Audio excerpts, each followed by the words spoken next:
春寒料峭，夜已深。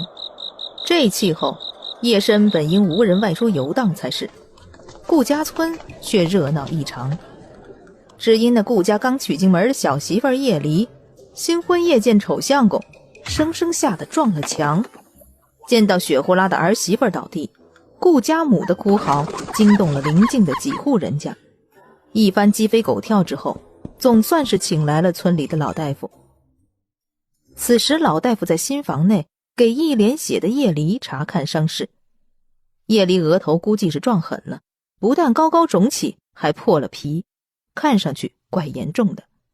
整个人除了额头的血迹，竟无半点血色。村里几户人家的儿子和媳妇儿就站在门外看热闹，嘴里也没闲着。哎呦，这可是10两银子买来的小媳妇儿，这还没用上呢，就要断了气儿了。这顾家真够倒霉的。嗨，谁说不是？真是作孽。那顾川也真是，腿断了不说，脸还跟个罗刹恶鬼一样，何必去糟蹋人家小姑娘呀？哎呀，你也别说顾家了，这顾母呢，本来是寻一个2嫁寡妇，谁知道叶家的爹娘死活要抢了这门亲呢，就为了10两银，生生把女儿打晕了送来的，真是吵死了。还有，谁在他的额头上摸来摸去的？屋内身着喜服的少女不堪其扰，猛地坐起身来，把正在查看她伤口的大夫吓得仰倒在地。大夫啊，这是好了。顾母也吓了一跳，不过还是颤颤巍巍地问道。老大夫几个吸气，让自己勉强镇定下来，也看着叶离。正待问上1、2，叶离眼皮一翻，又昏死过去。顾母刚稍稍放下的心又狠狠地提了起来。妖兽啊，怎么又倒下了？点个订阅吧。次日清晨，叶离是被屋外的动静吵醒的。他睁开眼睛，打量了一下不足10平的复古房间，还有2部以外的老旧桌椅和自己一身粗糙布料的红衣。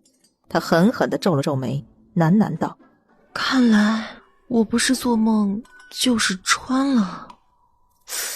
忽然一阵剧痛传来，叶离捂住了脑袋，痛，太痛了，像是有人拿着银针在他脑里不断地戳。好半晌，这股疼痛才消失，而叶离居然继承了原身所有的记忆，并确定自己不是在做梦。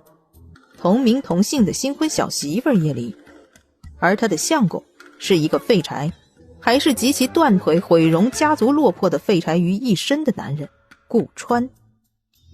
叶离咧嘴笑了，新生活他一定要平安顺遂的好好过下去。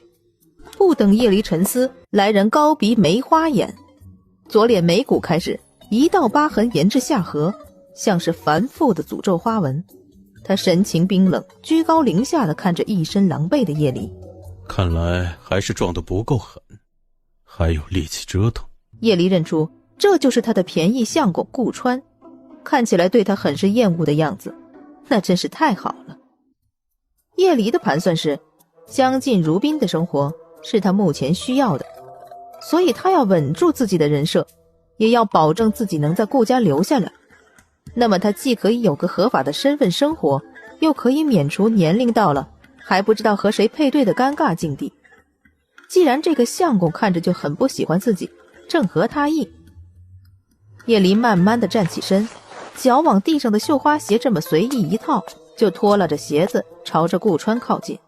相公，你且听我说。相公，我昨天昏昏沉沉听到一些人说我是要撞死自己，可真是冤枉死我了。其实人家就是不小心摔倒了，你知道的，我是个穷苦人家的小女子，我真是饿到头晕，所以不小心砸在墙上了。那你力气不小啊，差点把墙都撞塌了。不过让他很惊奇的是，自己这张脸对他来说没有威慑力了吗？要知道前一日掀盖头，叶离可是吓得浑身颤抖。叶离还真是不介意顾川的脸，前世重口味的丧尸都看了多少了，只是坏了半张脸算什么？人家是真的饿了，到现在还饿着呢。你是我相公，你可不能不相信我啊。行了，饿了就滚到外面吃饭去。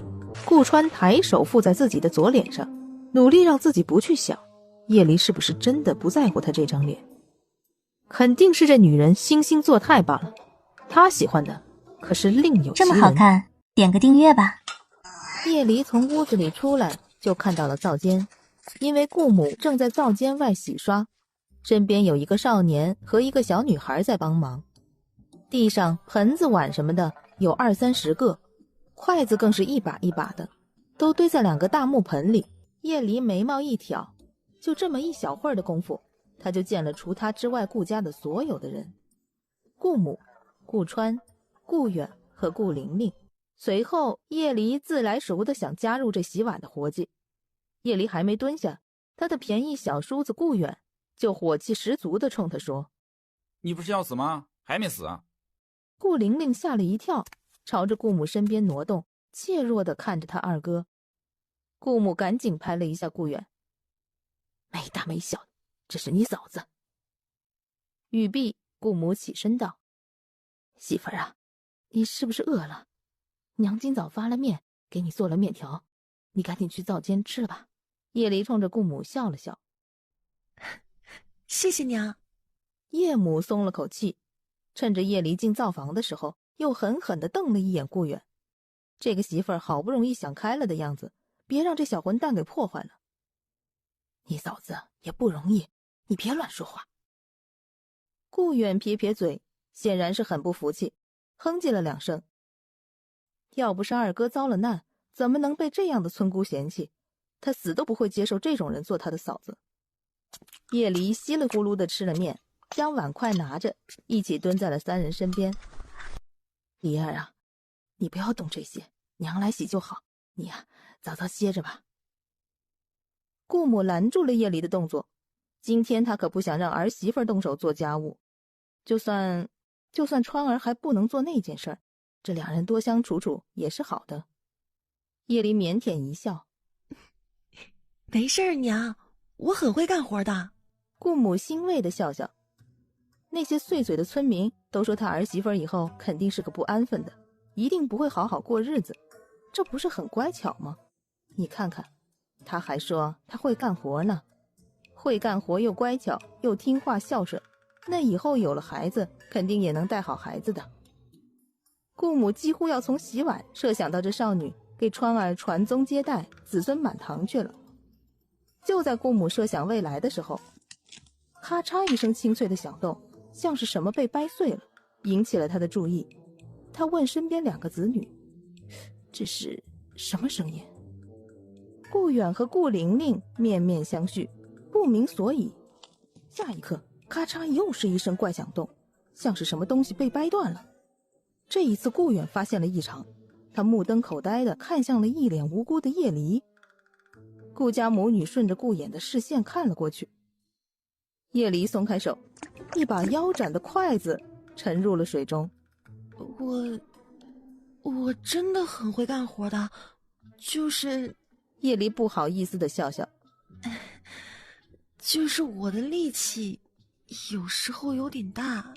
顾家3人看着被折断的一把筷子，还有这筷子旁边一个被掰成2半的大瓷盆，不自觉地做了一个吞咽的动作，这叫有点大。这么好看，点个订阅吧。让叶离烧水洗一下，换身衣裳，将叶离打发走，这再洗下去，不知道还能剩下几个碗。他遗憾地看着地上的盆碗，他是真的很想体验一下干活的感觉。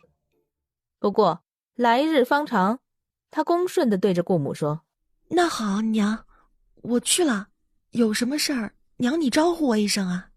顾母连连摆手，叶离才转身进了他的新房。想起之前对他没好颜色的相公，叶离深吸一口气，将门推开。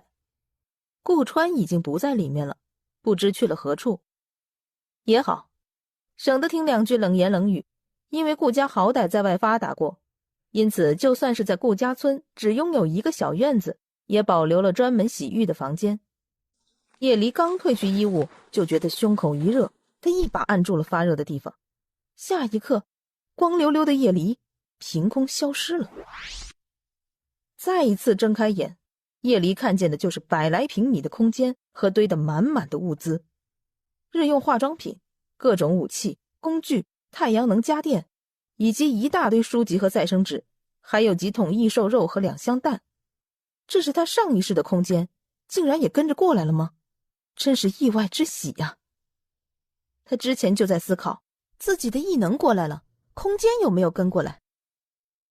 这下好了，不用担心生活问题了。叶离叹了一口气，没想到自己混到不用担心吃穿住行的地步了。叶离抬脚走到了大门边。本集又结束了，我们下集再见喽。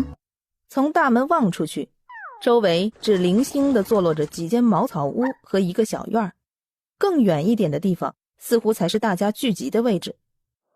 顾家身后是一座茂密的大山，这对叶离来说是好事，只不过这顾家为什么一定要将房屋盖在这么偏远的地方呢？中午的午餐还是顾母准备的，桌上摆着清粥、馒头以及酱菜。他看见顾家屋后有山林，所以他想留着肚子上山打打牙祭。在他眼里，肉食才是真正的食物，其他皆为零食。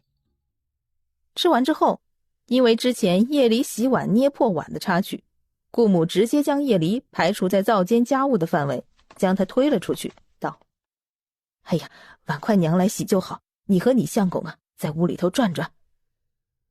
他听从了顾母的话，将顾川推出去了，随后开始推着顾川围着屋子转圈，1圈、2圈、3圈。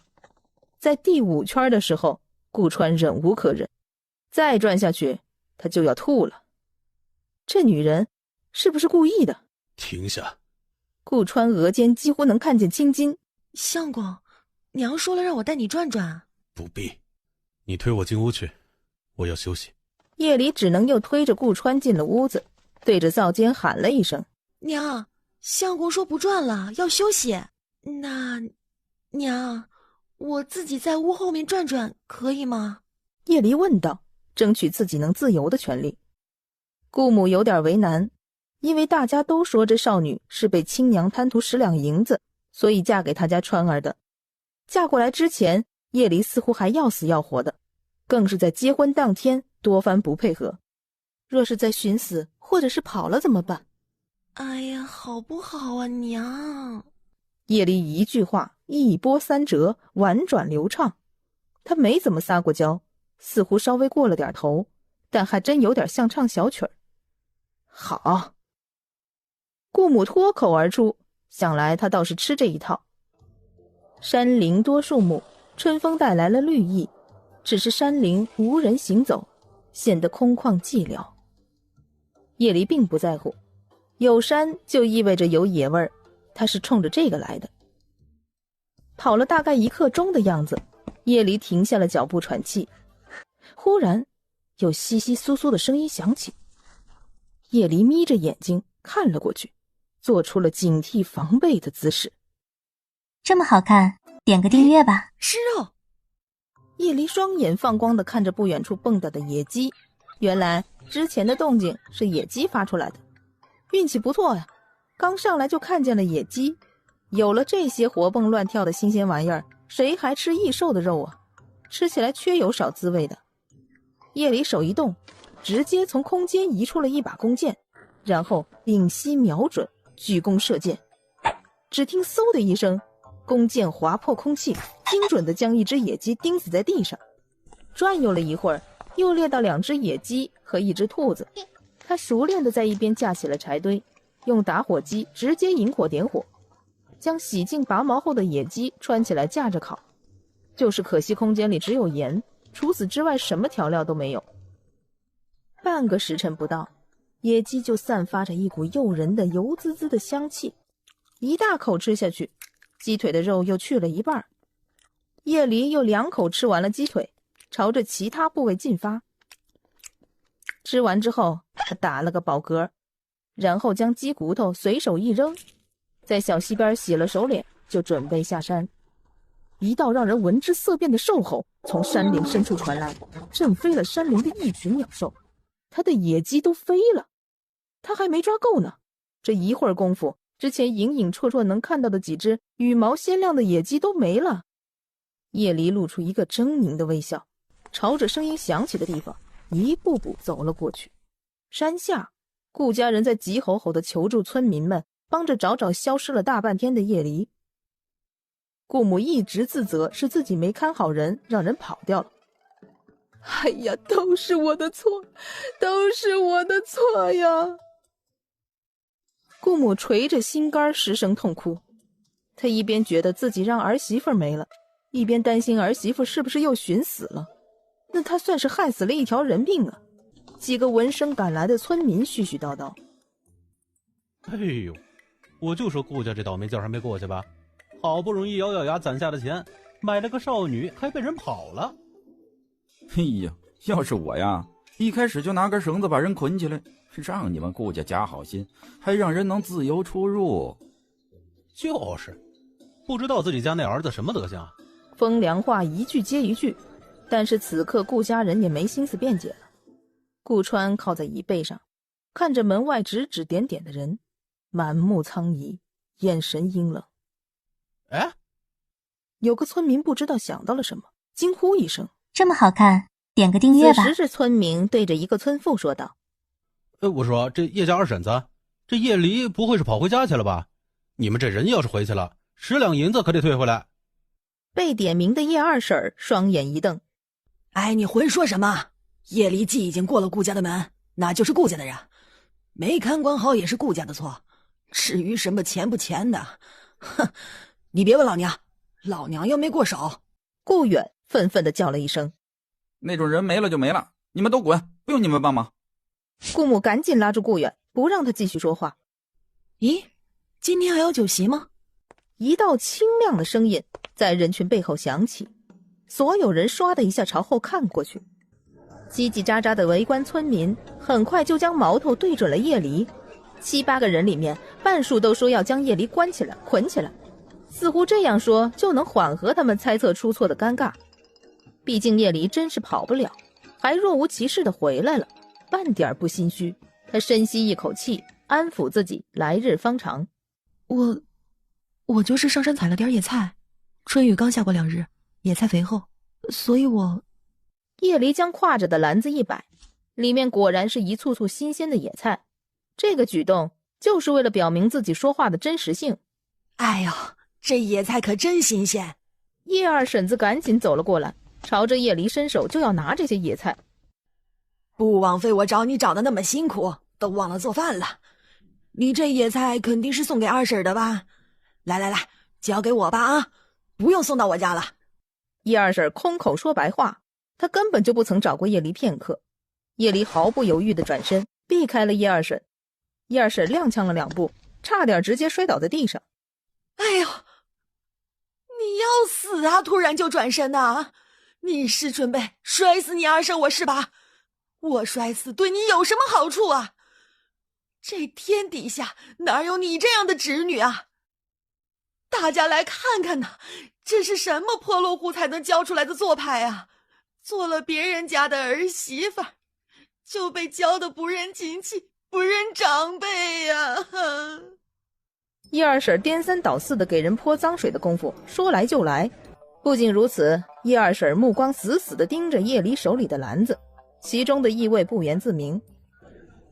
看热闹的村民不嫌事儿大，说叶离不尊重长辈，不过就是一点野菜，何必计较？这么好看，点个订阅吧。你们要是想帮我二婶去山林里采野菜，那就去吧，我要关门了啊。见人都走了，叶离正想着给顾母拍拍身上的泥，顾远直接将叶离拉开，恨恨地看着叶离。不必你惺惺作态。叶离一时失察，朝着身后摔去，好在身后有个垫背的，正是移动过来的顾川。叶离正好摔在了顾川的腿上，被接了个正着。哎呀，远儿啊，你这是干什么？顾母生气地看了二儿子一眼。儿媳妇回来了就好，他这就放心了，其他都是小事儿。没摔坏吧？顾母看向叶离，眼里含着慈爱。叶离正准备站起来，却感觉手掌撑着的地方有些异样，他不自觉地抓了抓，耳边就传来咬牙切齿的低吼：“叶离，从我身上滚下去！”糟糕！夜里一跃而起，赶紧冲向了灶间，以迅雷不及掩耳之势洗手。完蛋了，摸到了别人的小兄弟了。夜里洗完手，顾母小心翼翼地开口替顾远道歉。夜里摆摆手说这没什么，他也不是真金白银人见人爱，反正他对这个小少年也无感。娘，我刚才看你坐在地上，你没事吧？夜里有感于顾母的慈爱，连忙问顾母之前有没有被冲撞到。顾母摇摇头，既然儿媳妇儿不是想跑掉，他就不想计较什么了。一旁的顾远却不放过这件事儿，冲着夜离开口就是一句：这一切不都是你害的？你还知道回来？回来干嘛？火药味十足。夜离歪头一笑道：我又没迷路，当然知道回来呀。顾远气得不行，他是这个意思吗？他是真听不懂还是假听不懂啊？真是个无知的村妇。够了。顾川阻止了顾远，用眼神警告顾远不要多话，随后丢下一句：明日起外出必须告诉顾母。叶离自然答应。我知道了，今天是我错了，让大家担心了。谁担心这个村姑了？顾远气羞羞的，却拿叶离没办法。他还是很听兄长的话的，于是干脆低头不说了。一旁看着新鲜野菜的顾玲玲不好意思地问，可不可以洗了野菜晚上吃这个？毕竟一个冬季过去，大家都还没吃上一顿绿色的蔬菜。叶离大方地说：玲玲啊，你真有礼貌。喜欢的话你就拿去洗啦，晚上炒了吃。明天姐姐明天嫂子再给你带一点。哼！顾远从鼻腔里发出了不屑的声音。叶离看了顾远一眼，眼神带着不解。这臭小子就知道咋咋呼呼的，自己怎么惹到他了？顾远刚刚消停几秒，就忍不住又开口找茬。有的人口气真大，喜欢就给，你有那个本事吗？那我还喜欢吃肉呢，你也给吗？顾远，本集又结束了，我们下集再见喽。顾母出声，顾远生气地握着拳头。娘啊，他可是看不起我们家的很，新婚夜就因为嫌弃兄长，寻死觅活的给我们顾家丢脸，今天甚至想逃跑，我看他就是跑不掉，所以才回。好啊。顾远话还没说完，被叶离截胡了。叶离将野菜拿起来，露出了里面的另外一样东西。你喜欢肉，给你啊。顾玲玲小心地提醒愣在一旁的二哥。阿哥，这是肉。我知道，不用你说。他扭头就跑进了自己的房间，满脸通红。刚骂完别人就被别人甩了一脸子，是什么感觉？就是他现在的感觉。顾川看着地上脑袋被砸得稀烂的野鸡，眼中闪过一抹暗沉。当晚在夜离一句话的攻势之下，顾家飘出了鸡汤的香气。哎呀，今日人家走了好远的路，辛苦的快要死掉了，可能需要喝点鸡汤补补身子。顾川正在思考之前看到的野鸡尸体，为何野鸡伤到连脑袋都稀烂了？这是什么情况下才造成这样的情景？冷不丁他碗里就多了一个大鸡腿。一转眼正对上叶离的笑容，只是他唇边沾着鸡汤，有些油腻的样子，但是眯着眼笑不露齿的样子还是很有感染力的。都说吃哪儿补哪儿，你多吃点儿。鸡腿，残腿。这顾家饭桌上似有一阵冷风吹过，顾远刚好转的心情又沉寂了下来。他看着叶离的眼神再次带上了不满。顾母则是担心地看着顾川，顾川冷冷地看着叶离，似乎要从叶离脸上看出什么。叶离察觉气氛不对，扫视了桌子一圈。怎么了？难道我记错了？吃哪儿补哪儿，这话有错吗？这顿饭除了叶离，其他人吃的都有点食不知味。于是叶离就去找顾川道歉。这么好看，点个订阅吧。叶离不想看顾母不安的神情，也不想睡得好好的故意被砸门。所幸顾川是不喜欢自己的，一起睡应该无大碍。对不住了，那日是我说话口无遮拦了，但是我并无恶意的。娘很担心我们之间的关系，就算我们之间没有什么情谊，我希望你还是回来住，我能照顾好你的。叶离注意到了这个男人躺着的时候身子很长，他之前还觉得这炕挺大的，顾川躺上去之后就显得局促了。叶离目测这个男人身高应该有1.9米左右，只可惜了一双长腿是不能用的。他的视线在顾川遮盖在被子下的双腿位置扫视了一下，抓心挠肝的想看看他的腿。说不上为什么，他总觉得这个男人看起来不太像是传闻里那种走在路上能摔断腿的类型。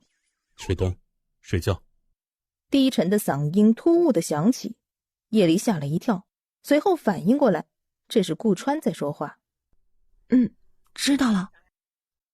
这个男人近在咫尺，让他觉得心里似乎有什么东西在发酵，一下下触动着他的心。再次闭上眼，叶离终于进入了黑田的梦境中。清晨的第一缕光线透过窗子照进来的时候，顾川醒了，随后眉头一蹙，看向了腰腹间多出来的一块被子下，俨然已经有一条小细腿直接搭在他的小腹间。顾川额间似乎冒出了井字形的青筋，一字一句地说道：叶离，把你的腿拿开。叶离猛地睁开眼，发现身边躺着个人，这人还咬牙切齿的，是丧尸吗？他果断翻身，抬起手肘压在了这个人的身上。下一刻他就浑身僵硬了，因为他想起来自己不在末世，无需担心丧尸的存在，也不必担心别人杀人夺宝。所以他身下的人是顾川。这么好看，点个订阅吧。叶离怎么解释自己这利落的条件反射一样的举动呢？你这般姿态是想做什么？顾川瞪大双眼，这个不知所谓的女人竟然轻薄他。你无耻，不知所谓。相公，难道你还不肯原谅我那日说错话？顾川使劲擦了一下自己的双唇，将被子全部盖在叶离的身上。叶离挣扎着钻出被窝的时候，顾川已经坐在了一旁的轮椅上。相公，别走，求求你回来！叶离一句相公刚出口，顾川直接推着车轱辘离开了，一下都不曾回头，自然也就没办法注意到叶离皎洁的表情了。就知道这个管用，算是对他之前的举动蒙混过关了。叶离有个疑问，嫂子问你啊，你哥哥的腿是谁说一定不能治了吗？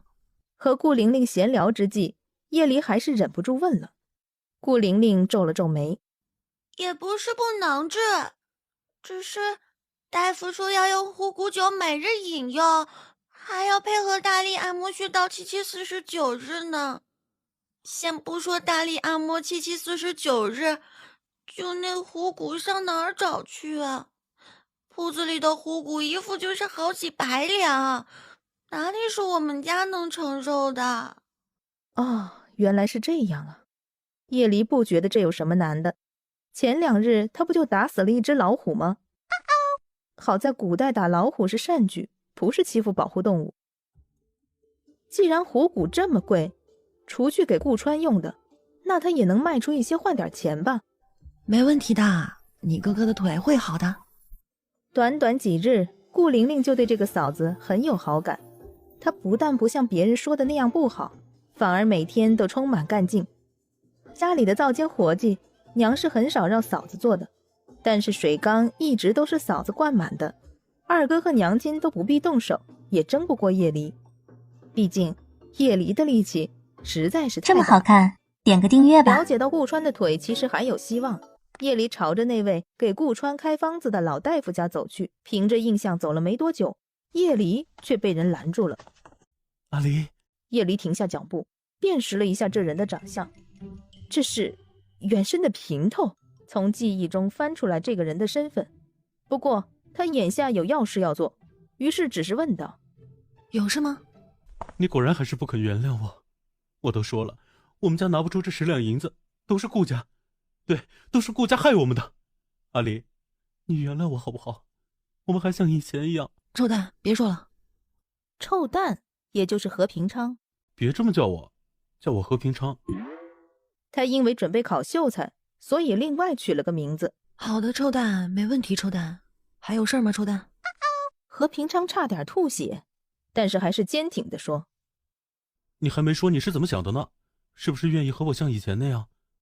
像以前那般，每日省下吃食赠予他，为他洗刷鞋子衣衫，挣钱为他买纸笔。”叶离看了一下这个和原生妹妹勾搭在一起，还拾掇原生妹妹将原生推出来换钱的渣男何平昌，冷冷地打破了他的幻想。我很抱歉啊。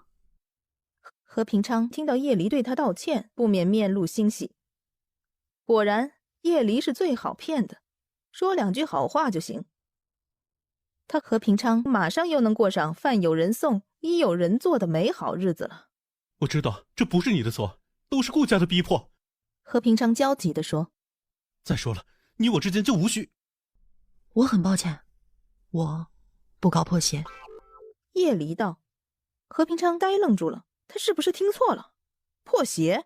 说的是谁这么好看，点个订阅吧。看着叶离远去的身影，何平昌脸色难看，不过还是喊了一句：“这几日我还继续等着你，你不必介怀你的身份啊。”叶离顺利地找到了老大夫，说明了自己的来意。虎骨酒的配方也不是什么不能说的，只是你真能弄来虎骨？叶离将胳膊肘上挎着的篮子亮出来，里面静静地躺着2根虎骨。这真是虎骨？没错啊。那你手里可还有更多的虎骨？叶离并没有交代自己有1整只老虎，只是说：“还有几根？这2根不够是吗？”虎骨酒，老夫可以免费帮你们泡。你家相公的腿，我也可以教你按摩，老夫一文不收。只是这虎骨酒，老夫希望你能匀一些给老夫，老夫愿意花钱买。好。叶离咬牙道，似乎是做出了很大的决定。那我相公的虎骨酒还有他的腿，就拜托大夫了。我赠1根虎骨作为答谢，钱您也无需另补，只盼大夫多上心。那是自然。叶离离开老大夫的家，又在半路上装了1只野鸡在篮子里，顺便还是照常砸扁了野鸡的脑袋。他不得不这么做，不然野鸡尸体上的小洞没法解释来源。今晚的顾家自然又是饱餐一顿。你今日去了哪里？哦，我上山去了。顾川眼里一片冰凉。叶离，你现在要清楚，你是顾家媳妇儿，希望你谨守本分。顾川，你说清楚，这话是什么意思？顾川没转过来，脑中一闪而过的是今日在门外晒太阳，叶离妹妹叶花对他说的话。姐夫，我今日看到姐姐拉着何哥哥不放，不过我相信姐姐今日不是故意和何哥哥见面的，希望你不要怪姐姐。本集又结束了，我们下集再见喽。如果这是你对我的要求，那你以后也要遵守。此话怎讲？你对我要求什么，你自己也要做到，这就公平了，不是吗？顾川没想到叶离会说出这样的话来，从来没听说过哪个女子对相公有这样的要求的。可是也正是因为叶离这样，反而让顾川之前那点突如其来的烦躁消散了，难得露出一抹笑意。我答应你。行吧，那就这么说定了。还不到歇息的时间，叶家人也围坐在一起说话。这丧了良心的赔钱货，嫁到顾家去，竟然连回门都不回来。亏得咱们老叶家养育他这么大，还给他找了个好婆家，当真是良心被狗吃了。他可是听人说，顾家这几日隔3差5就吃鸡吃肉，那香味儿飘老远了。这个白眼狼叶离也不知道拿一些回来孝敬一下娘家人。那就别提了，娘要是想吃鸡，杀1只就是了。10两银子在娘手里，吃1只鸡又不伤筋动骨的。你当我是眼馋那一只鸡呀？依我看，这顾家不显山不露水的，指不定啊家里还有点底子。你们做爹娘的也不会关心这白眼狼过得好不好。谁都知道这叶老头不可能这么好心，这意思无非就是让叶父叶母上门打秋风罢了。奶奶，您别生大姐的气，她毕竟是顾家媳妇儿了。我是听说那野物都是大姐自己得来的，不要钱的东西，只是不知为何大姐不肯拿一星半点回来。什么？不要钱的？看看你们教出来的小畜生，不要钱的东西都不肯给娘家闻个味儿，要死了！这个小畜生，白眼狼！你明天去把那个小畜生给我带家里来。这么好看，点个订阅吧。叶母来到了顾家，却没能见着叶离，因为叶离一大早就出门了。亲家母呀，这么早过来，你是有啥事儿啊？他犹豫地说出了来意。是这样的，你看我们家梨儿也嫁过来快10日了，还没回家看过家里人一次，家里人呐都想她了。叶母这么说，顾母有点尴尬了。毕竟当初说亲的时候，叶老太是拿着10两银子狠狠地说，以后叶离生是顾家的人，死是顾家的鬼，不许再回娘家打秋风。啊，这叶离呀，他出去采野菜了，一会儿回来了，我跟他说。那个亲家母啊，我听说我们梨儿抓了不少野物，他奶呀最近身子骨不好，你看是不是？哎，是不是能让我带点肉回去啊？叶母说完，满脸通红。她也知道吃相难看，可是若不说，回去就要被骂被教训的。顾母一愣，倒是没想到叶母会说出这种话。她犹豫了一下，心想反正肉确实是阿离带回来的，不如就将剩下半只没吃完的给亲家母带回去好了。思及此，顾母起身去了灶间，将半只还没下锅的野鸡给叶母递了过去。叶母拿了之后就准备离开了，还不忘交代一句：哎，记得等会儿让叶离回家一趟啊。顾母将人送到了门外。我会告诉叶离的，亲家母啊，放心。叶母朝着回家的路慢慢走着，看着手里的肉，又想想顾母经常能吃到叶离逮住的野物，心里不免对这个女儿升起了一股怨愤。女儿有好东西，竟然是她婆婆享受，这是把她这个娘亲置于何地呀？叶离乐颠颠的下山回了顾家，却被告知叶家母上门来请，让他回去一趟。啊，想我了？记忆中的叶家可不是这种会想念出嫁女儿的人家，更别说记忆里的那个刻薄狠毒的叶老太了。被他惦记了，不是有所图，就是想撒气。叶离本不想去的，但是在中午没吃到鸡肉，还得知是被叶家人拿走的，瞬间就做出了决定。他要去叶家。这么好看，点个订阅吧。离口夺食啊，这可不可取。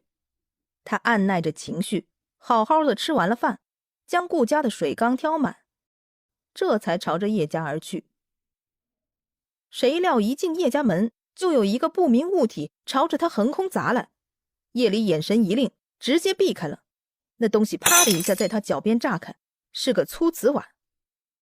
若是真砸到了他的头上，估摸着未愈的伤口又要添新伤了。小畜生，你还知道回来？奶奶好兴致，拿着家里的碗当绣球玩。奶奶，您别气坏了身子，我相信二姐肯定不会因为是觉得被卖就对您出言不逊的。叶花端着一碗滚烫的茶水走了出来，他朝着叶离一步步靠近。就在快接近叶离的时候，叶离心中存疑，一下闪身，下一刻一碗滚烫的水就砸在了叶花的身前。叶花立刻尖锐地哭了起来。二姐，你这是何意？妹妹好心给你端茶倒水，你怎么这样对我呀？二姐，你不要这样好不好？不要因为一点误会就故意不给大家捎带点不要钱的东西。叶家永远是你的娘家呀，二姐。叶离直接跳过他，不再观察。确实，我带回顾家的肉都是不要钱的，满身都是呢。妹妹你随便上山捡，放心，我不像你，我不惦记别人的东西。叶花捂着脸愣住了，看着叶离一脸冷漠。他捂着脸，一片愤怒，咬牙切齿。叶离，你怎么对你妹妹的？叶老太拍桌而起，可算是又找到了个突破口，破口大骂。你妹妹好心好意给你端茶倒水，你不但一句谢都没有，还对她不怀好意的说些什么鬼话。我看你是翅膀硬了，要上天了。叶离扫视了一圈叶家人，从心底觉得这家人着实恶心。这么好看，点个订阅吧。叶离不是来受气的，他直接对着瞪眼摆谱的叶老太说道：你不是想我想得快死了吗？现在这样子也不像快死了。既然如此，把从我们顾家拿走的肉还给我。叶老太咬牙切齿的样子，简直像是要活剐了叶离一身皮肉。他恶狠狠地朝着叶离冲了过来，叶离一闪身，叶老太那可是用按倒叶离的劲头冲过去的，这叶离一闪开，他可不就砸在了地上。泥土拍平的地面，尽管不够坚硬，也足够上了年纪的叶老太喝一壶的。哎呦喂，我的老天爷呀！怎么会有这样的孙女呀？嫁出去了，就忘了家里对她的好啊！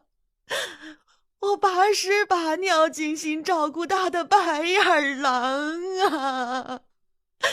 一朝得志，就对我这可怜的老妇人动手动脚的呀！奶，你怎么了？你不要哭了，姐姐只是一时糊涂了，我相信姐姐以后会改的。姐姐，不就是一点不要钱的肉吗？你不要再这样对奶奶了，这样是不对的。姐姐，你怎么会变成这个样子？你都不像你了，你是不是还惦记着何哥哥？叶花言辞闪烁，故意将叶离引导到部首妇道上面。叶老太灵机一动，顺着叶花的话讨伐叶离。叶离，你给我滚过来，让我打几下，要不然我就告诉你婆婆，还有你那个丑鬼相公，你不守妇道，水性杨花，你惦记别的男人，你不要脸！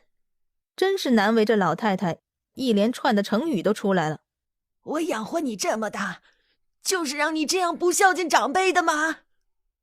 快去给你奶奶跪下来好好赔不是，以后你要是再得了不要钱的肉，分上1多半到家里就是。照他们的想法，这时候的叶离不应该站在原地老实摘摘，而是应该痛哭流涕地跪在地上，面对叶老太来一个拜年式的大磕头，然后认错，并乖乖许诺以后每日送肉送钱送好出来才是。谁知道叶离左看右看，反而眼前一亮，将之前叶老太坐着的木凳搬了过来，随后叶离像看戏一般，竟然还翘起了二郎腿。你这是做什么？是让你跪下，不是让你坐着。做什么？看戏呗。叶离摆摆手，娘，你要是也想看奶演这出戏，就自己搬椅子，我正看着呢，就不帮你搬了。什么？看戏？叶老太一噎，差点没噎死。没想到叶离完全不吃这一套，因此只能继续干嚎。不一会儿，就有听到动静的村人慢慢的朝着这边走这么好看，点个订阅吧。3、4个村人靠近，站定在叶家3间茅草屋外10几步远的地方，不明所以的看着这一幕。眼看着面前这一出无良出嫁不孝女叶离丧尽天良，意图逼死可怜柔弱的妹妹和为了家里操持一生的亲奶奶的戏码就要在大家面前上演了。叶姐这是怎么了？叶老太哭得那么大声啊？可不是嘛，还有那叶家的小妹怎么也那么可怜？是谁欺负她了？哎呀，是啊，好可怜啊！我奶被我妹妹按在地上不让她起来，我这么娇弱，根本就劝不住妹妹不要这么坏心眼儿。不是花死，可惜了，她刚才太卖力了，那嗓子沙哑的都听不完整话了。哎呀，我的奶，看你被叶花欺负的都想死了，这可不行，都说好死不如赖活着。奶奶你虽然没什么用处，但是你好歹是我们的奶呀。你看你声音都哑了，孙女儿心疼你。哎呀，叶花，姐求求你了，你就不要继续气奶了。你没看见奶都被你气成这个样子了吗？叶离将叶老太直接按在了地上，外面的村民总不好走进来，只能远远地看着叶离，听着他的声音从里面断断续续地传出。啊，你想嫁给和平城就嫁，何必逼奶给你准备10两银子嫁妆呢？你也知道那是我的聘礼，奶准备留给二柱的。叶离的声音清楚地传了出来，外面这几个村民面面相觑，只是这叶花平时看着乖巧斯文，没想到却是为了和男人私定终生，就逼着亲奶奶交出叶离聘礼的货色。不仅如此，这10两银子原来是为了二柱要的，那孩子现在也就11、12岁，过几年也是能定亲了。叶家穷成这个鬼样子，确实是要弄点钱给二柱留着。真是万万没想到呀，今日听了这么多叶家的家务事儿。叶花崩溃了，根本就不敢多想，以后这些人会将他叶花说成什么样子的坏种啊！我没有，不是我。叶离，你给我站住！叶花这下可是连虚弱都装不出来了，闷头像个小牛犊一样冲着叶离的肚子撞了过去。他真想让叶离死，马上就死。本集又结束了，我们下集再见喽。叶离一把按住了叶花的脑壳。我不想对你动手呢，听过一句话吗？以彼之道还彼之身。对付绿茶最好的办法就是比他更绿茶，可惜了，叶花不懂。叶花只顾着上手抓叶离，叶离一个用力，叶花晕头转向的砸向了冲进来的叶家夫妇。叶离拍拍手，嫌弃的在手上擦擦。一头的头油，女孩子家家这么恶心也不知道洗干净自己。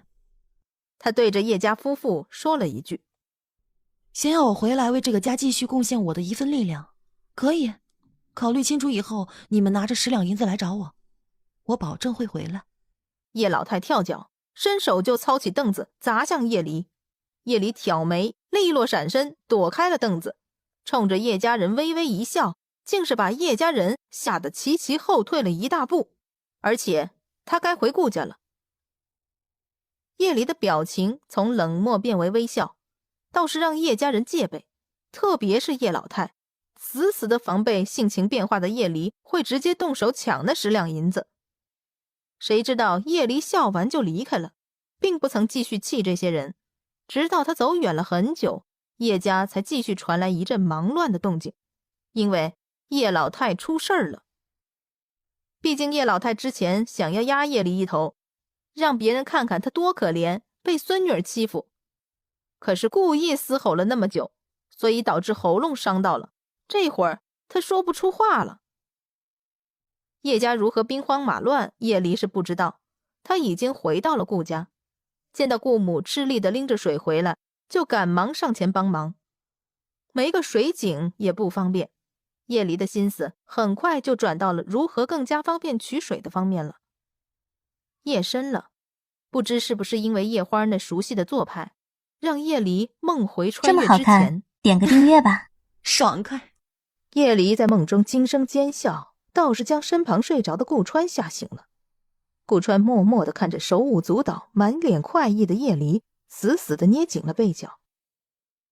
上一次叶离是直接将腿搭在他的身上，这一次更好，连睡觉都能笑出声。再和这个女人睡下去，他大概就要夜不能寐了。只是顾川不明白，叶离为何连梦中都这般愉悦？难道嫁到这样的家里，嫁给这样的他，叶离觉得很愉悦吗？顾川的脑海中一闪而过那只叶离对他做的那件事儿。次日，阳光冲破了云层，一夜好眠，从梦中微笑着醒来的叶离一眼就对上了顾川眼下的青黑，他差一点一拳飞过去。哎呦，相公，你醒了？叶离坐了起来，伸了个懒腰。因为上衣较短，叶离双臂伸展之后露出了一条缝隙，在顾川的角度正好看见了他腰间露出的一点春光。顾川想开口说什么，但又因为停得太着急，自己把自己给呛到了。叶离赶紧地将人扶了起来，这位可是要活得久一点，千万别出事儿。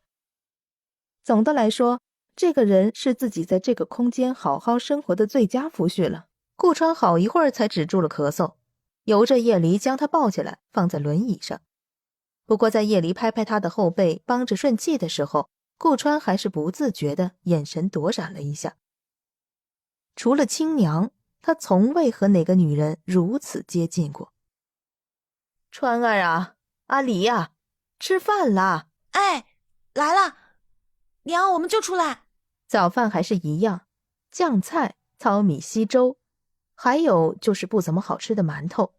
吃完早饭，顾母突然说了一句：“阿离呀，娘今日带你到镇上去。”叶离歪着脑袋，这附近还有小镇的吗？下一刻，他双眼这么好看，点个订阅吧。有小镇就意味着有品种丰富的食物和用品，就意味着生活水平的更高阶段。叶离还想着自己空间里已经堆了一大筐的野味，应该如何处理。娘，我这2日都没有上山脚看看我设下的陷阱，一会儿我去看看。若是能套中野物，不如一起到镇上将它卖了换些银钱补贴家用可好？他没说出口的是，糙米和干硬不暄软的馒头，还有那酱菜，如果继续吃下去的话，他可能快要受不了了。要不要阿远陪你一起去啊？叶离眼睛瞪圆了，用眼神表示了自己的意愿。绝不可能。顾远瞪眼看过来，这女人什么意思？难道嫌弃他吗？娘，我去就来，不用麻烦小叔了。叶离说完，第一个离开了饭桌，挎着篮子推开门走出去了。娘，你别总宠着她，你看她那个样子，好像自己能上天入地一样。我看村里的人都说得对，这女人就是要用来教训，才会长记性的。那些话你当真听到耳朵里去了？哎呀，顾远呐，你是真当自己是土生土长的乡野村夫啊？顾远撇撇嘴，不再故意挑刺了。他们顾家也是辉煌过的，只不过……顾川也听到了，不过没生弟弟的气，只是教育道：“娘也是女的，妹妹也是女的。顾远，你是不是也觉得娘和妹妹欠教训？是不是以后琳琳长大了，嫁到别人家里了，被别人这样对待，你也能继续说出你方才说的这番话？”顾远红了一双眼，这个可能性他根本就不能接受，想都不行。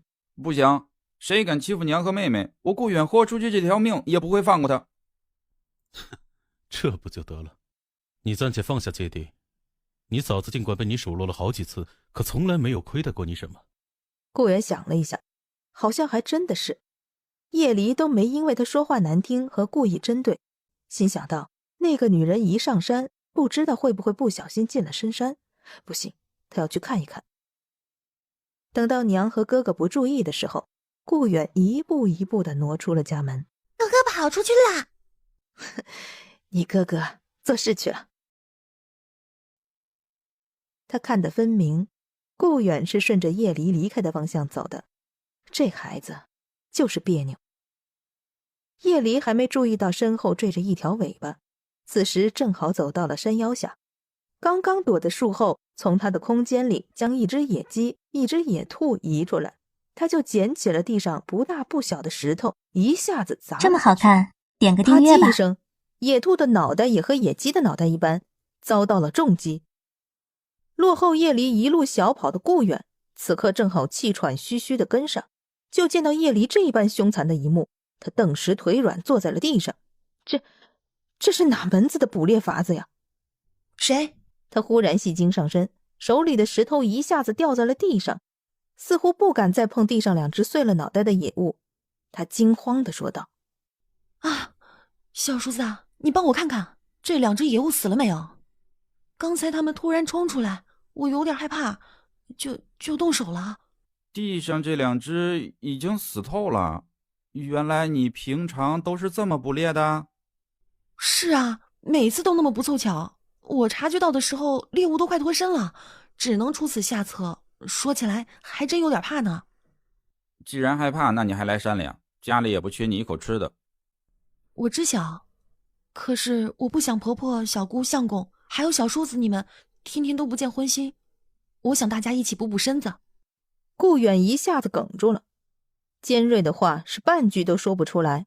你以后对兄长好一点就够了，这些是男人操心的事情。叶离差点没忍住笑出声来，一个10来岁的孩子居然自称男人。不过他也没戳破顾远伪装出来的假象，只是扬声说了一句谢谢小叔。玲玲乖，嫂子给你带东西回来，你想要什么？我想吃包子。一旁的顾远扯了扯他，他就不说话了。他知道二哥的意思，包子贵，不好给家里人增添开销。叶离记下了，跟着顾母一起走到村口。村子里唯一的交通工具就是马车了。顾母拉着叶离坐在了骡车的左侧，右侧已经有2个妇人了，其中一位音量稍高，顾母让叶离称呼其为李婶子。3人闲聊了2句，又有3个人过来了，满满当当的把骡车上的位置都坐满了。我跟你们说啊，这镇上新出了个什么栗子糕，我家那讨债鬼啊，不就上次吃了一次，得了，惦记上了，这次死活要我给他带。哼，你们说说，这不是讨债鬼乱花家里的钱？哎呀，这李婶子的话说的是嫌弃，只是那眼里的得意和炫耀的表情却明晃晃地告诉大家一个这么好看，点个订阅吧。你们吃过吗？我儿子吃了又吃，我们家有钱。叶离颇有兴趣地看着，这就是古时候村子里的驯服方式吗？顾母显然是带着目标来的，一进小镇就去找布行。娘，我把野物拿给一边的店家看看，人家收不收，一会儿就过来。叶离刚进了隔壁的饭馆，就开始商量着价钱。2只脑袋稀烂的猎物就换成了40文。叶离拿了钱出来，又如此这般的依法炮制了2次，不好卖出太多，最后只收获了220文。不过这220文在镇上是不显得多，在村里可算得上是一笔小数了。要知道3文钱能换来1枚鸡蛋，25文钱就能换来1斤带肥的猪肉。如今一般的白米也只需9文1斤，白面亦是。进到粮店，他眼前一亮，走了进去。再出来的时候，手里拿着个小麻袋，这麻袋里装的是20斤大米。他悄然拐进一个巷子，确定周围无人，就将小麻袋装进了空间。离开小巷子之后，剩下的40文他换成了6个肉包子和1斤大米。包子包在油纸里，香味扑鼻。叶离忍不住吃了2个，剩下的包子叶离依依不舍地端着，打算拿回家去，毕竟他还想着给顾玲玲带肉包子吃呢。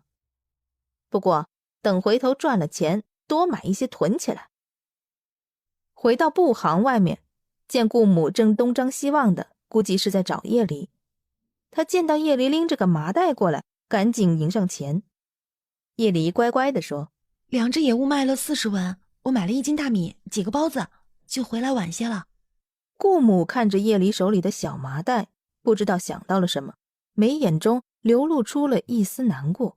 娘，叶离开口，将顾母从回忆中拉了回来。本集又结束了，我们下集再见喽。顾母似乎下了什么决心，拉着叶离就走。叶离猜测顾母带他去的是猪肉摊。果不其然，顾母咬着牙让猪肉铺的老板切了1斤肉，才带着叶离到小镇入口的位置，站在骡马车旁边等着其他人。是不是来人接济了？怎么还买肉买粮了？他可是看见了，顾母的篮子里还有包子呢。我说你也别总扒着你娘家，虽说你顾家汉子早早死了，但是你不是还有2个儿子吗？现在多了一个媳妇儿，哼，咱们做人呐要厚道，不是吗？要我说呀，这钱呢，你就买个面具什么的给你大儿子套上，省得哪次再把人给吓着撞了墙哦，那可就造孽了。李大姐，口下积德呀，这饭可以随便吃，话不能随便讲。你这样说我们家顾川，你一个做长辈的也开得了口吗？哼，就是做长辈才教你，别搞得自己家里有余粮一样，还买肉呢。呵呵。叶离见到顾母浑身都在颤抖，但他并不是那种泼妇，虽然这种话不是第一次听，生气和伤心接踵而来，使顾母看上去有点可怜。李大妈，叶离完全不在乎李婶子听到大妈2个字的时候表情有多难看。包子是婆婆心疼我咬牙买的，李大妈要怪就怪我吧。哎，年纪轻轻的没长辈叫你啊，叫什么大妈呀？你会不会说话啊？虚有其表就是虚有其表，故意穷大方什么呀？你以为你买几斤肉买几个包子，别人就不知道你们家是个什么污糟店儿？哎，李大妈，你这铜簪子还挺好看的，不知道几文钱买的啊？我这整天用木簪子总是容易剐蹭到头发，还是你这铜簪子看着顺眼。叶离之前可注意到了，李婶子头上的铜簪子擦得锃亮，可那毕竟不是金的。一路上李婶子就故意说那是金的，这人的心思浅薄，一眼就看出内在。要面子，虚荣，喜欢吹牛皮。对于这样的人，比起动手，他更有让对方难受的法子。打嘴这么好看，点个订阅吧。李婶子果然是炸了，满脸涨红，就差跳脚了，冲着叶离就开了火。哎，你这没长眼的小媳妇儿，你见过多少东西就青天白日说我这是铜的？你见过金的吗？哼，什么货色也敢来诋毁我？李婶子就不信了，这叶家本来就是穷鬼一个，就算是嫁到顾家也是个破落户，她能看出个好歹？大姐啊，你看叶离这孩子，他确实也没见过什么好东西，这不会说话，是我没教好，您看就算了吧，还是个孩子。李婶子不依不饶的对顾母就是一顿指责。叶离忍不了了，李大妈，虽然我叶家确实没什么用处，没让我见过几个好东西，但是我听人说过一句话，能证明你的簪子是铜还是金。哎呀，这可新鲜了，你倒是说说看，什么法子来分辨金和铜啊？哎，李姐姐，我可不是故意怀疑你啊，我就是好奇这小媳妇说的区分金子和铜的方法，要是日后我家闺女出嫁，也多一个本事不是？各位婶子，可曾听过一句话，真金不怕火炼？嗨，我确实没见过金，也没摸过，但是我听人说这金子啊，在火上面烧那么一会儿也不会变色呢，铜就会变色了。还有啊，据说在瓷盘上划那么一下，若是留下金色的印记是金呢，若是黑色的，那自然就是铜啦。哦，原来如此啊，还有这么多说法呀。几个婶子互相交流了一下眼神，见李婶子不但没跳着脚说验证给大家看，也没继续骂人，就心知肚明了。李婶子见大家眼神不对劲，赶紧解释道：这眼下也没有什么瓷盘和火堆啊，若是你们想看，回去我弄与你们看便是了。但是你这小媳妇儿空口白眼的想毁我名声，污蔑我，可就不算完了。顾母皱了皱眉头，李婶子这是要叶离赶紧示弱，不然回头他就要追上门来算账。这么好看，点个订阅吧。先不说顾母也看出了这簪子不是金的，不觉得叶离说错了，而且他怎么舍得自己的儿媳妇儿对没说错的事情道歉呢？李婶子强硬地挺直了背脊，看准了顾母一向都不喜欢争端，等着顾母压着叶离的头给他道歉，承认这是金簪子。他家里也是有金簪子的，回头换一下就能给大家看看。不用瓷盘和火烧也是可以区分金和铜的哟。还有就是用牙齿咬啊，有痕迹的是金，没痕迹的是铜。李大妈，你试一下。得了，这下连小媳妇儿都不说了，直接骂了。你这死妮子胡说什么呢？那您觉得是金就是金的吧？可别回去之后换了一根又来找我娘说的。您这个簪子纹路是什么样的？我记住了。这下子彻彻底底的绝了李婶子偷天换日的后路了。回去的路上，这骡车上的李婶子已经没了来时的聒噪和炫耀，只是偶然听见那个和他不对付的嫂子的笑声，时不时提一句马上农忙的事情。叶离凑到了顾母身边，小声地问：家里要种地吗？家里啊，就1亩3分地。回头呢，我带你看看。娘，回头您带我去看看，我们也要准备起来了。顾母点点头，再次觉得儿媳妇儿乖巧勤劳，种田也好，种地也罢，可不是种子一撒下就完事。这么好看，点个订阅吧。这种田呀，需要翻地、堆肥、开沟播种、拉沟、定期浇水。平日里除草自然是不用说的，那些会啃咬粮食的虫儿、鸟儿也是要防备的。他不知道，顾母心里可是没想过让叶离上手种地的，只想着分2分菜地给他打理就是。骡车照样是晃荡了1个多时辰，这才到了村口。在家门口眼巴巴等着的顾玲玲一下子就凑了过来。玲玲，来嫂子这里，你猜猜看，嫂子的篮子里有什么？猜对了的话，里面的东西就送给你啊。顾玲玲来了兴趣，但是真不知道篮子里是什么。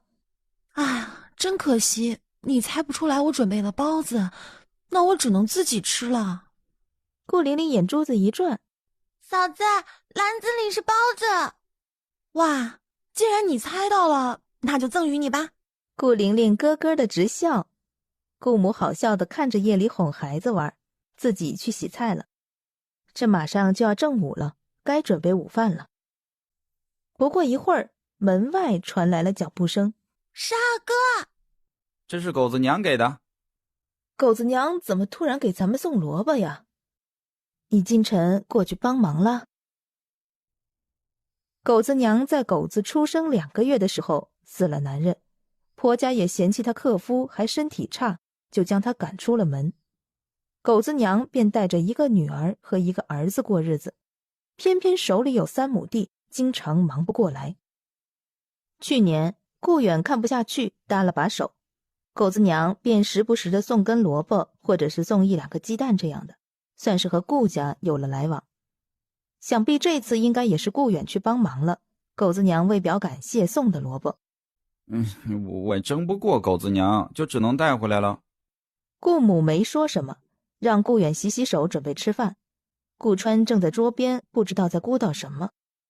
叶离好奇地凑过去看看，不料顾川也察觉有人走进来，也转过脸，随后俩人都僵了一下。因为这个巧合，俩人这会儿的距离估计只有几这么好看，点个订阅吧。叶离吧。和顾川2人脸朝着脸，相距居然只有几毫米，呼吸近在咫尺。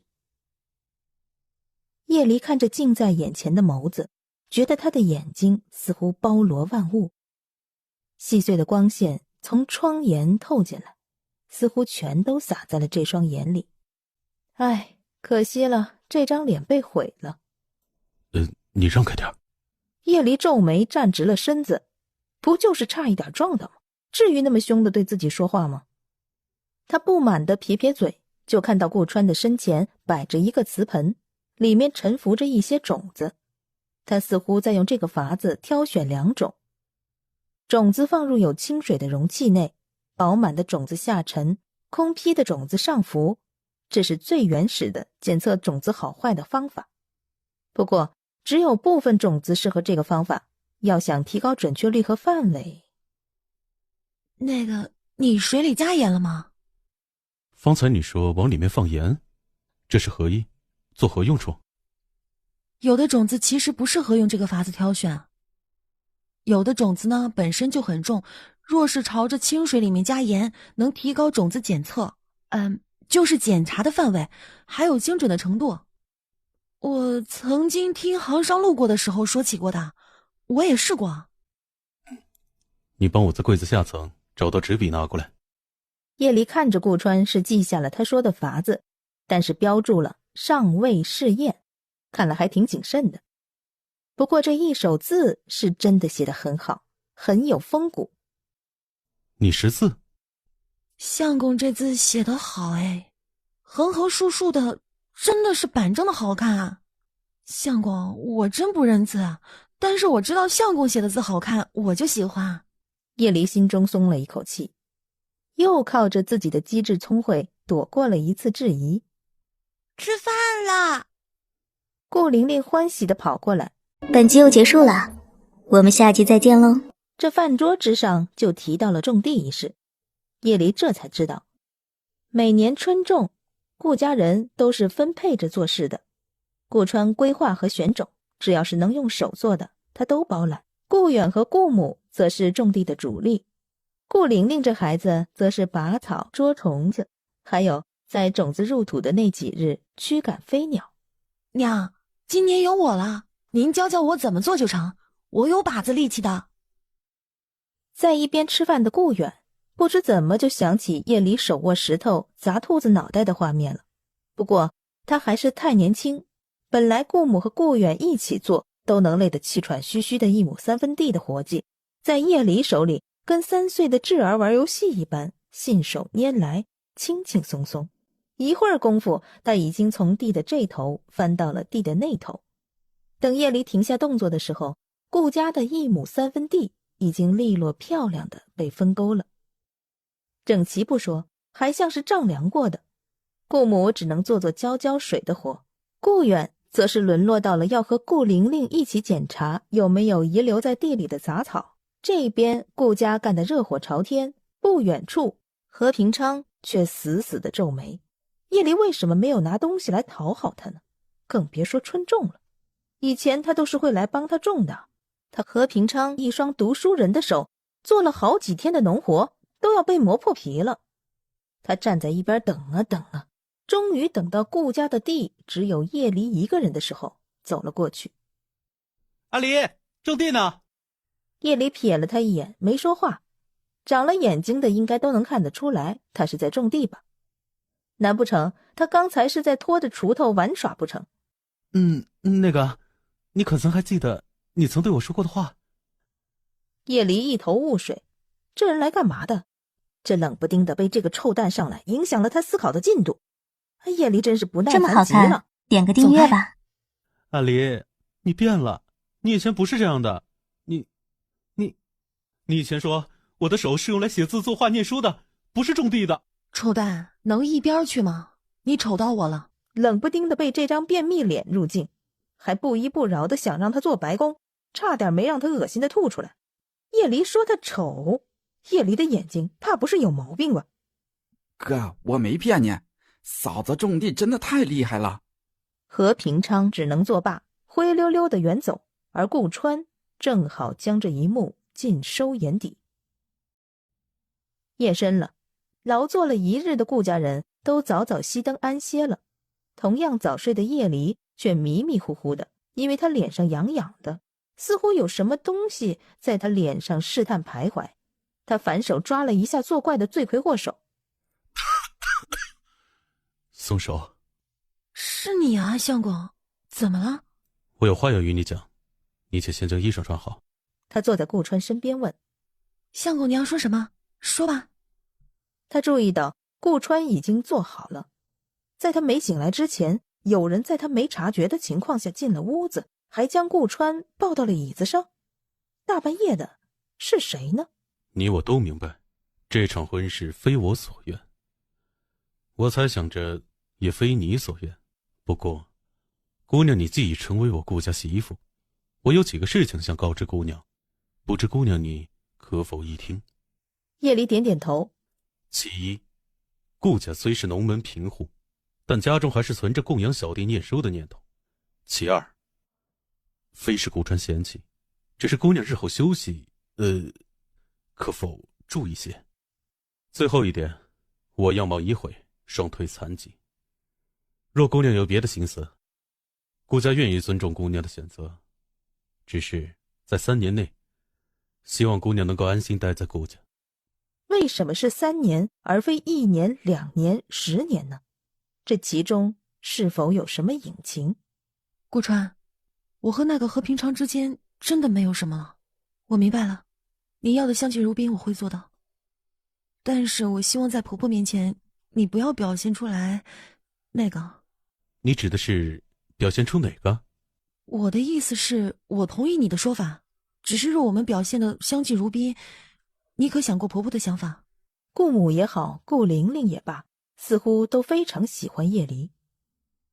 就连一开始对叶离针锋相对的顾远，似乎也渐渐地被叶离给影响，总是自发地接近叶离而不自知。所以他们之间不能露出那种生疏疏离的表现。有的事情你我注意便是，有的事情能遮掩，但是有的事情不能做。比如睡觉的时候，腿放在他腰腹，或者是对他动手动脚什么的。那我们是不是连圆房都不能做？这么好看，点个订阅吧。顾川的脸烧得通红，顾川伸手将叶离推开，一下子划着轮椅就出去了。叶离在他身后哈哈大笑了2声，果然如他之前猜测的那样，顾川并非其他村民眼中的瘸腿罗衫面的废物。刚才叶离故意出言试探的时候，一下子用了大力推开他。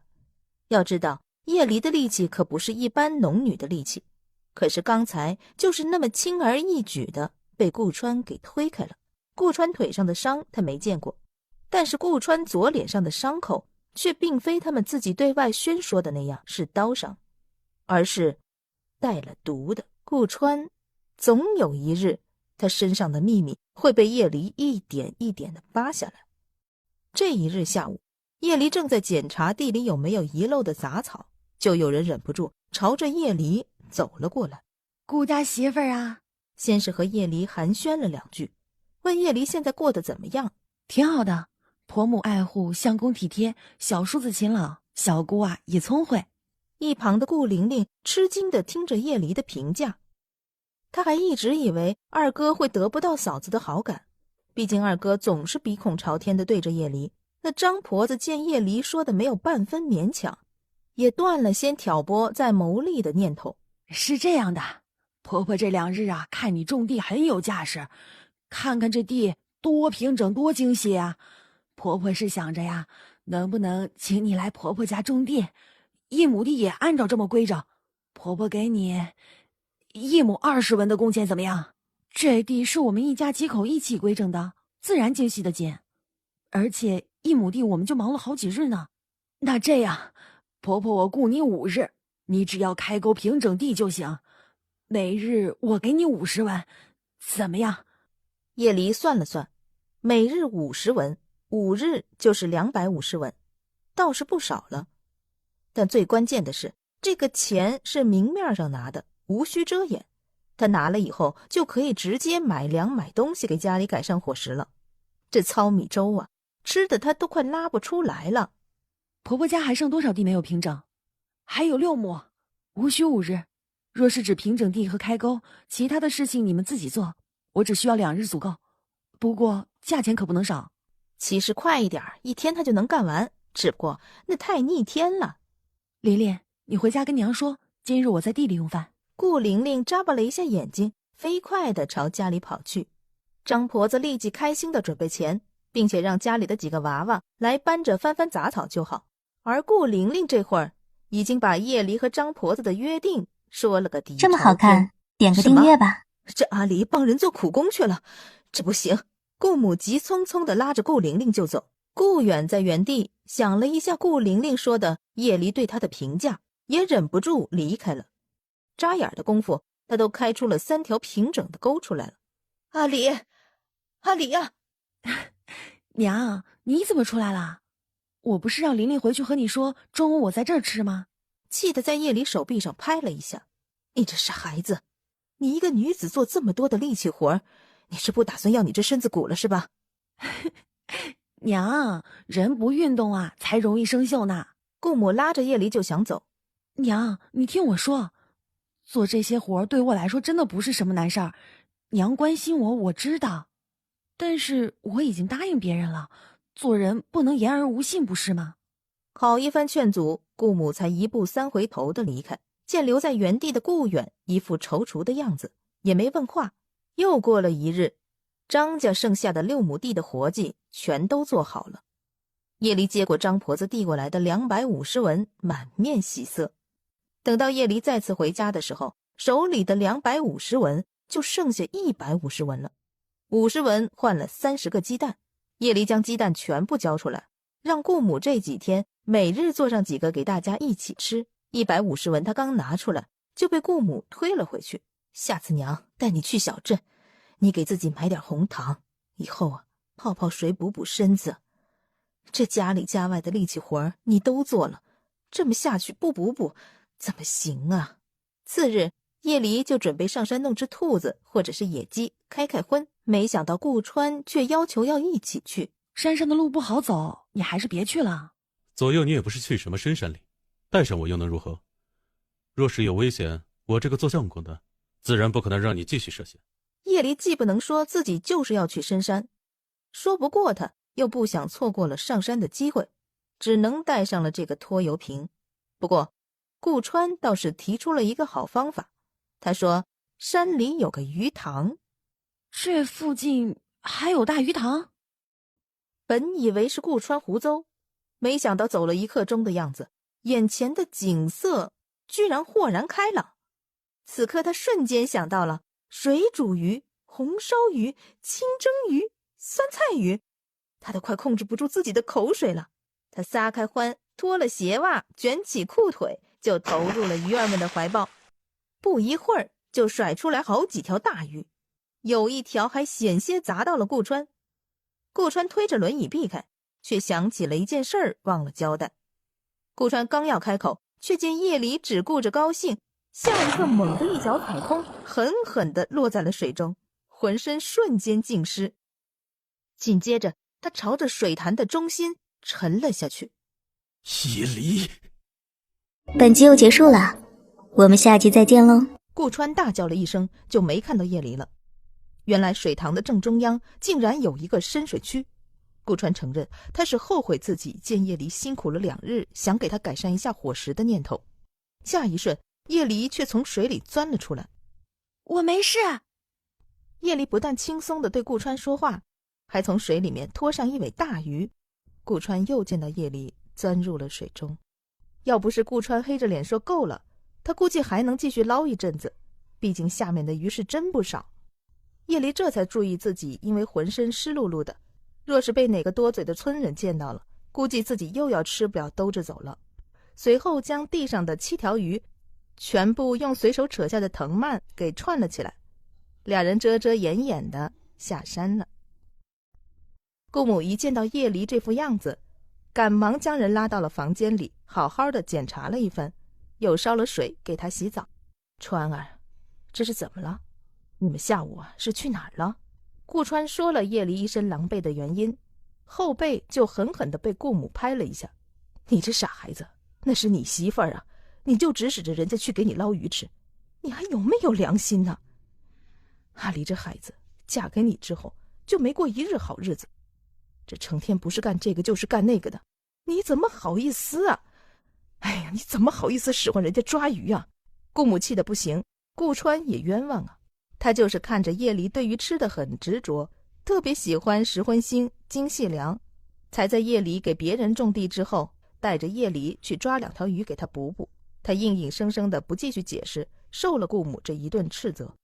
叶离出来见气氛不对，赶紧趁着顾母去倒姜汤的时候问顾川怎么了。你是不是惹娘生气了？你可不能这样啊，娘过得不容易。得了，这一个个的都指着他骂。别人都是婆婆儿媳互相看不顺眼，他怎么觉得自家是婆婆和儿媳看他不顺眼呢？他可是真难。时间已经悄然向前推进了10日，马上就是清明了。叶离也迎来了顾家每年做清明的日子，这一日要祭拜他们的公爹。只是顾家似乎只有拜祭叶离死去的公爹这一项计划。叶离好奇，难不成顾家村不是顾家的祖宅？怎么会没个先辈？这么好看，点个订阅吧。夜色渐深，顾家村某个角落里却传来了叽叽咕咕的声音。这样做真的可行吗，阿哥？不行也得行啊，不然你忍心看着我下地干活，还吃不好睡不好啊？你都不知道，我快被烦死了。但是在那天做这事儿不太妥当。行了，给我摸摸，其他的话就别说了，省得我生气。好。天色将明未明的时候，顾家村热闹起来了。不少人早早的就开始准备祭拜要用的东西，叶离故意出去了一会儿，拎着2只没脑袋的野兔子进来了。这是又中陷阱了。叶离笑笑，算是承认了顾母的猜测。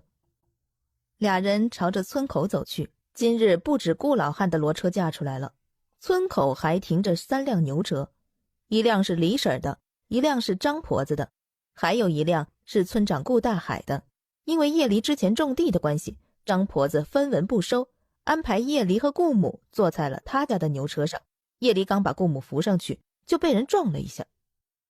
哎呀，姐姐，你怎么不上去啊？站在这里怪耽误别人时间的。是叶花，他似乎又生龙活虎的来找茬了。他几乎都快忘记了这个绿茶妹妹了，怎么突然又跑到自己面前刷存在感了？张婆婆，你也让叶花上车了吗？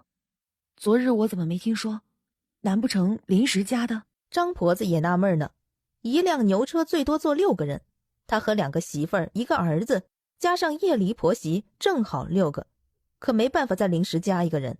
牛是很贵重的家财，张婆子怎么舍得多劳累自己的牛啊？临时加一个人是不行的。她眯着眼睛，毫不犹豫地冲着叶离挤了过来，想借着不怎么明亮的天色，将手里的东西塞到叶离的手里。叶离果然接下了叶花塞过来的东西，顺手收进了空间。叶花以为叶离只是接过藏了起来，知道自己的目的达到了，也顾不上别人不善的目光，转身就跑了。等到下车的时候，叶离就发现小镇今日的人是真不少。此时天色已经大亮了，顾母进了一家香烛店，一时间还出不来。娘，我去上次的饭馆把兔子卖了，一会儿就过来。叶离走了好一会儿，才找到一处偏僻的小巷子。他将叶花之前故意塞给他的东西拿了出来，是一套帕子，里面有一根红绳，红绳上粘着几根发丝。叶离搞不懂这是什么意思，就将这个东西随便扔在了空间的角落。接着他想处理虎骨和虎鞭，这么好看，点个出售了订阅吧。2根肋骨，只换了50两。虎腿虎骨他只剩下了4根，其余的4节他都留在了老大夫那里。叶离揣着50两，开始在小镇上采购起来。每买好一个目标物品，就想办法躲起来收进空间里。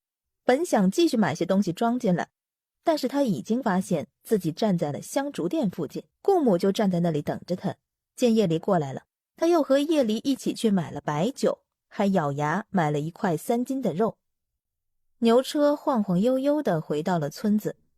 叶离眼尖地发现叶花竟然还在村口，他的眼睛还时不时地在叶离的篮子上看着。叶离将篮子交给顾母，让顾母先回家。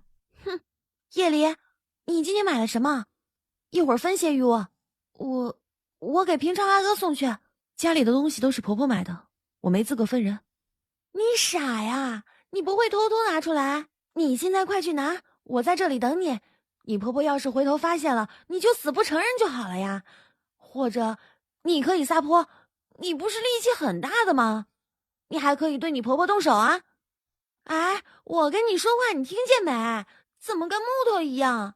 我说你啊，一脸的丧气，要是平常阿哥看见了，不得膈应死啊。我告诉你，现在你还能为平常阿哥做点事儿，就不要再别别扭扭了，赶紧去做。叶花得意忘形，直接伸手要来戳叶离的脑门。叶离一把抓住了他的手，这么一扭，啊，痛死了！你放开叶离，你这贱人！叶花用另一只手朝着叶离的脸抓回去，被叶离反手推开，一巴掌跟上。叶离，你这个小贱人，你敢打我！叶花再次被叶离弄得崩溃了，朝着叶离就是破口大骂，还说要找村长来，要冲上顾家，告诉叶家他叶离的秘密。叶离眼神阴冷，他的秘密不就是自己的非土著吗？难道说叶花知道了？要是不让我打回去，不把顾家的好东西偷出来，我就去告诉村长，你故意勾搭平常阿哥，还有你给他送的你胎发的事情，我也要全部说出来。叶离想起了叶花之前给他塞的那个带着几缕发丝的红绳，难不成这就是叶花口中所说的他叶离的秘密？这么好看，点个订阅吧。眼神阴狠，你老实点儿。明日到后山，我有话问你。你要是敢胡扯一通，明年的清明节就是你的节日了。说完，叶离转身就走。好一会儿过去了，叶花才从那种情绪里出来，但是何昌平许诺的未来和那些好处，都让叶花坚定了自己的决心。今夜回房的时候，叶离看见桌上似乎摆着什么东西，他走过去一看，是一根簪子，又看了看已经闭眼的顾川，想了想，还是没将人叫醒，明日再问吧。次日，清明至，南北山头多木田，清明祭扫。只是令叶离吃惊的是，不管是平日里喜欢炫耀的李婶子，还是吝啬的顾老汉，又或者是之前在叶离和顾川的婚宴上说风凉话的那几位婶子，都会在祭拜完自家的先辈之后，过来给顾川的爹上一炷香。这倒是让叶离看不透了，顾川的爹在人们心中的地位竟然是如此之高。可是这样也不对呀，这些人就不能把那些敬畏爱戴的情绪分一点给顾家在世的几位吗？再看看顾川，还是被村民给打断的腿，还有顾母，一个寡妇苦苦支撑着一个家庭。叶离是真的看不懂这些村人到底是什么操作了。叶离回到家后，借口离开了顾家。村口和山脚的距离因为角度的关系，形成了一个僻静的角落。此时叶花就站在那里等叶离。我问你，你之前给我的东西，你手里还有吗？有倒是有，毕竟你当初那么不要脸，送了平常爱哥不少呢。你去想办法，都拿给我。你是什么人啊？口气倒是挺大的。你说拿给你就拿给你？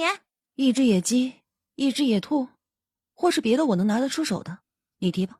他并不心虚，毕竟自己和何昌平还没什么，就算是原身，也没和何昌平有什么出格的举动和接触。只不过这古代的社会对女人可是并不怎么友好，若是被别人知道了私相授受什么的，那么叶离轻则进猪笼，重则烧火棍。那野鸡你每日给我给我2只，野兔也行，看你运气。还有每天带2个蛋过来交给我，我们平常哥要吃的。还有马上就要入夏了，你要给我和平常哥一人做2身衣服，老老实实的在农忙的时候帮叶家的忙，像以前那样，家里的水挑满。那你什么时候将东西还给我呢？你只要乖乖听话，等我心情好了，就会把你不要脸的证明还给你。真是好一出算计啊，打算将我利用个彻底，但是东西却捏在手里。我猜你根本就不想把东西还给我吧。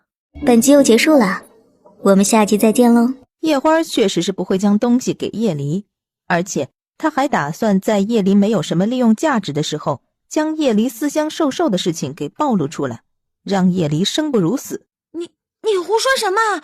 你只要按照我说的去做了，我自然不是不守信用的人。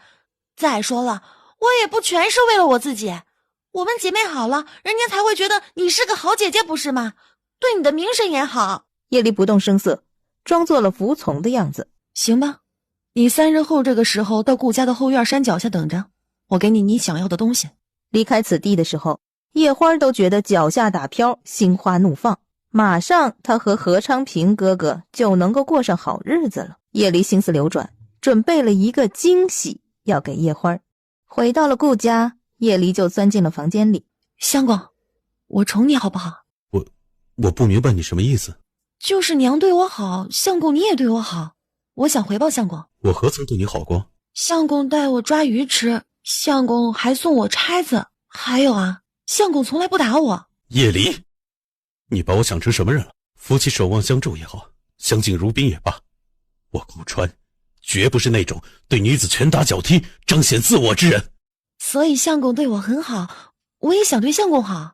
之前还在义愤填膺的顾川一下子就泄了气，冲着叶离妥协道：那你要怎么宠我？从今日开始，我想每天推着相公绕着村子走几圈。最多只能1圈。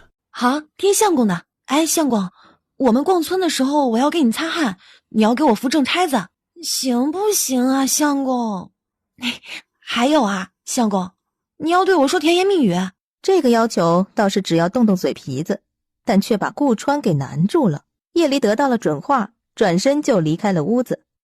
夜里，趁着叶离沐浴的时候，顾川划着轮椅悄然进了顾母的房间。娘，孩儿有话想这问你。么好看，点个订阅吧。你且问。听着顾母如此这般的讲道，顾川照做了，两人都没发现，在一旁玩着红绳的顾玲玲，今日午饭前，她本来想找嫂子玩花绳，却无意听见嫂子对哥哥撒娇，说要哥哥对她说甜言蜜语，她就偷偷地跑回来告诉娘亲了。等到夜离回了房间，你睡不着吗？有什么需要我帮忙的就说上，别想太多，容易变老的。夜离毫无心事地睡着了，可是顾川的脑子里一边装着明日要如何甜言蜜语的忐忑，一边因为夜离的话感到心慌意乱。夜离一觉醒来，天色已经微微发亮，起身洗漱，随后去水井那里挑着2担水回来。顾川被顾远推出来的时候，相公、小叔早。顾川果然信守承诺，被夜离推着在村里转悠了2圈，姑且称其为爱的魔力转圈圈吧。逛第2圈的时候，才看到了村里的长舌妇旺嫂子，故意在她面前刷了一波我相公很好很疼我，我也很好很疼我相公的操作。见到旺嫂子满脸的羡艳和八卦，夜离这才满意的推着顾川往回走。那旺嫂子可就掰扯上了，什么夜离倒是过得很如意，顾川虽丑又残腿，但这小两口子好像还挺恩爱。不过不管是这好听的还是这难听的，都传递出了一个讯息，处得还挺好。这话传到某些人的耳朵里，自然是不好听的。且猖狂着吧，等你没用了，你看我不撕了你的脸皮，让你做弃妇。夜里，顾川看着一脸理所当然的夜离。夜离，我有话要问你。啊？有什么事你说。你为什么一定要表现的与我之间相处得很好？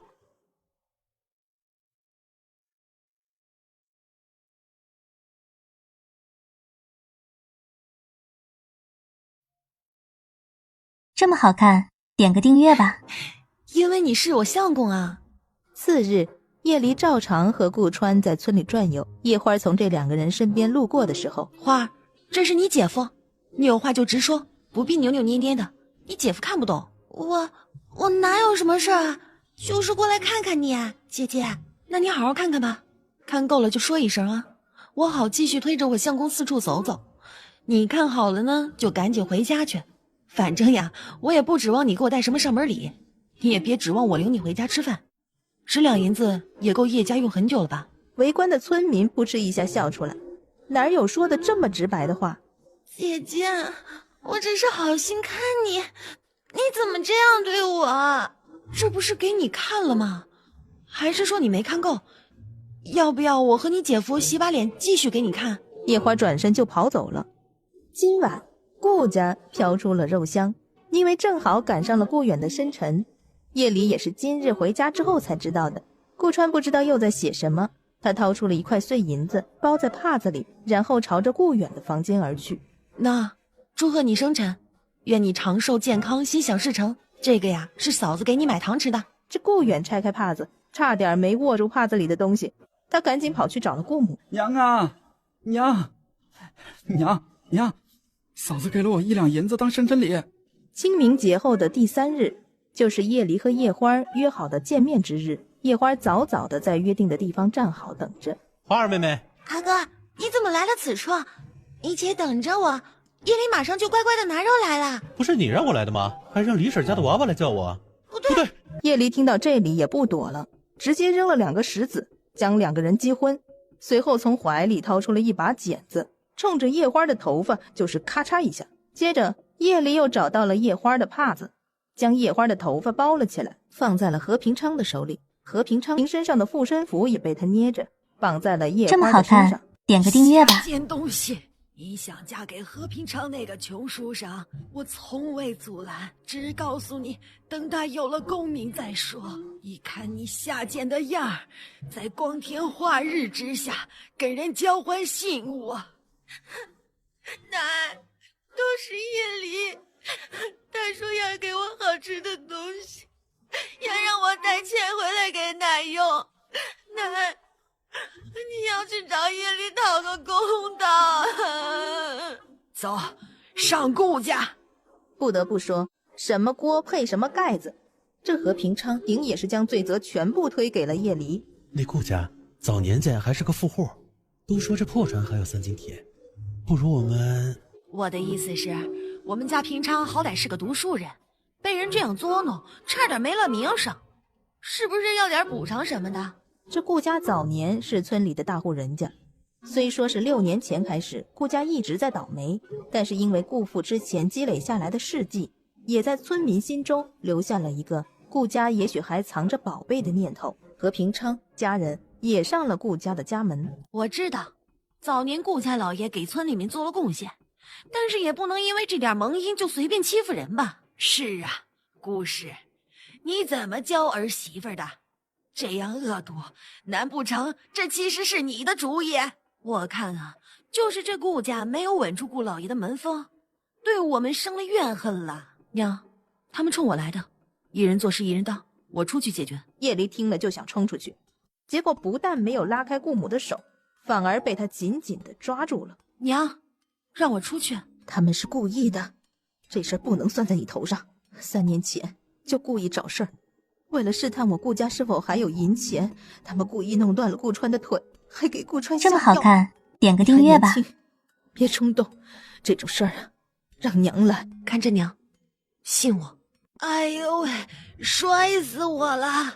叶离一拉开门，叶老太和何大嫂直接被摔了个底朝天。终于肯出来了，走上祠堂去，我们审案。好，上祠堂。我相信我顾家能得到一个公平的决断，不以为有心人的谋害弄得无法生存。那就请吧，2位，上祠堂断个明白。我说顾家媳妇儿啊，我这是给你面子，要是真弄到了祠堂，你们死去的顾家老爷还有你儿子以后的名声可就烂了哟。哼，走啊，不是要上祠堂吗？我不要你给我面子，你们为了污蔑我什么离奇的事情张口就来，也不怕死了以后下拔舌地狱。快走，赶紧上祠堂。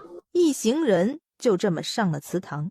事情就是这样了，族老啊，村长啊，你们要为我这可怜的小孙女做主啊，她还是个孩子。轮到何大嫂了，这何大嫂不知是出于什么心思，将自己上顾家门找茬的起因全部推在了何平昌身上。何平昌因此脸色苍白了一瞬，总觉得心里有些不安。族老听完这2人的话，大概有了个印象。顾叶氏，你有何话说？族长、村长、何大嫂和我乃他们这是诬告，故此叶离不能认。就是你打晕了我们2个，然后把我的头发给剪下来了。姐姐，你都已经嫁为人妇了，就算以前对何平昌有什么心思，也不应该因为嫉恨我是个清白女儿身，就这样折辱亲妹呀。本集又结束了，我们下集再见喽。妹妹，你在胡说什么呢？女孩子家家怎么能说出这种话呢？你是不是魔怔了呀？我和我相公很恩爱，我的心思就是照顾好顾家人，这是一个妇人的本分。我不知道妹妹为何这般说我，试问我一个弱女子，如何能对2个人动手呢？我若是拿着一根大棒子在村里走来走去的，不可能没引起别人的注意吧？可不是嘛，这叶林和他相公多恩爱呀，我相信村里不少人都见过了吧。你是用别的东西打我们的，还有你分明就是对平昌兄长有爱慕，还送了你的胎发。族老，我有证据。送头发给何平昌的不是妹妹你吗？我都听人说了。再说了，胎发这东西我们庄户人家也不兴这个呀。族老、村长，我夜里敢对天发誓，我对何平昌要是有半分所谓的男女私情，叫我不得好死。若是我没有，那就造谣的人做了亏心事的人，那就都不得好死，不得善终。叶老太啪的一下就摔倒在地上，全身颤抖着，也不知道是不是被叶离的决绝给镇住了。我顾家虽穷，但是我们一家和睦，终会有出头的一日。到时我顾家必盖新房，打水井，开流水席，宴请诸位明是非的长辈们。族老问话何昌平又支支吾吾说不出个所以然来。这件事儿本就明朗了，要是继续审下去，只能平白让顾家人对顾家村寒了心。这万一顾家又能重新复起呢？这件事儿匆匆了结了，顾家不必赔偿什么东西给叶家，反而是叶家和何家要赶紧为2个年轻人定下婚事，不然就要准备进猪笼了。点个订阅吧。回去之后把自己关进了屋子，好好的哭了一场。再出来的时候，神情气爽的模样几乎看呆了叶离，从未见过笑容如此爽朗的顾母，似乎在祠堂里的胜利为他带来了新生一般。时间匆匆转眼到了4月底，夜里想着从自己交出虎骨至今已经有1个月了，想去询问一下大夫那边的进度，没想到大夫说还早，至少还要3个月。不过离开大夫家后，夜里也将进一次城列为了自己的首要目标，进城才能够将虎骨卖出好价钱。夜里试探着提出了要进城看看的想法，没想到顾母竟然点点头，并告知了叶离一件事情。叶离这才知道临安府这个城中有顾家的亲属。阿里呀，那你就跟远儿一起去吧，选一个日子，你说一声，娘啊，给你们订车。择日不如撞日，那就后日出发吧。这亲属是顾母的娘家，也就是村里那位李婶奚落顾母的时候提到的那个会支援顾母的舅家。次日晚间，明日我就要和顾远一起去临安城了，你有没有想要的东西啊？我说要什么你都带，明天再看看吧，只要我能做到的。那你给我带方砚台、成泥砚如何？行，我到时候看看吧。次日夜里起得非常早，出发前还在山上转悠了一圈，下来的时候手里拎着2只几乎完好无损的兔子。顾远也背了一筐子的干药材。这是我采的草药，已经筛制好了，我准备一起带去卖了。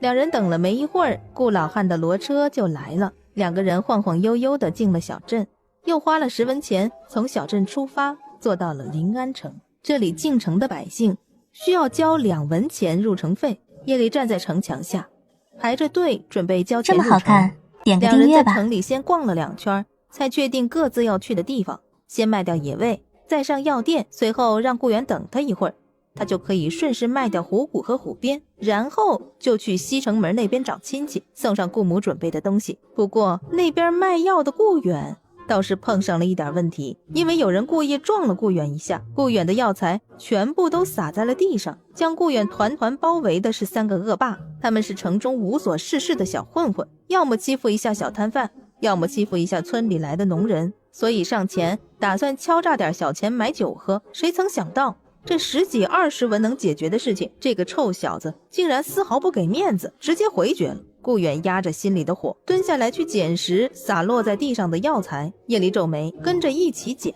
哼，小娘皮，今儿个爷爷就教教你什么叫规矩。周围几个路过的人都当作没看见，只有一个汉子紧盯着这里。赶紧的，掏出钱来孝敬爷爷们，爷爷们教教你们2个傻帽规矩。夜里知道这些草药都是顾远费了大功夫弄的。你们弄坏的草药价值200文，你们谁出这笔钱？我说小娘子，你还敢朝我们要钱？我说你是不是脑子坏掉了？说着，恶霸甲伸手就要过来拍叶离的脸。我的手我的手是不是断了？你都做了些什么啊？不赔钱，那就肉偿吧。哼！随后又是咔咔2声，这2个恶霸也步了恶霸甲的后尘。你怎么还会功夫？哦，这个啊，不是功夫哎，我刚才路过药店看别人接骨后就会了。看人接骨就会拆人骨，听说过捕猎陷阱就能上山打猎，这嫂子夜离到底是个什么存在呀？不一会儿就会有衙役朝着这边过来。就在这个时候，一个中年男子冲了出来，在3人身上狠狠地拳打脚踢。这么好看，点个2个订阅吧。衙役直接拱手。看来是这位大哥出手制服这3个恶霸。等着衙役们带走了3个嚎叫的恶霸以后，这之前担心多生事端，便冒领了姑娘之功，还望姑娘见谅。没事，这位汉子确实是没有坏心思。夜离陪着顾远卖了2斤的药材，才得了35文钱，并且沾上了脏东西，这已经是很高的价格了。2人一路走着，问了粮店的所在位置，顾远转身就出来了。等上了亲戚的门后再出来买。之前安排今日计划的时候，顾远也是这么说，一定要将看亲戚放在最后，不然提着粮食进到人家家门，再从人家家门给提回来吗？顾母的娘家姓曲，在城西的一处小院子里。根据顾母所说，以前顾家刚刚遭逢变故的时候，是曲家一点点的帮衬，足足坚持了6年，才让没多少地也劳动力不足的顾母能在顾家村生活下来。但是等着按照地址找上门的时候，叶离发现自己错了，还错得很离谱，因为这曲家真的是太穷了。据说曲家可是有10几口人的，就这院子能住下这一群人吗？这里可是曲家，你们是谁呀？这不是顾远吗？孩子，你怎么来了？是不是家里缺粮食了？来，先进来，舅舅给你找。这是枣儿的小儿子，您的外孙子。这位姑娘这是我哥哥的媳妇儿，是我嫂子。这川哥有媳妇儿了，想必早儿心里也轻松些了。对了，你们是不是没粮食了？都怪舅舅，这段时间事情也多，没能准备好送过去。叶离这时候将手里的篮子递了过去，身边站着的曲家的2个小娃娃口水都要流出来了。点个身边的2订阅吧。个小娃娃连口水都要出来了。只见里面是1小袋的糙米，半只风干的兔子，半只风干的鸡，还有10几个鸡蛋。这是娘对你的一点心意，接着吧。我嫂子的意思是我们正好来镇上办事儿，让我们过来看望一下舅舅一家。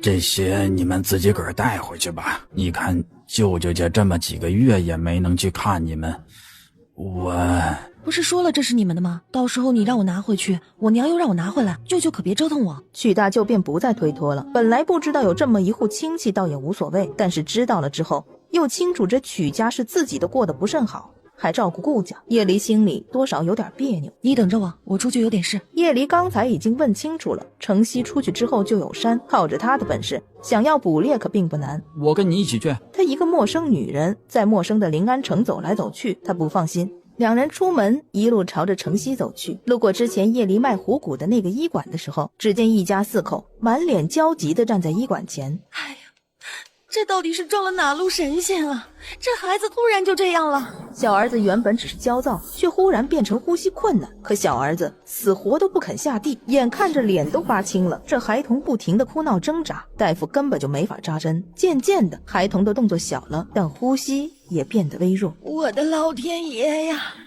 这是造了什么孽呀！孩子给我。这么好看，点个刚才那声订阅吧。呵斥正是这女子所言，见他们根本不为所动。孩子给我，再晚就来不及了。孩子到了叶离的手里，这是机械性的窒息，比如上吊自杀，用物体堵塞呼吸道造成的。窒息时，患者不能说话，出现吸气性呼吸困难。叶离将孩子平放，立刻解开了孩子的领口，果然看到了症结所在。他赶紧松了一下绕在孩子脖子上的护身符的红绳。有没有剪子？拿来给我用一下。一旁的老大夫直接拿了手边的剪刀过去。叶离靠近孩童，一下将护身符剪断。不可以，护身符怎么可以剪断？必须剪断。叶离见孩子脱离了危险，对着这妇人呵斥了一句：你可知小儿不善言谈，不怎么会清楚表达自己身体变化和不正常。这次的祸因就是因为这个护身符。这个护身符的绳子过长，护身符内应有重物，孩子动弹之间，重物移到了后背，加上被大人抱着，更是加重了重物对他的压迫力度。再晚一点，估计神仙难救。叶离说完，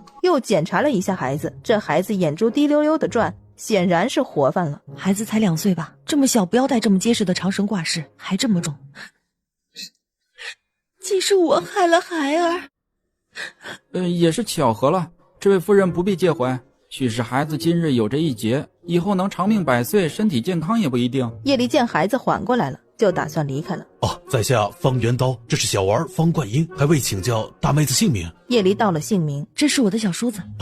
小兄弟你好。打过招呼之后，提出了要过府一叙。随着方元刀一起，盛请邀请叶离，叶离只能跟上。几个人从城西绕到了城东，据说这里是临安城府的富人区。叶离和方元刀谈着谈着，叶离就被奖励了100两银子，另外还送了2匹布。叶离倒是打消了去城西的计划。有这么个契机，不是正好将自己的钱从明路上过一过吗？叶离给了顾源5两银子，让他去买点吃的，一会儿送到曲家。本集又结束了，我们下集再见喽。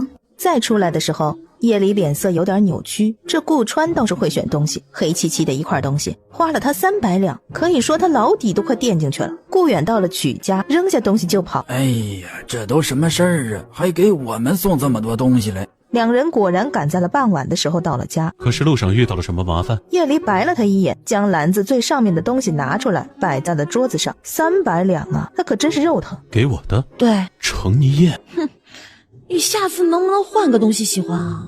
这个东西也太贵了吧？你怎么那么败家？吃点肉吃点蛋不好吗？非要选这种东西。叶离还说着什么，顾川早都听不见了，满脑子都是这个10两银子娶回来的娘子，她到底还有多少吓人的本事不曾暴露出来呀？灶间，顾母听完顾远说的，为娘啊，隐约猜测你舅舅家是不是遇上什么难处了，所以这次才让你们带点东西去看看，没想到竟真的被我猜着了。回头我再找找，多弄点吃的出来，你呀回头再给你舅舅带过去。顾远摇摇头，你这孩子怎么这么没良心呢？要不是你舅舅这几年的救济，你们几个如何能安稳活到现在？早都饿死了。哎呀，算了，娘自己去。哎呀，我怎么是那样的人？不是这样的，娘，嫂子给舅舅家送了东西，嫂子给了5两，我买了2两的吃食，又扔了3两给舅舅家，就跑出来了。你们哪来的5两啊？顾远便将医馆门口叶离救下一个2岁孩童的事情说了一遍。唉，这算是好人有好报啊，阿离啊是个有福运的。叶离和顾川的屋内，叶离也是睁着眼睛说瞎话。这个什么砚台的就花了20两，好在我本事大，顺手救了一个人，我还有80两呢。顾川眼神一闪，这成泥砚虽说是品相一般，少说是250两往上走的，20两这个价位他不会是抢来的吧？哎呀呀，还有一些布料要给娘亲呢，我去帮忙整理一下。赶紧找了个借口就跑了。既然有了钱，娘，麻烦您找几个人品好的工匠，帮着给我们家里这么起好看房子吧。点个次日订阅吧。就出门到了小镇去找工匠。叶离原本只想低调行事的，来匆匆去匆匆，说是屋顶漏雨，墙壁渗水，所以需要翻新房子。只是叶离没想到，说什么叶离这个媳妇儿掌管了顾家，反正酸话一句句的。叶离索性不躲避了，反而顺势将自己救人、被人给了银子感谢的话都抖了出来。这救人还有钱拿，那是多少啊？是啊，顾家媳妇儿，人家是不是给了很多？你跟我们说说呗，我们又不要你的，不多。至于叶离口中的翻新房子，他们觉得意思应该是屋子修整下，或者是篱笆换成新的。就在村民们开始鄙夷叶离这所谓的善心也只值几两银子的时候，村里浩浩荡荡的来了10几个人。哎，有劳，请问一下顾家怎么走？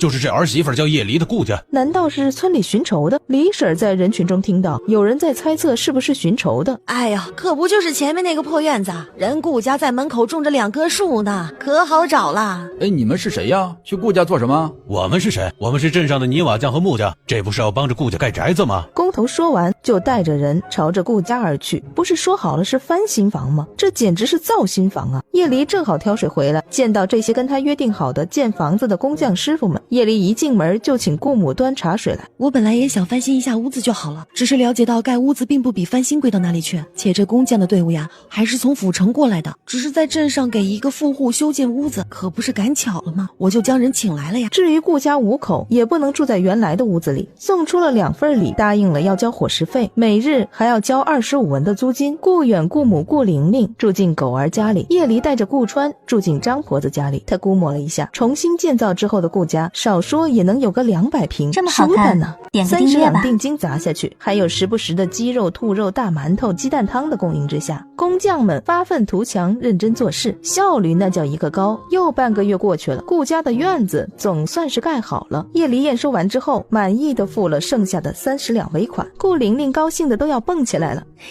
要搬新家啦！其实顾远也很期待，只是他闪了闪眼神，内敛的高兴，因为还要在外多借住5日。叶离给张婆子和狗儿娘又多付了5日的租金，并请2个家庭5日以后都去顾家暖房。夜深了，张婆子的媳妇儿悄悄进了房子。娘啊，我们真的要给顾家人做面子，上门暖房吗？怎么，你不想去？那你别去，人家只是开口邀请，又没逼你。我只是听村里面最近说话说的难听，说我们看人家有了好处就想着扒着不放，放他娘的狗屁！这顾家之前没盖屋子的时候，老娘不就开始跟人打交道了？你忘了这回事儿？那我下次听到就骂回去。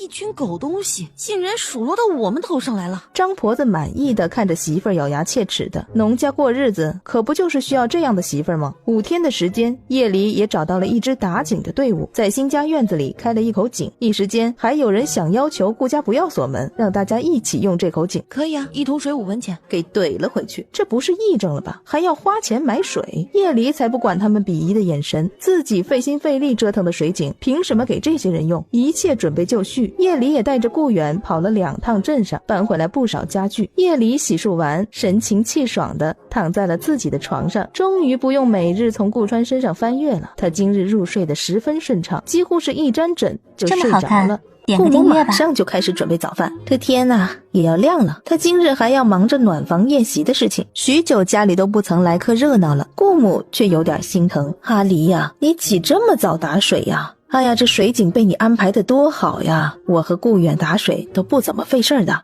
你以后不用起这么早打水了啊，你再回去睡会儿，快去。叶离乖顺的点点头，要进房间的时候，忽然想起了一件事儿。昨晚住进新家的时候，顾母似乎低语了一句，说是娘家要是在就好了。娘，等顾源醒了您叫我一声，我一会儿把姥姥家的都接过来热闹一下。顾母拿着水瓢的手一抖，那水瓢直接掉在了地上。阿离啊，你说啥？他知道顾母在顾忌什么，肯定是觉得家里的变化是自己带来的，所以不好意思让他的娘家也来沾光。毕竟叶离一向对村里那些占便宜的人可没什么好脸色。娘，那是你的娘家，多年来也一直救济家里。顾家呢，就是我的家，对顾家好的人就是对我好的人。以后啊，你不必顾虑太多。顾母一听，居然掉下了眼泪。叶离咂巴着嘴巴，他不是一个会说什么甜言蜜语的人，索性就让顾母自己梳理一下情绪好了。在新家的第一顿早饭非常合叶离的心意，叶离吃得很满意，觉得这真是一个幸福的开始。吃完之后，叶离就招呼顾源，赶紧的换一双鞋，我们一会儿上府城。顾源早就听娘亲说了这件事儿，闻言就大声应了一句。叶离和顾远已经去过顾大舅家了，这轻车熟路的很快就找到了位置，没想到一进门却看到曲大舅的小院里一片狼藉。点个订阅吧。顾远第一个冲过去问，曲大舅却还是先问了顾远为什么而来。顾远就说了，家里盖屋子，想请大舅一家过去暖锅。好，盖屋子好啊。心想他妹妹这家里啊是要好起来。叶离将篮子递了出去，里面照样是一些米面，还有2串糖葫芦。只是他们这边刚说上话没多久，就听到一阵杂乱的脚步声，小院子外面冲进了满满当当10几个人，一进来之后就骂的骂，动手翻东西的动手翻东西。哎呀，我听说你们家最近可是有了发财的路子，乡亲们过来坐坐，你们可不得招呼招呼。就是林子家里拿回去了那些白面和肉呢，你们快些交出来，不然你们那地我们可是不伺候了。你混说什么呢？那是顾老爷以前允许我们种的，我想曲大爷不会那么没良心，故意收回我们维持生计的田地吧？原来这些人全是顾母娘家的佃户，在顾父还在的时候，为顾母的娘家置办了将近100亩的田地，这些都是曲家的亲族，到现在还种着曲家的地，每年交给曲家一点粮食。至于他们上门来期的原因，是因为村子里有个二溜子闻到了油水的香味，就来抢了人家的东西，回去还大言不惭的说这是曲家送的。其实他们要是不种曲家的地，曲大舅一家倒是非常愿意，只是家里的亲族一直都控制着大家，不让曲家回村，还不交还田地，每年拿一点曲家族人微薄的佃租。有村妇见到了叶离手里拎着的2个糖葫芦，这个东西你们大人也不好意思吃吧，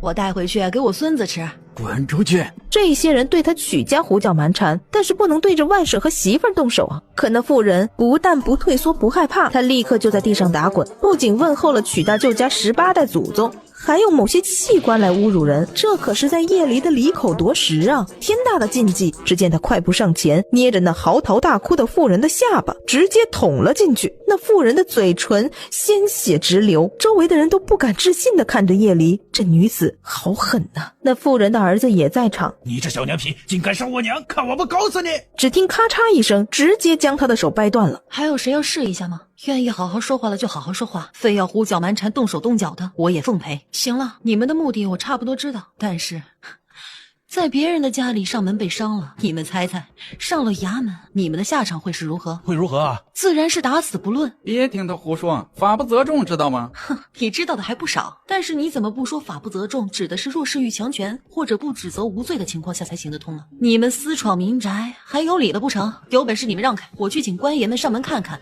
孰是孰非，要不要啊？叶离这一出一出的，将一众欺上门的人吓得是目瞪口呆，噤若寒蝉。本集又结束了，我们下集再见喽。这一群佃户以为曲家失去了顾父的庇护，家里头算是落败了，却没想到这一次碰上了个硬茬子。那么下一个想被断手断脚的人是谁？尽管过来。众人被他凛冽的目光一扫，浑身吓得哆嗦。这些人正想赶紧离开，你们来得正好，干脆都留下来吧，把你们这6年的佃租都好好算算，这地我们就如你们所愿都收回来。叶离却叫顾远给自己搬了一把椅子过来，你们这些过来的人都要留下地址名字，回头我找时间一一上门拜访。若是不想被我我第一个拜访，那就记得自己想办法弥补曲家的损失，不然这众人一个个屁都不敢放一个。不然我肯定不会在你们家里收拾你们的，我会在你们出来的时候再教训你们。放心，我不会给你们找到证据的。你们现在可以滚了。西上门的10几个人鱼贯而出，片刻不停留。收拾一下东西啊，上我们家暖锅去。好。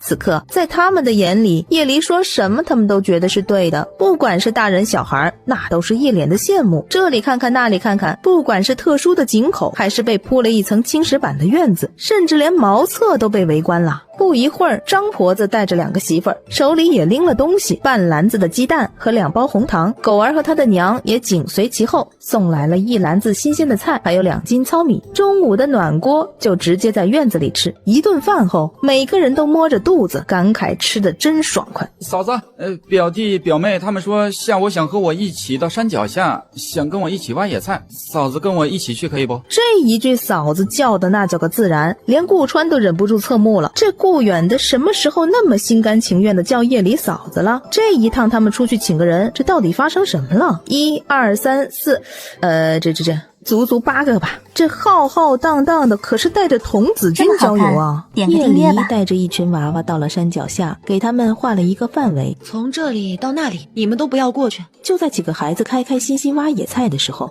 从丛林的深处传来一些声音。叶离皱着眉头，顾远，你带着琳琳和那些孩子全部回家，我上山看看。怎么了？叶离朝着山上走去。此时深山内，3个汉子正在躲避一只棕熊的追击，5个人的小团伙已经折了2个在路上了。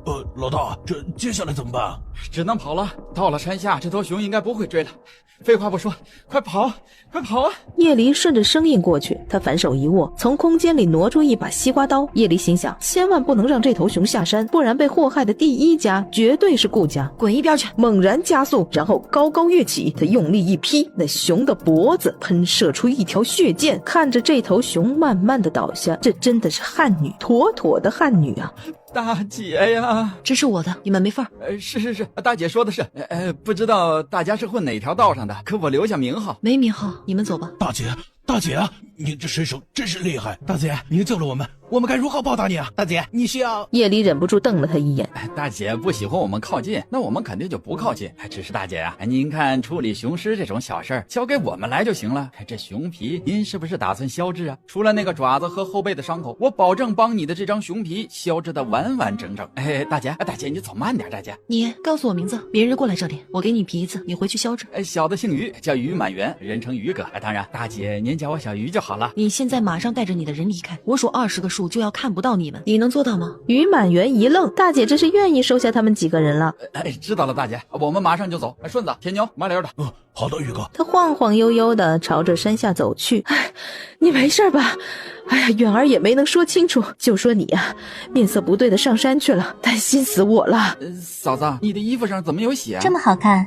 点个订阅吧。这么一说，在山上看到一只野猪，用石头砸了一下，没打死它，被它跑了。娘说深山不让进去，我就没进去。乖，没追进去啊，是对的。叶离姑且算是暂时过了一关。回到家之后，曲家人都提出了告辞。若是那几个人再找麻烦，你就说我随时等着上他们家。不但如此，叶离还教了曲大舅妈一个很阴的损招，若是他们执意对你们动粗，或者试图伤害你们，你就……此处要省略如何让蛋碎的几种方式。我知道了，阿离，以后他们敢再来欺负家里，我就这样再那样。哪样？你们在说什么呢？叶离和曲大舅妈心照不宣地交换了一个眼神，送走了曲大舅一家。次日，叶离再次上了山，叶离将熊皮给拿了出来。等了好一会儿，于满元才带着2个汉子跑过来。大姐，这东西我就带走了。拿走吧，不过这个熊皮你要消脂多久？要不然这2只兔子你也帮我消脂了吧。于是于满元爽快地答应了，并在临走之前给了叶离一锭金子作为抵押。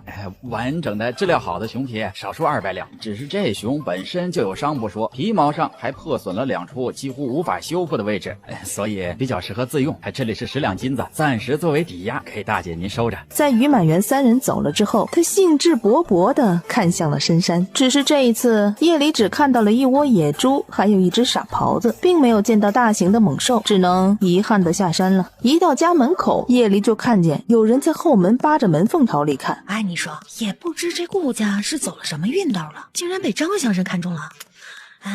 只是不知道这新进门的小媳妇儿是个什么性子。你说的是我吗？对，说的就是你哪冒出来的？张媒婆见到自己失态了。哎呀，你说是顾家的新媳妇儿吧？这一看啊，就是有福气的。瞧瞧这模样，这身子，哎呀，真是数一数二的好灵相。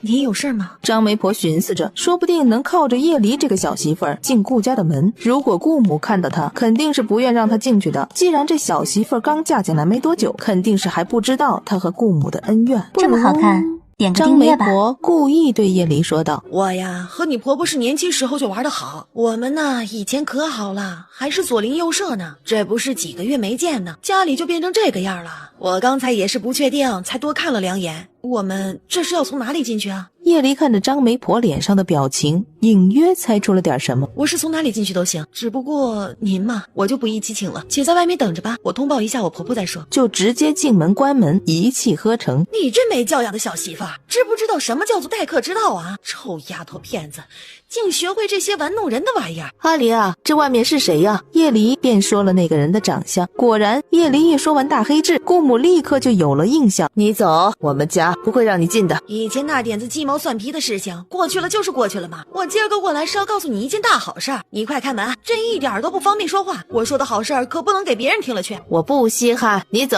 叶离想了想，拎了一把砍柴刀就站了起来，吓得顾母一下子按住了叶离的手。这儿媳妇儿虽好，就是有点直和憨。顾母见到外面的张媒婆，不说完话是不走了，冷着脸拉开门，有什么话快说，说完就走。是镇上的张乡绅啊，看上了你们家的顾玲玲了，想给他的小孙子配个娃娃亲呢。配什么娃娃亲？我们只是一介农人，配不起什么乡绅的员外的。你走吧。哎呀，你怎么就说不通呢？你说玲玲这孩子要是能嫁到人乡绅的家里，以后啊，那是吃香的喝辣的，想吃肉就吃肉，想吃大米就吃大米。孙子几岁了，有什么毛病？顾母怎么可能不知道张媒婆什么德行？当年为了嫁给顾父，甚至搭上了一个小姑娘的清白。那孩子啊，年纪是稍微大了那么一点，但是年纪大的会疼人呐。以后你玲玲就享福了哟。那孙子今年也才16，正是一个好年纪。16岁能正常娶妾了，这指不定是什么过不去的毛病，才会到乡下找一个才6岁的孩子做媳妇儿。你还是个人吗，张翠花？你是不是以为我真的没有半点性子，能让你随意将这坏主意打到我的身上来？那孩子什么都好，就是有时候控制不住自己的想头，时不时啊就会做点小孩子心性的事儿。这不正好和玲玲能玩到一块儿去吗？玲玲嫁过去，只要守得住，每年张乡绅给你们家50两银子，结亲当日先给100两，怎么样？是不是从来没见过这么多钱？你也不要太挑剔了啊！你说你们家里这缺的缺呀，死的死，有了你女儿换来的钱，你大儿子的脸说不定能治治，你小儿子读书也不用担心了。你还想……张媒婆话还没说完，叶离一把将张媒婆举了起来，按在了墙上。你想把我们家6岁的小姑子嫁给一个傻子？你是谁呀？你就这么大脸？你想嫁你自己嫁，现在马上滚，我们家不欢迎你。娘，我送这位大妈出去。随后直接像拖死狗一样给她弄了出去。两个人渐行渐远，顾母有心追出去，却听到身后咣当一声，发现发出动静的正是顾玲玲。这孩子他全都听到了。而此时叶离正将张媒婆提溜到村口。你等着，我就不信张乡绅治不了你。一进家门就听到了顾母的声音，才注意到顾玲玲一声不吭地坐在角落里，只是使劲地流着眼泪。我这是造了什么孽呀？我就不该把门打开。那个黑心肝的什么话都敢说出口。顾母抱着顾玲玲再三的许诺，却没能够得到顾玲玲的半句回应。夜里睡不着吗？你说这件事会不会还有后续的隐患啊？我觉得既然这种阴狠的人注意到了顾家，不会轻易放手的。加上那个张媒婆，我看着也觉得她不像个正常人。这也是老恩怨。不过那张媒婆确实是个狠角色，当年差点把自己的表妹给害死，做了媒婆之后更是胡乱配人，经她手的夫妇几乎就没有和睦的。太憋屈了，要是以前……叶离一下子转身，硬生生地结束了话题。我困了，先睡了。次日夜里起来的时候，眼睛下面泛着青黑色，他昨天愣是没睡着。娘，我看家里的鸡蛋没多少了，今日逢5的日子，我坐顾老汉的车到镇上去一趟啊。顾玲玲现在这个样子，她做不到视若无睹，更做不到无动于衷，所以她只能先下手为强了。没想到张乡绅的农庄还没找到，叶离先看见了一个熟人。东西还不肯交出来吗？于满园，你平时可不是这样的硬茬子呀，我李大嘴可从不喜欢硬来，奉劝你一句，矩啊，识时务者为俊杰。我说过了，那个东西不是我的，只是别人暂时放我这里的。李大嘴啊，你怎么就是听不懂人话呢？原来是抢东西。于满园，本集又结束了，我们下集再见喽。他上前直接将打人的那位撂倒在地。发生什么事了？那些人是谁啊？大姐，他们想抢您的熊皮。这有人撑腰就是不一样啊！你这个小娘皮，是不是吃了雄心豹子胆了？竟然敢打我！你可知道我是谁人？那你知不知道我是谁人？树李某孤陋寡闻，敢问这位大姐是哪条道上混的？叶离神神秘秘地看了一眼李大嘴，小声地对于满园说：一会儿我说开始你就跑，能甩了几个人是几个人，我带着你跑。于满园悄悄地退了2步。你站住！我让你走了吗？还有你，怎么不敢说出你的来历？我来自山外山，乃是人外人。说罢，叶离直接冲了上去，开打。哎呦！闭嘴，丑鬼！李大嘴狠狠地被砸在了地上，打晕了。叶离皱了皱眉头，看看自己的手，哎呀，怎么感觉吃好喝好了之后，这自己这个力气是越来越大了呢？姐呀，你是我姐，我终于有姐了。这次大姐来小镇上可是来寻我的？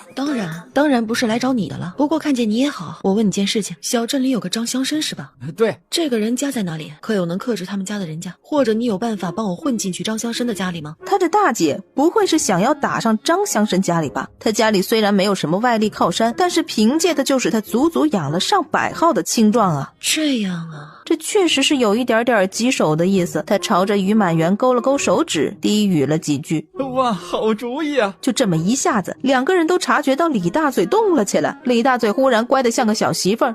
这位大姐，是小的有眼不识泰山，还望您不要跟小的计较，小的这就离开，不碍您的眼。叶离点点头，正想放李大嘴走，李大嘴转身，脸上的表情立刻转为阴森。大姐，不能放他走。于满园想起李大嘴转身前看他的那一眼。大姐，他是小镇的地头蛇，您不是要问事情吗？他保证知道。站住！大姐，他手底下也有那么10几号人，应该能为大姐所用。李大嘴这才明白过来，是于满园坑他。我找你问几个问题。叶离将自己的问题说了。这张乡绅是土生土长的本镇人，算起来也是这片数一数二的大户。叶离是用张家委托别人到他一个亲戚家提亲的借口来做引问。我知道的不多，但这张乡绅家里并非一个好人家的人选，而且他的儿子更是如此。本来前2年傻了不说，还极为残暴。这倒是让叶离高看了他2眼。哦，那你想必也知道他住在哪里，带我去看看。叶离跟着他们顺利的来到了张乡绅常住的院落门外。大姐，不知道您还有什么吩咐吗？其实你不必叫我大姐，我就是想问问你手底下有多少人？如果雇你们做事是个什么价位？不是什么要命的事情，对你们来说应该是很简单的。不用钱，不用钱，给大姐做事儿是我们的荣幸。行了，我过2日会再来一趟的。你先帮我盯着这张乡绅家里，将他们最近的动态和风言风语都记下来。若是他们有人朝着西边去，你就赶在他们之前到顾家村找我。这李大嘴之前特意提醒他不要将家里的女子送入火坑，叶离就知道这个人的心里多少还存了几分善良，许是能为他所用。他本就做好了修身养息3年，毕竟和顾川签订了3年之约。不过在古代的日子里，一个女子若是孤身在外，麻烦必定很多。他想顺势收了这些人，也不是什么坏事。不过他知道要让马跑，可不必先喂草。叶离从袖子里掏出了5两银子，这些先给兄弟们喝喝茶，吃顿饭，打打牙祭。以后有事儿啊，我会再寻你。我保证绝对完成大姐给的任务。行了，我先走了，别的事你安排吧。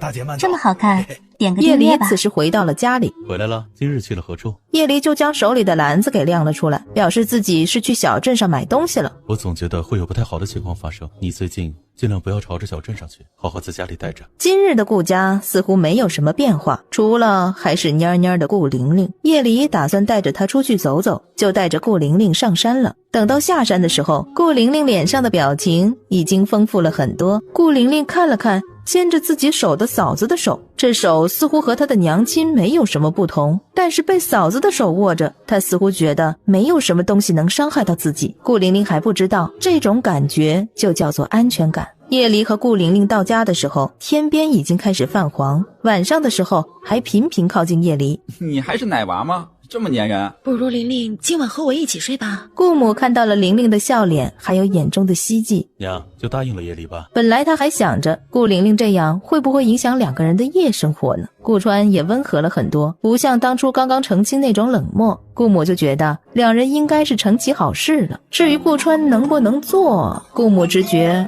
可能是叶离主动呢。哎呀，这乱想什么呢？左右夫妻2个人不介意自己的房间多了个小姑子，他何必做那个恶人，让自己的亲女儿不高兴啊？好，那玲玲啊，就拜托你了。这玲玲啊，不会尿床的，但是睡觉之前一定要去一次茅厕。她有的时候怕黑，憋得狠了也不说。娘，顾玲玲一下捂住了叶离的耳朵，似乎不想让自己的光辉事迹被叶离听到。这么好看，点个叶离配订阅吧。合地说了一句。娘，你刚才说什么？我没听见。顾玲玲稍稍地松了一口气。顾川今日颇有兴趣地在画画，叶离则是在监督顾玲玲睡觉。你该闭上眼睛休息了，还是你想入厕？顾玲玲摇摇头，不想睡。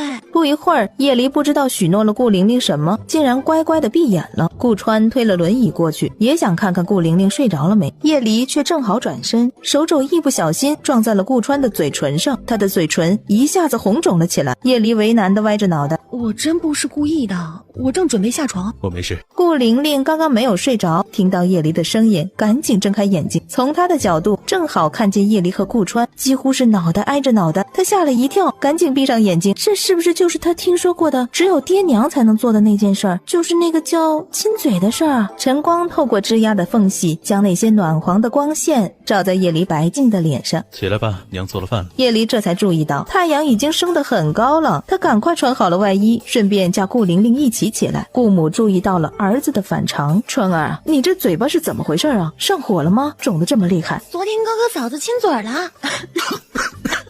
叶离和顾川同时被这句话惊到了，几乎是同时疯狂的咳嗽。我没看错呀，是嫂子你捧着大哥的脸，然后顾母一把捂住了顾玲玲的嘴，吃饭吃饭。我没亲。哎呀，我明白，我真的没亲。叶离一看就知道顾母没相信。叶离扭头看向了顾川，两人的视线刚对上，叶离发现不看那半张丑脸，顾川还是很耐看的，星眸剑眉，高挺的鼻梁。叶离突然想起曾经有人说过，这男子的鼻梁越高，那方面的能力就越强。哎呀，想什么呢？总之这顿饭吃的倒是有声有色。他一回到自己的房间，要是亲了被说，不被亲也被说，那还不如亲了。刚推着轮椅滑到房门的顾川一时间不知道该进去还是装作什么都没听到。相公，你怎么愣在那里？不进来吗？相公啊，我跟你商量个事儿，我前不久弄到了2根虎骨，托人给你做了虎骨酒。将自己是如何得到虎骨，如何找到大夫，拜托他研制的整个过程都说了个底朝天。也就是说，你不小心踩到了虎骨，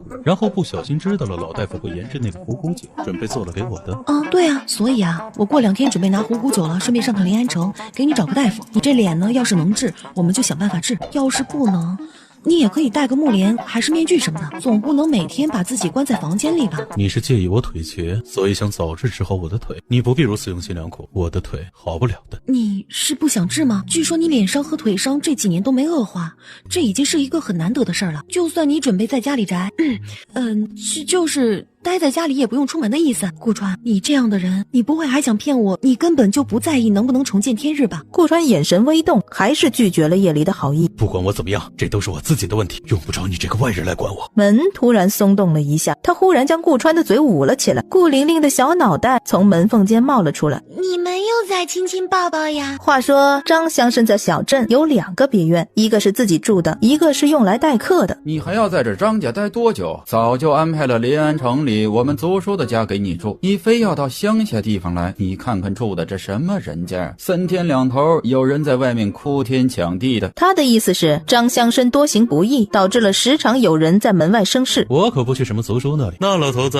聒噪得很。再说了，张家不也算是娶了我们家族里的婢女，也算是一位族叔吗？板正书生也就是司马云无奈地继续和弟弟司马善下棋。好了，不与你下棋了，次输。你怎么就不拿你这等子聪慧去讨好老爷子，整天一副懒汉一般不成样子。无趣，你我皆为棋子，为何不先潇洒半生？怕了，等我玩够后，定做个众人膜拜的木偶，可好？本集又结束了，我们下集再见喽。司马善本来想去郊外走走，却在街边看到一个算命摊子被好几个人围成一团。这算命摊子他知道都是张乡绅手底下的人，他站定一看，发现算命摊前是一个哭泣的小女孩和一个女子。这女子一张鸭蛋大小微微泛着黄色的脸，不施粉黛也不插金带银，似乎脸上还沾着不少泥灰。司马善也算是阅女无数，他自然一眼就看穿了这女子的伪装。这位算命先生名叫张天师，本来在镇里算得上是一个名不见经传的人物，却因为预言了好几次凶兆，在镇上声名大噪。围观的民众看到叶离这个弱小的女子，竟然指着张天师的鼻子大骂：这是谁家的姑娘，敢这么做，是不要命了吗？见周围的人都在碎碎地说他嫂子找死。嫂子，算了，我们不要了，玲玲不要你死。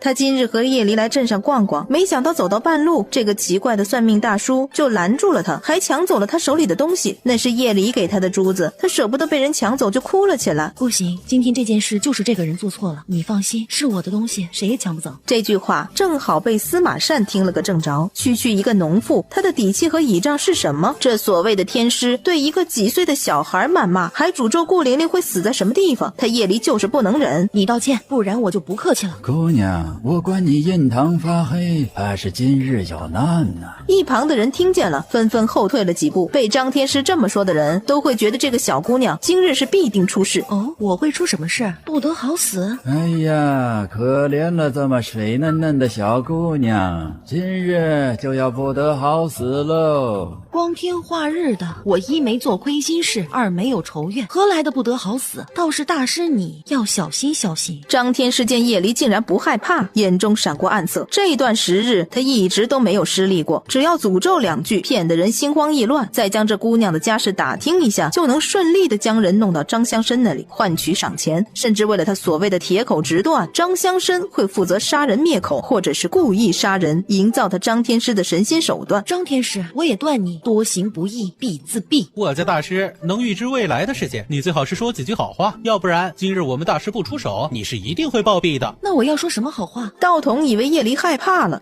意思总要的吧。施主，你身上的晦气还需要我们帮你清洗清洗。两位可是真的能预见未来？那是自然。那有一件事，两位可能算不到。什么？叶离对着两个人勾勾手指，虽说脸看上去是狼狈了点，但是看着身段也知道是个小姑娘啊，不由得凑上前去，重且快速的2个巴掌狠狠地甩在张天师和道童的脸上。大师，这个你怎么没有预知到啊？该死的浪蹄子，你竟然敢！张天师扬手就要打回去，却被叶离狠狠地抓住了手腕，居然被个女人给打了。张天师心中怒骂，一站起来，却又立刻被甩了一巴掌。道童不知道是不是因为对叶离说了些猥琐的话，被叶离打得更狠了一点，直接晕乎乎的坐在地上，起都起不来。嚯，这谁啊？竟然连张天师都敢打！怕是不知道张天师的无边法力吧？我猜呀，也是不知道打哪儿来的。这可罪过喽！多可怜的两姐妹呀，又要被诅咒而死呢。怎么，张天师，你不是会算命吗？还算得很准吗？那么你预知到这个场景了吗？你这个人究竟是何来头？你这人在路边行骗，还无故重伤威胁无辜弱女子，莫不是真以为没人治得了你们？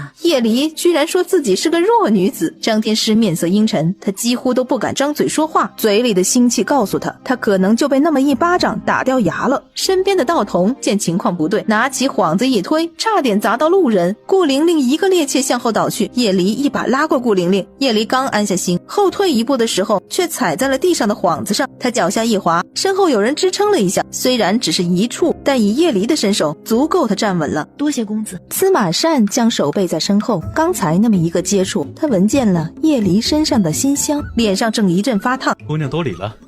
你给我等着，你就等着暴毙吧！趁着混乱，张天师放了狠话，拔腿就跑。那道童也灰溜溜的跑了。哼，败类！叶离看着两个人的背影暗骂，他本想带着顾玲玲吃顿好的，他低头将掉落下来的玻璃珠子给捡了起来，估计这是他收集物资的时候不小心带进去的，空间里足足有一大袋子呢。捡完之后，他总觉得还是少了一颗。司马善侧身对着叶离，他微微的垂手看着叶离，好像在思考着什么。他看着叶离带着顾玲玲远去，好一会儿，司马善才蹲下来，在站起来的时候，手里多了一颗晶莹剔透的珠子，这是琉璃玉。话说过了午后，顾家来了客人，曲大舅带着曲大舅妈来了，一看到叶离就上来疯狂的输出彩虹屁。原来之前那些佃户经过叶离的调教，再也不敢像之前那般猖狂了。今日曲大舅妈的嘴像是吞了2斤蜂蜜，听得叶离鸡皮疙瘩都要起来了，只好找了个借口赶紧离开。他百无聊赖地坐在顾川身边，在想什么？正在想你呢。顾川的脸微微红了起来，这可不是吗？他就是在想顾川的腿呢。他拜托那位老大夫研制的虎骨酒都这么久了，早该配好了吧。叶离之前上城里的时候问过了那药店里的掌柜，这虎骨酒只要配置好了就可以开始饮用了。他腾的一下站起来，决定上老大夫家里走走。自从进城听了那掌柜的说了2句之后，他总觉得那个老大夫支支吾吾遮遮掩掩的，似乎并不妥当。在这个对于他来说几乎是天堂的年代，他似乎真的有点太过松懈了，防备之心无论何时都不应该被忘记。叶离抄了近道，来到了老大夫的家里，却发现老大夫家门紧闭，而且里面安静到了极点。他环过了一圈，眼前看到的景象印证了他的怀疑，家里不少常用的东西都不见了，空荡的院子。就在叶离着急上火的时候，终于有人朝着这边过来了。进来的是2个人，一个是老大夫的儿子顾晨子，一个是他的媳妇儿顾氏。手脚麻利点，这次进城估计就不回来住了。叶离并不关心别人夫妻的关系和地位，那句不回来住着实印证了他之前的猜测。这老大夫是对他的虎骨做了什么吗？比如卖了。果不其然，要我说公爹就不应该搬走，家里那么多家伙事还能用呢，要是不再回来了多可惜啊。要我说公爹也是太小心了，那虎骨被人看上了就被人看上了，顾家那媳妇儿要是敢来闹，家里那么多人难道还压制不住一个小媳妇儿？叶离在村里向来都是维持人设的，除了给张婆子种地和盖新房子这2件事上小小的出了风头，在大家眼里那也就是个普通人家的媳妇儿。你懂什么？那破城还有3根钉呢，那顾家多多少少还是有点香火情。要是我们这件事儿被知道，村子里族里就算是冲着香火情，也会让我们把那300两吐出来，到时候你说怎么办？不如躲了，找到个好主意再回来。也是，大不了把钱花完了再回来，难不成顾家还能杀了我们？要怪就怪那叶离是个傻子，得了虎骨不去城里卖了，竟然还抄我们公爹做虎骨酒给顾家那个丑鬼喝，他配吗？喝了也是个残废。2口子肆无忌惮地用恶意的言语挑战着叶离忍耐的底线。他手腕一翻转，忽然多了一把匕首在手里，哐当一声，谁啊？外面的人没有声音，不会这么巧叶离就在门外吧？2人交换了一下信息，互问该怎么办。能怎么办？当然是弄他。这可是300两银子啊，城里的舒适生活呀，自然不能被那个叶离给毁了，不如就直接把叶离给弄死了，这件事儿就没人知道了。叶离自己就躲在灶间外，他一闪身就出现了。此时顾晨子正好打开了房门，听到动静一下子就转过身去，随后脸色惨白地看着手里拿着匕首的叶离。他还没来得及惊讶，来人竟是顾川，脖子上就多了一丝冰凉的感觉，一阵刺痛袭来，他察觉到自己的脖子上有什么东西流了下来。为了300两你们就离开顾家村，还想着杀了我，我这价码是不是太低了一点？再怎么说也要再加上你们2条狗命吧。不，住手！我们都是被逼的，对，是我们的爹爹逼我们这么做的。那虎骨本就在他手里，我们也只能听从父母之命，不是吗？叶离、叶大姐、顾嫂子，你就大人有大量，放了我们吧。我保证，我一定让我爹将钱全部还回来。可叶离根本不想听这些，正想下死手。娘子，顾川正着急地看着他，叶离微怔，还是收了匕首。既然被看到了，叶离索性也就不维持什么人设了。他们骗了我的东西，你别怕，我会请族里出面制裁，实在不行咱们就报官，你千万莫要一时冲动。叶离猛然惊醒，对呀，这里还有律法呀。他点点头，上前要扶住顾川的轮椅把手，和他一起离开这里，去找族老和村长。却不料破空声自他身后响起，速度之快，力道之狠，他根本避无可避。就在叶离准备咬牙扛下这一棒后，顾川忽然将他死死地拉下，按在了他的肩头上，棍棒打击在血肉之躯上的震动，还有发出的声响在叶离的耳边响起。叶离暴怒转身，背地里下黑手的顾晨子夫妻皆是一惊，被他的眼神给吓得直接丢下了手中的棍子，夺门逃了出去。叶离恨得直磨后槽牙，但顾川已经昏迷过去，不方便追，只能作罢。叶离先把顾川抱回了家。2个时辰后，顾川，你醒醒！迷迷迷糊糊中，顾川似乎觉察到有人在喊自己的名字，相公、川哥、哥哥、兄长。娘子，顾川用微弱的声音说出了这句话。是我。叶离惊喜地发现昏过去的顾川在叫自己。你醒醒，现在感觉怎么样？是不是很痛啊？他怎么也没想到顾川竟然会这么做，只是个合作伙伴罢了。他至于为自己接下那一棒吗？自己有手有脚，身体还倍儿棒，就算挨一下子也无所谓的。他这一逞能可倒好，脚还没好，手又坏了一只。见人总算是醒了，夜里有些惊喜地靠过去，想起白天的事情还是心有余悸的，同时也多了几分说不清道不明的意思。竟然有人为了他，为了维护他受伤了，说不上自己是感动多一些还是诧异多一些。他出来的时候，他的小叔子顾远从小镇请来的大夫才刚刚整理完药箱，确定说是皮外伤，顾川的手也不是断了，只是伤筋动骨100天，要多多休养身子。大家心里的担心终于落到了实处，只有夜离心心念念的要去找寻那个骗他虎骨的老大夫，想要回自己的东西。事实上他还有一些虎骨，但是这一次他会直接购买城里的虎骨酒，不会再这么傻乎乎的相信一个村里的老大夫了。这一日睡着前，叶离还如此反复的想着，有人却借着夜色悄然进入了顾家村。本集又结束了，我们下集再见喽。来人似乎是第一次来到顾家村，刚开始还在村口打转了好几圈，但是几乎没怎么费力气就顺路找到了顾家。毕竟那个围墙是真的很显眼，谁家也没有盖这么高的院墙。他一抬脚朝着那院子的后门走去，敲门声格外的明显，反正没睡着的是一下子就听到了。小四儿敲完门后心中忐忑不已，毕竟大哥交代过他，让他好好的伺候着。这大姐大是个非常厉害的人，而且还很彪悍，大哥是让他来这边送信的。吱呀一声，门就在小四儿左右纠结的时候打开了。你是谁？我大姐大呢？请问您是姓顾吗？我夜离大姐大是不是在这儿？我是来给大姐大传信的。大姐大不是要我们注意张乡绅家的动静吗？现下他们有了动作，说是准备到顾家村来捉一个不知道好歹的姑娘。大哥让我来说一声，让大姐大决定该怎么办，是提醒一下那个被张乡绅家里看上的女子家，还是旁的？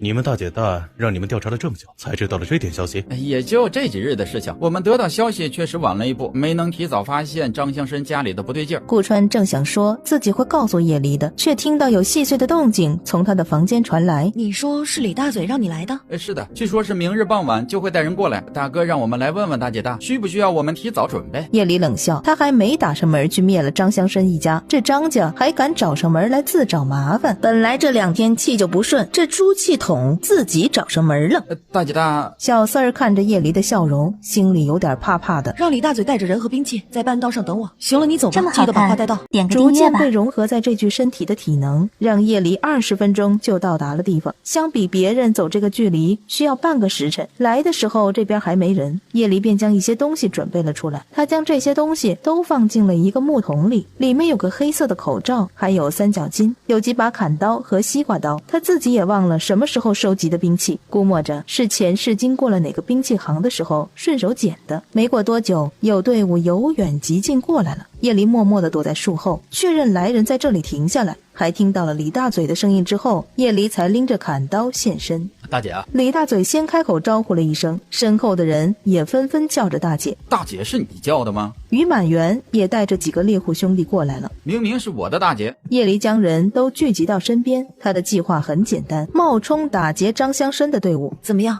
敢不敢？大姐，我们跟着你，听你的话。这是咱们第一次给大姐办事儿，办好了，回头李哥给你们买酒吃。随后，叶离安排大家一人一把武器，先安排人假装这里出现了一伙十恶不赦的山贼，并透露给张家来人说山贼手里有毒药，然后把人引到刚才路段上的陷阱中，再将人全部绑了，最后再用刚才煮制的麻痹身体的药物吓唬吓唬张家的人，交点赎金什么的。那么辛辛苦苦的做安排，总是需要一点辛苦费呀。叶离呵呵的一笑，一行人安排好了计划，挑选了3个人埋伏在附近的一个山坳，另外的人则各司其职。这条路上除了逢五逢十就没有人走动。当叶离安排的探子回来说前面的戏已经演上了，那些人果然没把所谓的马贼当回事的时候，不到1刻钟的功夫，就有人嘻嘻哈哈的过来了。为首的竟是被传为傻子的张公子。你说那个看起来像是读书人一样的那个，就是张公子？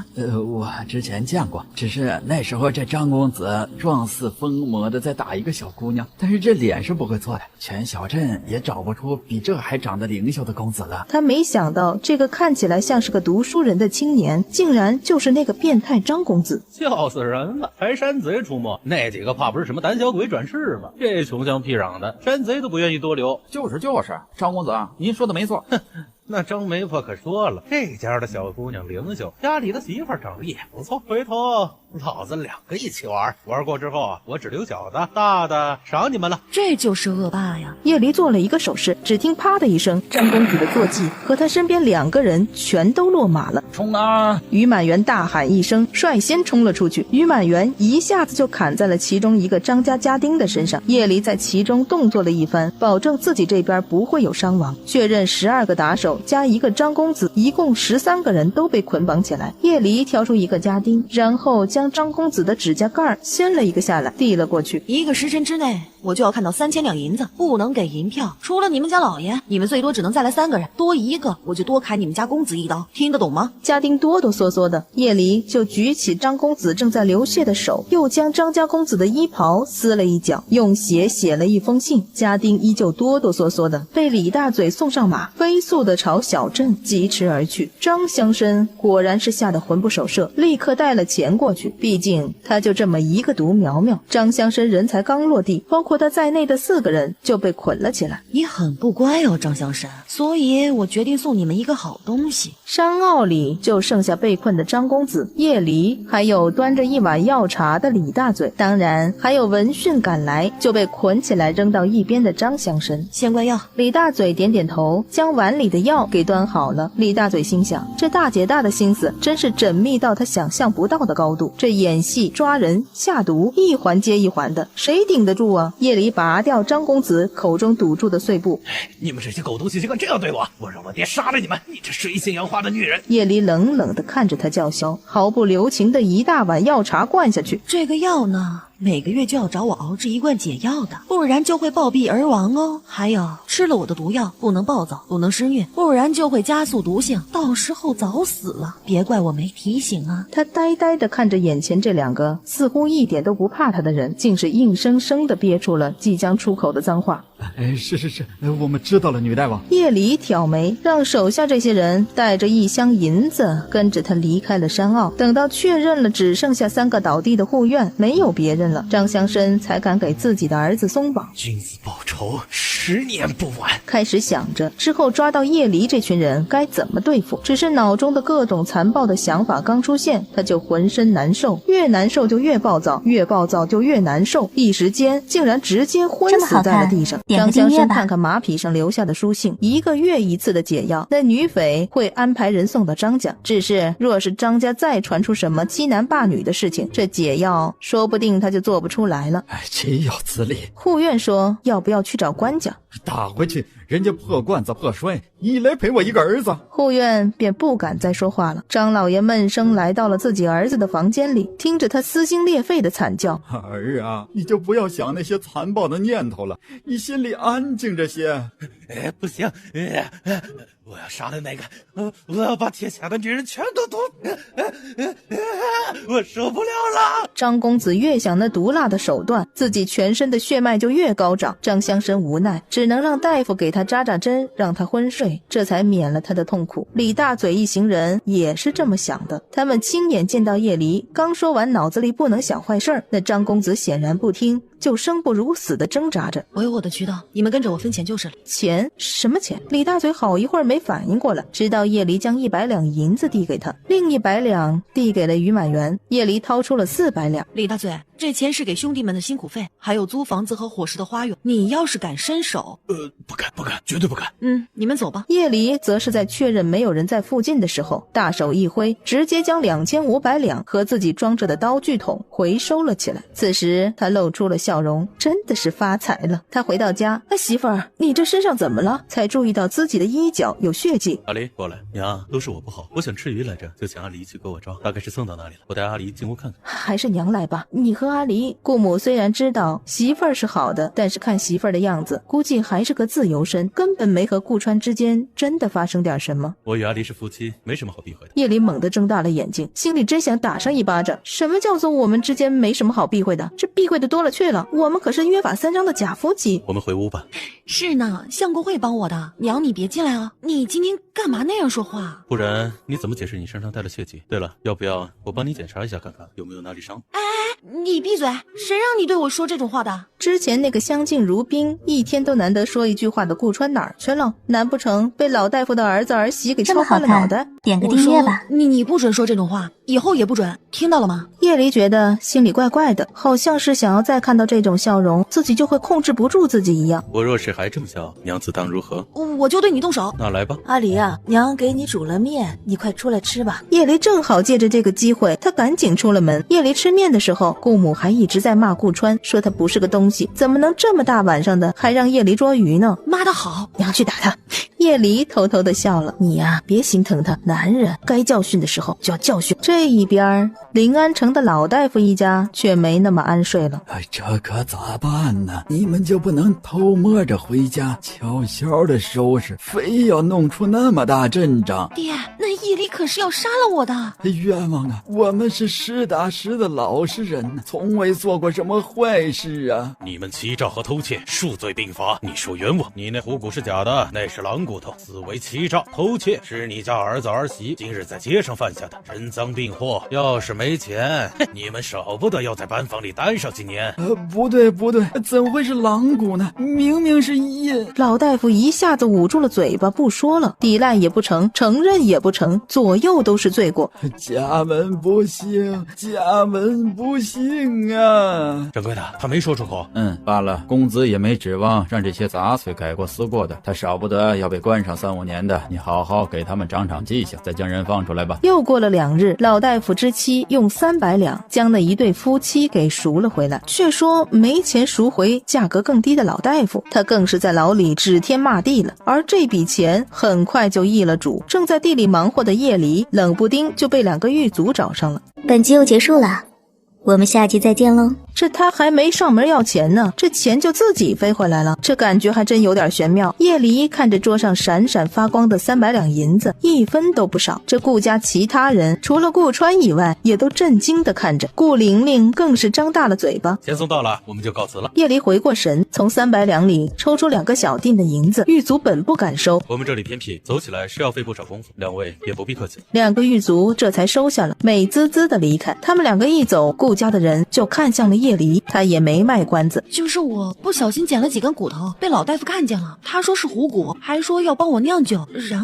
然后就是起了贪心，这300两应该就是赃款了。哎呀，这可真是少有的罕事儿啊！下一刻，他突然看向了自己的儿子，想起顾川之前受伤，那老大夫家里不但骗他儿媳妇儿，还害了他的儿子。那老大夫一家要是敢踏进这顾家村，我非冲上门砸他们不可。没事，既然钱回来了，虎骨酒的事情我们就都心里知道就好了。回头呀，我带着钱和相公上临安城一趟，看看城里的大夫有没有办法改善一下相公的这个腿。我摸到相公的腿，感觉他的腿还是很有弹力的，我们试试看，就算只能走个1步2步的，也好过现在这样上下床都要人搬动。顾母还能说什么？眼泪都擦上了。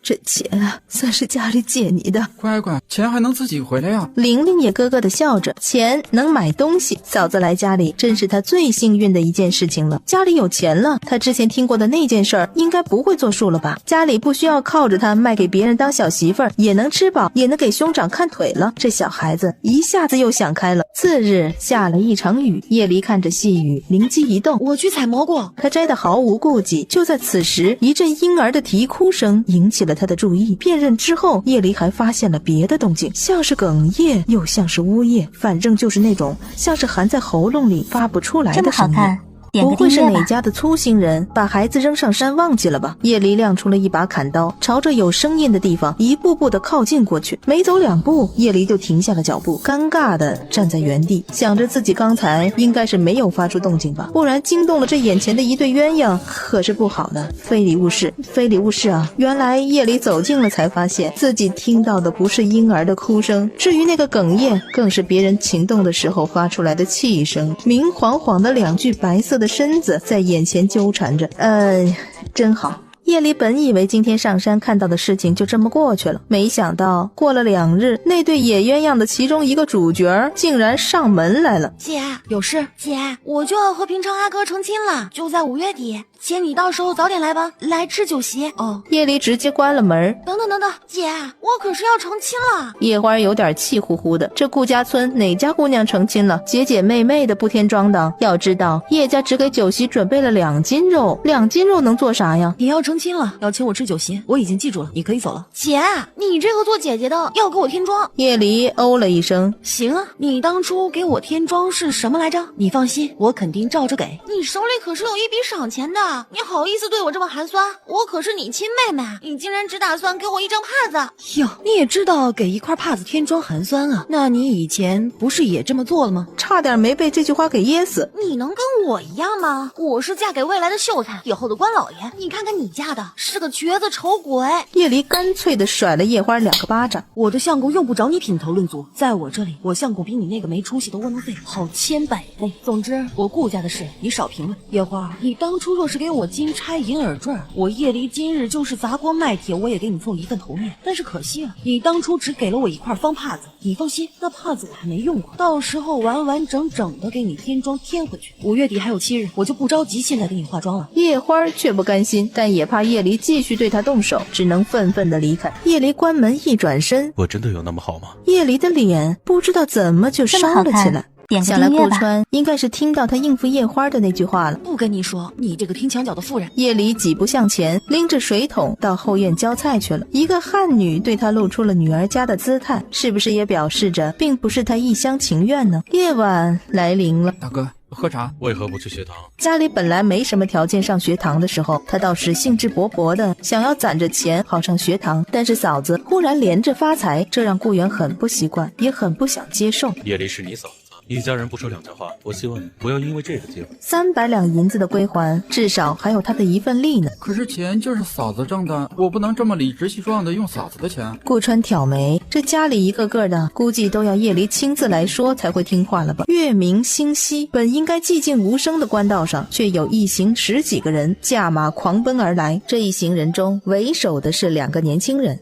我说老三，天色都这么晚了，咱们先休息一下吧。被唤作老三的年轻人斜斜地瞥了他一眼。老三，难道你就不累吗？你不累，大家也累呀。不信你问问大家伙累不累？需要停下休整吗？不累，不累。常年被雪藏，难得主子飞鸽传书召见，纵使是日夜赶路，身体的疲惫在兴奋的心情推动下也不翼而飞了。高二爷，咱们半个时辰前才休息整得过，您怎么又累了？就是啊，高二爷。玉书接过话头，好你个老三，不识好人心，老子还不是怕你细皮嫩肉的毁了一身好皮子。高阳恼羞成怒地盯着眼前人，我们答应了主子，明日午时之前要到临安城的，还有100余里路，大家伙加油。是。好。高阳见不能休息，故意策马从玉书的身边过去了，还嘲笑了一句，慢吞吞的像个娘们儿。玉书眼睛一眯，直接奔驰而来，和高阳一前一后，像是比拼一般。身后的兄弟叫苦连天，也只能策马跟上。有了上一次遇见野鸳鸯的尴尬场景，叶离先是认真的分辨了一下，有没有婴儿般的啼哭声，有没有哽咽和撞击的声音。远处传来一声惨叫声，这声音撕心裂肺，肝胆俱裂。山底下发生什么事儿了吗？仅仅是愣了一瞬，他飞速地朝着山脚下跑去。而此时顾玲玲正在和小伙伴看着一条瘸腿的狼咬了李婶的宝贝儿子。李多才此时哀嚎声堪比杀猪，却不知道反抗，嘴里只骂着顾玲玲和他的朋友彩儿。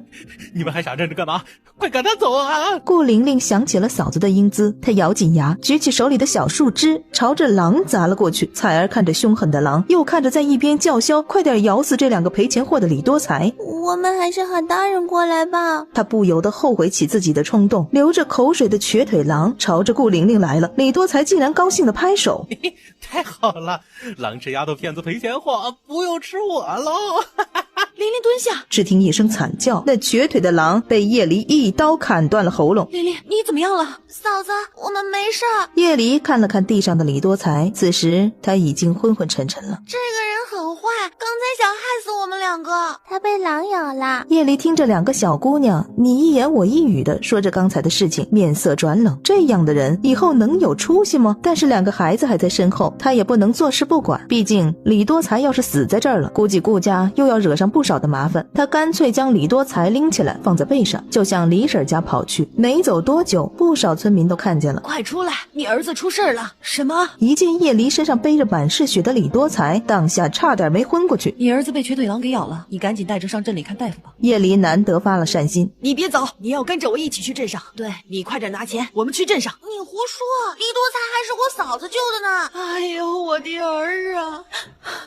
你这个短命的，肯定是你害了我家儿子。哎呀，我的儿啊！哎呀，这下什么都没了。这么好看，点个订阅吧。我儿啊，这个短命鬼都是你，肯定是你害的我儿子。叶离哼了一声，气得只想一脚踹死他。哼，你儿子自己没事要上山逗弄狼崽子，招惹了狼，怪谁？行了，那咬伤你儿子的狼还在山脚下，我也懒得收拾。你要是钱不凑手，就拿了那只狼卖了，当我顾家做好事吧。岂料他一时好意，倒是让李婶觉得人善可欺了。这会儿倒是耍起泼了，猛地从地上弹了起来，一把揪住了顾玲玲的头发，还捶打她的背。我儿这腿还不知道能不能治好了，肯定是个小精怪施了我儿子的，看我不捣死你，赔我儿子一条命！哎，李婶，你这是干什么？有村民急忙把他拉开。你有话好好说，打人小姑娘干嘛？打他干嘛？我儿子这样还不都是他害的？硬是被那个泼妇给顾玲玲的额头上扯掉了一小撮头发。叶离脸色阴沉，一场暴风雨即将酝酿，他眼中闪过了一抹杀意。闹什么闹？此时顾村长也来了。这孩子咋这样了？还不赶紧带去看大夫，在这里做甚呢？顾村长看了看顾玲玲脸上的伤，一旁有人说这是李婶弄的。看你这都什么样，一个小孩子你也下得去狠手？哎呦喂，村长！谁知这李婶一见村长说他，当下就撒泼打滚了。我不活了，这小短命把我儿子都害成傻样了，村长你还护着他？哎呦，我不活了！叶离看不下去了，李婶立即像一只被掐住了喉咙的老母鸡失了声。此时听到消息赶来的顾母，媳妇儿啊，有什么事我们好好说说，好好解释啊，咱不跟这种人动刀啊。叶离看了一眼顾母，心想到这不是漠视啊，才放下了柴刀。给你们看一下，这刀上的血就是我杀狼的证明。哎呀，你这个贱！李婶见没了威胁，她便扯开嗓子打算继续。好了，嚷什么嚷，都给我闭嘴！算了，那泼妇是说不听了。叶离，你来说说这是怎么回事？叶离呼出一口气，把那股杀意压制下去，才缓缓地说道：啊，那你怎么不下来喊我们？怎么就一个人冲了上去？当时情况危急，如果等到喊人的话，估计这几个孩子都要被咬断脖子了。当时顾玲玲和彩儿因为帮衬李多才，已经被瘸腿狼盯上了。听见没有？人家这是好心，都被你给当做了驴肝肺。谁知道他是不是瞎编的谎话？哎，你这个人呢？恰在此时，儿啊，你醒了，快跟娘说说，是不是顾玲玲那个小短命害你的？对，就是他们害我，他们拿我当狼呢！呀，你快打死他们！李婶正得意呢，狼嘴里的毒，看来是让你烧糊涂了。李婶一个机灵，果然见到儿子的脸烧得通红，立刻就要拉着顾母上镇里去。要打要教训，都等我儿子没事了再说，不然我可就不像刚才那么好心，只打你家小贱种一两下。什么？你打了玲玲？你这个泼妇，你怎么能打玲玲呢？她还这么小，你是怎么下得去手的？本集又结束了，我们下集再见喽。打了就是打了，难道还赔什么不是啊？小孩子都是不记仇的，对吧，琳琳？当务之急还是先带我儿子去镇上。叶离眼神闪了闪，想想也就算了。眼下人多，为了名声也好，做给顾母看，不让顾家为难也好，他要搞李婶，那可不是简单的很吗？娘，我们走吧。李婶明显是不想救他的残废儿子了，故意抓着我们不放，想直接害死李多才呢。我们别趟这浑水。李多才的脸色果然变了。对，是我烧糊涂了，救我的人是叶离，还有顾家的顾玲玲。娘，你可别抓我的恩人，现在我只腿。李多才不愧是李婶的亲生儿子，回家洗漱了之后，叶离带着顾玲玲去村口了，打算坐上顾老汉的车到小镇的医馆去。大夫仔细检查了一下，开了点药，孩子不大，不留疤的可能性比较大。叶离这才稍微松了一口气。他带着玲玲回家之后就直接睡了。叶离感觉自己闭着眼睛没多久就被顾玲玲给叫醒了，原来是到了吃晚饭的时间。顾远，怎么了，嫂子？你过2日准备一下，嫂子带你去镇上念书。顾远先是看了顾川一眼，心里生了不快，还真的让叶离来说服他。只是叶离这说服还真是的，就一句话你得服，直接就替顾远给拍了板。嫂子，可是没有可是，嫂子知道你心里有负担，也知道你喜欢念书，念书的事情你不要推辞了。若你有了功名，旁人还敢用今日的态度这样对待你的妹妹吗？我还要费口舌解释那么多吗？他抬头，目光坚毅。远儿知道了，谢过嫂子。顾川目光闪闪，顾母这是高兴的抹眼泪。顾远从处处针对叶离，到如今这副恭敬的样子，只觉得这辈子做的最正确的决定，一个是嫁给顾川的爹，再有就是不顾顾川的反对，将叶离娶进门。一个好女人真的是能够改变家族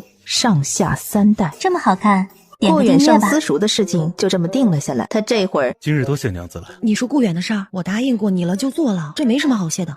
还有别的，总之谢谢你。叶离这才反应过来，应该还有顾玲玲的事情在里面。哎，这个没什么，就是担心玲玲脸上会留疤，别让我单独碰到这2个人，不然绝对要他们好看。顾川双眼微眯，恶人自有恶人磨，李家总会付出一点代价的。叶离听了顾川的话，他可不相信有什么因果报应的，就算有，也是他手动的让报应快点来到。叶离忽然伸手将顾川的脸捧住，脸越来越靠近，越来越靠近。叶离这是要做什么？叶离仔细的看了看顾川的脸，既不是组织增生，也不是溃烂结疤，反而是一些魔幻花纹的样子。他试探的伸出手指按在了顾川的左脸上，顾川一个机灵就要挣脱，叶离却一下子坐在了他的腿上。顾川的反抗以失败告终。叶离得意的挑挑眉，手指在顾川的左脸上上下滑动，发现并没有染色的痕迹，也就是说他怀疑顾川脸上这些鬼画符是假的，但是不成立。叶离，你从我身上下去，你这是要对我做什么？我要对你做我想做的事情。叶离，你还没给我一个交代，到底为什么要这样做？我没想做什么，我就是看你另外半张脸太好看了，觉得可惜。要是你另外半张脸也这么好看，说不定我以后就舍不得走了。顾川一愣，男子不要用好看来形容。我觉得我想多看就是好看。叶离怀着这样的心思入睡了，顾川却进入了梦境。炎炎夏日，顾川觉得自己很热，全身都热。看到一条小溪流，就在顾川脱掉了上身的衣物，准备下水潭去泡一泡。此时，一具美丽的身躯展现在他的眼前。这女人的身躯被一层薄薄的雾气所环绕着，只能隐约的看见雾气的下面是没穿衣服的。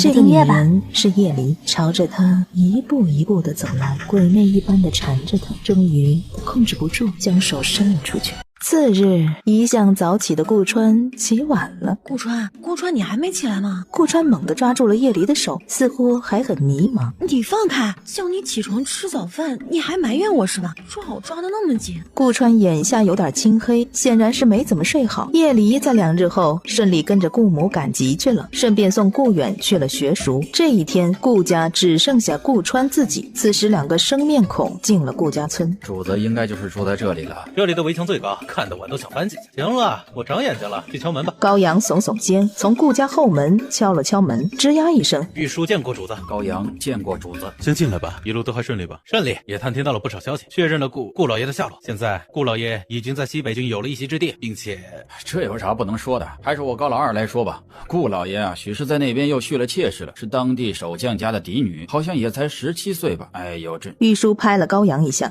无碍，我已经看破了。这2人说的顾老爷，赫然就是已经死去的顾川的爹顾元盛。不过主子啊，来的时候我听到他们说的什么瘸子家的媳妇儿今日又上镇上花钱了，说的不会是你吧？毕竟6年前顾川就已经开始装瘸子了。主子，你怎么下这种乡野之地找夫人？这地方能出什么货色？就在高阳吐槽的时候，却看见顾川的嘴角浅勾。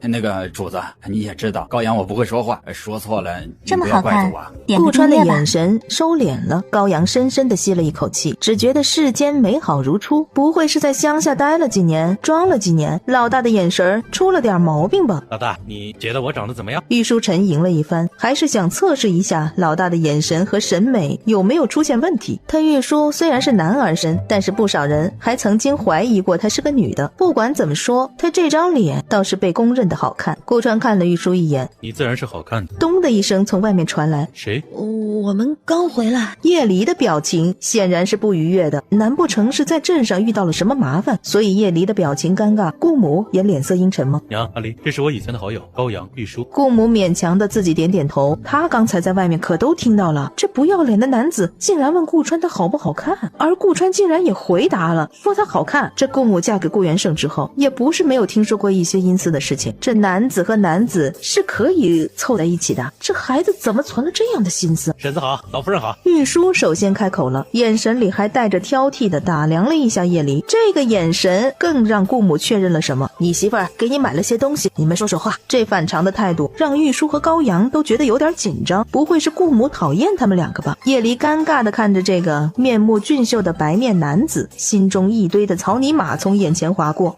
他还真不知道顾川有这样的喜好，难怪顾川对媳妇儿如此排斥。别站着了，快坐快坐，你们远道而来看望顾川辛苦了，今天就留在这里吃午饭吧。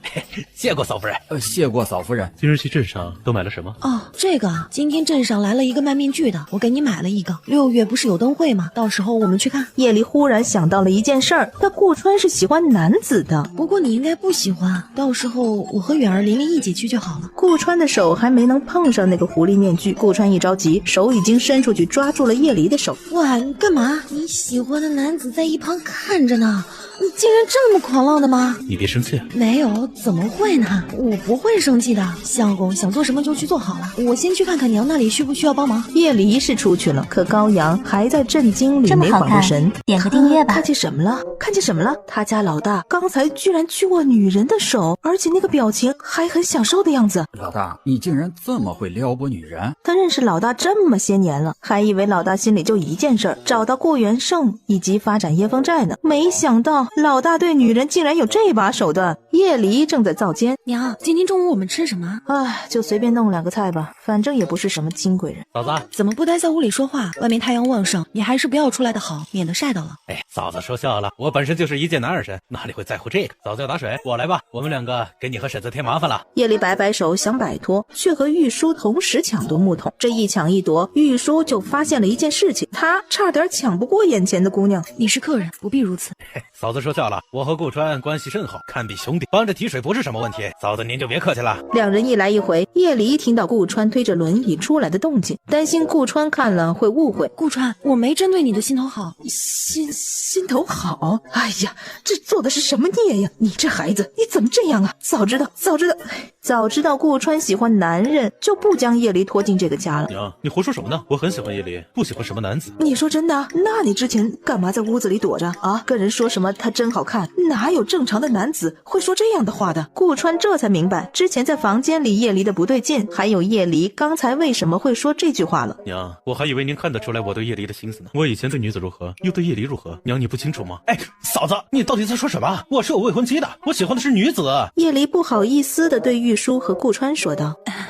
那是我误会了，都是我的问题，我给你们赔不是了。顾母是彻底信了，露出了一个如释重负的表情。这么好看，要是顾川真的对玉书有好感，他还不知道怎么跟叶离交代呢。左右只是个误会，这才心满意足的拉着叶离在房间里说悄悄话：“媳妇儿，你看，都是一场误会，肯定是娘的不对，让你也误会了。娘给你赔不是啊，你别难过了。”娘，我真没事儿，我相信夫君的，我刚才那是故意说给夫君听的，真的，我啥时候骗过您啊？顾母这才彻底放下心来。李婶在过了几天消停日子之后，心思又动了，她找上了顾川家里3伏之内的一个外嫁姑姑。这顾家姑姑住的隔壁的杜家村，车牛过去要半日的功夫。李婶因为有所求，也就花了点钱，坐车到了杜家村，将顾家的变化添油加醋的说了一遍。什么顾家现在发达了，房子盖了好几间，围墙都快顶天了，那家里头天天吃肉，吃不完还扔出来喂狗。家里住了2个衣着华贵的城里人，成天的给顾家买东西做活计。顾家现在是富得流油，简直将顾顾家说成了比小镇首富张乡绅还要富裕有钱的存在，这顾家姑姑果然是心动了。该死的曲家贱人，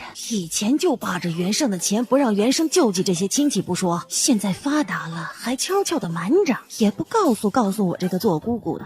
哼，想偷摸过好日子，想都别想，那钱呢肯定是顾元胜留下来的。顾姑姑脸色阴沉，6年前顾元胜身死的消息她收到了之后，还朝着顾母要过几回顾元胜的遗物遗产，没想到顾母将她和家里的老人都打了出来。本集又结束了，我们下集再见喽。好吗？这根本1分钱都没能让他弄到手。现在看来，当初偷都偷不着的东西是被顾母藏起来，这2年见到自己没去走动，就拿出来消遣了吧。哼，果然是贱人贱东西。想了想主意，朝着另外一户人家走去。顾元胜的亲堂弟可还好好的活着呢，只是过得有些辛苦，他不如叫上这位上顾家要回属于顾元胜的钱财，毕竟那是顾家的东西，凭什么被曲家那个贱人给用了？顾家的玲玲正在后院看着200多斤的大野猪发呆。你们不是要凑银子吗？快点，趁着这野猪还没死啊，抬到镇上卖了，能换不少钱呢。哎，顾家母，你在吗？你们家这野猪不打算卖了？我想买个20斤。大婶子，我们是卖野猪肉的，镇上的15文，我们只卖10文。张婆子心中高兴，连连说马上就拿篮子过来。顾母将门关了起来，在镇上可以卖给饭馆的，人家收12文的，剩下的你们可要赶紧抬过去啊。张婆子来得很快，嘿嘿一笑，拿出300文，说要买30斤。这猪肉啊，可比镇上的便宜，就当我这张婆子今日厚脸皮了。这点鸡蛋呢，拿来感谢一下2位小兄弟呀。高阳豪迈地说不客气，麻烦婶子喊一声，我们这野猪干脆就不卖到外面去了。跟别人说就说12文1斤。顾家村的人在叶离眼里并没有什么交情，不必给他们占便宜。狗儿娘可以跟你一个价格买肉，还有就是阿彩儿，他还记得那位遇到狼都没有离开顾玲玲跑掉的小姑娘。没过多久，听到消息的人都来买野猪肉了，最后进来的是狗儿娘，只买2斤。你家的泡菜挺好吃的，回头你给我1坛子，我这边送你5斤做交换。狗儿娘泪汪汪的接了肉。哎，叶离啊，真是个好人呐。我真的只是自己想吃泡菜的。等人都走光了，叶离从自己的袖子里掏出50文这么好看，点个订阅吧。给老娘开门！你们这些狼心狗肺的烂东西，有本事吃肉，你有本事开门呢！连打带踹的叫门声从大门传来，叶离第一个从灶间走出来。别开门，外面是顾川远儿他们的姑姑，几年前来过家里闹事儿，见到东西就拿，不拿就抢，还打人呢。哎呀，一来就是10几日，次次都把我们最后一口粮都拿走了，差点啊，让我们一家几口都快活不下去了。最后还是顾川拿着镰刀在门口说要一起同归于尽。哎，他们呢又没见到我们家里添了什么东西，所以才没来的。哦，是吸血虫啊，还是动手动脚想站在道德制高点上的吸血虫？娘，你先待在琳琳身边，你现在病了，没办法出来，记住了吗？不是，媳妇儿啊，你不懂那些人的不要脸啊。顾母还想着保护叶离，叶离却已经冷笑着吩咐顾川的2位好友。他是看出来了，这2位估计不是顾川的好友。你们要是愿意，一会儿就帮忙保护顾家人的安危，必要的时候动手，要是不愿意，也别阻拦我做的任何事情，明白吗？2人立即点头，表示自己知道了。高阳这么一拉门，正在撞门的杜大强和他的2个儿子一起滚了进来。娘哎！杜大强的大儿子杜勇吓了一跳，我去你个小婊子，赶紧拿开你手里的东西，不然老娘撕了你！柴刀往前一送，直接在杜勇的肩膀上划了一下。我儿啊，杀人了！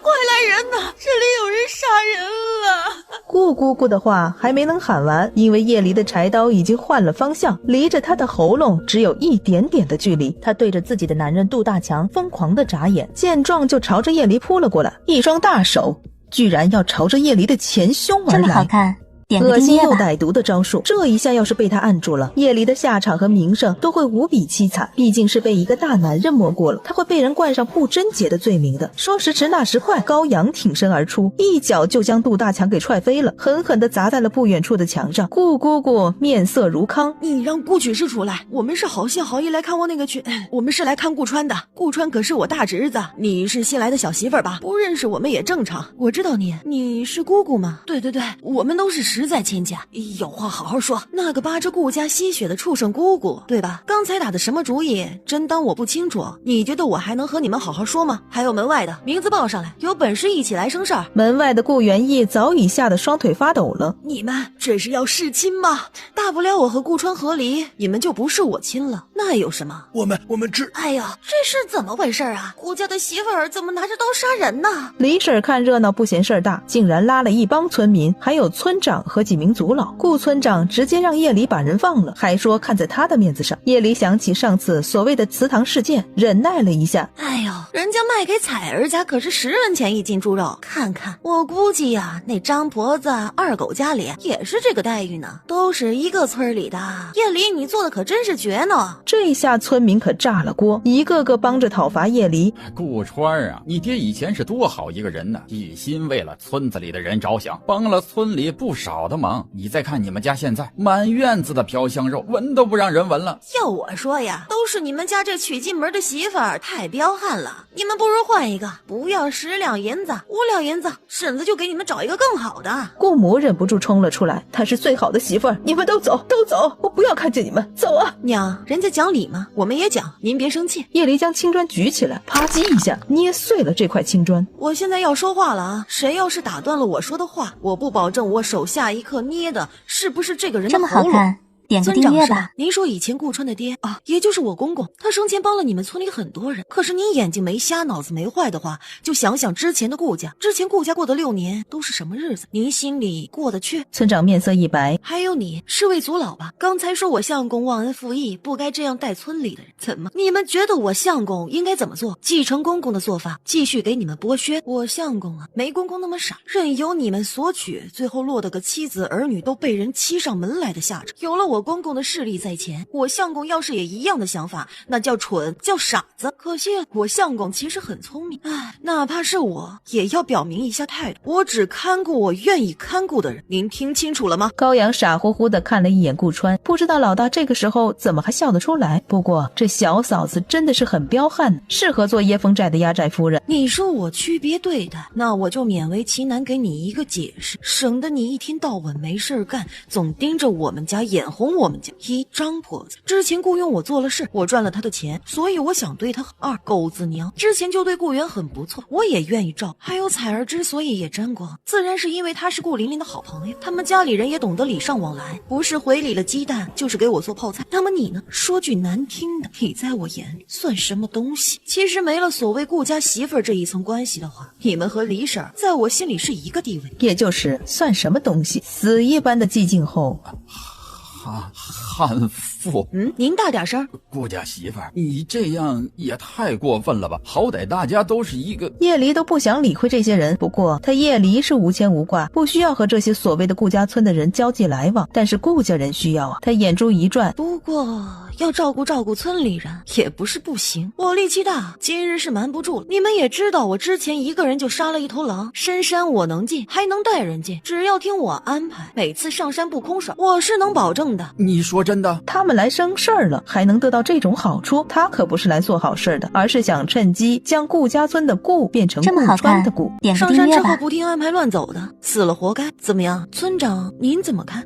叶离呀，你看着大家要是上山，肯定都是相信你的力气和手段。要是遇到危险，让我先死是吧？不听安排，还要让我带崽子一样护着是吧？没门，爱去不去。顾村长只能说让叶离给他3天时间考虑一下，就2天，2天之后我没得到答复，这件事就作罢。生事儿的人，看热闹的人，全部都走了。娘，6年来的冷漠或者落井下石，或许要换个境地了。这顾家日后估计要变天了。顾川此时也终于坐实了自己之前的猜测，叶离之前那些个被砸掉脑袋的野鸡野兔一类的东西，并非侥幸。2位，短时间之内应该都是在顾家了吧？高阳和玉书点点头。不管2位什么目的，只要对我们顾家没恶意，我们顾家自然是欢迎。今日也多谢2位助阵，不然那些人乱起来，估计会伤到我顾家人。我并非真能以一敌百，所以在这里要对两位道谢。嫂子不必如此啊，不用不用。今天的事过后，还会有一些后续的麻烦跟上，但是这些麻烦却能帮着顾家。这些最后选择跟着我上山的人得到好处，他们就会成为顾家隐形的助力，起码之前顾家的那些个待遇不会再受一遍。那么今日我要说的就3个点：一，顾家村的人就算以后会对顾家有所改善改观，以前做的那些事儿未必不会在顾家没能给到好处的时候，或者没有威慑力的时候重来一遍。所以我们要守住自己的底线，不要理所当然的觉得他们日后的改变是发自内心的。言外之意就是别被日后顾家村人的改变冲昏了头脑，这个大家都没什么为难的。这6年时间也足够一个人看清周围的人了。这么好看，点个订阅吧。就是我本就想带着相公去治腿和治脸，所以本就计划着近期会远行，故而今日灵机一动，顺势而为，也好让这些人顾念着这点子利益，不会在我们离开家的这段时间里多生事端。至于我带相公去寻医的期间，家里还要多养着2位。高阳和玉书立刻抱拳称是，习惯性的带上了江湖气息。我定的顾家要1半的收益，不可降。若是违背的，不管什么情况，都直接剔除出上山的队伍。以前是我总想着玲玲他们爹生平对村里人的在乎，很多事情我都不愿意重提。但是媳妇儿你放心，娘知道好歹，不会因为别人给我2分好脸色，6年前的那些屈辱和磨难我就忘掉了。众人散了之后，顾母将自己关在了屋子里好一会儿。顾川闻到了燃香的气味，娘又在祭拜顾元胜了。他实在难以叫出爹。从他知道了顾元胜在西北有可能另娶之后，他就保留了对父亲的感情。2天的时间几乎是一眨眼就过去了。别吵吵了，有时间在这里吵我，你们不如去讨好顾家母，让他来做说客，安抚叶离，让叶离带你们上山，又不是我让你们上别人家生事的。此时顾家的门外已经站了不少人了，这些人对顾母这会儿子说话的态度可是和颜悦色极了。呀，村长，这是选好了人吧？这顾齐可不能进上山的队伍。凭什么？村长怕是忘了我家儿媳妇儿说了什么。前2日来生事的人里面就有这位顾齐的娘。不去就不去，妈的，谁在乎那几口肉啊？想吃肉，我们这么多人一起上山不就得了？何必看那一个女人的脸色？我儿媳会听到的，你可以再大声一点。顾齐没见过叶离徒手捏碎青砖的场面。出来就出来，一个女人就把你们这一群人给吓的，还是不是男人了？说得好，你不去很好，我帮你记下了。反正我啊也缺肉吃，我们不偷不抢就有肉吃，没什么好给别人抹黑的。今儿个我们就打上几头猎物，一起吃肉。大家伙儿准备好了没有？好了。本集又结束了，我们下集再见喽。再往里面走一点，我就会检查一下四周，大家活动的范围不要太远啊。里面的猎物大家要是有看中的，一起合作拿下，遇到危险喊我就是。好了，我朝里面走一点，将猎物赶出来，你们就各凭本事，但是别因为争吵浪费了时间，知道吗？半个时辰不到，就有人抓了好几只猎物。就在大家为了野鸡野兔高兴的时候，又动静越来越大，似乎朝着他们这片人口聚集的地方而来。这是野猪，足足7、8头野猪朝着这边奔袭而来，众人纷纷拿起了手中的工具。野猪不死，下一个死的就是他们呢。只因一头野猪的战斗力实在是惊人，1对1打野猪那是找死啊！这些野猪都受伤了，趁现在大家加把劲儿弄死他们。片刻过后，没有一头野猪是站着的了。不会吧，又来？别担心，是我嫂子叶离。众人定睛一看，才发现那个黑影是一头黑熊，因为叶离扛着他的尸体，这才看上去像是人高的黑影朝着这边靠近。都解决了，我刚把他们都打伤了，本想一起下来的，谁知道这家伙要攻击我。刚才那些野猪身上的伤是叶离留下的，他还有余力去打死高壮的黑熊。今天就先到这里吧，5日后再集合，大家休息一下就准备下山。众人背后一凉，此时算是彻底见识了叶离所谓的力气大一点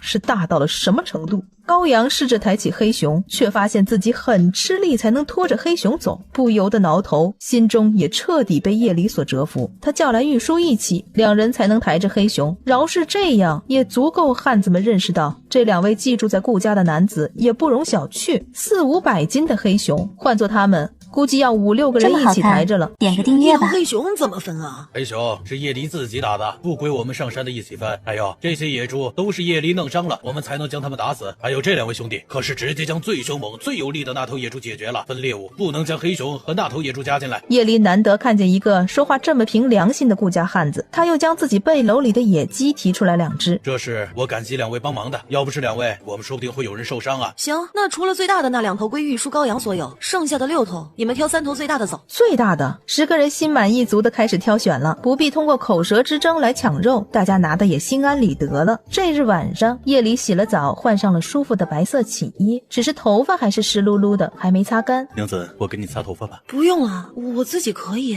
我只是想做点事，感谢一下娘子。娘子若是不愿，我也就不逼迫。谁叫我什么本事都没有，别人看了生厌。我只是自己能擦头发，也不习惯被人给我擦头发。叶离心中叹气，那就麻烦相公了。背对着顾川的叶离完全没有注意到顾川脸上闪过一丝皎洁的笑意，他这个小媳妇儿啊，算是被他猜透了，心软仗义讲道理，但是对于他这个相公，似乎并不曾生出半分少女心事和姿态，也就是说，他根本对顾川没有男女之情。不过，既然他顾川发现了自己对叶离的心意，叶离也没有对其他的男子产生过情愫，何不趁此机会想尽一切办法靠近叶离？好了，好不容易听到顾川冒出一句，那就多谢相公了。娘子发丝很香，难不成他特意选用没什么气味的洗发露，还是被闻出来了？顾川是狗鼻子这么好看吗？顾家这点个订阅吧。边是沉沉的睡了，有的人家却睡不着了，特别是看着那些一起上山的人，不算骨头，足足拿了50斤肉啊！可是50斤呐，有的人家一年到头也吃不上这50斤肉呢。你说前2天他们干嘛就鬼迷心窍的去看顾家的热闹？看就看了，干嘛还出口一起伤人啊？还有这顾家的媳妇儿叶离也太较真了吧！乡里乡亲的多说2句怎么了？就知道做的这么绝吗？你说当时怎么就懵了呢？都怪李婶，都怪叶离。清晨神清气爽，娘，我再带顾家村里的人上一趟山，就要和相公出发去城里了。娘，你要一起去吗？有阿离在呀，我就放心了，不必去了。顾川的朋友估计也会一起去的，他呀就等着好消息就行。这2位朋友，顾母估摸着，说不定是顾川他爹以前帮过的人，所以上门来报答的。不然哪家的朋友对顾川那么客气？有一次他还看见了顾川一个眼神，那2位就跟上了发条一样抖起来了。叶离不愿意一个一个的通知村里人，于是他干脆直接找上了顾村长。5日后我会再带人上山一次，这次你看看，合适的话就换一批人，尽量让机会公平一些。因为这次结束，我就要带相公去治腿了，万一在外面就枕上了，10天半个月不回来都有可能，到时候就麻烦您管管了。管什么？管那些蠢蠢欲动的人呗。对了，那个叫顾满的，下一批也安排他吧，是个明白人。行，我记着的，你放心吧，顾家媳妇儿。叶离话说完了，这就拐角去了张婆子那里。他家的板车被玉书和高阳借走运送猎物了，叶离成了这份情。你家2个儿子回头也跟着上山一趟，没等我们自己人不吃肉，紧巴着别人的道理。这张婆子的脸呀，这会儿笑得跟菊花一样。叶离此时进了狗儿家，你先忙，我就是过来跟你说件事儿。叶离正要出门了，家里有什么事儿让狗儿娘多看着点，回头有什么不妥的，叶离回来一个个收拾。点个订阅吧。昨日不是撞日，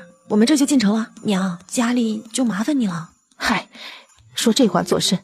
只管去，不过记得一路小心啊。叶离对顾母随后的交代一一应承下来，又让高阳借了张婆子家的车，这就将顾川移上了车。车子高阳驾着，玉书骑马，他最后也跳上了车，坐在顾川身边。只是看大夫这里却遇上了点问题，因为人家说腿不好治。叶离看着那个说话的人，感觉顾川这个脸更是几乎治不了。他紧紧皱眉，也没久留，不让顾川继续听这些丧气话，推着人就从医馆出来了。算了，还能去大城看呢，我就不信了。叶离对顾川生硬地安慰着：“你别往心里去，我们有钱，哪里不能看。”顾川低垂着脑袋，看上去似乎是很失落的样子。叶离心一揪，脱口而出：“你也别气馁，不如你许个愿，我要是能做到，就帮你完成这个愿望，怎么样？”顾川看了他好一会儿，顾川才开口：“那我想去看看灯会，也可以吗？”顾川似乎终于想到他挺想做的事儿。这么好看，点个灯订阅吧。会就是这2日的时间了，他还以为这个败家相公会提出要买什么奇怪名称的砚台之类的东西。那好吧。街道并不远，两人一前一后的，没一会儿就穿过了小巷子，来到了大街上。来来来，走一走，看一看，走过路过不要错过，看看我们这儿5文钱3次，10文钱7次的套圈圈啊，套中就有礼物。有人就打趣，要是套中了他摆出来的银耳环怎么办？要是套中的银耳环，我也没话说啊。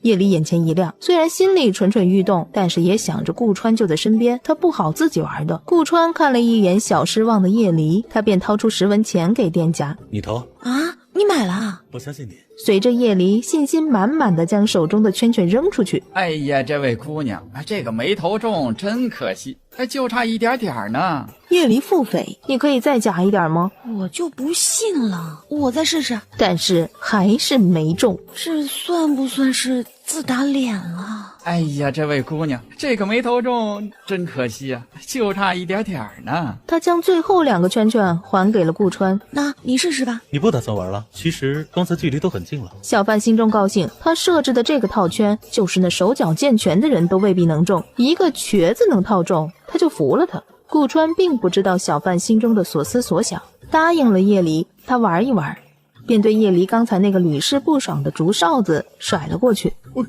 中了，兄弟可以啊！忽听见有人自来熟的招呼着，点个订阅吧。还有一个银耳环，我在。小范面皮一紧，手上的方向一转，哐当一声，那银耳环被套中了。哇哦，好手气啊！娘子，还要继续套圈吗？小范哭丧着脸，算了，别把一个喜庆的日子弄成人家哭丧的日子了。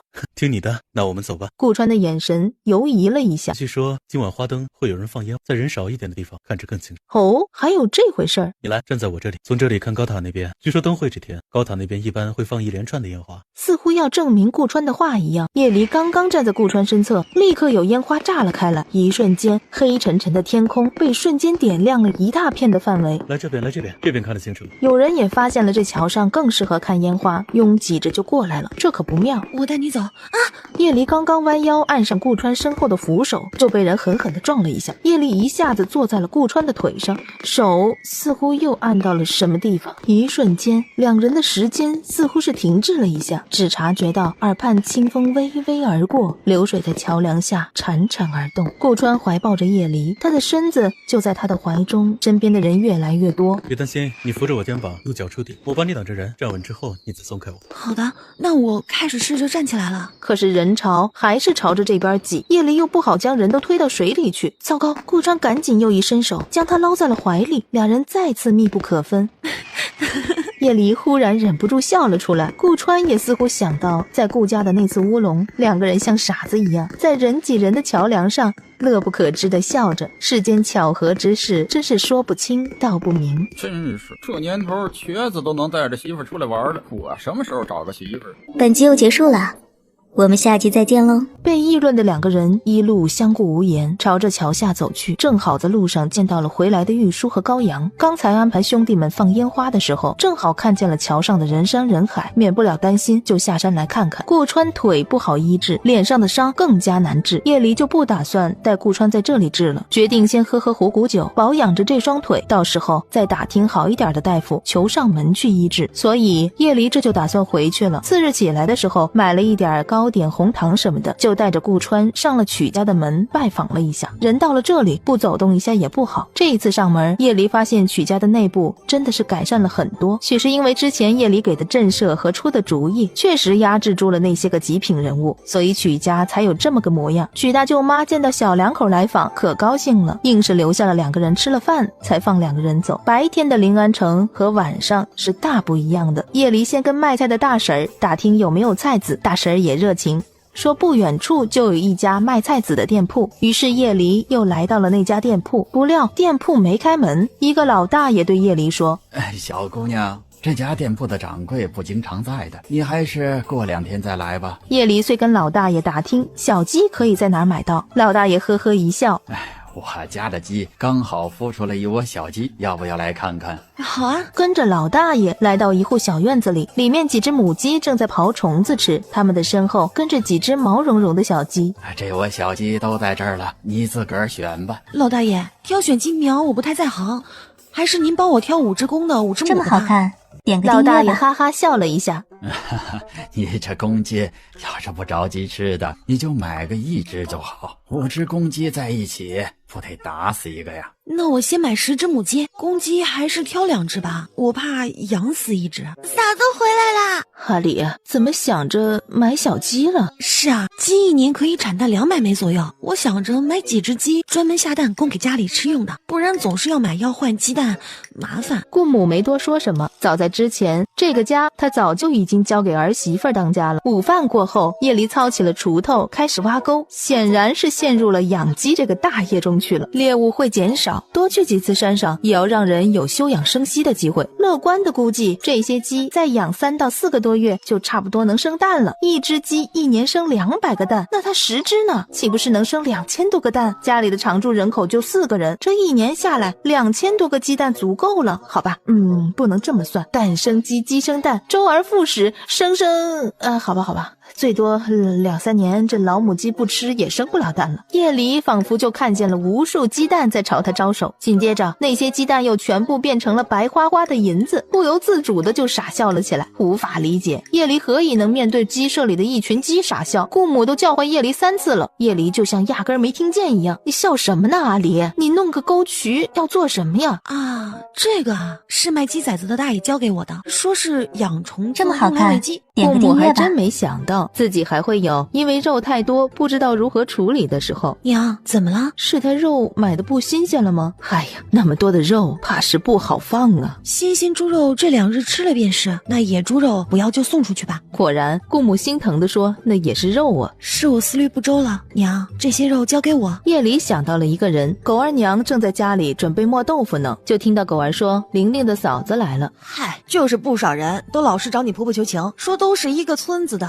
总不好记着那时候一时嘴快的仇恨吧？那又不是杀人害命了，何必那么绝情？真不带他们男人进山呢。自打他回来，顾母提都没提一下这些人的求情，看来顾母也真的是想通了，不再求着你好我好大家好了，估计也是真的被顾家村的那些人狠狠的伤到了吧。还有就是叶家出事儿了，那叶花不知怎么的，跟她男人简直有仇一样，天天吵闹。哎，这不，昨天还在你家门口哭哭啼啼的，说日子不好过。我看到他回去的时候挺高兴的，手里还拿着东西。接下来就不用说明了，叶花肯定是占了好处了，这个叶离倒是要跟顾母再说说。先不说叶离以前在叶家那就是个小白菜，还被家里10两银子给卖了。再说了，他也不是原身啊，他用不着管这些人。我想问问嫂子，会不会做肉干之类的东西？我倒是会。顾川家的，你要做肉干吗？啥时候做？我上门去帮你。你要是有空，现在就可以过去。那些野猪肉可不经放了。哎呦，那你可享福了，这么好的媳妇儿啊！狗儿娘和顾母闲话了2句，就开始做准备工作了。少说可以放半个多月的。顾母就给他装了1大碗，拿回去配粥配饭配面，都是极好的。嫂子，玉叔走了过来。我们2个明日就要离开了。点个订阅吧。我们有点事儿来着，不过办完了我们还会回来。叶离心里小小的遗憾，他还想通过这2个人多了解一些外面的世界呢。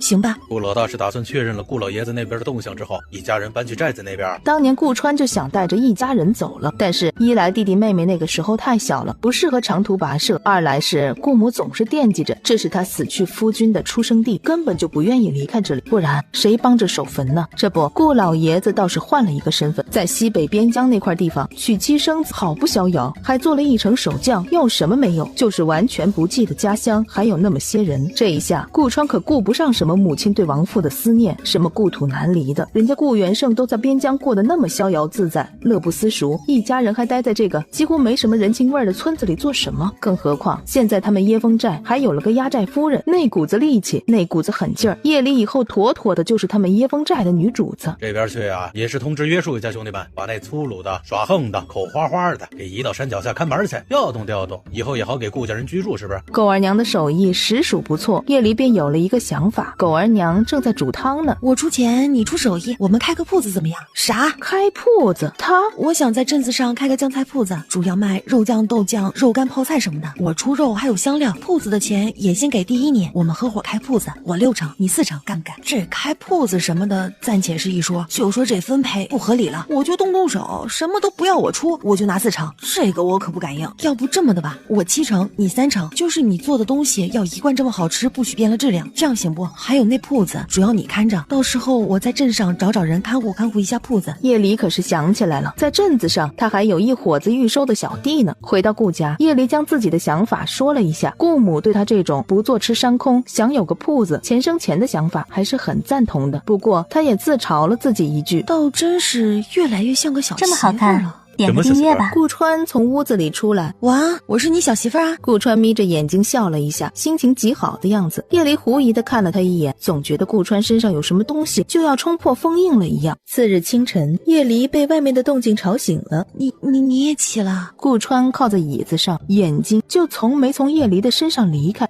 你在看什么？看我的媳妇儿挺好看的，就是瘦了点。阿离，你应该多吃点。我不喜欢你这样，顾川，你这样让我很不自在。为什么？不管是不是我想多了，我想提醒你一句，3年之约一到，你说了会给我休书的，你不要在这段时间里对我生出其他的想法。你知道我对你生了别的想法？还真是。总之，你知道我不喜欢你现在的改变，就按照你一开始对我那个态度，随我不行吗？顾川似乎忘记了当初自己对叶离说的那一句怎么还没撞死了。就在我们新婚之夜的第2天，你说我怎么还没撞死，那时候你的态度就不能保持吗？顾川心里生出了一丝尴尬。有吗？我们成婚，我怎么可能会说那种话？叶离生气了，这人是失忆了吗？新婚第2天，你从门边划着你的轮椅过来，问我为什么没撞死。好嘛，这个黑历史媳妇儿记得清清楚楚。那是以前我疯了傻了，怎么舍得阿离撞墙呢？要撞也是我撞。好啊，那你撞啊，我看着。现在不行。不会是不敢了吧？男子汉大丈夫应该言而有信，我看着你撞。我要撞也是撞娘子这南墙，只是我现在行动不便，娘子真要我现在撞吗？南墙？不撞南墙不回头的意思吗？他正想扭头就走，不跟这个人掰扯，才反应过来这个男人说的话有颜色。顾川，你不要脸！哼，这段时间他说的骚话还少吗？这撞明明就是动词，他搞黄色。娘子莫非想到什么不该想的事了？你别以为我不知道你说的什么意思。顾川，你要再这么不要脸，我这么好看就要对你动手了。顾川索性豁了出去。娘子想对我做什么，我都不反抗。那是你说的啊，你以为我是那种你说2句放浪之词我就会脸红耳赤嘤嘤跑走的小女子？我告诉你，我不喜欢你对我说不要脸的话，但我要是不要脸起来可比你狠。顾川还一脸颇有兴致的样子，似乎在等着叶离的表现。比如说人善被人欺，你善被我欺。外面咳的，就忽然响起了一阵惊天动地的咳嗽声。玉书只是来知会一声自己和高阳就要走了，这该怎么说呢？你出去应付，我有事。顾川勾唇一笑，还好并不是只有他自己深陷其中。玉书推着他一起到了后门。此去一定要将椰风寨那边安排妥当，我这边也会说服家里尽快搬到椰风寨去。是，老大，走吧。两人离开的时候，正好和一辆青棚马车错身而过。叶离这死妮子，不过就是10两银子买来的货品吧，还敢摆谱，等着看吧，他嚣张不了多久。这位婶子，刚才说的可是叶离？你谁啊？问这个？驾车的少年掏了一把铜钱。请问这叶家在哪里？带我们去，这些铜板就是你的了。那感情好，让我上车吧，指路更准。只能坐车架上，要是敢朝着里面看一眼。李婶不知道怎么的，就全身一哆嗦。知道，那这钱……接着吧，上车。不一会儿就将青棚马车引到了叶离的娘家。叶花正回来打秋风呢，李婶落地就说叶家有贵客临门了，是他给带的路。这儿可是叶离的娘家，您是叶离的娘？叶母就愣愣的点头。少年就说有事和叶家当家的商量一下，让旁人退避。我就是当家的，你们这是干嘛来了？带路的钱给您了，您看是不是回避一下呢？啥？带路还有收钱？吓得李婶八卦都不听了，鸡蛋水也不喝了，撒腿就跑。车内的司马善听到这动静，叶离那样的人是这种人家能养出来的吗？这样更证实了他心中的某个猜测。初次见面，这里小小意思，不成敬意。司马善将2匹布和点心都递了过去。老人家身体多有不便，正需要个耐性好、力气大的。我看叶离就很合适，故而贸然前来。可不是，那顾家一屋子的老弱病残都被他照顾得好好的，就差上天了。先是把那顾家的屋子盖起来了，还带着瘸子看病，还天天吃肉吃大米饭大馒头的。那正合适呢，要是可以的话，我愿意出银子聘用他。叶老太却不敢应承，先不说他打了不少叶离的主意，就说当初也是拿了10两银子将叶离塞过去的，他也不知道一个丫鬟能有多少工钱呢。这叶离现在是顾家媳妇儿了，是嫁出去的女儿了，我们也不能管人家做不做工啊。再说了，这工钱也不一定能到他手里。50两，大娘婶子觉得怎么样？他记得之前村口那个村妇提过，叶离是被10两银子卖给一个瘸子做媳妇儿的，这50两应该足够这叶家要死要活将叶离弄回来了吧。他完全没有考虑到叶离会不会答应，他只认一句话，这世上没有什么东西是不能得到的。叶离就算再特殊，在叶家这样的地方长大，又被卖给了一个瘸子，估计100两200两的就能让他死心塌地的跟着自己了吧。自从上一次一别，司马善甚至能在梦中见到叶离，司马善留下了50两银子。镇上的张祥神是我家亲戚，你们要是办不成也没事，到时去让他家里人来收回这些钱便是了。叶老太多精怪啊，立刻点头哈腰的将人给送出了门。奶啊，我也能出主意不是？您看叶离那样，他肯定是不能直接跟着回来的。但是就算我们从顾家人下手，顾家有可能平白放人吗？花开两朵，各表一枝。叶离这会子才将刚刚躁动的心给安抚了下来，不知道又有人算计上他了，要将他当作商品来买卖。顾川将人送出了门，就似笑非笑的进来了。笑什么笑？再笑就把你齐了。这回来没几日，便又到了进山的日子了。这一次他多了一个手下兵，那就是顾远。一听叶离要独自带着那么多人去远的地方，顾远就不安心，愣是请了假期回来要陪着去。顾母虽然觉得顾远去了可能帮不上捕猎队伍什么忙，但好歹叶离一个小媳妇儿身边跟着自家的小叔子，总不至于落人口舌说跟着一帮子男人出去混什么的。本集又结束了，我们下集再见喽。另一边，顾家村里，顾母死死地看着上门的叶家人，满耳朵都是他们那些不要脸的词汇。你看呐，你们当初是准备聘一个寡妇上门的，我们呢也是看你们家可怜，这才将孩子送过来照顾照顾你们。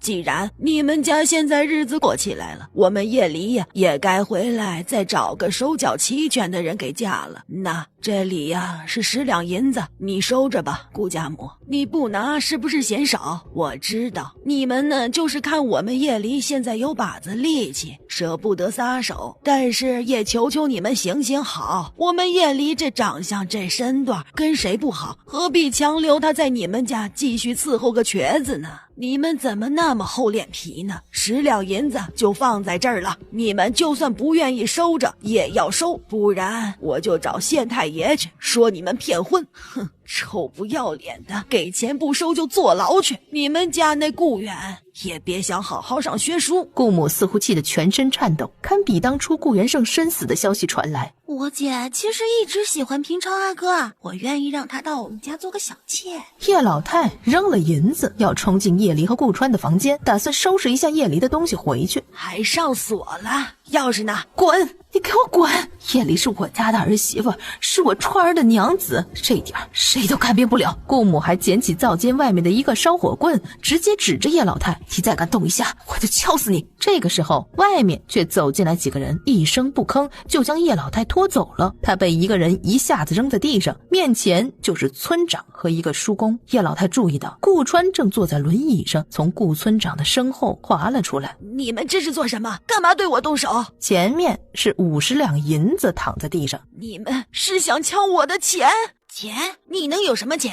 你们叶家好吃懒做也不是1倍2倍的事了。你如此做派，是上赶着告诉我们你这钱来历不正当是吧？杰父冷笑一声，对着叶老太亮出了一个东西。哎呀，你为什么把这个东西拿出来？不是说好了这个东西不能拿出来的吗？顾村长让杰父重新收着那个东西。叶花儿是不是早就知道了？看到这东西啊，一点都不惊讶。我不清楚啊。撒谎！你若是不知道，你若是不清楚，会在10岁上下就开始针对你姐。他叶花其实知道叶离不是叶家的种。胎发，原来胎发这件事儿将他暴露出来了。屋子里几个人除了叶花都没有年轻人，2个婆子，一个村长，一个杰父，2个族老，都是当年那件事儿的知情人。点个订阅吧。是你先违反了当年的规则，叫除了我们之外的人知道了这件事。按照当初的约定，我们只能……村长啊，我是真不知道这件事会被这死妮子知道了呀！我这么多年根本就没提过这件事儿，我就算是饿死了、苦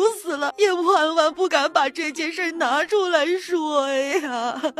行了，当年收下这孩子是你们家抢着要的，结果第2年有了自己的孩子，你们的心就变了。只是那点银子绊住了你，和希冀叶离亲生父母也许会回来给你好处，让叶离得以在你们家里活了下来。我们不要求你好好对待那样一个身份的孩子，但是现在叫顾川也知道了这件事儿，你们家往日对叶离的种种，估计也是瞒不住了。唉，都说龙生龙，凤生凤，老鼠生的儿子会打洞。这叶离真不愧是那位的孩子。叶家的，你以后就自求多福吧。你们不能这样，当初这件事谁都不想沾手，我们家为了那孩子留下了一条命，你们现在竟然敢说这种话，会杀了我的，会杀了我的。一个公主被我们家……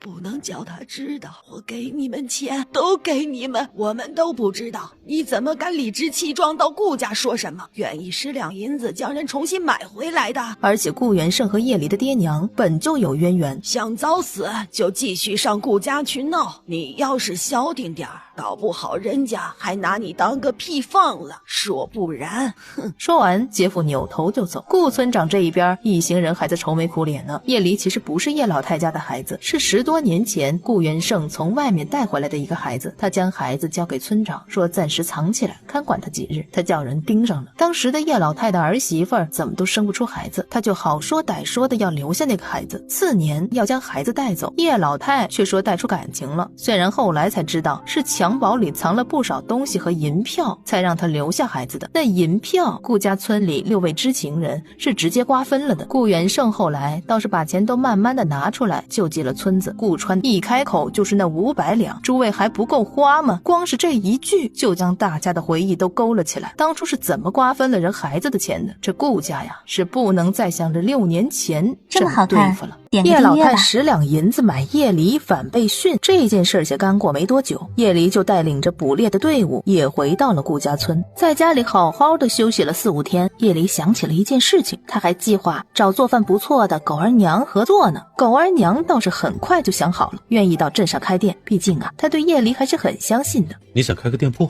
打猎不是个长久的事情，开个铺子多个营生，以后赚钱了在小镇上买个房子。村子里糟心的事不少，我们到小镇上生活估计能好一些，毕竟离关老爷也更加的近，有人就算想闹事也要多掂量几分。娘子，你想做便做吧。其他人也没意见，这件事情就这么定下来了。叶离清点自己拥有的钱财，他手里本来就有300两银子，是过了明路的。叶离将100两推给了顾母，这些个就放在家里，娘亲要走人情也好，家用也罢，全部都从这里出，不够了再说。顾母这次反常的没推脱，直接收了起来。顾川隐晦的想到，顾母应该是被叶老太吓到了，所以有点想将家里的钱都收拢起来的意思。剩下的钱我看看能不能买到小镇上的铺子和屋子。小镇的铺子我估计贵不到哪里去。旺铺的转让费用，我之前听人说过，少说也要300两打底，普通位置的100两出头就可以买下，位置不太好的那价就更低。其实小镇上还真有几个位置4通8达，但是那是张乡绅的地盘，买了这铺子的人最后都要依附张乡绅的管束，经常被他弄得焦头烂额。这样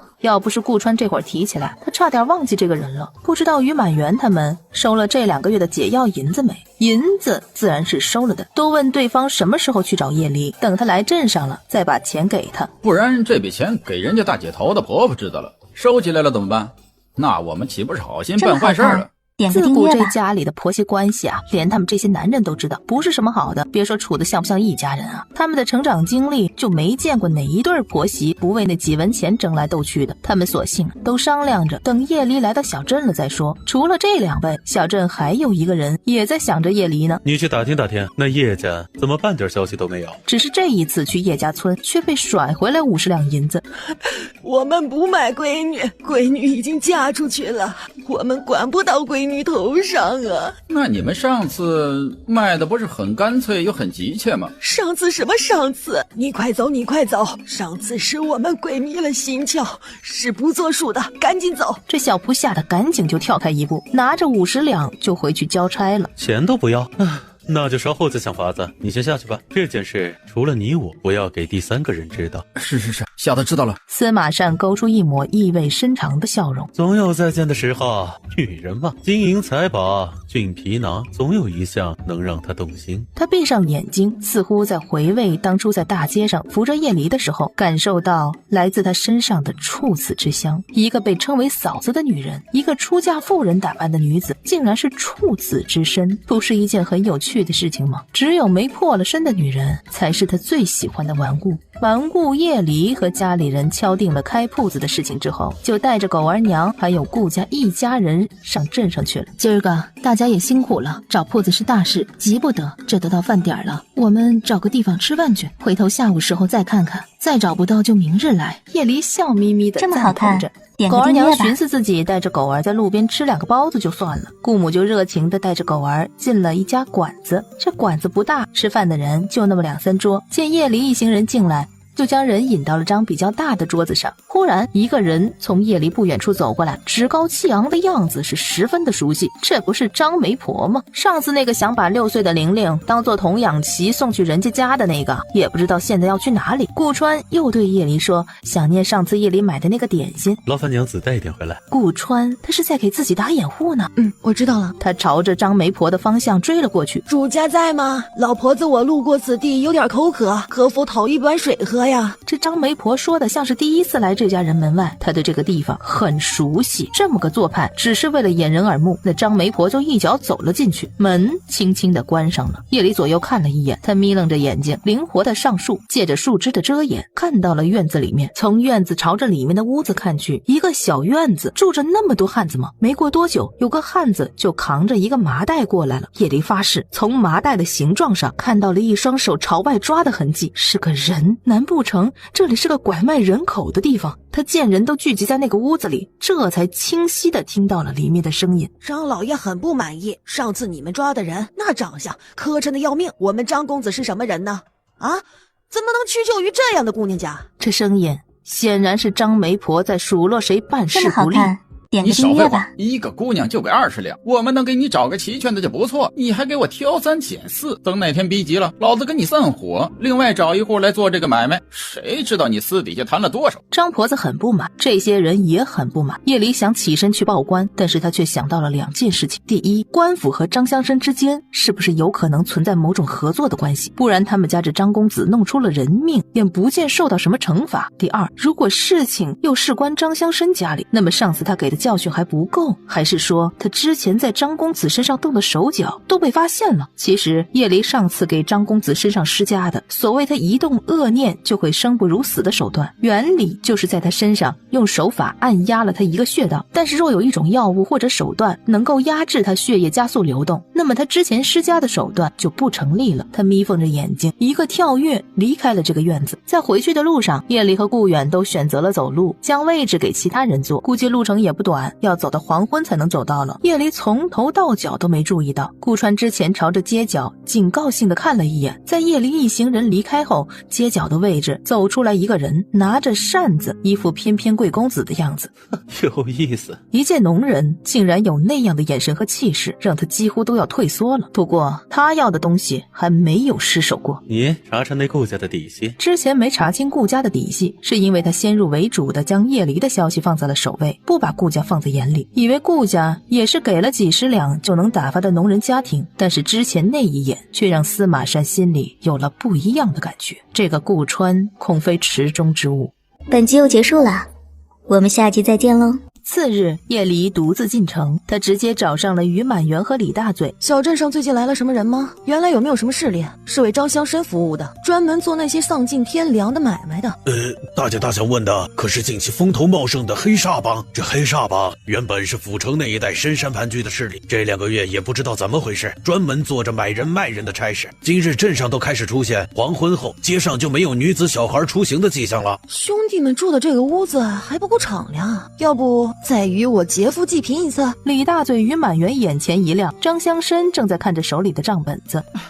公子他不好，可是我儿，哎呀，老爷不好了，公子被人抓走了。书童说完，又将怀里的一张纸条给递了出来。张老头，还记得我不？山洞一别甚是挂念，不如再次相聚。贵公子已经来了，限你半个时辰之内带1万两到山洞，否则让司马公子过来一趟。对，司马善上次能帮助他儿子免于那个痛楚之刑，这一次肯定也能派上用场的。他将银票揣在怀里，出了大门来。司马善的亲朋马车已经在那里了。见司马善用面具遮挡着半张脸，也不奇怪，只是讨好的对他说着好话。司马善哼了一声，似乎这就是回应了。原本以为你们多少能收敛一点，没想到你们钱照给，并倒是找人看了，那恶事却还在做。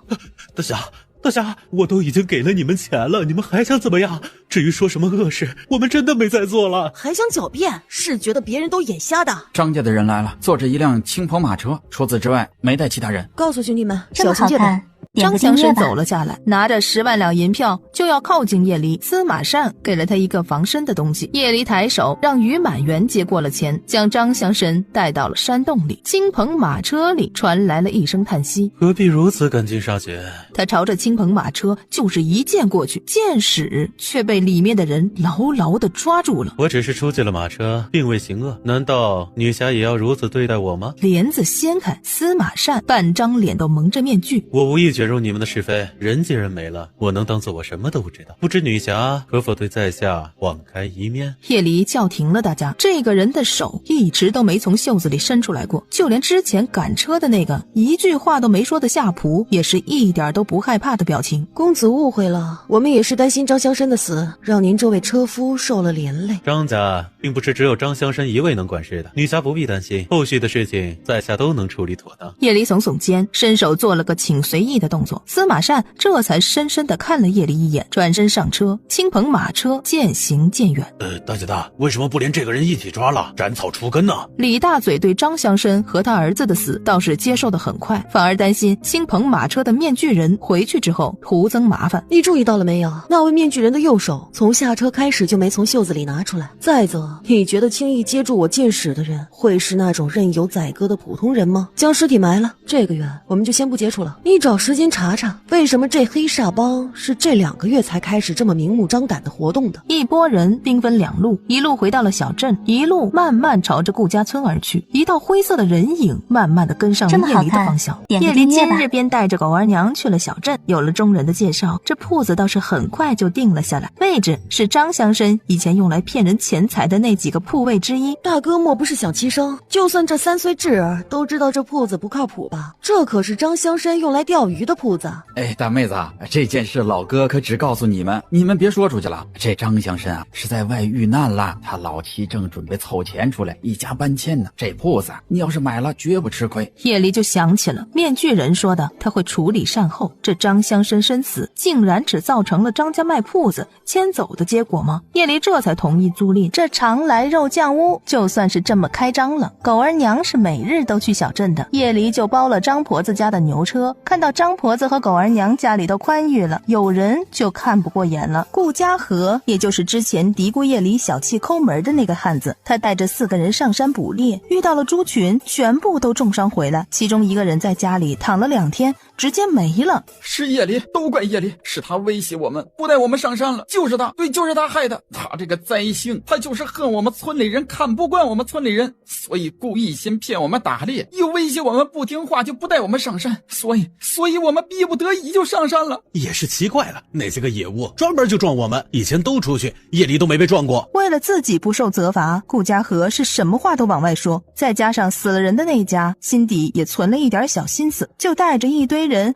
朝着顾家走去。不仅如此，他们还抬了棺材出来，明晃晃地摆在了顾家的门口。他们打定主意，不管顾家怎么说，这次的事情要找叶离负责。叶离正在屋子里午睡，今日他没去小镇，难得休闲，就听到外面吵吵嚷嚷，似乎还夹着他的名字。醒了？外面是怎么回事啊？那些人说村里有人私自进了深山，死了1个，重伤了4个，都是你害的。外面抬了棺材堵家门了。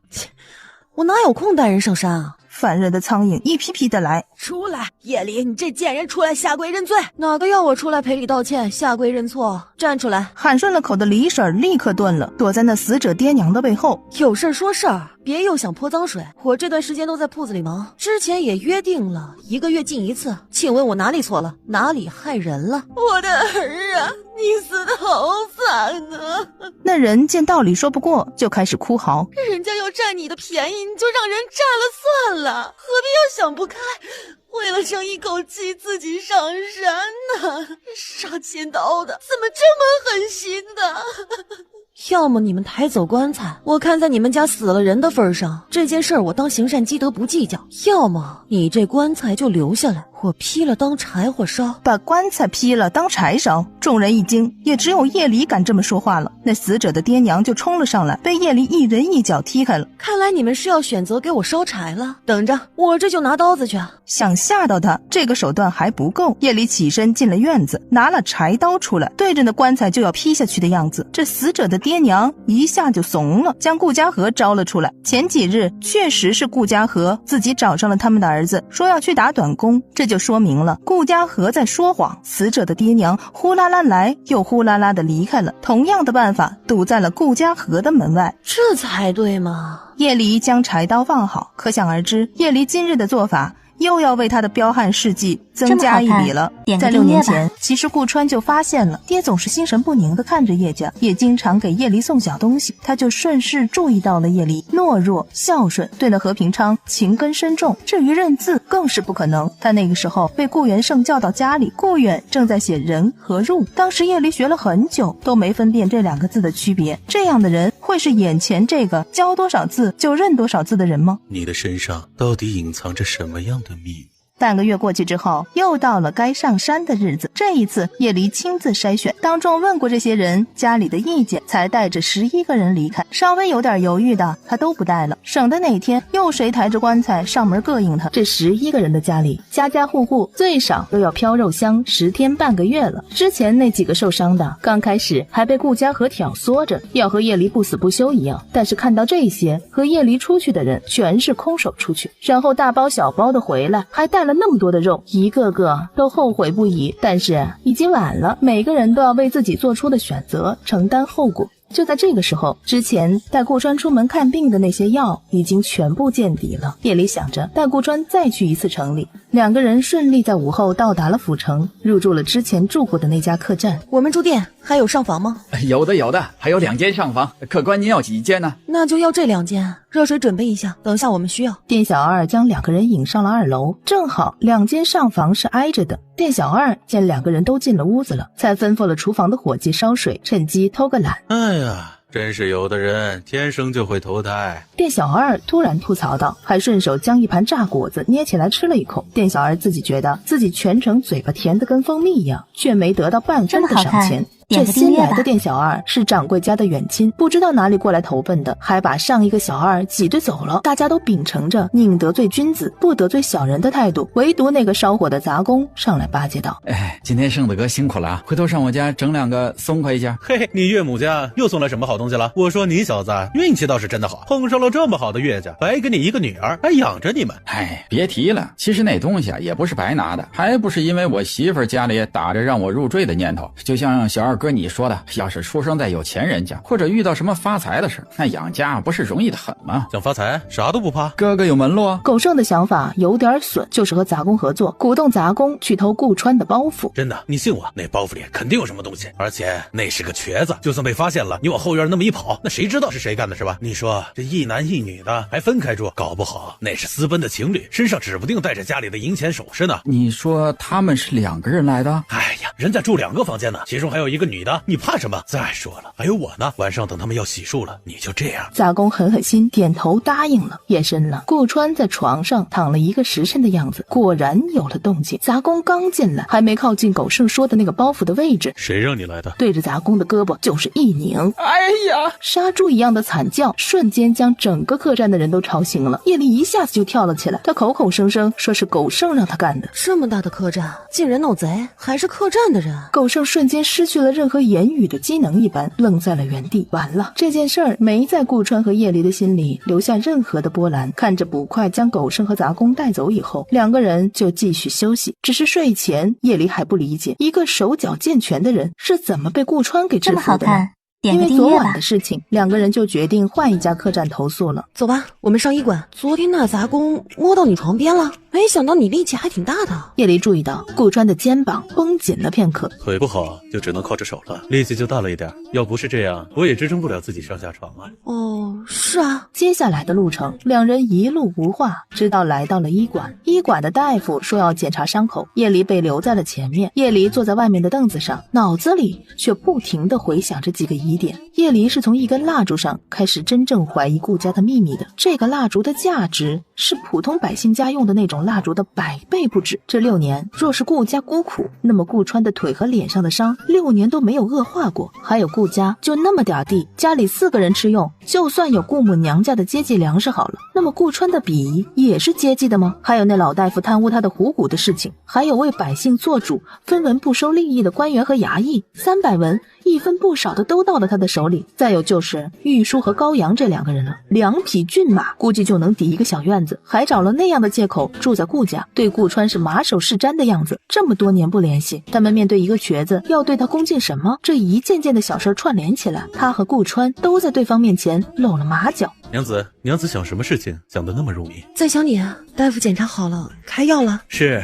刚才都已经开好了。娘子，你刚才所说可是真？哎呀，大夫要多少钱？付了钱，一辆青棚马车从2人身边路过，他看着一个人从上面撩开帘子，是他之前掌过什么臭屁天师的时候有过一面之缘的男子。叶离之前看过去，也只是因为这青棚马车像极了张乡绅请来的那位神秘人乘坐的。叶离不知道，他离开之后，身后那露出脸似乎只是和下人交谈2句的男子对着他的背影看了过来。本集又结束了，我们下集再见喽。下午，叶离直接将顾川留在了曲家，美其名曰买点女子用的东西。说完就大大咧咧地离开了。当他开始在一家风干肉的铺子里扫货的时候，迎面遇上了一个熟人。大妹子，方大哥，妹子来我这府城也不到我府上歇歇脚喝杯茶，可是看不起我这做哥哥的。叶离嘿嘿一笑，说自己夫君的腿伤，时不时还需要来府城一趟。方元刀顺势邀请叶离到府上坐坐，那小妹就恭敬不如从命了。2人一前一后进了方家。方大哥不如开门见山，小妹洗耳恭听。方元刀便将事情一一说来。原来是京城的争夺权力引起的事端，一位亲王的独子死在了后宫。亲王当时隐忍，暂且受了那皇帝说的，他独子想因乱后宫被诛杀。这位亲王本就兵肥马壮，加上那独子来之不易，就这么不明不白的死了。皇帝还没个交代，让他儿子死了都要背负上那么一个罪名，于是一场兵祸随时都有可能开始。听上去和我们这边是没什么关系，都是京城和南疆的问题。但是南疆到京城的那条路早就被皇上一一防范，想要攻坚京城绕路的话，从我们这一片过是必须的。实不相瞒，我岳父便是本城守将，相信这兵祸一起，我也快要奔赴战场了。正好见到了小妹你，日后这府城来去之时要注意些了。叶离对他孩子的救命之恩，让方元刀还惦记着他这份恩情，所以方元刀便将此事相告。多谢方大哥提醒，大恩不言谢，小妹记下这份情了。从方元刀家离开，叶离盛情难却，被赠予了一辆马车。叶离感慨了一声，要是以后方元刀需要帮助，他一定会伸把手的。马车的来历很正当，曲家人也只是感慨好人有好报。叶离笑着说是，晚上的时候还是将顾川给接走了。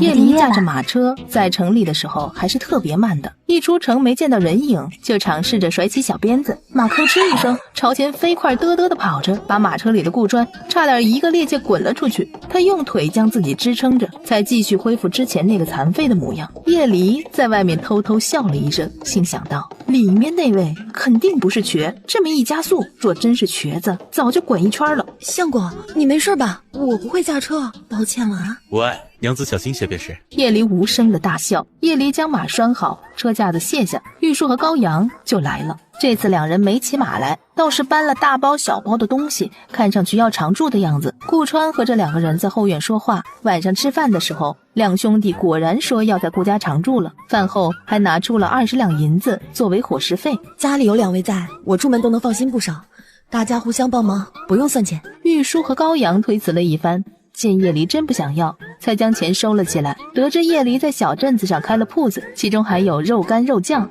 两个人都兴致勃勃地说肉交给他们准备了，大家相谈甚欢。过了2日，叶离见狗儿娘的眼下有些发黑，就问狗儿娘是不是没睡好。狗儿抓抓小脑袋说狗儿都在睡觉了，娘还在弄吃的。狗儿都起来了，娘还在弄吃的。小孩说的是自己的所见所闻。叶离前后联系了一下，估计是狗儿娘半夜都在做吃食，所以导致精神不振。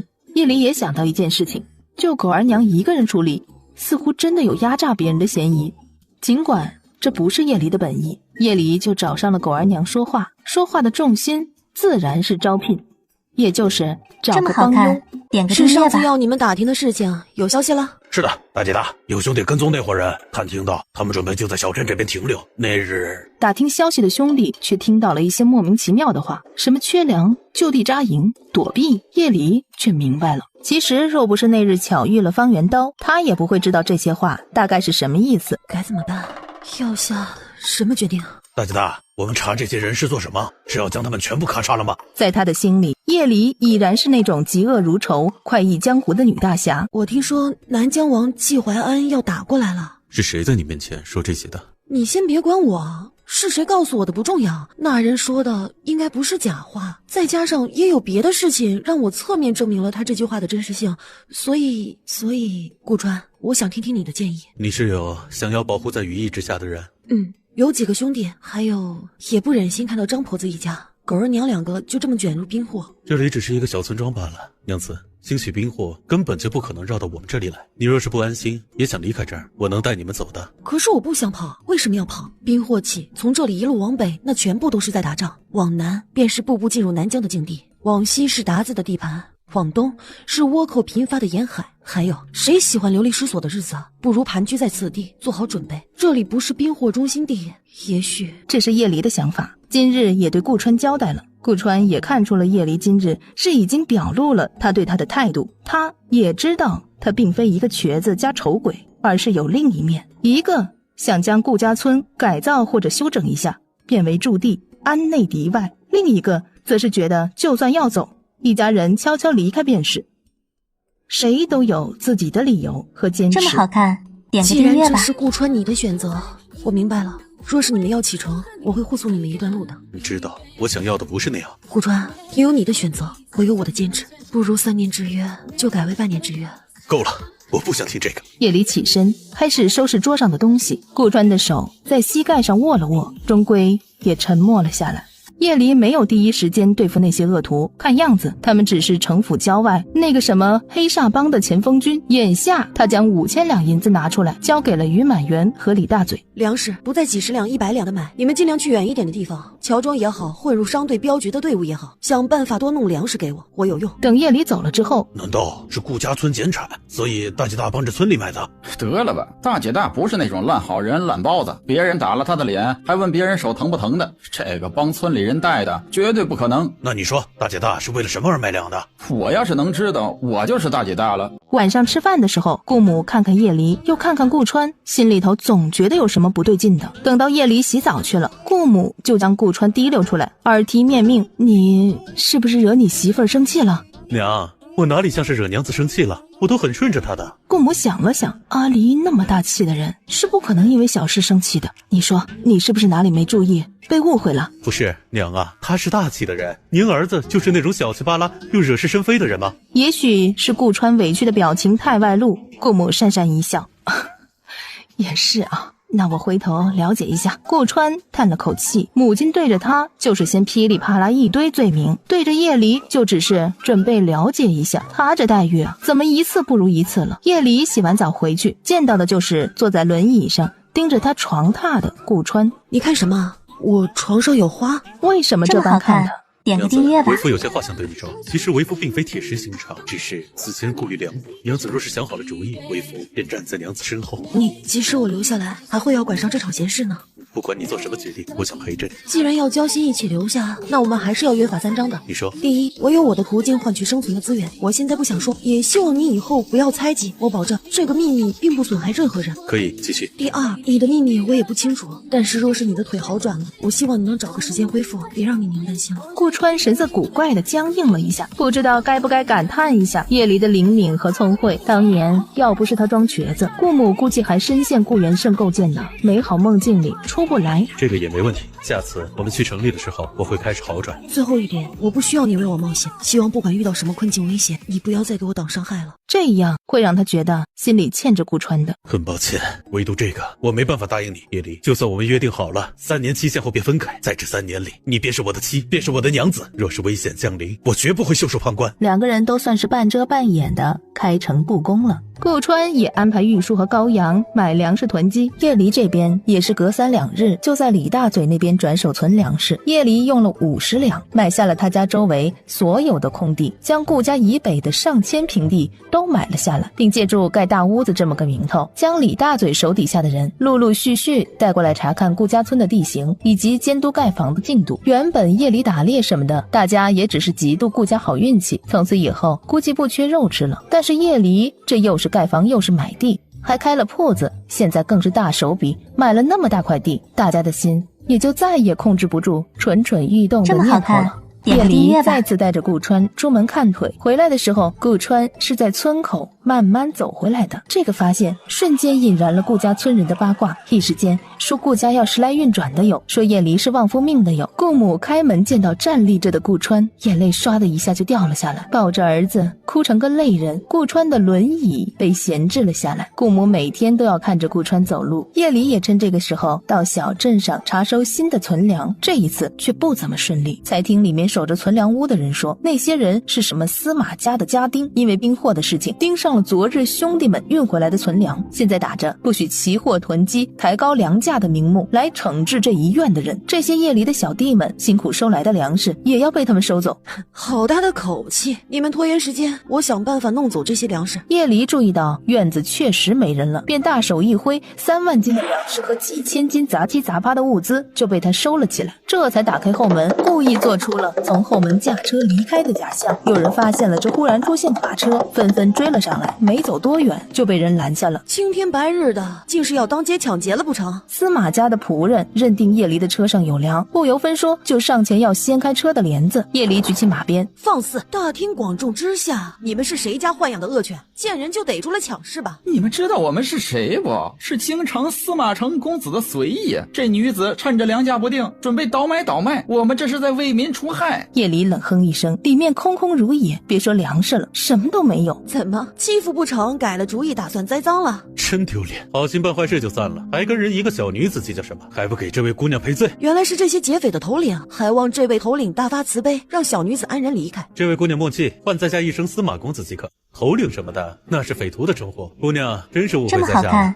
点个订阅吧。说哪只手拦了这位姑娘路的，留下来给姑娘赔罪。叶离眼瞳一缩，这人面不改色的就要剁掉人手，还是自己的下人。公子不可如此，小妇人也只是受了惊吓，言语无状了。公子莫要吓唬小妇人，小妇人可见不得血。句句都暗指罗夫有夫。难道叶离看出了些什么？你们怎么管教下人与我无关，我能走了吗？司马善一噎，只能让出了道路。叶离驾着马车就离开了。叶离对司马善的行为还真的猜中了，确实有一伙子人查过这常来小屋的消息，只是司马善还没来得及计划针对叶离店铺的举措，叶离却直接将铺子给转让了，因为他决定避一避锋芒，避兵祸也避司马善。在这个时候，叶离筹备的大院子也初见雏形，李大嘴与满园等人也悄悄入住了院子。12月下旬，南巡王终于动了。也是奇怪，气候好的时候他不出兵，这气候变冷了，他反而出兵了。这个消息从临近的几个城镇开始蔓延，直到顾家村的人都知道的时候，南将军已经压入了府城的郊外，这一片的城镇乡村乱了起来。有过一拨人朝着顾家村来，叶离带人悄悄收拾了顾家村，因此一直很太平。可是吧，这一太平了，就有人闲不住了，想上小镇看一下粮食价格有没有掉。最后几人租了顾老汉的车，朝着小镇上晃晃悠悠去了。叶离皱眉，朝着那边喊了一声，说现在外面危险，最好不要出去。你说不去就不去，那我们没粮食了，你给我们啊！别人上赶着送死，他也没辙呀。叶离摇摇头，赶紧回家了。叶离之前也劝大家不要私自进深山，要是出了事儿，和他可是无关的。结果呢，后来还真有人出了事儿。这一次，这婶子也担心被叶离说中了，因此就断绝了和李婶上小镇问粮食价格的念头。本集又结束了，我们下集再见喽！都是李婶一家老钱婆，害我牛车也没了，身上没粮的银钱也没了。村长啊，你要给我顾老汉做主啊！那牛车是我一家的生计呀。李婶此刻也好不到哪儿去，之前那群贼人要不是看见更好颜色的姑娘家，估计他一把年纪都要被脱去了。推长在人家身上，牛车也是人家自己驾驶的，怎么来找我麻烦？又不是我让那些人为非作歹的。总之，公说公有理，婆说婆有理，左右是狗咬狗罢了。哎呀，也不知道你大舅他们怎么样了。娘，不必担心，舅舅一家我已经安顿好了。原本的计划是带着家人一起上椰风寨那边躲一躲，谁曾想叶离不肯离开，顾川只能先将舅舅一家安排走了。顾家村里来了几个投靠的人。几位壮士，我们就是路过啊！哎呀，我的家呀，家都没了，村里一半人都成了这些人的奴隶，他们杀人的呀！等到他们将人带到村里，顾大姑一下子就冲进顾母的院子。他们说是大姐婆家的亲戚，这位可是仇家，赶走赶走啊！顾母从顾门绕过来看，见是顾大姑，见到顾母过来了。哎呀，还是袁胜媳妇心善，外面这些都什么人啊？先进了灶间，立刻招呼自己一家人过来吃。袁胜媳妇儿，别见怪，我们也是饿得很了。吃完了，你们就回去吧。回去？怎么回去？我们是来投奔你的，你总不能这么无情吧？我家没地方收留你们。这咋会没地方啊？我跟你住一个屋子，我儿子跟你家顾远住一个屋子，儿媳妇儿就安排在你家那个女娃的房间，不就能住吗？哎呀，没事啊，我们打地铺也行的。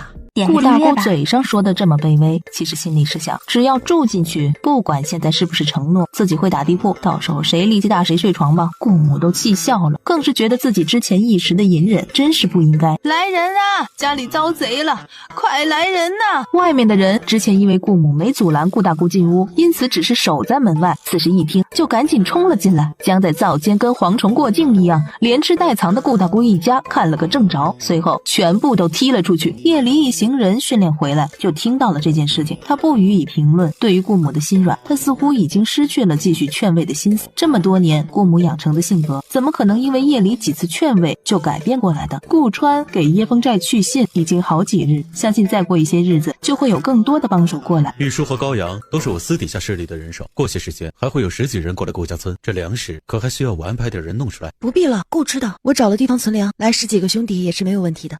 辛苦娘子，也辛苦相公了。12月底，顾川的下属如约而至，而此时离过年就只有3天的时日了。叶离这边也对顾母交代了自己要出门的事情，不是为娘想拦着你，不叫你自由啊，只是这现在外面乱得厉害，就算是有把子力气，到时候你要是遇上一群歹人，那可如何脱身是好啊？娘，我会小心的，我到时候带2个人走，保护我。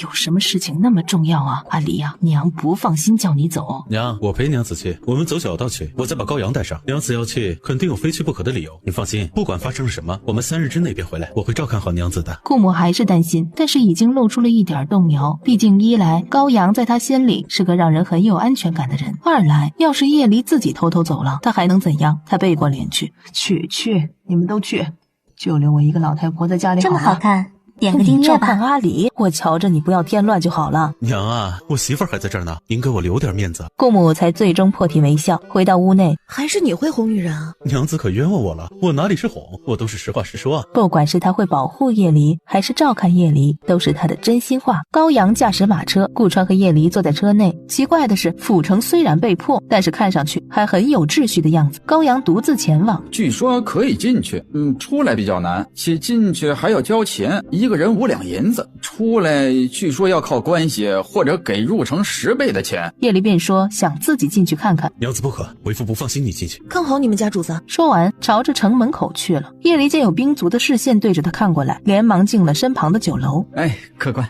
吃点什么？那就来1道蛋羹，1道干菜烧肉，1条蒸鱼，新鲜菜蔬来1份，再来烧排骨和猪肘子，还有丝瓜汤吧。米饭先来2碗，碗要大一点。邻座的几个人看了这桌一眼，大概是觉得叶离一个人吃那么多菜有点稀奇吧。哎，这南将军也真是奇特啊，烧杀抢夺的事情也不是没做，怎么偏还做出这副怪模怪样？那些进城的女子不都被掳走了，还弄个假仁假义的名头来说出入自由？嘘，你不要命了，竟敢说这种话！叶离将信息整合了一下，大概就是南将军脱了裤子放屁，既放纵下面的人收取利益，又想要好名声，这统帅还挺有心机的。这真的是一个愤怒的老王爷一时之气对本朝进行攻打的过程吗？叶离总觉得有哪里不对劲。他简单吃了一点之后，貌似无意地路过了方圆刀家的正门，却发现这外面站着很多穿着南将军衣服的人守着。叶离翻墙，是方圆刀家的小孩和他祖母。是我，方大哥呢？是你呀，姑娘，你怎么来了？天文破城了，我来看看方大哥这边怎么样了。我们现如今住在这儿，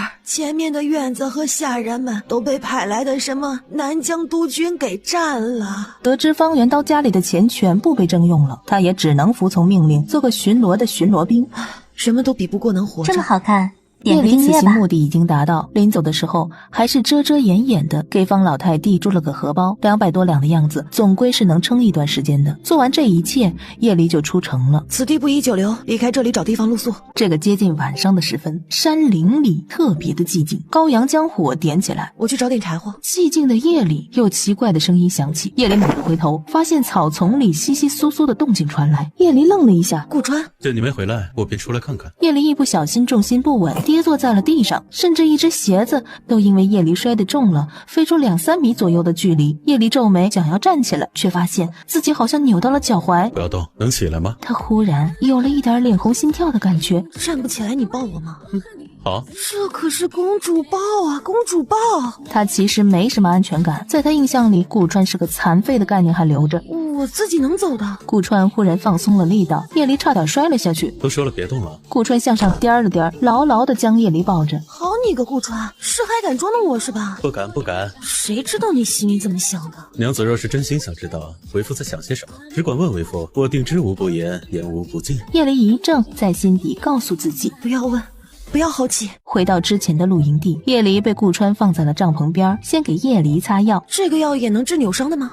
可以啊，挺好用的。这个气味不是药谷的药油吗？顾川竟然用它来治疗扭伤。按照老大对叶离的宠爱，估计哪天叶离真把这个药油当头油，他估计也不会再好奇半点了。吃了烧鸡，用水漱口，叶离就进入帐篷睡觉了。他隐约地看到了帐篷外坐着的人的轮廓，不知怎的渐渐闭上眼，安心地睡去了。次日，3人才踏上回去的路。这次回去遇上了一伙劫匪，叶离也想下车，就见顾川也跳下去。激动过后，地上多躺了4个人。顾川这么好看的吗？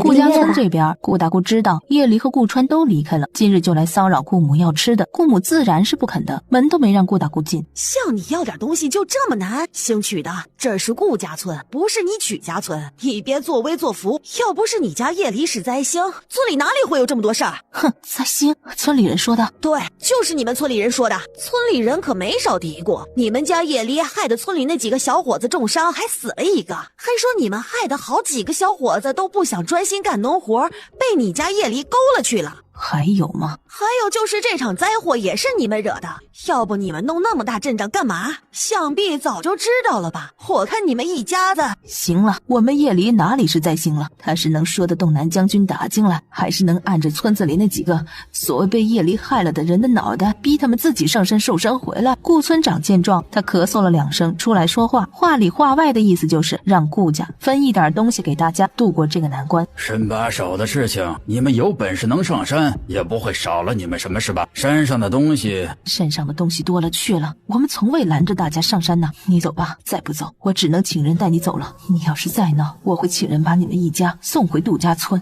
要帮衬村里啊，没事的，不是什么大事。等我儿子媳妇儿回来，我找他们商量。至于这山上，你们想去就去，我们家也没霸占了这座山。不多时，叶离和顾川也回来了。到家后，对于他是灾星的传闻，以及顾大姑听李婶的挑唆来生事，叶离全部都知道了。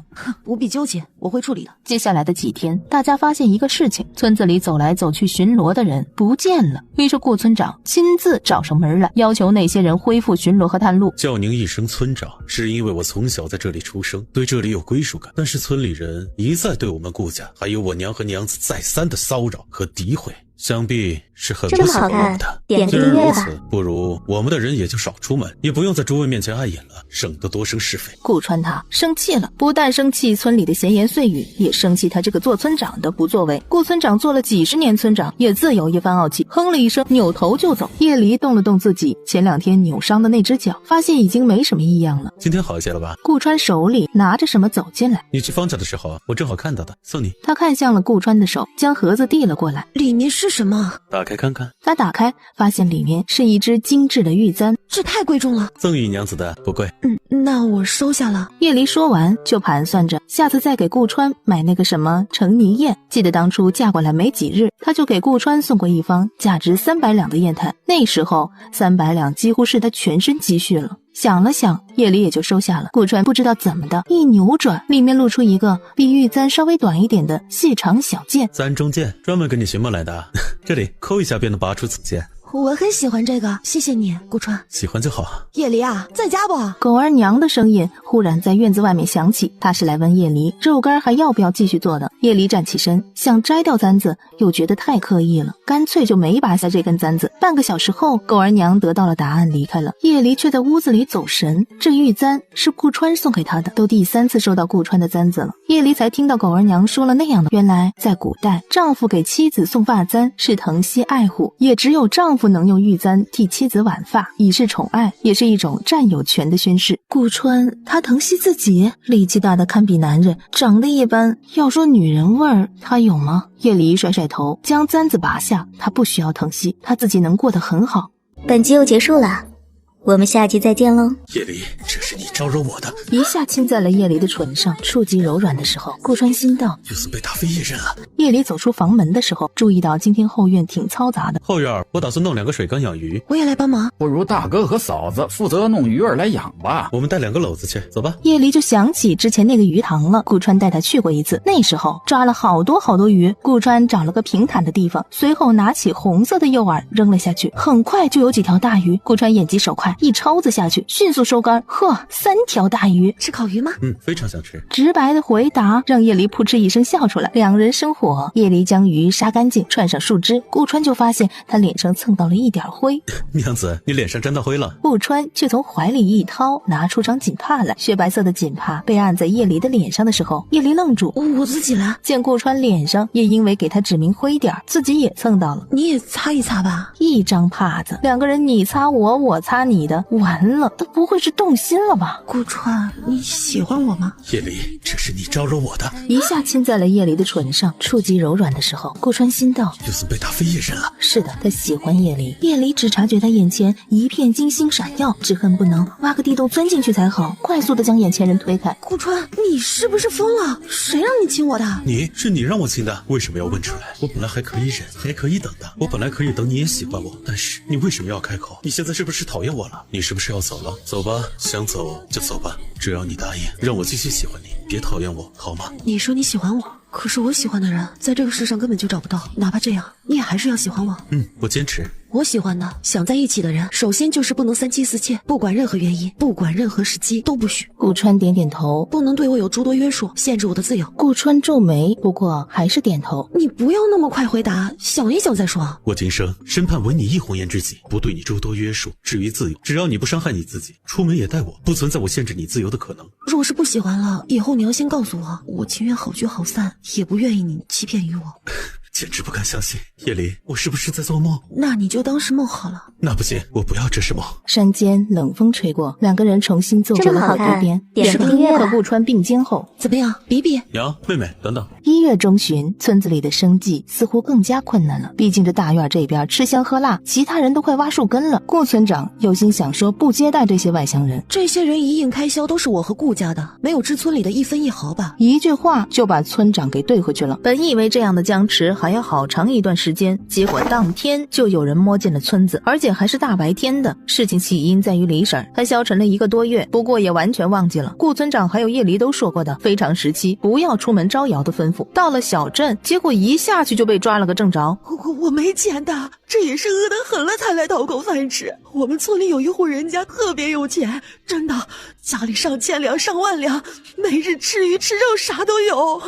带路。此时黑煞帮的匪徒正好一脚踢开了顾家的大门，这踹门的人一下子飞了出去，不敢置信地看着门内走出来的人，只见一个身长如玉贵公子一般的男人收回了自己踹人的脚。没事吧？和顾川并肩后，怎么样，比比？娘，妹妹，等等。说完将门严丝合缝地关上了。竟然有个能打的，我就不信了，还有其他人也有这般武练，一会儿就在这男的的面前把他女人给污言秽语还没出口，一下子死得不能再死了。这一幕犹如水滴入油锅一般，激起了那些匪徒的血腥欲念。顾川和叶离同时动了，两人配合默契，一个踹人，一个补刀。很快11人就剩下了5个人还站着。在叶离和顾川联手解决了几个匪徒，并将其他人都捆了起来之后，李婶和2个村民的家属都恨不得杀了这几个匪徒，质问叶离为什么留着这些人的活口。我也很想知道，这李婶子好好的家里不待着，跑到小镇上招来了那么一伙子人，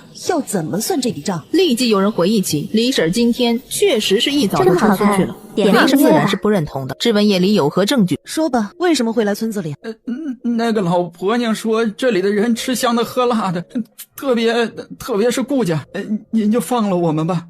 是啊，就把我们当一条狗一只猪给放了吧。这就是你们之前嫌弃的人，在村子遭受危难的时候，没学着你们躲在屋子里，个个都出来拼命。现在大院里还躺着6个，其中1个手差点连根被砍断，你们还有何颜面挑他们的刺？顾村长见大家呆若木鸡，出来打圆场，但是叶离根本就不鸟他。村民们虽被大院和叶离给吓到了，但心里莫名的安心，有这么一伙子人守着顾家村，不怕那些乱七八糟的匪徒来袭。契约书是啥东西啊？顾村长看着叶离递过来的纸张，顾村长一句一句的看完之后，这是在村子里立寨子？并非立寨占山，原本我是想着站在顾家村的土地上，我手底下的这些兄弟们为顾家村出一份力也不是不行。但是这2、3个月以来，顾家村里的村民是怎么对待他们的？村长不会装不知道吧？这算他们不懂事，我替他们给你赔个不是，好吗？别弄得我无理取闹一样，你知道我说的都是些什么事？还有，村民懂不懂事，看的就是村长怎么做的，您说是吗？必须按照契约书上走了。顾村长说要和大家商量一下。行吧，明日给我答复就行。记得我不等第2次机会的，后续再想签字就没那么好的事儿了。等村长念完契约书后，行了，顾川和叶离的意思是愿意签的就签字，不愿意的就不要签，人家没逼着你们。不过要是后续还想要再签就不可能了，我们要签。我们要钱。跟着夜里有肉吃，现在他们是明明白白的知道了这个道理。将手拿开，别耍流氓啊！娘子这般说，我若是不做的什么，岂不是有违娘子的期望？叶离看了看，上面签出名字的也就那么几户，大多数人都选择盖手印，因为不会写字。那你看看，顾川忽然觉得有点受宠若惊，他都没怎么看，就又将契约书递给了叶离。顾村长离开顾家的时候，看到那灶间里等待下锅的食材，心里一片火热。顾家村的村民们只要不作妖，估计是饿不死的。我之前在甘宁城附近藏了一批陈粮，不多，但是够村里人省吃俭用3个月的，你跟我去拿吗？顾川自然是连连点头。既然这样，事不宜迟，明日就出发。好，听娘子的。叶离忍不住捏捏顾川的脸，真是乖巧。顾川反手将叶离的手握住，喂，将手拿开，别耍流氓啊！娘子这般说，我若是不做点什么，岂不是有违娘子的期望？好你个顾川，是不是皮在痒？离啊，狗儿娘说给你送东西过来了，你出来看一下。狗儿娘就站在门外，她又做了一身男装，衣服和这鞋子的颜色差不多，正好能凑一套。我家里还有活，就先走了。日后出门就用这一套了。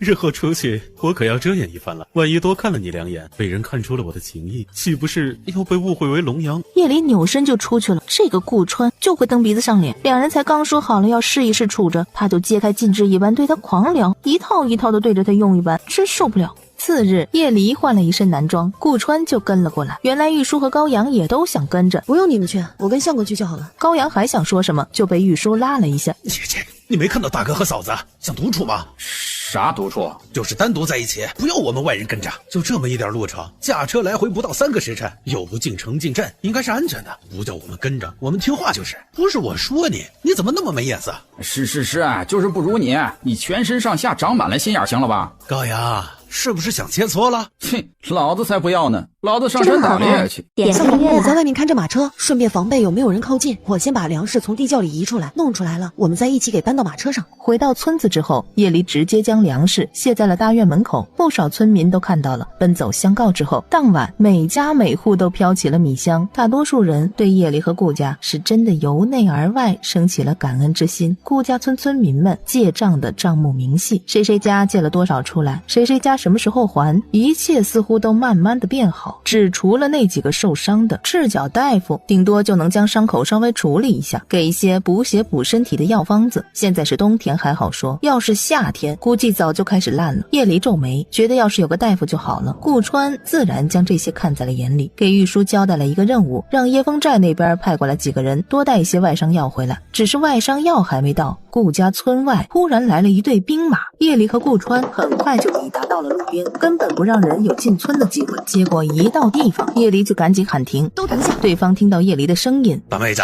风大哥。叶离抱拳迎了上去。风大哥怎么会来到顾家村？哎呀，一言难尽呐。叶离将方元刀迎进了顾家的书房。这里真是不错，府城往北边数10里有一座凤阳城，我小姨子嫁到了那儿，但她因为嫁的是当地的守将，因此很不得自由，还危在旦夕。我岳父这段时间好不容易和本地守城的南将军达成了协议，可以带信儿去那边接人，但这人手不足，世道又乱，所以我想帮他找一个靠谱的合作人。那小姨子嫁给守将后，自己开了医馆，每天都不被允许就没钱看病的人。方元刀小姨子估计是个菩萨转生的心肠，那南将军还有人故意在他面前杀人。叶离没想到方元刀竟然邀请他来做这个保镖一样性质的任务。点个音乐去那百花楼，那里可是有一位眼神毒辣又擅长挑拨人心的花魁苏青青在的。你方才提到过你小姨子是开医馆的。是，你也看到了，我这里维持的秩序才刚刚步入正轨，我手底下的人是带不出去几个的，所以要去的话只能我和我相公一起去。方元刀点点头。之前一个照面，方元刀也感受到了顾川身上他优于寻常男子的气质和体态。前段时间有个什么黑煞帮来袭，我们这里伤了几个兄弟，若是接回了你小姨子，能不能请他派个大夫给你呢？那是自然，到时候我在城里买一些药物作为酬谢赠与你。之前还承蒙妹子照顾了，为兄这手都钱不碍事儿，我只要一个大夫和药材。好，爽快。次日天还没大亮的时候，叶离才醒来，换了男装，和顾川一起出门了。顾川说已经交代过家里的安排了，叶离也没什么好多吩咐的。上车后，两人一路朝着府城而去。方元刀很高兴见到两人，和岳父安排的队伍一共20人左右会合之后，就一起前往了凤阳城。结果到了那里，却发生了一点小麻烦，因为凤阳城百花楼的花魁青青将方元刀小姨子的医馆最好的外伤大夫弄到了百花楼。叶离本身就是为了好的外伤大夫而来的，自然不愿意就这么离开。方元刀本来也要休整1、2，在城里买办些东西的，便说在这里留一日好了。方元刀的小姨子给介绍的客栈，自己也和被放出来的守将夫君一起住了进去，就住在方元刀的隔壁。姐夫来了，还带了那么多人来保护他，他心里的害怕就消失了很多。不过当他得知叶离是女儿身之后，他面色大变。那他不能去那百花楼，那里可是有一位眼神毒辣又擅长挑拨人心的花魁苏青青在的。叶离此时也觉得这花魁厉害，才刚花了200两，得到了和苏青青见面的机会，就被叫破了身份。本集又结束了，我们下集再见喽。不如我们来交换，我给你大夫，你给我你身边这个人。姑娘，我不是来砸场子的，来我的地方要人，您可真是别具一格呀。叶离问他要多少钱，钱这东西我不缺，我一个青楼女子，就算是有钱，又能用到哪里去呢？他这会儿看上了一个男子，不如我们来交换，我给你大夫，你给我你身边这个人。苏青青话音刚落，屋内的氛围瞬间变了。这不可能，既然谈不成，那就告辞了。姑娘女扮男装就来找大夫，想必是有需求吧？我倒是好生佩服姑娘，不如留下来吃顿饭如何？叶离刚开口要拒绝，便用余光看到了几个人朝着这边来，估计这是苏青青的势力了，搞不好要影响方圆刀一行人的。好啊。交代完事情的苏青青坐回了叶离和顾川的面前，眼神时不时在顾川的身上撩拨一下。你一个女子逛青楼，本就惊世骇俗，不会还带着相公来吧？既然青楼是卖笑的地方，只要付得起钱，谁买又有何差别呢？青青姑娘，您想多了。姑娘既然这么大方请我们吃饭，不如我也投桃报李，给姑娘表演一个节目吧。一只手将苏青青屋子里的屏风给拿了起来。我这人要是喝了酒，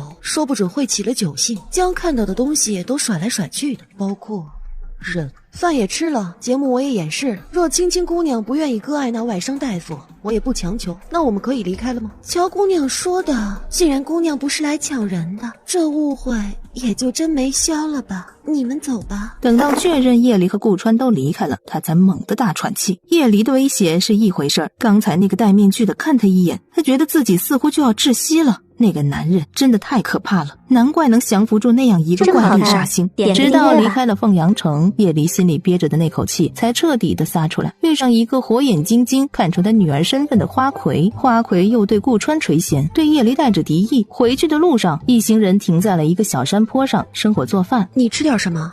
鸡蛋你都带，不怕碎了？不会，这不是没坏吗？鸡蛋面吃不吃？一行人做饭的香味渐渐弥漫开来，有一群人从远处朝着这边靠近了。只是在看到叶离这边有兵卒打扮的人，这些试图靠近的人就放慢了脚步。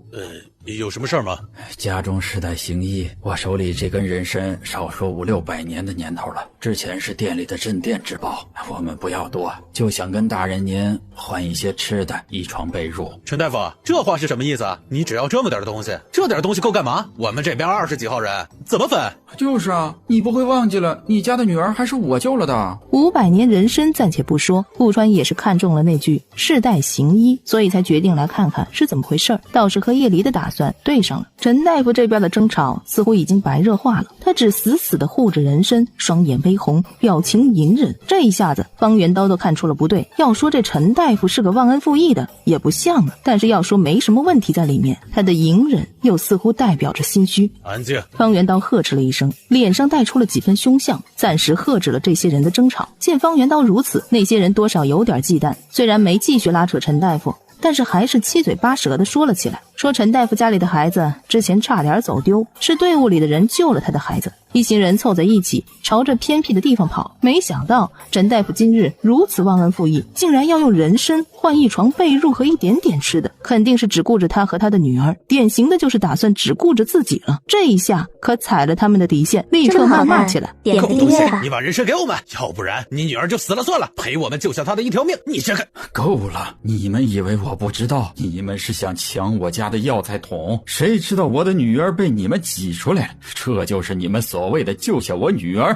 你们好意思继续抓着这个来指责我？凭什么？凭你们脸大吗？叶离听到这句凭你们脸大，差点没喷出来。不换不换，你们爱干嘛就干嘛，一边去。我不是来断案的县官老爷，我只问你一句话，陈大夫，我和内子家里缺少一个大夫，只要您医术不错，吃穿你不用愁，你可愿来我们家？顾川看得出来，陈大夫这种韧性还有维护家人的决心，这让顾川对陈大夫有了一丝欣赏，干脆就出言留下了他。行，到齐了就出发吧。身后的陈嫂子眼神闪闪，他们的车看起来很好，我们小玉还是个孩子，可以坐到那辆马车上吗？小玉就是他和陈大夫的女儿。爹爹，你真好厉害呀，给小玉弄了一辆大马车。陈大夫心想到，还好自己刚才鼓足了勇气对这群人开口请求了，要不然还不知道之后的日子怎么样呢。休整过后的队伍伍，重新精神满满的出发了。叶离在颠簸下有些犯困了，顾川就让他睡一会儿。2个时辰后，叶离醒来，顾川注意到了，就将帕子湿了水，要给叶离擦脸。我自己擦，再这样被你事无巨细的照顾下去，我会觉得我离不开你了。顾川笑笑，似乎觉得这样更好。天边已经开始泛黄，将落日的征兆，代表着夜晚即将来临。黄昏时刻，他们正好停在了府城的外围。方元道下车，和同样下车的叶离、顾川告别。之前在路上谢谢兄弟们相助，回头到家里吃点便饭，当然好酒也是给大家备着的。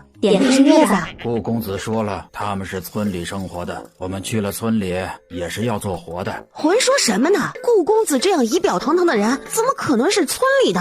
陈大夫苦笑了一声。其实在逃难的时候，陈嫂子就已经有了，因为不想干活和那些身体强壮的青壮眉来眼去的苗头，只是孩子小玉还小，能过就凑合过吧。一行5人回到了村里，陈大夫给几个人看完伤势就开药煎药了，解决伤势的速度很快。夜里满意的点点头，陈大夫一家就暂时住在了顾家。只那陈嫂子来的前几日还算是靠谱，会帮着顾母做饭洗菜打水什么的，又过了几日便连灶间都不去了。直到陈嫂子擅自闯进了顾远的房间和书房，被夜离抓个正着，这矛盾才提到了明面上。谁让你进我小叔子房间的？你弄疼我了。陈嫂子转了转自己的手腕，这泼妇的力气怎么这么大呀？哎呀，我这不是想事情没看路吗？不小心的，顺便不小心推开了别人关着的门。相公，你可算是回来了，你看我的手好疼啊。你做什么了？我来说，之前条件有限，所以让你们暂时住在了我们的院子里，本就打算找到合适的地方就给你们准备搬过去。地方我已经找到了，就在村长家的院子里头，你们下午就搬过去吧。陈大夫答应了。哎呦，不就是不小心进了你们家屋子里吗？干嘛做得这么绝呀？你快闭嘴，收拾东西去。等等，本来住着我家的院子，陈嫂子你不帮着做饭还嫌弃吃食，我们已经让了一步，想着也许你曾经试过美味珍馐，也看不上农家菜，但是你今日没经过我小叔子的同意就擅自推开他关闭的房门，我们确实不敢再留你了。我家的小叔子是个斯文有礼的读书人，他不好说，我这个嫂子就来当一回恶人。走吧。陈大夫不敢再多停留半秒，只觉得臊得慌。顾川之前出去就是商量这个事情，还给了顾村长1月1两银子或者30斤粮食的租金。顾村长爽快地答应了。顾川的脸越来越近，一下子盖在了叶离的唇上。叶离反客为主，将顾川的脑袋压下来。之前的府城可以说个个都怨恨南将军打过来，就在前几天局势发生了改变，也就几日的功夫，府城里已经今非昔比了。方元刀也得到了补偿，不但屋子和金银都被归还了，之前霸占他家的那个守将还被降了职。如今这府城里的气氛好了很多，应该是彻底攻下了皇城，所以要开始安抚民心了。可不是嘛！不管怎么说，新皇帝算是聪明的，之前那样乱，现在一登基就做了改变，百姓们还能怎样？总不能希望继续打仗吧？这战乱之苦，谁受得了啊？顾川笑笑，将话题岔开。晚上，这一群人就宿在了大院里。顾川陪客，也喝了几杯，走路看上去不大稳的。秘书将人扶到了门口。晚上的巡逻还是别忘记，情况稳定下来之前，还是要按照布置的走。好，我知道了，嫂子。将顾川甩到他自己的床上之后，别睡下去，我给你弄点醒酒汤。不要你走，姐姐要出去给你弄醒酒汤喝，喝了就舒服了。你不让姐姐走，你一会儿不舒服了可怎么办啊？情愿不舒服也要夜离陪着我。什么姐姐？你不是姐姐。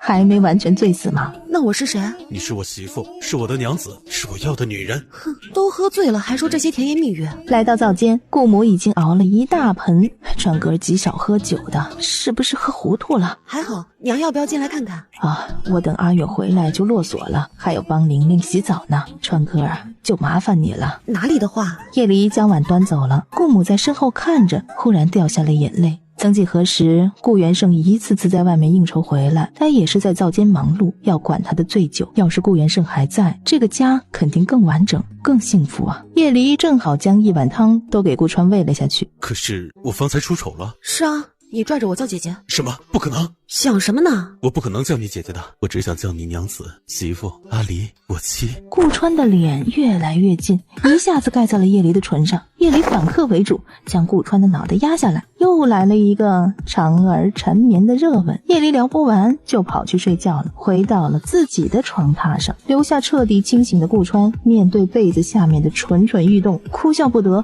只能起来冲个澡再睡觉。本集又结束了，我们下集再见喽。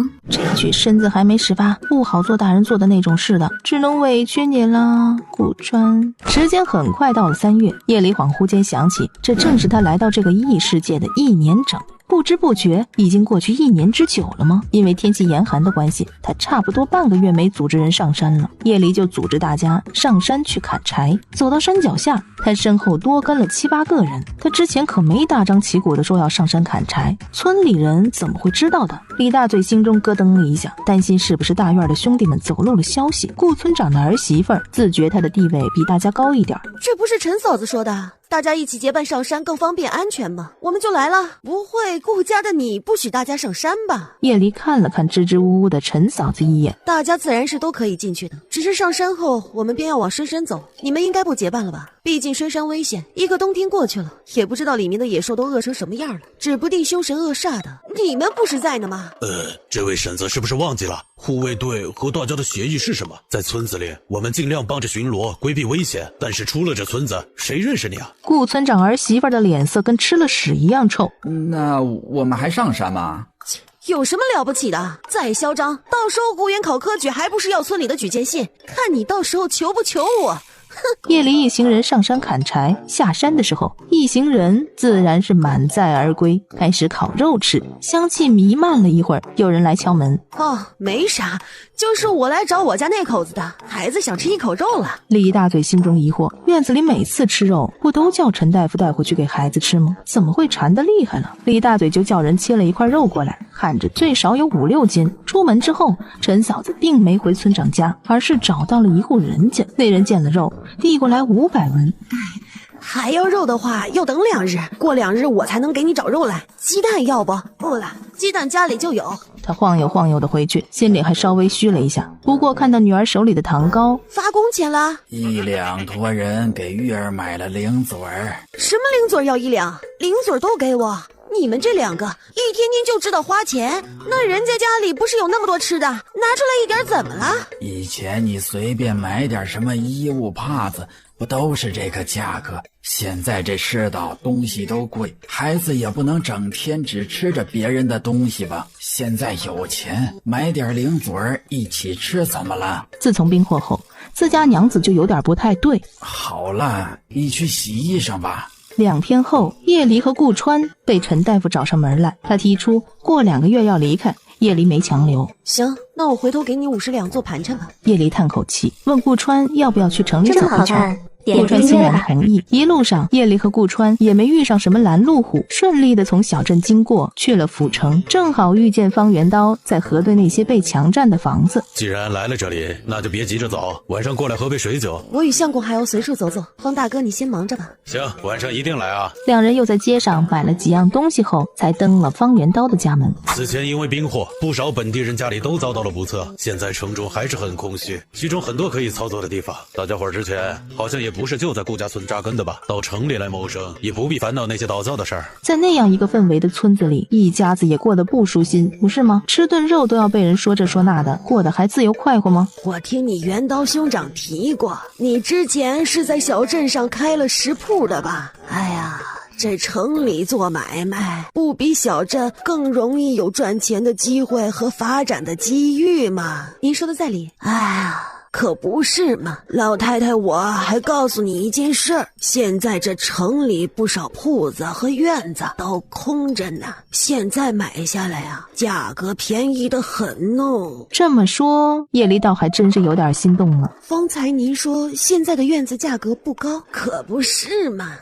想开个武馆或者镖局之类的营生，就是不知道有没有那么大的院子，也不要弄那2进3进的宅院，简简单单，位置够大够牢固就可以。行啊，老身帮你留意着，一会儿啊也问问你方大哥，现在他手里就抓着这方面的俗务在管理呢。我手里还真有那么个院子，原来就是开武馆的，里面那些锻炼的武器和演武场都有，房间10几个，个个都能住上好几个汉子，不拥挤。只是里面的人死的也就剩下2 2、3个了。现在的院子归还回去了，人家也不想在这里待了。你们要是不介意吉不吉利什么的，那院子我就帮你拿下来。叶离开口就说要这个院子了。行，那我就给你留下了，人家要价不高，就要300两。行吧，这件事情就这么定了。晚上2个人就宿在了方家。今日方大哥可和你提到了在城里发展的事情？说了的，阿离想到城里住吗？有点。村里的那种氛围，可能我适应不了。那我们就住过来。叶离担心顾母会舍不得离开，就说顾远在城里念书更加合适，让娘过来跟着一起照顾。况且也不是让娘彻底就从顾家那屋子里搬出来了，想回去是随时都可以回去的。而且在顾川心里，顾母根本没必要守着那个牌位。这么好看，点个音乐吧。顾川我没事。回过神来，凑过来在叶离的脸上亲了一下。我要睡了，我要睡了。看得叶离哭笑不得，有胆子亲你就别装睡呀！一夜好眠，洗漱完，并在方家吃过早饭后，这就早早准备离开了。2个多时辰后，顾川的马车就顺势到了顾家，只是一下来就看到顾家门口乱糟糟的。这家的人丧了良心呢，卖肉的都不干净，我儿子吃了东西直接又拉又吐的，还不赶紧回去！仔细你再生事，那顾川和叶离过来唯你是问。话音刚落，叶离就跳下了车走了过来。那妇人正要大闹，要是说无关的话，你就马上闭嘴，我只听事情的来龙去脉。妇人还确实想夸大一下自己的日子过得多不容易。你们顾家拿出来卖的肉有毒，我买了2斤，孩子直接吃得上吐下泻的，刚才请这大夫扎了2针才好的，我就是要个说法。又想讹钱是吧？好，你说我顾家害人，说我们家的肉有问题，我都听见了。但是我问各位一句啊，可曾听说我顾家近期对外卖肉食了，卖给你了？村长摇摇头，叶离环顾一圈，没人吭声。这位嫂子，你还有什么话说？栽赃陷害也不是这么玩的吧？还有那村长都是什么玩意儿？什么叫做还不赶紧回去？仔细你再生事儿，那顾川和叶离过来唯你是问，这话不就是说他霸道不讲理，会用自己的本事来颠倒黑白吗？叶离姿态这么高，让人群中一个女人的脸色唰的一下白了。他企图离开这里。就是他，不但在村里卖给我们肉吃，前天还卖了零嘴，还收了那么高的价钱，100文1斤呢。陈大夫的脸色跟着一起白了。胡说什么呢？不带这么污蔑人的啊！就是你拿肉卖给我的，说是顾家的肉你可以随便拿，毕竟你相公掌管着那么多人的人命呢。还有翠萍大姐、村长儿媳妇，还有叶二婶都买过你们家的肉，难不成这也是污蔑你吗？陈嫂子咕咚一下咽了一口口水。顾家并未卖肉，你找谁买的就找谁负责，还要我教你吗？就是顾家的肉，我从那李大嘴手里接过来的，难不成还有假？李大嘴那里不能保持沉默了，就将陈嫂子几次3番来要肉，说是给孩子吃的。这孩子是误食了一种草梗，我之前检查你们吃的东西就说过了，要开清肠胃和调养的药救护好的，只是我是大院的大夫，不是你聘请的大夫，所以药材的开销我并不能做主给你免了。为何你还会一直说是肉的问题啊？他这不是以为闹一闹就会有补偿吗？眼看陈嫂子和那妇人就要打起来，叶离只挥挥手让他们滚远点。正好大家来得这么齐，有2件事要知会大家一声。其一，外面的情况已经逐渐好转，相信不到2月必定恢复以往的秩序，你们可以正常出门了。护卫队和大家签订的合约，大家只要做到将粮食都还给我们就可以。想要回来就把命还了，到时候让人家切一段在你坟头吧。顾村长打圆场的话一下子就憋了回去，人前脚就进了村子，他敢说让叶离不要计较的话吗？我算是看出来了，村里没有一个帮着我们家里说话的。既然如此，我们也就不继续待在村子里了。今日上府城，我已经给我手底下的这些兄弟们买院子了，不日就会从顾家村里撤出，你们日后不必眼红，或者心中生了什么怨怼。顾村长心中忽然有一种不祥的预感，总觉得顾家要是这么离开了，是对村子的损失。2件事就是这样，前尘往事我就不一一找大家算了你们脸上也难看，江湖一别，互相保重，都散了吧。晚上，陈嫂子一直骂陈大夫是个傻子，又说以后不要那么用心给大院那些人看伤口，就吊着他们，让他们知道厉害，知道什么是尊重。现在城里安稳了，大夫还难找吗？再说了，日后都不会在一块儿了，你还是收了你那些心思吧。就算去城里了又怎么样？总不可能聘了我们又不带我们进城吧？他都想好了，要在城里要求有个小院子，不然不叫陈大夫给叶离手底下的兄弟们治伤看病。陈大夫直接将自己要离开顾川叶离的队伍的事儿给说了。可是外面已经好了很多了，我们从01开始做，或者找个医馆安顿下来都能生活。日后你也不必因为大院和顾家生气了，不好吗？那不做事就不做事，我的人参可以拿回来吧？那是我爹传给我的人参，且当初顾川叶离他们救了我们一家3口，这人参算是我们的救命钱。你要是想要回来，就把命还了，到时候让人家切一段在你坟头吧。陈嫂子差点没被这句话噎死。此时顾家也在劝顾母住进城里，果然不出顾川所料，说了顾远需要好的学习书塾，需要人照顾，顾母果然动摇了。晚上陪着牌位过了一夜，叶离和顾川对视一眼，表达了一个意思：哄女人挺在行。你给大家准备院子，我给你准备院子。顾川说完，将盒子拿了出来，上面一张房契，一张地契，名字都是叶离的，这是被送房子了。本集又结束了，我们下集再见喽。顾川倒是老实，将原委说了。上次叶离和顾川到方圆刀府上吃饭的时候，顾川随着方圆刀在书房，那时便定下了买院子的事情。至于规整，是方大哥负责的。这里不错，到时候一家人也住得下。只是用下人的话，大可不必。若是狗儿娘和翠翠愿意跟着他离开顾家村，这2家人帮衬着应该就够了。回到了顾家村后，叶离就问狗儿娘和翠翠愿不愿意一起到城里，两人应该是私底下商量过了。我们跟你进城。叶离去将家里的1亩3分地托给了张婆子耕种，只要1半的收成。张婆子欣然答应了下来。回来后，叶离又召集李大嘴和于满元，告诉大家要在城里弄一个武馆。地方不比现在大家住的小，只是城里的约束可能多些，住的不如顾家村里逍遥。众人都没有意见，一个个赶紧收拾东西了。在这2-3个月，大家都存了不少东西，还有这2-3个月叶离给发的工钱。进城了，不得买身好看的行头啊！要是在城里认识个媳妇儿啥的，就更美了。叶离回到家，发现顾母也在忙碌。你跟娘说好了？说好了，娘已经应承要跟我们一起住到城里，3天后就搬。顾川珍惜地将一方砚台单独装在一个小匣子里，叶离眼尖发现了那个匣子里的砚台正是自己当初送的成泥砚。要是得知成泥砚是300两，而并非他当时说的几十两，岂不是要闹乌龙了？正想说点什么，外面却传来了玉书询问顾母顾川在不在家的声音。顾川到了门外，和玉书走远了一点。老大，许家那边的人已经在赶回来的路上了，不少兄弟闹着要跟着咱们过来，您看这……不必了，顾家村，让他们在府城安生待着，我想点办法给他们的身份过个明路。玉书点点头，这是老大准备要慢慢公布他自己身份的预兆了。既然如此，我这边传书一封。可3日后，顾家村外来了4-5辆马车，5辆马车其中1辆装着顾家的东西，和顾川、叶离、顾远、高阳赶车，顾母、玲玲、狗儿娘、小狗儿、翠翠和石头坐1辆马车，由玉书赶车。另外几辆勉强塞下了那些个汉子们，一行人浩浩荡荡进城了，留下身后一大片羡慕的视线。进城后，一拨人去了武馆的院子，一拨人去了新的顾宅。次日，许是有点认床，睡醒后，叶离觉得后背有点僵硬和酸痛。你还不出去洗漱，打算赖床是吧？想给娘子插上发簪，娘子等等我可好？你速度快点，我今天还想上街呢，别耽误我时间了。顾川眉开眼笑，将妆台上的眉带轻轻拿起。别动，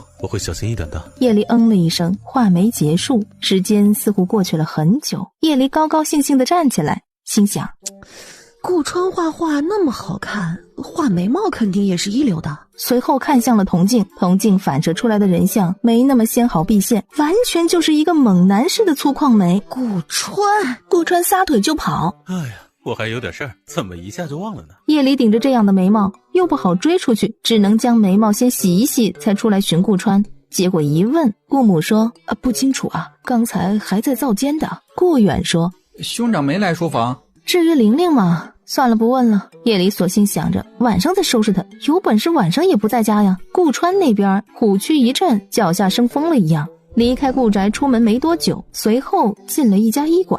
老大，不必多礼，我是来让你安排一件事的。您吩咐。顾川便将叶凤寨那边可能要过来10几个兄弟的事情提了出来。没出意外的话，大概是14个人会过来。张大夫是他之前在府城刻意留下的一个管事，没想到6年的时间竟让他混成了一个医馆的掌柜的。4个可以弄来我这边的医馆，2个弄去文房四宝那边，再多的就弄个杂耍班子，或者是想找苦力活的散工，就分布在后街，怎么样？这个身份倒是挺适合叶凤寨来的兄弟们。成，那就这么办。我想办法也以5个左右到我身边。对了，新人要注意好好管教。是，我知道了。现在武馆要做起来，少不得有个有经验的人来看看。正好高阳的家里以前就是开武馆的。海边先不急着挂，等里面的设施好了，再找几个武师傅，到时候再过程序开武馆。找几个武师傅会比较好呢？5个左右。2人就在众目睽睽之下打了一个暗语。顾川回去顾宅的时候，已经是吃中午饭的时候了。他进了房间，悄无声息，难不成叶离出门了？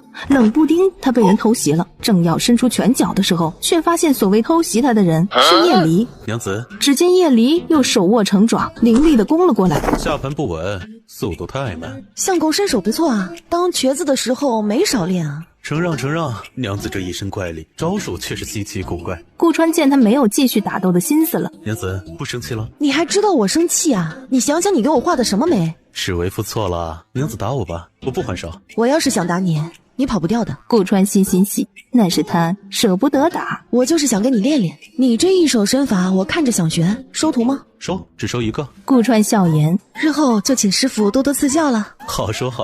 2人互相拱了拱手。屋外玲玲小跑着过来了，看到这一幕，好奇地问：啊，哥哥嫂子是在拜堂吗？这么好看，顾川和叶离都知道了顾母请大夫来诊脉的原因。晚上2个人继续在一张床上的时候，心中都有点异样。半个月的时间飘然过去了，武馆的一切都收拾妥当。叶离站在看热闹的人群中，轻声念着离川武馆，还挺顺口。想出了这个名字的顾川洋洋得意，在府城里过了半个月，出门成了叶离这一段时间的一个目标。娘子不爱待在家里，想出门走走。没想到这个男人能看穿他的心思。你我夫妻一体，你有什么心愿，我自是愿意陪着你一起做的。只是出游，这没什么难的。你再等我2日，再等2日，我便带你出门。真的？真的不能再真了。相公你真好。对娘子好是应该的。夜里等了2日才知道顾川为什么会这么说，因为2日后曲家人出现了。如今的饭菜都不比1年前的粗糙了，鸡鸭鱼肉都有。夜里却发现了不对劲，因为曲大舅对顾川似乎有一种若隐若现的敬畏。夜里记得清楚，曲大舅以前从未有这样的表现。酒过3巡，川儿哥啊，你看看，现在家里啥都有了。弟弟马上科考，妹妹听话懂事，娘子能干孝顺，亲娘衣食无忧了。有些事儿啊，咱们呢差不多就行了。净胡说，喝多了就不知道自己姓甚名谁了是吧？糊里糊涂的也不知道怎么活到现在这么大岁数的。饭吃完了，我没喝多，我就喝了3杯而已。姥姥一家回来了，再加上玉叔和高阳，还有你那一帮子小弟，这下我们能安心走了。我不担心，你也不用为难了。来，我们先说说都准备点什么，先去哪儿？你说，我来写。我想想，这次我们就直接驾马车朝着西边走，然后边走边玩，再往北边，再往东边，最后回来。出门也要衣食住行，首先就是要准备钱。南边不去了？看时间吧。说服顾母的工作是由顾川来完成的。次日午后，叶离就见到顾川牵着马车在等他。别耽搁了，早点出发，早点回来。顾母神色如常地站在外面。娘，您受累了，出去玩啊，可别忘了注意安全。1个月后把阿里好好的给我送回来。知道了，娘。娘，您别送了。2人一路朝着西边走，到达了一个小镇。这里是怀化镇，明日再走大半日，便到了凤阳城。2人在一家客栈停了下来，进了房间。顾川先检查床铺和门窗。我的蓝色包袱里有个小盒子，你拿过来一下。没想到顾川示意他打开后，小盒子里面全是金子。顾川怎么这么有钱？里面还有个镯子，给你的，等你穿女装的时候用。先戴戴看。从前是我瞒了你许多，我们那时并不相识，不相爱。从今以后，我一点一点地将我的过去全部都化于你知，我所拥有的一切，你也全部都能占有，好吗？所有好的、坏的、少的、多的、有的、没的、要的、不要的，不管什么，我都告知于你，好吗？这是顾川在对叶离交代自己的秘密了。叶离的心猛烈的一跳。顾川，如果有一天你把这份好收回去，我搞不好会掐死你。顾川和叶离静静相拥，就像是天生蜜骨，终于合二为一了。晚上，你可真是让我又爱又忍耐。什么意思啊？叶离听见忍耐2个字，真想早日将你拆吃入腹。阿离，你是在提醒我是时候吃了你这相公了？欢迎来吃。叶离迈下阵来，亲亲抱抱他都做得到，只是男女关系的最后一层，他本来就无法突破。睡吧，不要多想了，你没有做错。叶离闭上眼，让自己暂时逃避。次日，叶离在经过一间粮店的时候，看到2个人在拉拉扯扯的样子，他的视线被吸引了过去。这么好看，就当了一回雷锋吧。雷锋是谁？为何你要当他？你跟我来就知道了。不是我不买，实在是你们那儿的路啊，真是很难进去。你们自己又不肯将东西全部运下来，每年为了你们那点粮食，我们奔波那么久，劳神费力，你们价格又从来不肯降低，实在是无能为力了。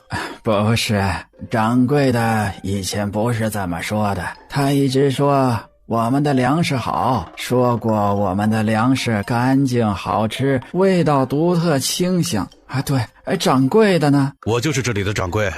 你不是，我说的是以前那个。我是不是这里的掌柜可不是你说了算的，之前那个掌柜就因为总是有那倒灶的同情心，才被东家给丢弃的。你要是愿意比原来低30%的价钱卖给我粮食，我二话不说，现在就派人跟你走，上山将粮食抬下来都行。若是不愿，那就作罢，我这儿还忙着呢，您自便吧。哎呦，糟蹋了呀！凑上前去，在这老者身边说了一句话，老者眼前一亮，下一刻抬脚就离开了粮店的门口。叶离和顾川在街上继续悠哉游哉地逛了起来。顾川好奇叶离之前和老者说了什么，就当了一回雷锋吧。雷锋是谁？为何你要当他？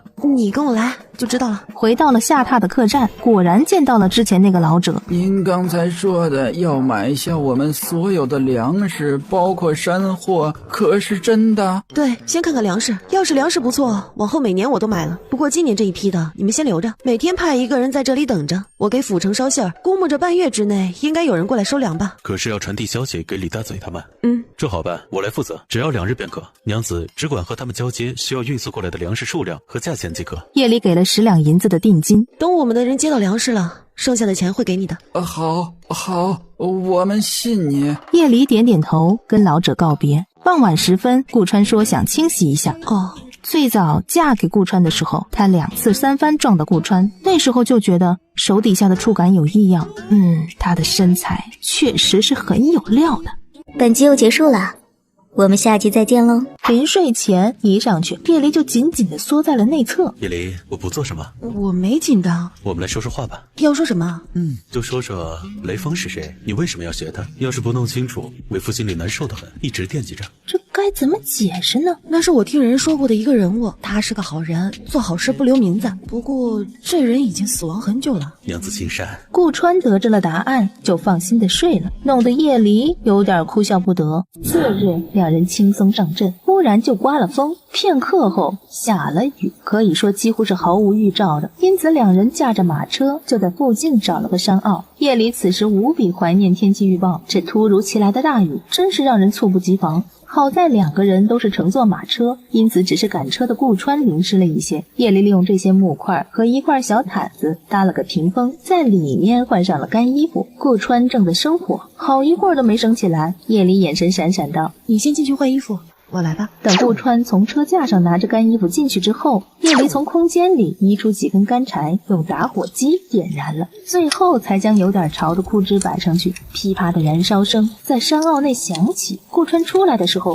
就发现火堆已经燃起来了，这让之前一直点不着火的顾川有点挫败。在他手里怎么都升不起来的火堆，倒是被叶离3下5除2给升了起来。叶离已经拿了水囊和小锅子在烧水煮姜汤了，半路上可没什么大夫，他觉得还是防范于未然比较好，因此这是在煮姜汤。咱们什么时候买的姜块？叶离就说是在怀花镇上买的。顾川挑眉，还是娘子你想的周到。有了火堆，锅子里的姜汤熟得很快，2人各自喝了1碗，才都将头发披散在了火堆旁边，烘干自己以及之前换下来的湿云。这么好看，点顾订阅吧。川几乎是全部湿透了。夜里见缝插针的扔了2个红薯进火堆里。红薯是个好东西，能自己作为正餐主食，又能加在饭里或者粥里，能做成甜品，还能用来炸了吃，还能像现在这样扔到火堆里烤着吃，哪样都不赖啊。豆子也是能发豆芽，能做豆腐，能在饭里煮熟，也能磨粉做成点心。两人傻乎乎的在浪漫的雨景下聊起了红薯和豆子的话题，直到顾川一不小心说了一句师傅，叶离捕捉到了这个词。顾川顿了顿，告诉了叶离他是个有师傅的，不然那么些年搞不好顾家早就不存在了。光是家徒四壁，加一屋子的残废和老弱病儒都能要了顾家的命。师傅在我10岁上下的时候便收了我，只要求我做3件事：第一，不可宣扬；第二，不可滥杀；第三，接手他的寨子。寨子叫椰风寨，椰风寨原来是个避世的小村庄，只是大概有7、80年前的一场兵祸，将小村庄里半数以上的人都给屠戮了。椰风寨揭竿而起，捍卫剩下的人，组成了一个具有武力的组织。机缘巧合之下，对顾川看顺眼了，便在府城待了一段时间，教了顾川4、5年。后来顾家发生了变故，顾川遭受到了打击，顾川的师傅也萌生了要找寻曾经旧爱的念头，便将椰风寨直接转给了顾川。那你怎么没有直接带着娘和妹妹弟弟他们一起去寨子啊？娘她不会乐意的。叶离想起了顾母对自己死去夫君的深情，也许是顾川的坦诚相对，让叶离也忍不住说了一些关于自己的事情。只是穿越和金手指实在是匪夷所思。其实我对顾家了解的不多，自从嫁给你那夜我不小心撞了头之后，很多事情我都想不到了。我觉得我身上多了一些不一样的东西，比如说力气变得特别大，还有对叶家我生不出那种如母之情。在那之后啊，我在顾家过的日子小心了一段时间，现在想想其实露出的问题还挺多的，比如说邓一念，你当时是不是笑话过我？你实话实说，我不生气。其实我刚开始以为是你买到的假货，毕竟邓一燕这东西依照叶家的家境是不可能见过的。当初你还觉得我是寻死，问过我怎么没撞死呢？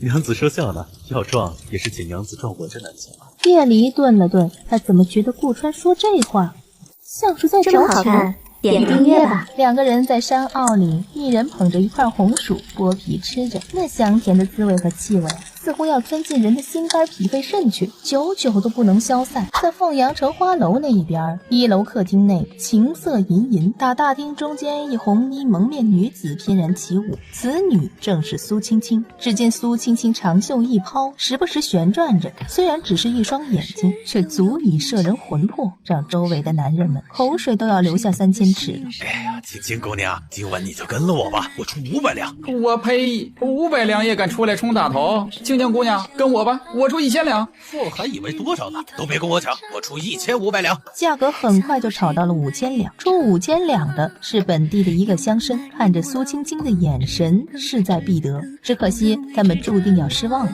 青青谢过各位的厚爱，只是青青不赎身。众人遗憾的叹气，之前的喊价也就此作罢了。苏青青说出这句话，那一直看着现场竞价的老鸨子才松了一口气，还好这妮儿没犯傻。只要他人在这楼里，一天就算只有几十两、几百两的收入，那也比一次性的被买去做小妾、做外室来的安逸啊！在这里能勾引着男人们一次次的掏钱过来，还要上赶着哄他，何必回去做黄脸婆，或者做那被众多女人嫉妒说嘴的生活呢？之前之所以那么高的价钱，是因为大家的竞价给苏青青赎身，苏青青拒绝后，现场很快就变成了竞价2宵1夜，最后那位出价5000两的乡绅用了200两1夜的高价，成了苏青青今晚的入幕之宾。老鸨呼出一口气，还好这妮儿子聪明。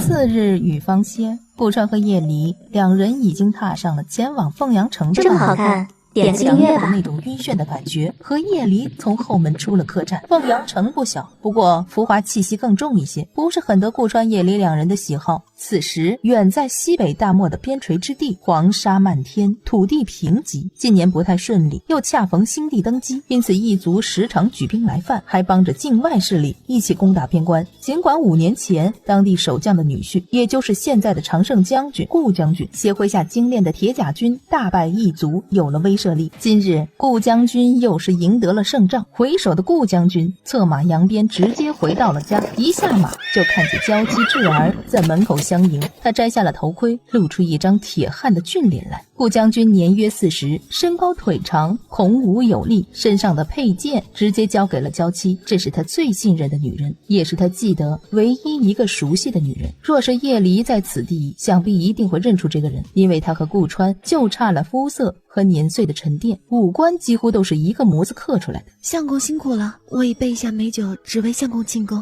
哈哈哈，辛苦婉儿了。另一边，顾川和叶离想离开凤阳城，却发生了意外。两人刚回到屋子里，准备收拾东西离开，就闻到了一阵香气，心跳加速，头也昏花。不对劲！叶离想站起身，却控制不住自己的脚。顾川也察觉到了，一下子给自己喂了好几颗提神清胀的药丸子，他强忍着那种晕眩的感觉，和叶离从后门出了客栈。两人离开没多久，人呢？你不是说在床上？可是小的一直在门口，亲眼见到这两人上来了，进了屋子，后来根本就没出去啊。他们的马车呢？还在吗？店小二立刻回答在的。废，不是还有后门吗？赶快打听一下。黑哥，不会是苏青青那个娘们涮我们吧？她手里的药当真那么厉害？别小看苏青青，她在凤阳城这块占据这么多花楼的头牌，这么些年，还能让老鸨对她几乎言听计从，也不是没有几分本事的。用人不疑，疑人不用。我相信苏青青这娘们的旁门左道不会比我们少。给我好好找到这两个人，就算他们两个已经毒发身亡，也要给老子鞭尸3日。黑哥想起临死的兄弟在顾家村外的道路上留下的讯息，还有司马公子的协助证实和画像帮助，想必现在那两个人肯定很难受，生不如死了。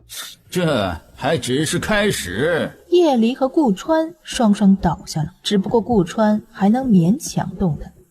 这么好看，顾川将门窗紧闭，才任由自己倒在了叶离的身边。不知道过了多久，有人悄悄地进入了这个院子。之前他就看到院子外面的灯笼坏了一个，这是椰风寨的信号，代表有人受伤。顾不得许多，直接进了之前房门紧闭的屋子。老大，这是中毒了。小胡子将顾川拉了出来。这东西怎么还存在啊？他只能拿出药谷出品的9转回魂丸给他塞了进去。等两个人醒来后，顾川第一时间叫叶离，看到他毒性已解，安然入睡，才放松下来。老大，查抓人，还有那个药全部毁了。小胡子也正有此意。是。小胡子将空间留给两人，才匆匆离开。是他防备的不够，才让叶离受了这样的罪。他差点就在这样的情况下，无意识地把叶离的清白给毁了。他想要这个女人，但绝对不是在这样的地方，在这种情况，在这样的情形下。我渴了，这到底是怎么回事？是我们中了别人的暗算了。这人深谙下毒之法，混在了花香中燃烧。是我无能，是我没能保护好你。叶离一头雾水，这是两个人都没料到的呀。搞不好是谁看上了我，所以对我动了心思。顾川直接就亲了上来。不，你别说这样的话，能对你动心思的，你只能允许我，好不好？叶离都被顾川弄懵了。顾川，我只让你对我动心思，也只对你动心思。这个话我就说一遍，你记住了啊。顾川笑了，笑得像一个少年一样。好，我永远都记得。小胡子是在次日清晨来的，说已经抓到了这次的主谋。他跟着顾川的脚步进入了破庙，拐过残破的土地公像，后面就出现了7、8个人，全部都被反绑着手，呜呜地叫着，因为他们嘴巴上都被堵了一块布，根本不能说出完整的话。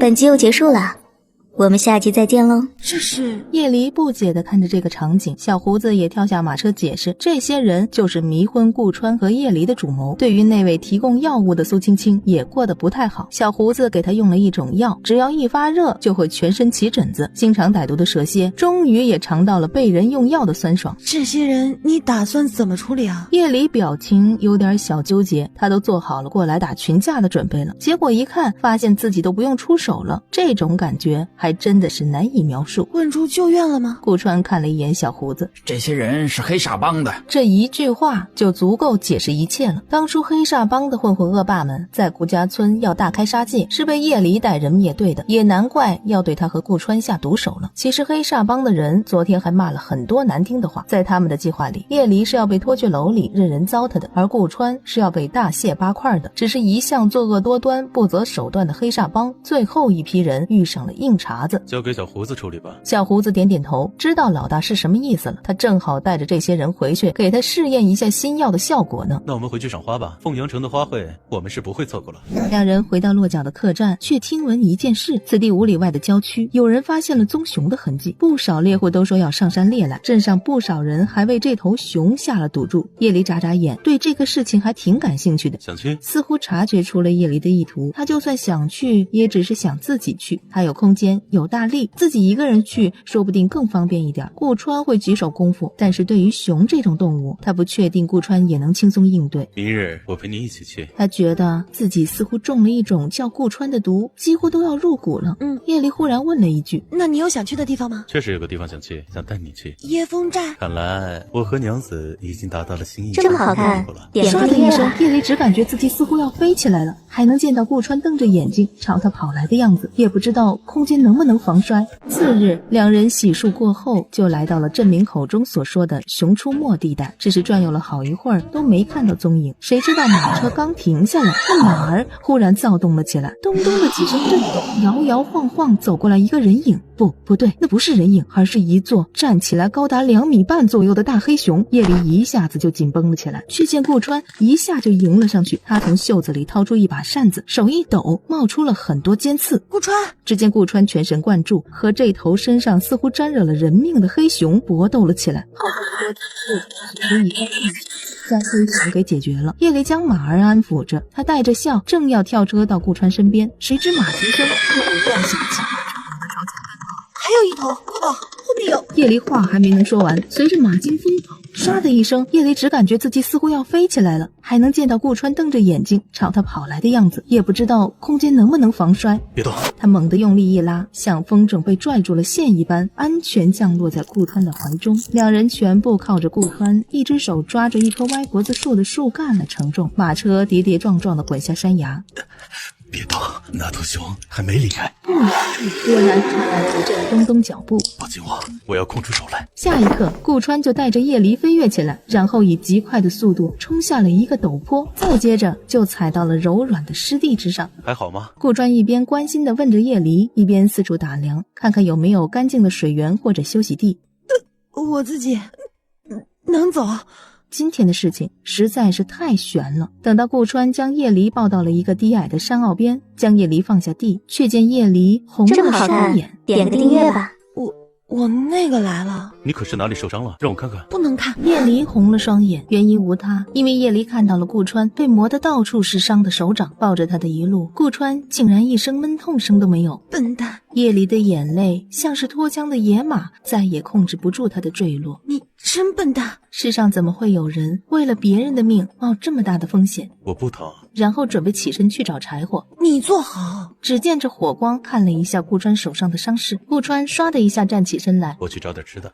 你不要走，我不饿。你不要乱走了，我们等天亮了赶紧找路离开。我不通医术，要是耽误你的伤口就不妙了。顾川只能作罢。不过顾川此时却不走了，因为他闻到了越来越清晰的血腥味。难不成刚才马匹疯跑的时候叶离受伤了吗？方才你可是受伤了。我那个来了。你可是哪里受伤了？让我看看。虽然我并不通岐黄，但是我应该能帮你上点药。这药油的效用你也是清楚的。我不能看。叶离，你别闹脾气，我就是帮你看看伤口。这都什么时候了，你就别再讲究男女授受不亲了好吗？手臂还是后背？你看什么看啊？我是月事来了，女子每个月都要来的月事，你看吗？他反应过来，自己真的是没救了。叶离脑袋里不断闪过尴尬2个字，好一会儿，这种尴尬才随着另一个话题给遮掩过去了。还记得小胡子吗？因为下一站我想带你去个地方，所以小胡子便去安排行程了。看不到我们回去，他会出来找我们的，届时便能带着我们离开。要是找不到我们怎么办？我爱一定能找到我们。叶离眼睛有点酸涩，今日的祸事他总是在心中计较，是自己招惹来的。叶离就让顾川休息一会儿。我不困，不若你先休息吧。那我们一起守夜好了。随后就是一阵沉默。今天谢谢你啊，我一点都没受伤，今天都是我的问题。若是这么说，为父可要生气了。我是你相公，你是我娘子，夫妻本是一体，何必纠结这许多？叶离，我不知道你为什么总喜欢曲意还时，但是我希望在我的面前，你可以做你喜欢的事情，展露你觉得舒适的姿态。今日只是以我看来，不必谈对错。其实叶离就是那种别人对他好，他能几倍还回去的人。点个订阅吧。刚来月氏的叶离，因为惊吓和奔波疲劳，就昏昏沉沉的。只要你愿意，我顾川定护你一生。天色渐明，娘子，你醒了？对不住啊，说好了守夜的，我没醒。喂，我们起来找路吧。顾川带着叶离重新开始在林子里走。顾川走着走着，娘子，我有点困，可能是要睡着了，你别怕。说完，顾川直接闭上了眼睛，整个人头朝下倒了下去。顾川，叶离赶紧接住了顾川，两人再次跌坐在地上。叶离着急地将顾川的脑袋放在自己的大腿上。你振作一点啊，顾川，我们就快走出去了。见顾川嘴唇泛白，叶离六神无主，几乎要哭出来。他空有大力，却不会医术，眼下四处无人，他甚至都不能求助。救命啊！有没有人能救救我们？不行，不能就这么跪在这里什么都不做。叶离咬牙，然后将顾川直接给背了起来，吭哧吭哧的就朝着之前没走过的路走过去。10米、100米、1000米，饶是力气大的叶离，在越来越大的阳光照射下，也渐渐出现了脱力的状态。我可以上去的。叶离给自己鼓劲，突然顾川差点从他肩头滑下，他赶紧弓腰稳住了。一个小物件从叶离的胸口掉了出来，叶离一看是灯会的时候顾川送他的哨子。叶离猛地瞪大眼，单手将哨子含在了口中，然后一边背着顾川找出去的路，一边使劲地吹着哨子。尖锐悠长的声音似乎传到了很远的地方，不远处有人声渐渐靠近。啊，是嫂子。小胡子的声音清楚地传来。叶离摇摇欲坠，但是还是稳住了。他死死地看向了顾川的方向。等到顾川被小胡子接手，叶离牙关一松，才彻底放松地昏了过去。2日后，退烧了，已经完全好了。想起醒来后小胡子说的，他们找到2个人的时候，叶离紧绷又猛然松弛后的昏迷，还有这2日叶离耐心的照顾，顾川就觉得心底涌上了一股心酸。他知道叶离这是在乎他，心中有了他，可是他对叶离其实并非那么单纯的喜欢，里面还有那件事情的原因。顾川叹了一口气，希望自己当时升起的那个念头永远都不会被叶离知道。相公，你病好了？你守了2天了，困不困？要不上来休息一下？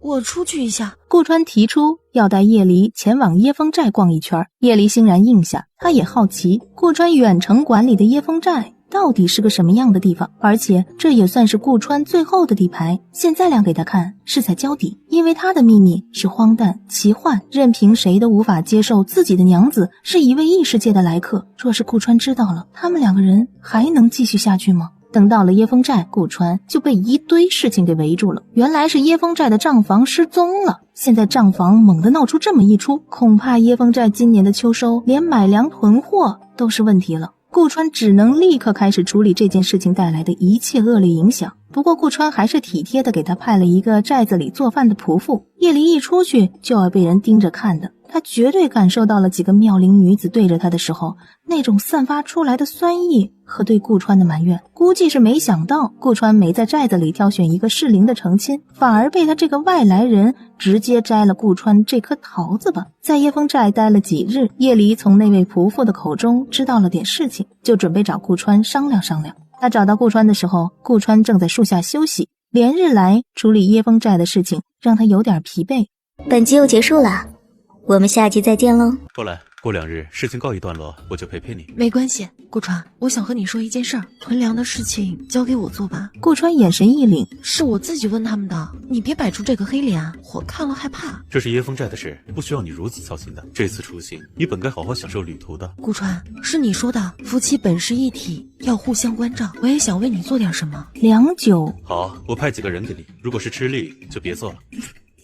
你别搞得我好像杀人放火一样。相公，我是要做个贤内助，怎么样？你硬不硬？就算你撒娇也没有用，我会派人跟你一起，要是有问题，我会让他们直接将你带回来。那我现在就去挑人，来你寨子里好几日了，我也认识了不少靠谱的小兄弟呢。说完，叶离朝着顾川做了一个鬼脸，转身就跑了。顾川侧身回首，神色复杂的看着叶离的背影慢慢的淡出眼帘。说做就做。夫人，我们这是上镇上做什么呀？囤粮。说是明日要拜访一下灵川镇的李家山货，其实是椰风寨的一个堂主下来经营的产业。夜里空间有粮，凑一凑也不是不能解决几百人吃个半年多的米粮，关键是其他的东西，估计还是要这李家山货出力。看到叶离身后跟着几个汉子，这位夫人看着就是个尊贵人，可是需要山货，您进里边瞧瞧。直接将叶离引到了后面的接待室。敢问这位大姐可是寨子里的新面孔？是你有眼不识泰山了。这位可是我们的夫人，是顾川的媳妇儿。哎呦，难怪我看着这夫人气势上就不一样，我见了还跟见了亲人似的。原来还是我们的嫂子。来，看我这不长眼的招子，一会儿摘了给您配茶吃。油嘴滑舌，烧招子我就不吃了。我就问你，有没有办法买到大批量的粮食和布料？叶离知道他在想什么，账房跑了的事情现在不合适说出去。我不是这边的人，我和顾川在别的地方住，你们知道的吧？我们那里之前是南将军的必经之路，那里受了战损，粮食生产跟不上，少说也要1年半载才能缓和过来。所以我听大家都说你李掌柜的本事高着呢，就来试试运气。李掌柜完全被叶离这话给带歪了，反而接下了这个任务。叶离甩出2000两银票，想了想，又拿出了一个东西，手指一滑动，手上的东西就发出了火光，带着一点蓝色，一点明黄。李掌柜的呼吸就像停滞了一样。点个订阅吧。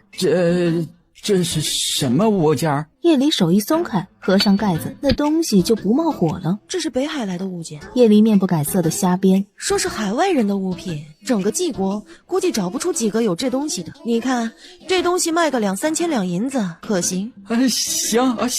行。好，那半个月我要看到足够的粮和物件，我要运走，可以做到吧？李掌柜将时间多加了2日。没问题，弄好了上山通知我一声。李掌柜客气地将叶离送走，手里也多了一个打火机。此时远在千里之外的顾宅，顾母出门采买，见到了小时候喜欢的那家铺子重新开张了。掌柜的已经很老了，见到顾母还认出了他，还问顾母和顾相公现在是搬回城里住了。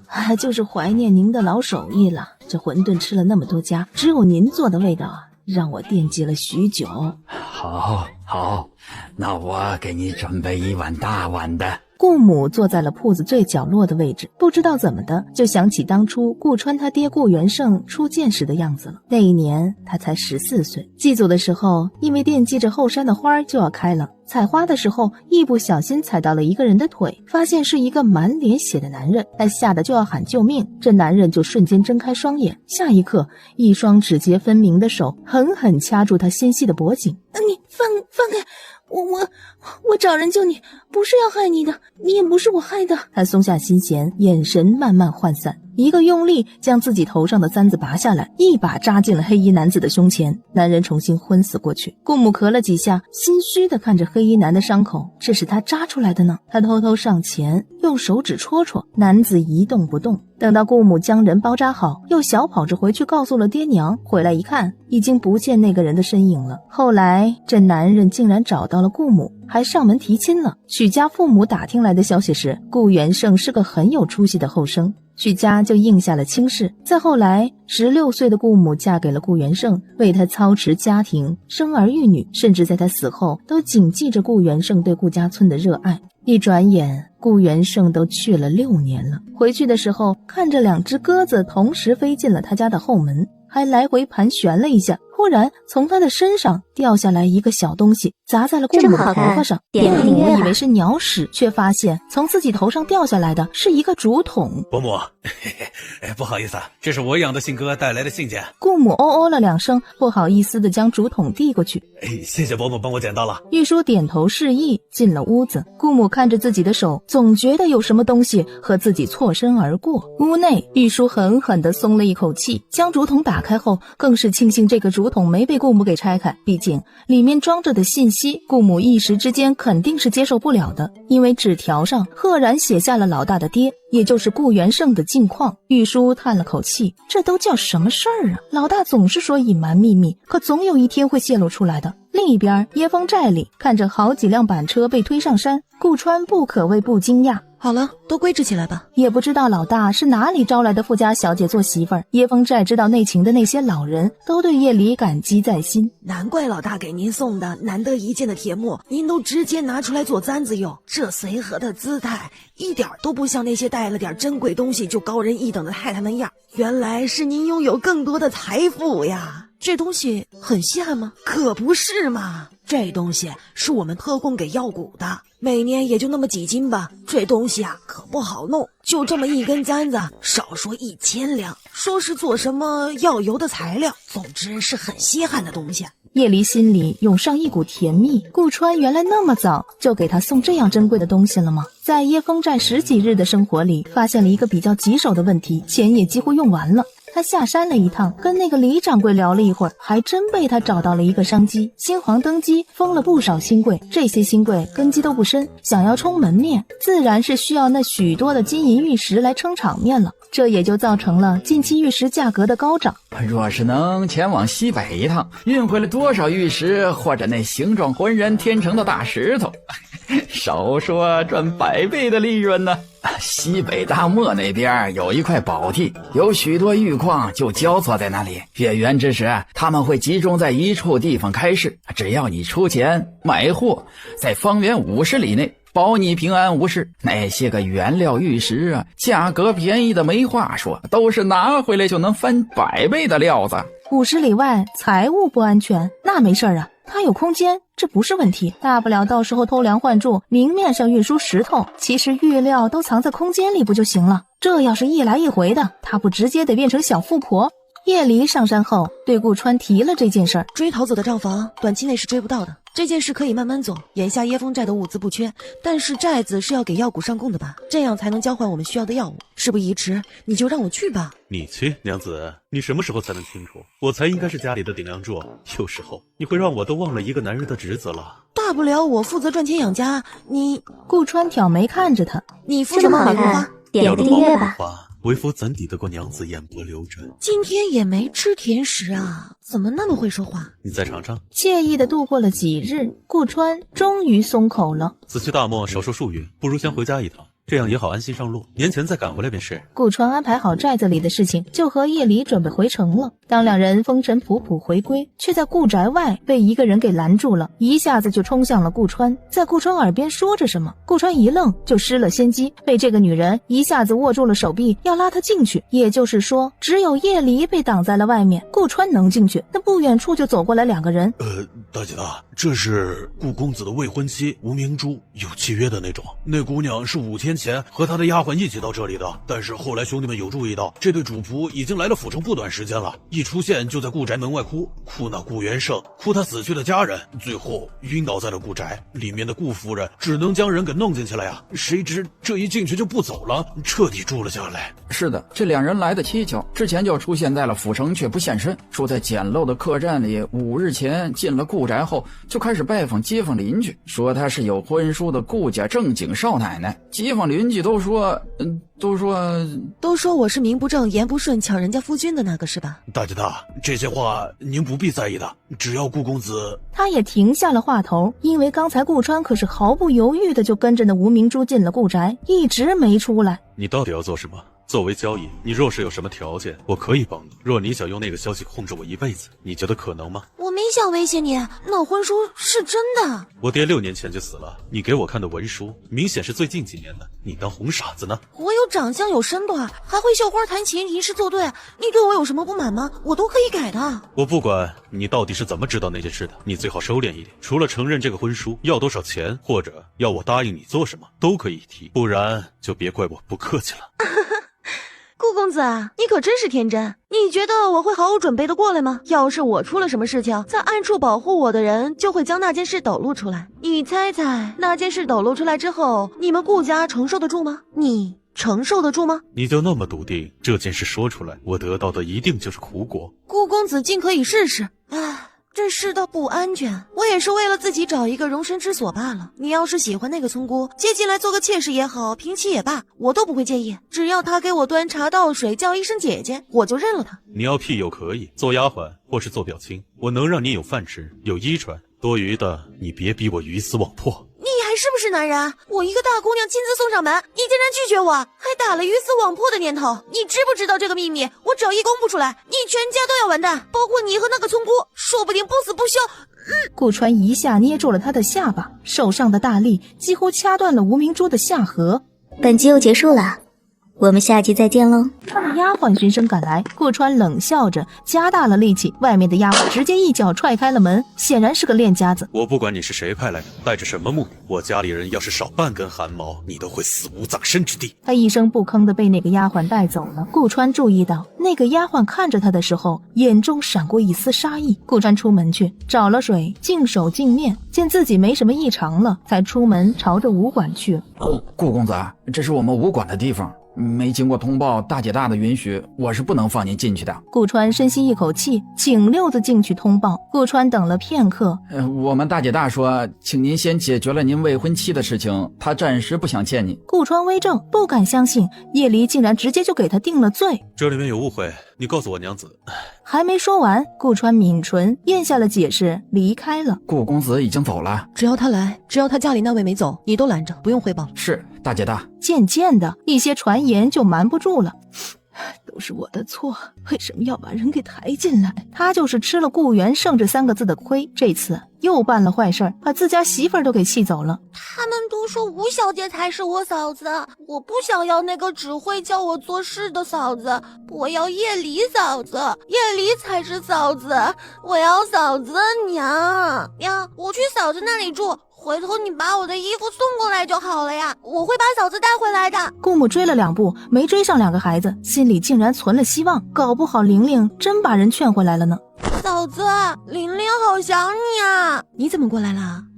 你娘知道吗？我娘一会儿会送我的衣服来，我想跟嫂子一起住。叶离叹了口气，没想到过了2天，竟然顾源也来了。嫂子，多有叨扰。叶离能怎么办？一应接纳了呗。这一日，叶离难得好心情，上街买点东西回去给兄弟们打牙祭，却在半道上被人给拦住了。点个订阅吧。直白的话让吴明珠差点破功，咬着牙才忍下一句：“你才是狗。”妹妹，可以请你不要再纠缠我们顾家人了吗？我愿意不计较你做的错事，像我这个嫂子进了顾家门，但是希望你能把我的小姑子和小叔子放回来。这妾室抓了家里的小姑子小叔子，要逼迫主母退位还是咋的？闭嘴！我不是你妹妹，我家我的辈分最大，有话快说。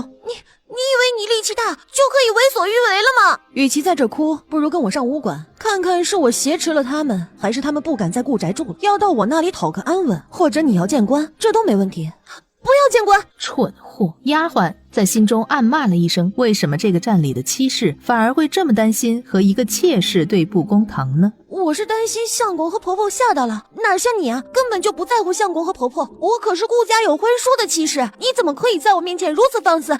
跪下！婚书不婚书的我没见过，但是下跪你不配。没事的话不要再挡路，你这样我很苦恼。我这人有个习惯，我要是被烦得不行了，我都不知道我的手会做出什么事情。人群哗啦一下散开，一到顾宅他就觉得不对劲，顾宅实在是安静的可怕。母亲，结果发现不只是顾母，顾川也没在，他的房间也上了锁，顾母、顾远、顾玲玲的房间也不例外。吴明珠气得要砸锁，却看见锁后面有字：锁坏报官。喂，你不是会武术吗？今晚把顾川带过来，我直接跟他成夫妻之事，到时候夜里肯定伤心，你家主子就可以趁虚而入了。你现在是个大家小姐，这样的事儿你不能做，给我马上起来。顾川我想办法给你弄来，你自己也要争气。要是你做不到将顾川给睡了，那你就哪里来的回哪儿去吧。不过回去的只会是个残废了的你，到时候你跑都跑不掉。她本来是一个普通的洗脚婢，因为主家被南将军侵吞了家财，她因为是个女的，被留在了转卖的队伍里。白天的时候做家务，晚上的时候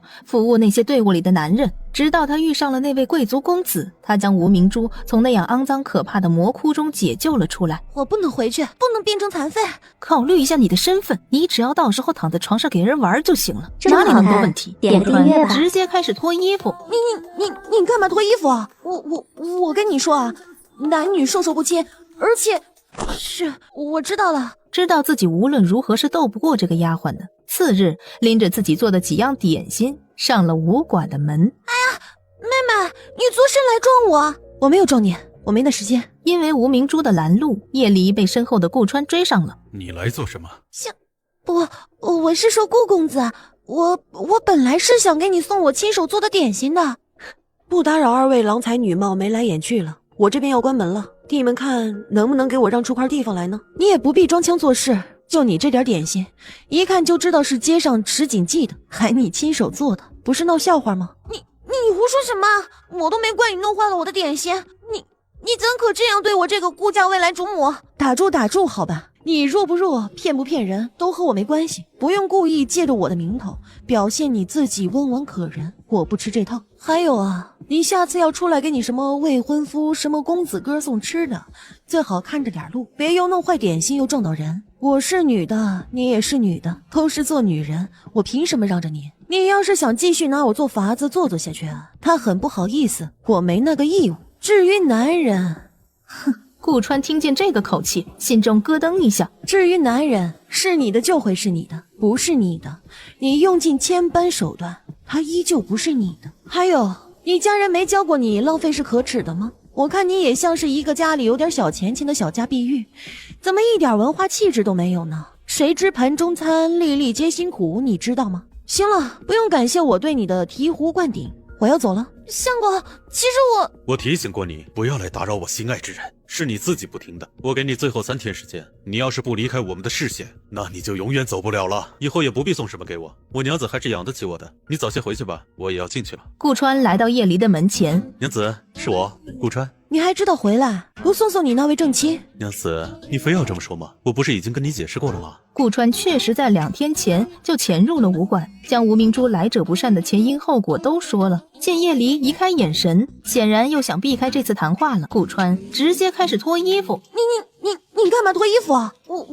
我跟你说啊，男女授受不亲，这么好看，而且点个订阅吧。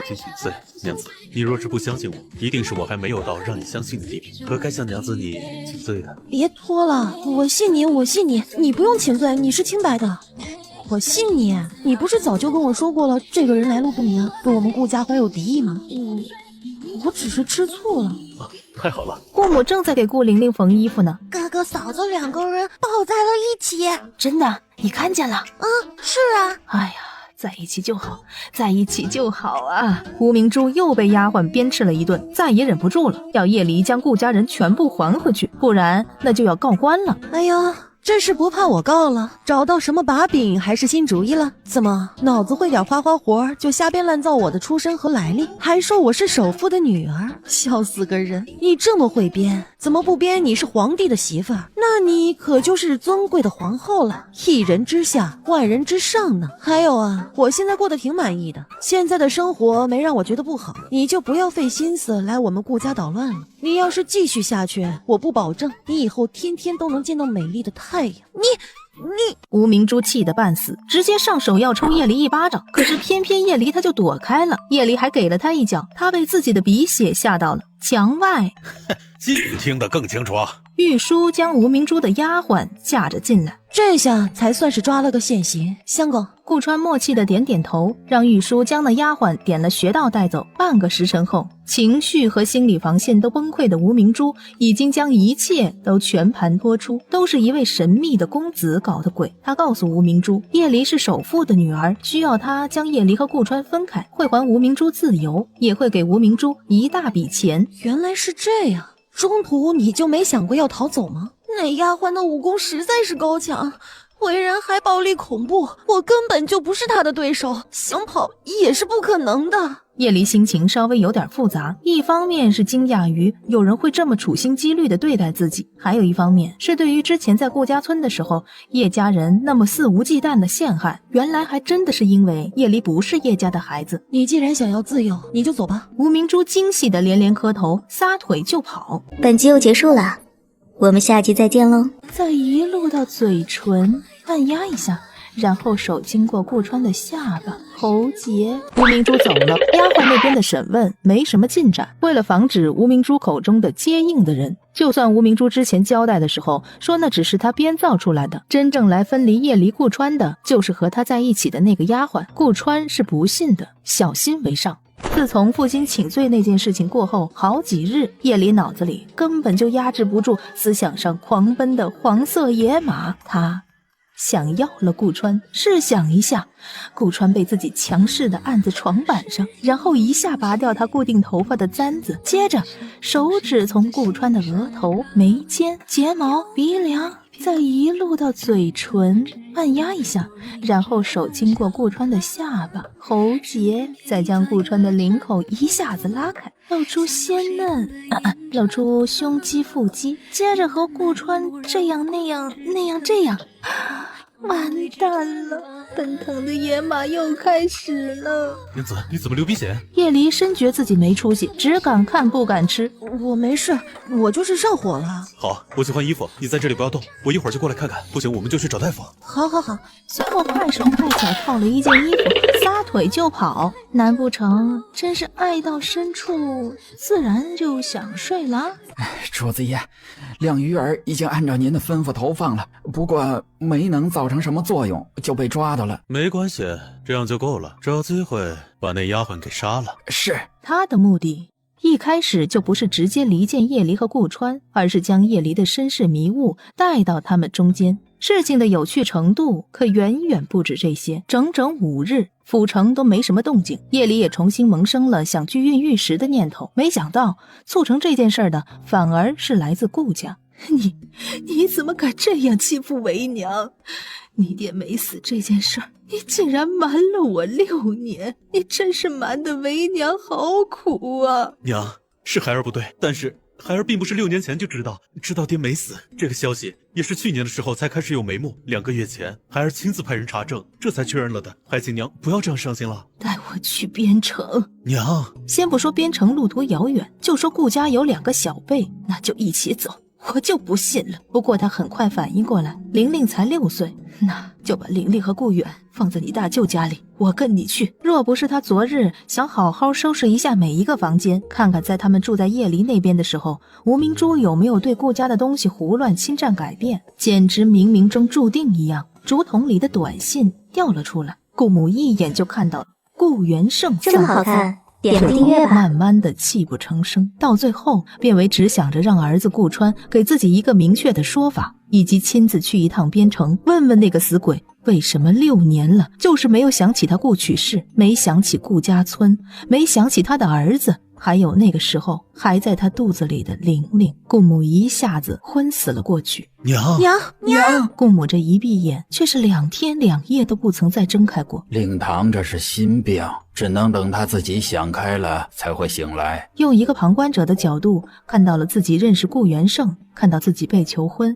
看到自己和顾元盛相亲相爱，生了2个孩子，直到她又怀孕了。这一年，顾元盛却接了不知什么活计，早出晚归，脾气也越来越不好，晚上睡觉还会惊醒。也是在这一年，顾曲氏目睹了顾元盛摔下了悬崖，死无全尸。顾曲氏一下就陷入了梦魇之中，重复那段最艰难的日子，被顾家村的人冷待，被村长示意交出顾元盛的余钱，说要修筑祠堂。要不是儿子运气好，总有些少年时候的朋友隔着3月半年的给家里帮衬一点，估计家里连那几年都挺不过来。晚上你们那儿冷不冷啊？需不需要我给你捎一床被子过去？夫君，今年的清明你可以多享受一点香烛了。今年初2的朋友送了不少香烛过来，说他们家的香烛店要搬走了，你也别嫌弃，这是便宜的东西，量多不是吗？总觉得你一直都没走，每次睁眼觉得怀里温暖，还以为是你，结果一睁开只有空娘，玲玲害怕，你醒过来好不好？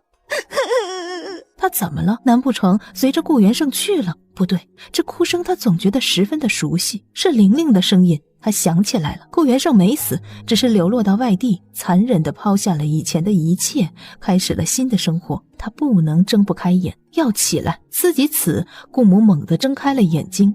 别哭，来娘这里。很快家里其他人都来了，围在了顾曲氏身边。既然知道你父亲在哪里了，我们即刻动身。顾川没想到他娘醒来了，还是纠结于这件事儿，有点不忍心提醒娘亲。去了也只能看到顾元盛另结新欢，还有了一个儿子的画面。娘只是需要一个交代，要一份和离书，你不必担心我会做什么。娘，您不必如此。明日动身，家里东西都不要带，就我们轻装简行，玲玲和远儿就留在这里，我会交托给曲家。次日，马车就载着5人离开了。顾川、叶离、顾曲氏在马车内，玉书赶车，高阳骑马，慢慢离开了古城。这么好看，而已经出行3日的马车上，已经换了一副光景。本应该出现在曲家的顾玲玲和顾远都出现在了马车内。要不是顾川和叶离察觉车座下有动静，估计顾玲玲和顾远这2个小家伙能憋死在车座下。一路上，对于顾玲玲问为什么要出来那么远，顾曲氏只说来看望一个故人。那这个人一定是娘亲很重要的朋友，要不然也不会走了那么远的路来看他了，对不对？玲玲说的没错，是很重要的朋友。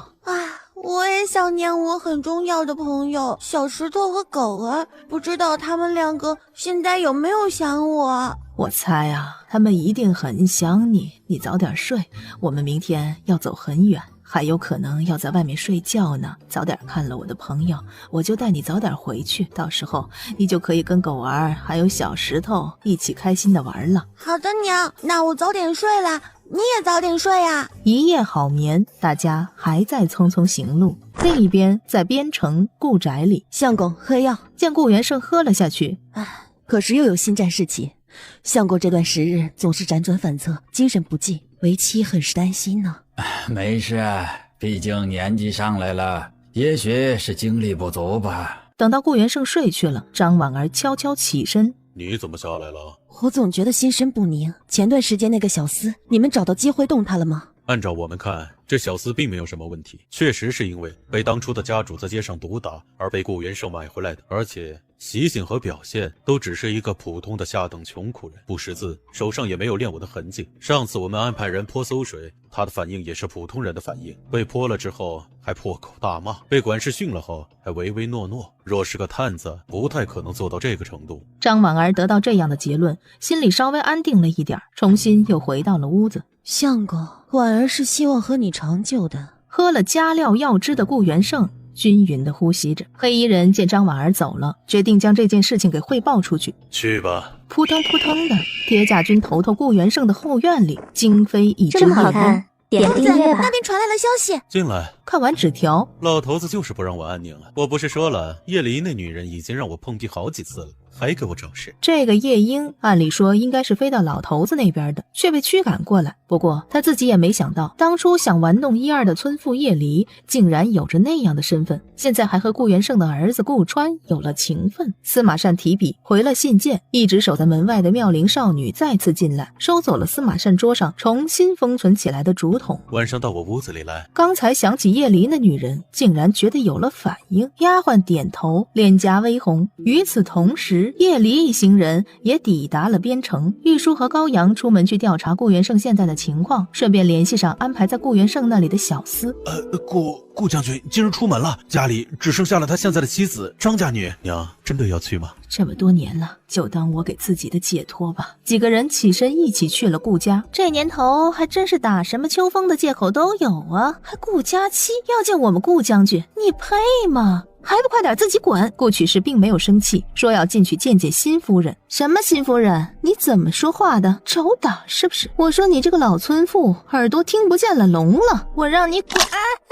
松开，你松开！张婉儿匆匆出来，第一眼看到的是顾川的脸和顾元胜相似5成以上，难不成这自称是顾曲氏的人还真是临安城的那位顾曲氏？但是这怎么可能呢？千里迢迢不说，那顾川的脸和腿不是已经被他派人毁掉了吗？顾家没了顾元胜是一贫如洗，根本不可能有钱请神医治脸和腿。哪里来的宵小之辈，竟然敢冒充我！来人啊，将他们打出去！却被顾川几下都放倒了。我说了，我是来找顾元胜要和离书，各自安好的，你让开，我进去等。放肆，敢私闯民宅！眼看张婉儿这一巴掌就要下来，放肆！这年头妾都这么无礼，殴打主母吗？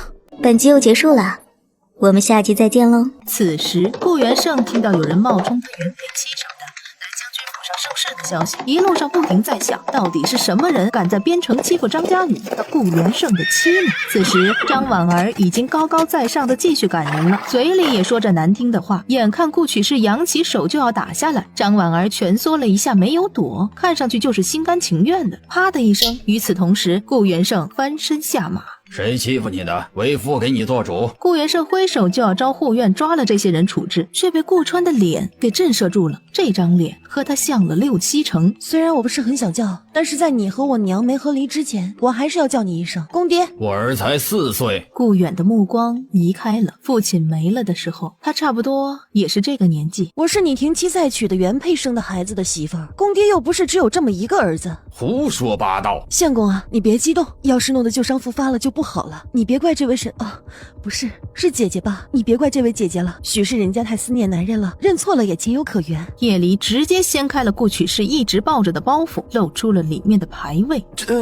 这是我婆婆侍奉公爹多年，养育孩子3个。6年前相公失踪，弱女子独自在穷乡僻壤撑起一个家，风雨摇摆之际，不曾萌生过2嫁的念头。辗转6年，我们才有了公爹的消息。然公爹以为他人夫又子妇，还口口声声不认识我们。那么我们这些话想问问，敢问公爹可知您父母何人？您这几10年确定没忘记过什么事？他失忆，不少人都清楚，光是这样还没办法让他信服。我家消失6年的相公从来不吃豆芽这东西，吃鱼怕挑刺，橘子一吃就停不下来，少说3、5个。睡前喜欢打拳，早饭就喜欢吃咸菜稀饭包子，不喜欢面条，特别是煮久了的面条。我们自然是因为有了确切的证据才来的。时间上您和我公爹失踪的年数相当，外貌上您倒是说说，您一个小将军而已，我们为什么为了你兴师动众的找2个外貌和你相像的男子过来认一个也许根本就不会欢迎的亲？还有，我们不是来跟你那个假惺惺的新夫人抢什么位置财产的，您大可让您的新夫人安心，不必为了这种可能性来针对我们，还把我们堵在门外，甚至想要叫护院教训我们。就你那点东西，我看不上，我相公也看不上，我婆婆更看不上，我也看不上。点个订阅吧，一个还敢在这里惺惺作态，我今天就教教你什么叫做能动手就别逼逼。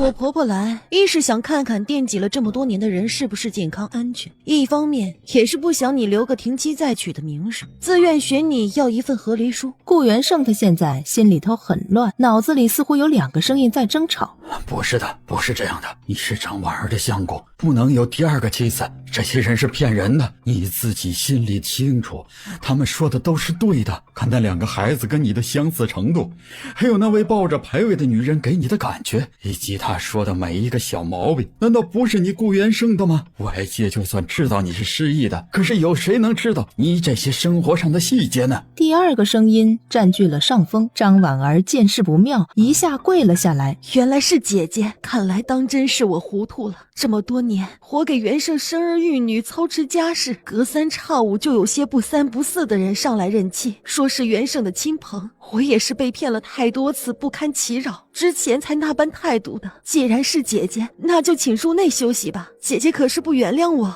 没关系的，姐姐这么多年的苦肯定是不能白受的，不如就让我替元胜受罚，我来负荆请罪吧，你不要为难元胜。本来迈出的脚步又收了回去。小远，将娘扶好。不知手啪啪啪啪的左右旁身，你们再靠近一步，他脖子就要断了哦。放肆！顾元胜就要冲过来，被顾川给一步上前拦住了，竟然是和顾川打了起来。顾曲是全身颤抖着，见到这父子相向的一幕，不是想负荆请罪吗？不配合你怎么行？我要是不做，岂不是显得你假仁假义了？想赎罪是吧？赔个6年的时间给我婆婆，做得到吗你？蠢猪一个，还敢在这里惺惺作态！我今天就教教你什么叫做能动手就别逼逼。等到叶离将他像是一块抹布一样朝着顾元胜扔过去的时候，张婉儿的形象跟猪头也没什么区别了。婉儿，现在我们能进到府上好好说说这件事了吗？相公，婉儿好痛，我们进去吧。今日的事我需要个交代。尽管心里已然对他们的话信了6成以上，一进大堂，顾曲氏就问顾元胜信了没。顾元胜沉吟着，就是说不出个所以然。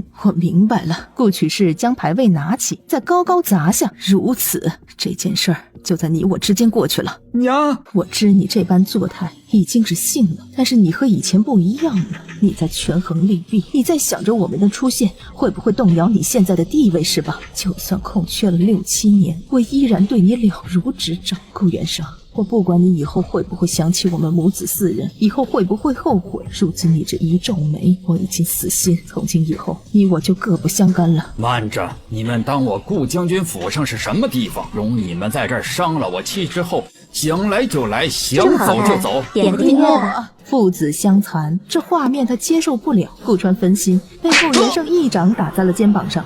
哼，不自量力！顾元胜，你当真要将事情弄成这般吗？顾元胜心乱如麻。不过他现在能肯定的事情是，绝对不能让这一家人，特别是顾曲氏从眼前离开。我婆婆刚刚说了，我们以后各不相干。既然是2家人，何必强留在一家呢？世上哪有那么两全其美的事情？顾元胜不会对顾曲氏有了感觉，又不愿意放弃现在的生活地位，所以打算2个女人都握在手里吧。不管怎么说，你上我家门打伤我妻是事实，在她没醒来时，你们不能离开。将军，不好了，夫人发高烧了！将他们拿下，我先去看夫人。说时迟那时快，顾元胜竟然一跃而起，和顾川打了个平手。不要啊！父子相残，这画面他接受不了。顾川分心，被顾元胜一掌打在了肩膀上。他都停手了，你为什么还动手？想打是吧？我陪你。别冲动，让我来。顾将军，如此一来必是2败俱伤，不如我们暂回客栈，你先给令夫人安排疗伤。你到底还想要个什么样的结果？容我们稍后再议如何？顾元胜胸前狠狠地起伏了几下，最后摆摆手，示意亲兵和将军府的下仆们让开一条路。张婉儿的伤势导致了高烧，将军府的大夫正在火急火燎地给他治疗。顾元胜心里却生出了一丝疑惑，就算是他几年前在战场上中箭受伤，将军府的大夫也没那么慌忙的样子。相公，我不是故意的，我不知道，我真不知道这些人是你以前的。不然婉儿再去请罪吧，不想看到相公为难。为夫没有为难。张婉儿眉头一松，糟糠之妻又如何？亲生儿子又如何？顾元胜在意的偏倚的，不还是他张婉儿吗？大管家，求求你让我见见老爷，求求你救救小姐吧！小姐被不知道从哪里来的村妇泼妇给打了。老爷正在忙着大事，你先等着。传闻中爱女如子的张老爷听到大管家汇报的事情，半点不见亲爹听见女儿受辱那疯狂的样子。丫鬟带话，要是小姐挺不过去了，就用这个竹筒替她陪伴您。走去顾家。爹，伤我女儿的恶妇呢？回老爷的话，他们现在在客栈。这等子刁民不赶紧捉拿了，还大摇大摆的住客栈去了。来人，把他们都给我打残了，拖到这里来。站住，岳父，不可如此行事。我女儿都被打成这样了，你不许我找那作恶的刁民算账，还在这里跟我说不可以。我告诉你，这件事儿不能就这么善了。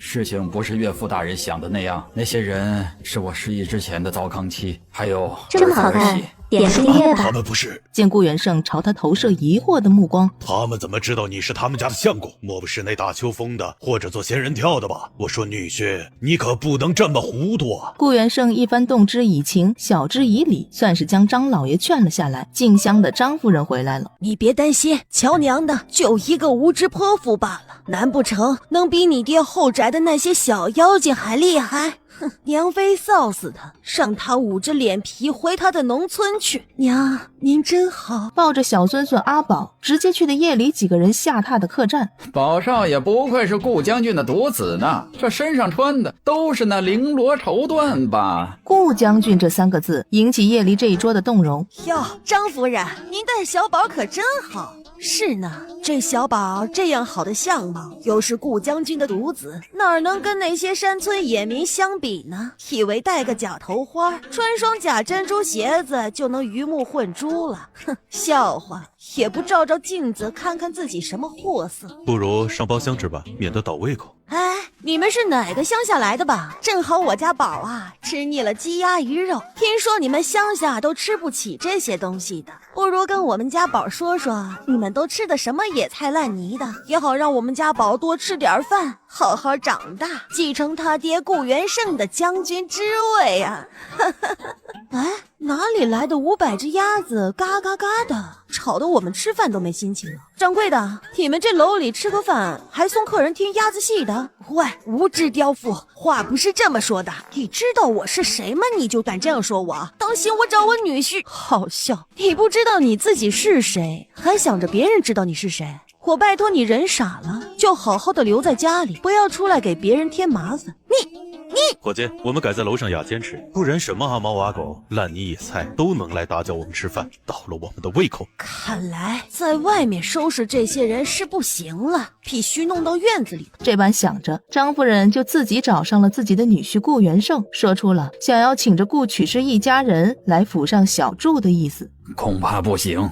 本集又结束了，我们下集再见喽！你这个停顿很有意思啊，是不是觉得我这么彪悍，没哪个女的会在我这里占便宜啊？绝对没有，为父的心里，哪怕是男子，在娘子手里也绝讨不到便宜。你说什么？顾元胜，为娘就是想好好招待一下远道而来的你的下堂妻，好让他们回去以后不要说你的坏话，给你的名声造成不好的影响。你竟然拒绝为娘，你是不是不相信为娘啊？抱歉，这件事我并没办法做主，我还有太多的疑问想知道。那我给他们找个院子总是可以的吧？这一点顾元胜就没推脱，还对张夫人道谢。夜深了，叶离和顾川依旧是共处一室的，视线下移。开头是顾川写的，你我已被监视，何人所为？可是顾将军还是张家？目前未可知，来人武功不低，你我小心。我们要不要发出一点动静？要是一直这样，估计人家会怀疑的。娘子今日真是容光焕发，看得为夫心中喜悦。相公英俊潇洒，离儿也总是看呆了去呢。叶离十分配合的顾川都察觉到外面人的呼吸声都重了一点。玉书从小厮那边得来的消息，张婉儿的亲娘打算寻摸个院子给我们住，并安排了他们张家的下人。他们会那么好心？不会是打算关起门来教训我们吧？我猜也是，不过不必害怕，他们最多口头上欺负一下，若是动手……你这个停顿很有意思啊，是不是觉得我这么彪悍，没哪个女的会在我这里占便宜啊？绝对没有，为父的心里，哪怕是男子，在娘子手里也绝讨不到便宜。就算是实话，顾川也不要说的那么直白嘛，赶紧配合上。讨厌，相公最坏了，把人家的话都毁掉了。是，为父的不是。顾川咬牙切齿的说完这句话，就感觉到外面的人走远了。已经走了啊！再不走，我要出去弄点动静逼他们走了，总不能睡觉也被盯着吧。次日，那张夫人身边的婆子果然带着人来了客栈。她和顾川已经提前知道了，住进去后会解释的，上了马车，前往张夫人安排的院子。反正这院子都是你们的了，何必住的那么局促呢？就算你们以前住惯了那么屁大点的破屋子，也不必那么拘束。这里是我们张夫人施恩给你们小住的，我们张家的钱足够你们花用的。你们不必客气，你们以前在乡下一年用不上5两银子吧？都自己吃地里的菜，还没钱买肉的吧？我们张夫人说了，一个月给你们1人5两银子，怎么样？够多了吧？知道点礼数的，回头就对我们婉儿小姐客气一点，最好啊，上门赔个不是。想让顾曲氏难堪，顾曲氏还是无动于衷。等到这婆子离开之后，院子里的动静被汇报到了张家。他们势力单薄，只要分出那个顾川，就是一盘散沙。至于那个力气大的叶离，只是一个乡野村姑，有把子力气罢了。既然你已经将他们都关在了一个院子里，那顾川那边就将这么好看，直接泼出来一盆水。我的天啊，谁吃饱了撑着没事干，跑人家家门口跟个木桩子一样傻站着呀？现在要紧的事情并不是这个，我已经安排人过2天谎报顾元胜重伤的事情，将那顾川调离开。你要怎么折磨那几个女眷都随意。还是夫君厉害。只是这几日，张夫人穿得富贵气派的找上顾曲氏，却发现院子里热闹非凡，正是之前连张家邀约都拒绝的商户之一。等到这些人都离开了院子，你怎么认识他们的？与你何干？你到底是什么身份？为什么这些商人会对你顾家趋之若鹜？说，你们是不是做了什么见不得人的事才有这么多钱的？怎么，你们张家的夫人就成日里打听谁家里有多少银钱啊？可真是一个贤妇，以后这边城里谁家丢了什么东西，可要找张夫人。胡说八道，岂有此理！别以为你年纪大，是个人都要个个让着你，我却不是这样的人。你别打错了主意，你真想知道我什么来历啊？只见他露出一个疑问的表情。我啊，不想告诉你。我知道了，你肯肯定是不敢说，因为这些人来你这里，搞不好是因为什么不可告人的勾当。张夫人在说什么勾当？是不是你和外面那些商户那种勾当做多了，以张家才发展起来的？你这个小娼妇！道歉，再不道歉，我不敢保证接下来会发生什么事啊！你敢？我是你公爹的岳母！张夫人还以为叶离让她道歉根本就只是色厉内荏，没想到才过了一小会儿，叶离竟然再次开门，直接泼出来一盆水。我的天啊！谁吃饱了撑着没事干，跑人家家门口跟个木桩子一样傻站着呀？原来是张夫人啊！我怕穷酸味熏到您了，就不让您进我们的屋子了啊！这样那边还有其他房间，您进去换身衣服。最后是张夫人硬生生撑到丫鬟回了府上，将她的衣服拿了过来，才敢从后门坐轿子离开了。哎呀，这洗脚水就是重，也不知道里面有没有沾上我的指甲什么的。张夫人差点就在轿子里吐了出来。张老爷晚上踏进她的屋子，差点没被呛死。听得张夫人说的叶离作怪后，没事儿，再过一段时间，顾元盛就又要忙碌，我会安排人将顾川支走的。到时候顾元盛不在城内，你我行事也不必有什么顾虑了。一个乡野山民罢了，没什么后台，想弄就弄。点个订阅吧，保证貌美如花。顾川低头，叶离就被顾川按在怀里，狠狠地被亲了一通。接走张夫人没多久，又一个商人上门来寻叶离，1000斤苹果就在里面，你自己看着弄走。叶离收了300两，盘算着这里的动静什么时候能招引到售卖玉石的商户，要是能直接水果换玉石，岂不美哉？过了2天，就有人约见叶离，叶离说自己要出一趟门。不用我陪。说好了我挣钱养家，你貌美如花的啊，你可别抢我的花。你啊，真是不知道该说你什么。你想去就去吧，我会在家里待着的，保证貌美如花。顾川低头，叶离就被顾川按在怀里，狠狠地被亲了一通。这玉石商人姓赵，两人寒暄了一会儿，就进入了正题。一份10两银子的批发价格，叶离2两就拿下了，立下契约书，按了手印。赵老板先下的楼，回了院子，叶离却看到院子里来了位客人。你怎么才回来？妇道人家总不好成天出去沾花惹草的。果然好家教，口吐芬芳这一点，您和您母亲真是做到了神同步。该说这对母女不愧是亲生的吗？唉，这家里没个正经的管家人，就只能教你那些不上道的把戏了。我看呐，你们还是搬到顾府来吧，让我来好好教教你。叶离看他做戏，又念叨了一番3从4德之类的话。原来边城流行让小妾当正房婆婆啊，受教受教。不过我不喜欢被小妾教，免得以后被人称呼一句小娘养的。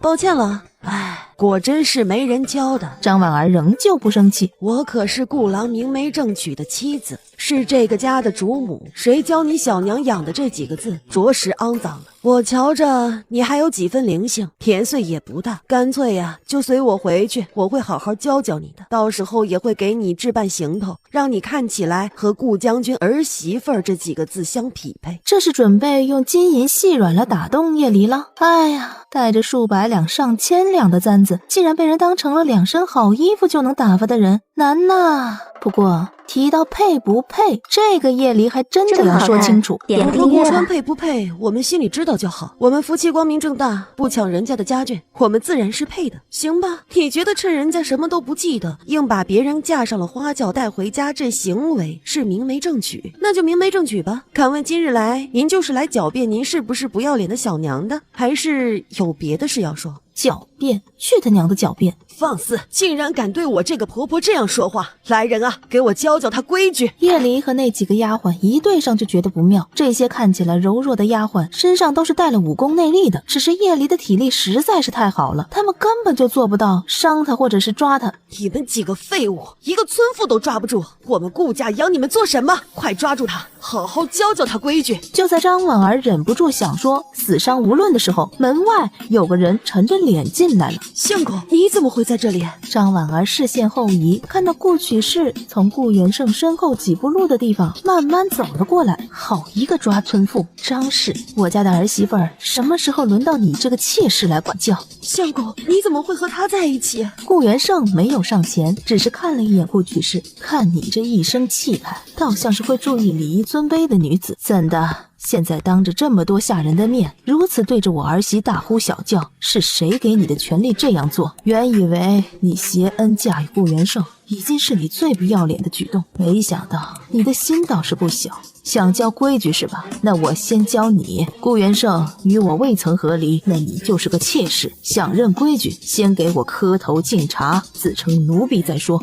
相公和我才是夫妻，你到底是不是他的糟糠妻，还有待查证，凭什么说我？我住在这里就不怕你们查，尽管查。我本以为你让我们住进院子，是因为没查证我们一家人的身份，不敢放我们离开，没想到是打着将我们一家人关起来收拾的主意啊！老爷，我家阿离自嫁给我们一家老弱病残的，受了不少苦，要不是靠着一身蛮力赚钱养家，我们一家早就穷困而死了。至于他任性不懂事，就还望您大人大量，莫要跟他计较。若是您觉得我不是你的糟糠妻，觉得顾川、顾远、顾玲玲不是你的孩子，那就望您高抬贵手，将我们放回去，不要派人拦在城外。顾元胜有点不敢置信，张婉儿真存了将这一家子关起来折磨的念头。门外数十里盘踞了一群人，见人就问是不是姓顾，只要是姓顾的都会被反复排查，不知道确认了什么才放出来。顾将军，您说这排查不是针对我们的，那是冲着谁去的？你不要胡说八道，相公，这人就是个骗子，他们全都是骗子，说的话都是骗人的，你不要相信。对了，我爹正在查他们，他们这个样，怎么可能就是您失忆之前的家人？怎么可能就是你的孩子？不要被骗了呀！方才顾曲氏已经来到府上，几个孩子都与我做了滴血认亲。也就是说，孩子确实都是他顾元胜的。本集又结束了，我们下集再见喽。盘旋着说要跟他生儿子，这一战是他败了，他认了。相公，是我想左了，因为太关心你了，所以才……不管怎么样，让姐姐不舒服了，就是婉儿的错。婉儿在这里给您赔不是了，是我没资格教训一个小辈。你也别这个做派了，好歹是一家的夫人。既然我与我儿的身份都被证实了，还望你早日督促你相公给我写个和离书，以后你也不必背这个小妾的名头。你们都回吧，我儿媳今日受惊颇多，我要好好和我儿媳谈谈。回想着刚才的一幕幕，娘，您可真是厉害啊！顾川好笑地看着叶离，决定晚上告诉这女人，这些安排都是出自他相公之手。他觉得我们小门小户的上不得台面，我才发觉人家锦衣玉食，我的儿媳妇儿倒是一身粗布，实在是讽刺啊！我也想通了，既然未曾和离，那我就还是顾元胜的妻，他的东西他的待遇，合着我这糟糠妻也该有一份啊。第二，娘决定了，要在这里好好待着，直到危险解除。既然已经卷进了是非，川儿又说出城有人劫杀，那我们只能暂时待在这儿。而我们就这么几个人，要想和张家抗衡，还是要借着顾元胜那一点恻隐之心和怀旧之心。所以呀，我之前才那般说话，也许是雏鸟情节，也许是早已分不清的你好我好。对于顾曲氏，她是真的当娘来呵护的。如果这是娘的愿望，她陪着走一场又如何呢？我都听娘的。娘现在除了这件事儿啊，就只有一件事儿一直惦记着。娘啊，想带孙子。叶离满脸通红，一下离开了顾曲氏的房间。你跟过来干嘛？好好和娘说说话。娘只想跟我说生孙子的事，这件事我觉得跟你聊比较合适。没想到叶离对他勾勾手指，等我再长大点儿好吗？好啊。深夜了，不料闭眼睡了不到半刻，顾川那清淡的身影就硬生生地挤入了自己的梦中，盘旋着说要跟他生儿子。另一边，相公根本就不是您看到的那样，我是真的为了相公好啊！您看今天的事情未免也太凑巧了吧？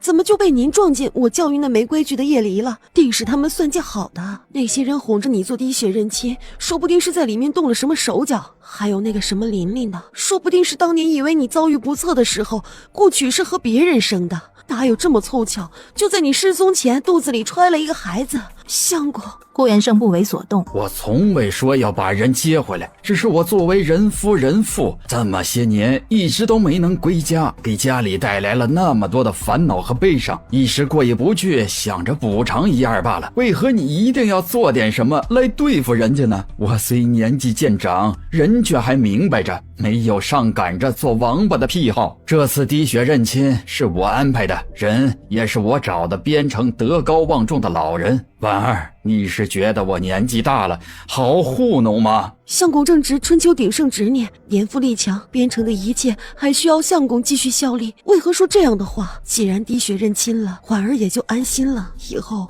定不会再说那种话了。顾元盛点点头，说自己要在书房歇下，让张婉儿自己回屋去。好看的面头买，好看的首饰买，好看的衣服买，新式的帕子买，胭脂水粉买，这让他心里埋藏了6年的秘密蠢蠢欲动，似乎要冲破了自己的心房，从喉咙眼里冒出来。那件事儿要是被顾元盛知道了，他和顾元盛之间也就彻底没了可能吧。晨起微光落，早啊。早。今日娘说要带你买东西。买东西？娘要带我买什么东西啊？这么快就忘记了？娘说过要给你置办行头的。知道，我要起来了，你快出去。刚离开房间，就发现顾曲氏已经等在门外了。二话不说，带上了门，上街开始买东西。好看的面头买，好看的首饰买，好看的衣服买，新式的帕子买，胭脂水粉买。夜里心想，难道他还在那个梦里没出来？娘，家里哪来这么多钱啊？是你公爹啊，派人送过来的，说是补偿我们这么多年的辛劳，我全部都收了。于是对着顾曲氏哦了一声，指了指不远处的夜明珠，那个拿下来我看看。掌柜歉意地说，那是镇店之宝，不卖的啊。夜里喜欢那个？如果是公爹买的见面礼，我总不能随便把自己就打发了，要挑些上档次的物件才配得上公爹的身份嘛。顾曲氏一时竟有些无言以对。姐姐也来买东西啊？张婉儿一进来就指着那夜明珠说，这个我要了。掌柜的犹豫了一下，但是他认识眼前的张婉儿，这可是本地大商户张老爷之女，顾将军之妻，怎么说这个面子都是不能驳回的。怎么，姐姐想要这东西？可惜了，不是什么人都能配得上的。大人之间的气氛似乎也影响到了孩子，他眯着大眼睛看了那夜明珠好一会儿，忽然说了一句，嫂嫂，咱们自己有这个，不稀罕人家的。说完从自己的袖子里拿出来了一个荷包，荷包很小，果然是没见过世面的这种烂东西也好意思拿出来。小丫头，这东西只有你们穷人才稀罕，我是不稀罕的。刚说完，张婉儿的眼珠子就瞪得大大的，不敢置信地看着顾玲玲的手心。我这边马上要跟随父亲一同前往边关，他有意将我留下，培养我从军。那你自己想做吗？因为顾玲玲的手里拽着2颗晶莹剔透的珠子，张婉儿和这个首饰铺的掌柜都快屏住呼吸了。嫂嫂，你给我的这个珠子比他们的珠子好看，我们不稀罕。叶离定睛一看，这是在顾家村的时候他哄孩子一样随手送给他的弹珠啊，好像是他刚穿越到这个时空整理空间的时候在角落里找到的一袋子。这东西可是琉璃玉，不知道姑娘这琉璃可愿意售卖，我们聚宝斋愿意用1颗20两的价格收下。你要是给我找到个一样的，我给你200两1颗怎么样？你们就是村里来的，怎么会有这样的物价？莫不是……放心，我们和你没有一个爱好，专惦记别人家的东西，这欠了人的总是要还的，你说是吧？有理有理。张婉儿强忍着想要占有那2颗珠子的冲动，冷然离开。夜里前脚回了院子，后脚就有人找上门来，找了3颗给了掌柜的，换来了1500两。我只有这3颗了。叶离这1500两直接换成了玉料，于是叶离向顾川提问，什么时候出城？你别太辛苦了，现在我们有的吃有的喝，你想要什么我也会为你弄来，我不想看着你如此奔波。若是你想要将东西运回李掌柜那里，我倒是可以安排玉书和高阳一起带回去。那张家对我们的虎视眈眈，若没什么变故，我们就暂时住在这里了。娘不久之后会被接进顾府，玲玲和顾源也是，顾元盛安排了他的亲兵保护他们。若是娘和弟弟妹妹出了点什么差错，张婉儿就不可能和顾元盛走下去了。你要将玉料运回去不是难事，只是我这边马上要跟随父亲一同前往边关，他有意将我留下，培养我从军。那你自己想做吗？顾川一愣，一般人听到了，要么会劝阻说太危险，要么说是好事全力支持。可是叶离他问的却是顾川自己的意愿，你自己想做吗？另一边，顾元盛府上的管家在次日上午出现，顾曲氏似乎早有准备，指着这几天添置的衣物让丫鬟们动手。那边那个磨盘带上，还有这张桌子我觉得适合我儿使用，你们别忘了带上啊。但是呢，总是在他们旁边练习单手举磨盘的叶离实在是让他们忌惮。本来还想看顾曲氏自己搬动那些东西的丫鬟一个个面面相觑，说好了顾曲氏是村妇出身的，怎么使唤起他们来倒是如此自然顺手。张婉儿安排了顾府一个向阳的院子，也是离顾元盛最远的一个院子。张婉儿派了几个对顾曲氏有怨气的丫鬟过去，一个个叫苦不迭。尽管是在自己的地盘，但是那总是在他们旁边练习单手举磨盘的叶离，实在是让他们忌惮，哪里敢耍什么幺蛾子。过了2日，顾川果然要开始出入军营了。叶离赶紧回了屋子，拖出来1箱子的玉料。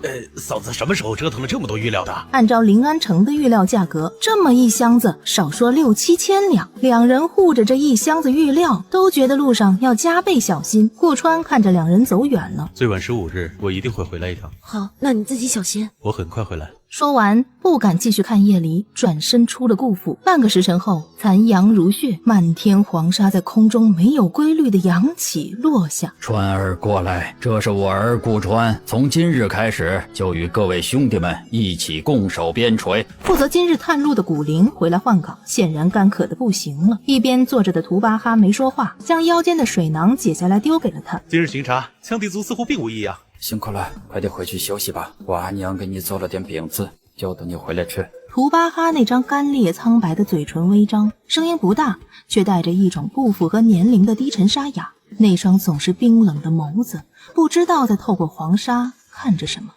本集又结束了，我们下集再见喽！给你脸了是吧？敢这样跟我讲话？张建业正想上前花卉一下，就见叶离抬起手来，然后重重扑了过来。古灵一听到饼子2个字，肚子就咕咕的叫了起来。好，那我去了。图巴哈看着古灵远走，心中盘算了一下，部落里100多个青壮，60几个妇女，加上20、30个孩子和10几个老人，找来的食物省了又省，也很快就要支撑不住了。看向了远方的北边，边城他恐怕还要去一趟。另一边在边城，哎呀，这外面风沙大，你想要吃果果呀，一会儿等管家来了，我们请他帮忙买。可好啊，顾玲玲难得今天非常想吃，不免有点失望。我带你出去买果果，但是我们买完就回来，好不好？好，那我们走吧。2个人找了个果子店。你就是那个南边来的大商人叶离？他将顾玲玲拦在身后。玲玲想想这些果子回去该怎么分啊？顾玲玲拎着篮子躲在墙角，认真数了起来。叶离冷冷地看着忽然出现的男子说道：让开。让开？来这边城经商的，还少有敢叫我张建业让开的。你知道我是谁吗？你以为自己卖点果子了不起了是吧？你是螃蟹啊，只会走直道。我不介意帮你改改方向，教你认认路。给你脸了是吧？敢这样跟我讲话？我敢啊。张建业深吸一口气，决定先说正事儿。听说你手里还有几万斤果子，这样吧，你一个女人家做生意也不容易，抛头露面的多为难呀，是吧？哥哥我呢，就好心都收了你的果子，怎么样？我也不亏待你，1斤果子我给你50文。叶离默然，他刚从果子店出来，一颗不怎么新鲜的都要1两。我没货了，你要是有1斤50文的果子，我正想进一点，先给我来个几千斤怎么样？好，是你敬酒不吃吃罚酒的。看到我身旁这几个打手了吗？我告诉你，他们可是宿了很久，就等着一柱气。闭嘴！这里有个小孩子，他们竟然说这样的话。张建业正想上前花卉一下，就见叶离抬起手来，然后重重地挥了过来。张建业腾空飞起，不滚就跟他一样的下场。好，那我们走着瞧。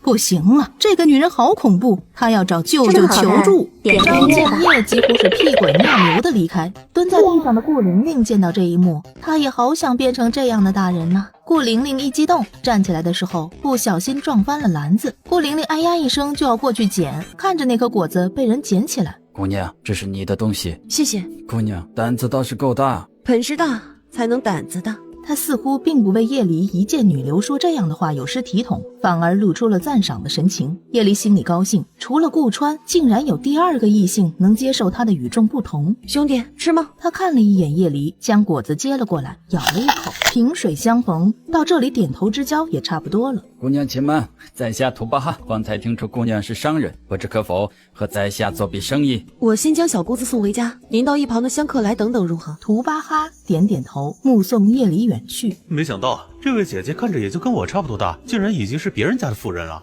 图巴哈少主，你不要喜欢她，这样不好。不是那种喜欢，总觉得她的眉眼有几分像阿娘。好像是啊，眉毛很像，眼睛很像。他好像也觉得叶离跟图巴哈的阿娘很像，难怪图巴哈这么不设防，直接吃了这个人递过来的东西。来到香客来客栈的时候，叶离开门见山，问图巴哈想要什么商品。粮食、水。这边城有卖粮食的店铺啊？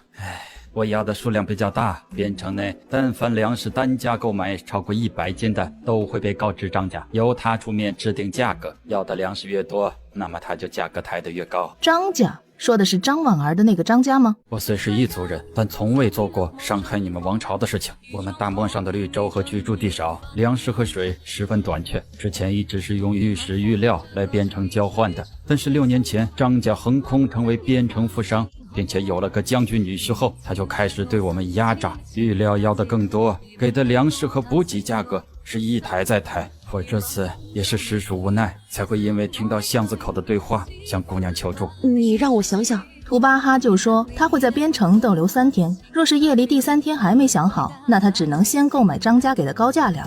尽管生意没谈成，叶离却得到了图巴哈赠送的一块莹润的玉料。这样一块玉料竟然只值300斤粮食，按照这么换算，哪怕他就拿出空间1半的粮食和肉，就能换1大桶这种玉料了，血赚不亏呀。我跟你们换，价格就按照边城的一般粮食价格走，你们不用付我银子，给玉料就行。还有你们需要水，我可能只能先给你3桶，要是不够，我用果子代替吧。好。你们要的日用品，我只能拿出布料来，不然我搭点肉干、盐、糖之类的东西给你吧。好。正事谈完了，我们吃饭吧。我请客。棚区内一个中年女子，女子眼神涣散，不知道想起了什么。本来大好的日子，她却全部用来缅怀过去。吃饭的时候，图巴哈偶尔会插几句关于他所在的部落的事情。正说着话，我们家夫人要的3菜1汤做好了没有？我来取。掌柜的客气的笑笑，吆喝了一声，立刻有店小二到后厨查看。掌中宝、猪蹄筋、胡瓜切、柿酱汤。对了，就是这几样，我走啦。哎，您慢走，小心台阶。约好了2天后交换资源，叶离付了钱就回去了。那提着掌中宝的婆子一路回到了张家，却没有立刻就走。怎么？有事儿？老奴有句话想对夫人说，那你就说。要不是这么重要的事情，仔细你的皮。老奴在取菜的时候见到一个妇人在和2个异族的男子见面，你管东管西，还管人家吃饭的事情了？不是的，那2个异族男人面生的紧，那女的夫人您确实认识的，正是那位顾家大少爷的媳妇儿。你说什么？叶离和陌生男子私会？婆子点点头，哼，我知道了，这件事你汇报得好。叶离回去的时候，见着顾玲玲正在顾川的臂膀中嬉戏玩耍。你回来了？我回来了，还好吗？想我了吗？你没受伤吧？东西还够吃吗？几时又要走？哥哥嫂子慢慢看，我要找娘去了。叶离和顾川下午都在一块说话。总之就是这么回事，我成了小队里的领头者。叶离跟顾川腻歪了一会儿，外面就传来了顾元胜的传召。这次随将军回来，只能在此地逗留片刻，家里一切我都会好好照顾的。我信你，莲儿是最好的。贫嘴。过了2日，叶离悄悄地将货都给送完了。图巴哈给了叶离玉料，回到部落的第一件事，图巴哈就是朝着自己的棚区而去。棚区内，一个中年女子，女子眼神涣散，不知道想起了什么。本来大好的日子，她却全部用来缅怀过去。女子正伤感着，图巴哈就在外面喊阿娘回来了。哎呀，你哪来这么多果子？女子就看到儿子图巴哈愣愣地盯了他看了好一会儿，喃喃了一句：“真像，像什么？”没事，娘，这次我们遇上一个不错的商人，给了我们很大的便宜。那真是太好了，愿真神保佑那位商人老爷啊！我忘了说了，我们遇到的商人是南边来的姑娘。也不对，虽然年纪小，不过已是人妇了。王朝女子12岁可以开始嫁娶，17上下不曾有夫家，就真是有问题了。她当初也是16、17，不愿嫁给自己不喜欢的人，才离家出走的。娘，你说以前你在王朝生活过，不知道那边的女子都喜欢什么？儿啊，你这么问，是因为都说知母莫若女，儿子其实也不差的。娘，就是觉得他善心，我想着送点东西与他，下次做生意也更熟络，不是？你过来，娘告诉你，母亲说的那些胭脂水粉之类的，图巴哈总觉得叶离不会喜欢，不如给2个玉料。不得不说，图巴哈的理解是真的到叶离的心坎上了。此时的叶离也正在观察玉料呢，他正喜滋滋地盘算着呢，看见2个丫鬟和顾曲氏在扯皮。只不过奴婢们倒是很想知道，这香客来的饭菜可好吃？麻烦说得清楚一点，我不知道你们想表达什么意思。和您吃饭的那位异族男子可与顾相公有区别？他估计张婉儿手底下的人是看见了他和图巴哈他们一起，就以为图巴哈是叶离的奸夫了。要说有什么区别，大概就是我觉得相公更好看吧，玉树临风的。我家相公好，我家相公棒，我家相公比任何一个男子都让我心动。既然你执意要装傻，那这件事儿我们只能禀告给顾少爷知道了。原来军营你们能随便去啊？那你们等等，我有点东西托你们带过去啊。2个丫鬟气得不行，转身就走了。怎么这么小气啊？不帮忙带东西，你们还专门上门来说这话做什么？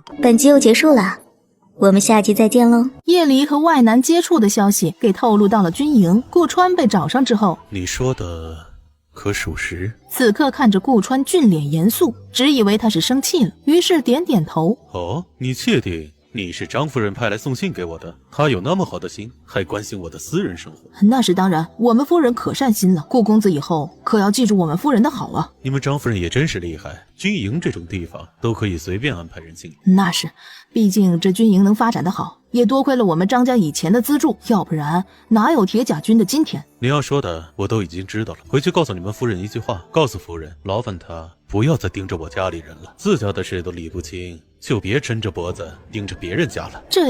这不按套路出牌呀！男人遇到这种事情，不是宁可错杀，绝不姑息的吗？您不知道奴婢说的什么意思吗？我们夫人身边的婆子亲眼看到你们家那位和2个男人在外面吃饭，她可能是有了2心呢。她就差没说叶离是个水性杨花、不守妇道的女人了。但是顾川还是温和的对着她摆出了送客的姿势。顾元盛面色复杂的从顾川身后的营帐走了出来。爹，可听清楚了？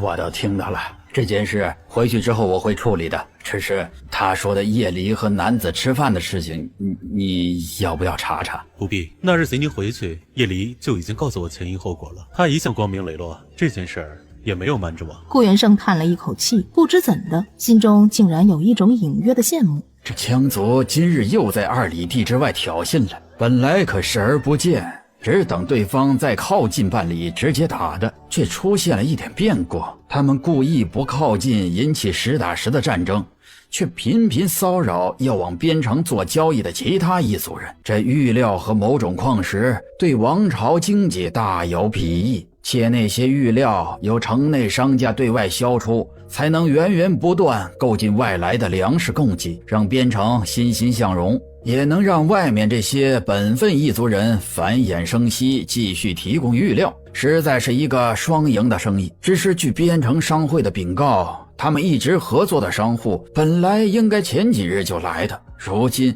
却迟迟未到，想来是收到了拦截。所以需要我带队前去对话，再探个虚实。若是途中和羌敌发生争斗，我可以做到什么地步？杀无赦。顾川领命，点了30精兵前行，一路黄沙弥漫。他所带领的9人成功的抵达了10几里外的异族聚集地之一。有一个高大的男人举着一柄弯刀。我们没有恶意，并非攻打你们晨曦部族。既然不是恶意，请马上离开，再靠近一步就视为宣战。兄台稍安勿躁，我名顾川，奉了将军的命令过来查看你们是否需要帮助。之前一直都有交易的玉料生意，你们没继续做了，将军有些担心你们是不是被羌敌给困住了。不必操心，羌敌是你们最大的敌人，你们专心对付羌敌就好。我们晨曦部族很好，你走吧。你们这些人不知道人的好心，我们顾小队长可是……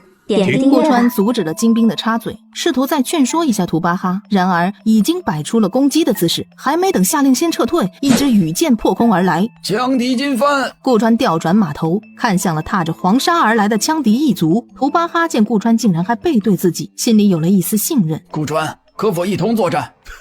铁甲军听令，羌敌族格杀勿论，冲啊！3方不对，是2方人马立刻混战在一起，整个天空似乎都弥漫着血色。羌敌的进犯因为顾川和图巴哈的结合抗击，节节败退，不多时就落荒而逃。顾川下马帮着处理伤者。你是个汉子。图巴哈承认顾川的能力和善心，他注意到顾川帮着一个部落的少年打掉了对他下死手的攻击，自己差点坠马，这让护短的图巴哈不再对顾川的到来充满恶意，反而露出一点亲近的意思。面对顾川的再次询问，图巴哈才透露了自己已经和另外一个有势力的商人做了交易。我这也都是为了族人们能好好活着，在荒漠生活本就不易，之前那位先行毁掉最初的承诺，我们侥幸遇见合适的商户，也只能如此行事。顾川听出来，图巴哈并非坐地起价而临时换人，估计是早就心生不满了。图巴哈还吐露了一点对张家行事的不满，比如说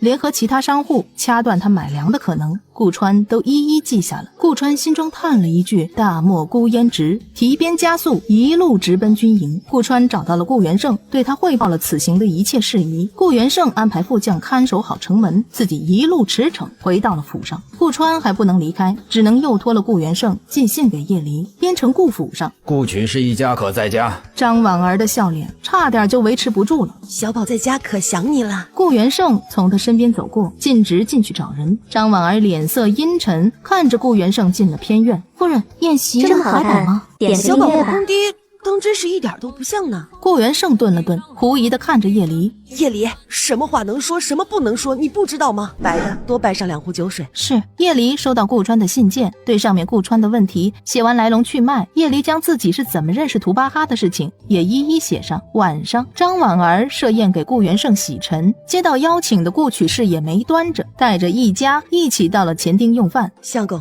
这是你最喜欢的蜜肉。小宝，你不是想爹爹了吗？然而顾元盛只是淡淡回应，还给顾玲玲夹了菜。我见你喜欢鸡蛋，多吃点。爹爹，你不要我了吗？怎么给别人的孩子加鸡蛋吃？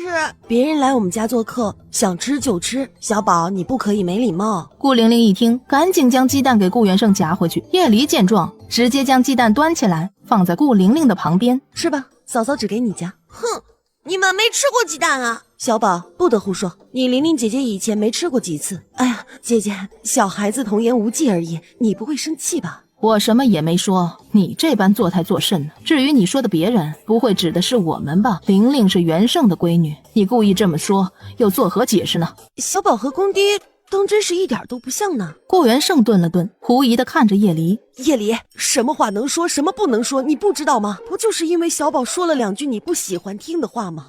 他也没说错呀，你们乡下不就是没吃过什么好东西？我们小宝说错了吗？就知道你这般折辱于我。相公，你管管。公爹也是乡下来的，您不是抢得挺开心的？所以说乡下的东西未必是坏的。至于我说小宝和公爹不像，一是因为他的教养，二是因为耳垂。我看过一本医书，一般父亲的耳垂扁平，孩子是不太可能出现弥勒佛一样的大耳垂的。您是边城人，我们公爹是临安人，这孩子的眼瞳颜色这么重，五官轮廓也深刻，倒像是异族人呢。喜欢膈应，他就陪张婉儿好好的相互膈应。至于您说我们没吃过这样的饭菜，实话说吧，我们确实没吃过几次这么让人反胃的饭菜。再是好菜，奈何表演的人太过恶心，您说是吧？张妾室一旁的顾元盛却没让这场架吵起来。张氏，一会儿到书房来一趟，我有话问你。这是你的姐姐顾琳琳，那边坐着的是你的大娘、嫂嫂、二哥，还有你大哥，在前线打仗，不是别人。吃完饭，顾元盛正拿着一份顾川整理出来的数据等着他。老爷，您可千万不能相信那个叶离说的呀，谁知道他是不是为了遮掩顾曲是在……然而顾元盛只是问张老爷和异族部落交易的问题。我爹爹不可能这么做的，他要是这样的人，当年就不会那么倾尽全力的帮着铁甲军了。相公，你可不能冤枉了我爹爹呀。当年我确实很感谢岳父大人的身手，不过也是因为这件事，这么多年，岳父借着我的名头在外扩张他的商业版图，甚至做下了很多不是那么正当的手段，烂摊子也是我收拾的。就拿军粮来说，这几年军粮事宜多交给你们家，但是交上来的粮食是什么成色，还要我多说吗？几年前的这份恩情我记得，但是这6年我又何曾是个对岳丈伸手的男子呢？张婉儿面色一僵，连忙说自己没有说顾元盛是伸手党的意思。点个订阅吧。我是谁？娘子。哎呀，没意思没意思。是非对错，我们是一家人，都可以闷在一个屋子里把事情解决了。我没对外公开，也没把这件事传出去，你还不明白我的意思吗？要说爹爹在商场上有些得意忘形，这我勉强能接受，但若说我爹爹有那几子要害人命的心思，是万万没有的。顾元胜没表态说认可，也没反驳，张婉儿只能自己出去，让小厮连夜给张老爷送信，让他明日过府一叙。次日，张老爷就摆出了歉疚的表情，一再表示是自己御下不严，在张家服侍过家主几十年的管事儿心大了，自作主张管了那荒漠部落的生意。都是我管教不严，太相信下属了，对不住女婿你的信任呐。顾元胜这才叹了一口气，让他尽快惩处那位管事。好，不仅如此，我还要筹措一批军粮，好补偿一下各位将士们。这个节骨眼上，10辆大车缓缓地进了边城，一路朝着顾府后门而来。他那么大手笔运送东西过来，里面到底会是什么？张婉儿只好找张老爷商量商量。既然这个叶离断我财路，他男人顾川去调查图巴哈查到幕后的事情，又给我难堪，我不回敬，岂不是太不男儿了？有了，他奸笑着将自己的计划一一道来。妙啊！如此既可以一招制敌，又可以帮助爹爹你减少损失。张老爷摸着胡须笑笑，不过视线却在张婉儿的纤纤玉手上停留了片刻，那视线一点都不像一个当爹的看女儿，倒像是男人对女人的欲望。张婉儿一僵，赶紧提出了告辞，看着张婉儿离开的背影，迟早有你求到我的时候。得知玉书回去后，已经安排了耶风寨的人开始转移，顾川这才离开了前厅。只是他的心里总是不安宁，总觉得有什么东西其实根本就不堪一击。猜猜我是谁？娘子。哎呀，没意思。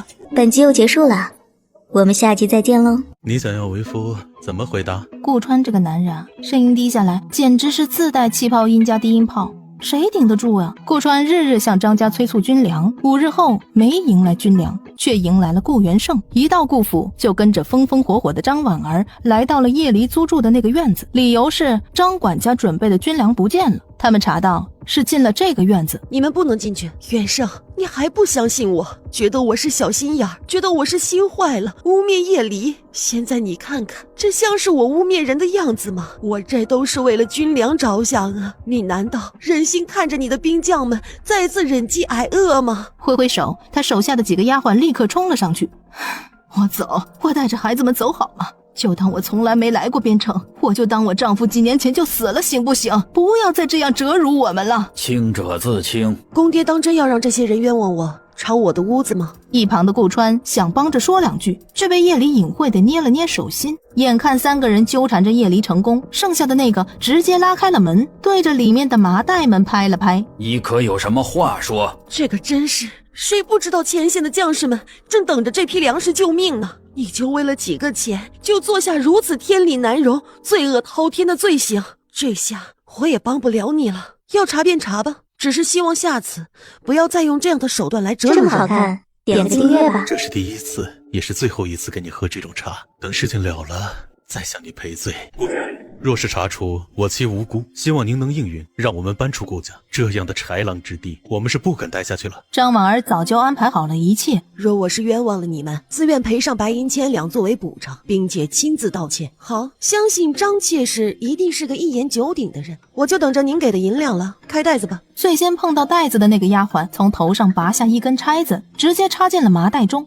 不是粮食，他又扎了好几个袋子，里面全是砂石，现场只有片刻死一般的沉寂。张婉儿摇摇头，似乎不能接受眼前的场景。想必张妾室是因为我之前说中，因为我说小宝和您不像的地方，所以才生我的气，故而出此下策吧。张婉儿几乎要气疯了，然而叶离已经伤感地靠在了顾川身上，似乎被打击得很沉重的样子，转身就离开了。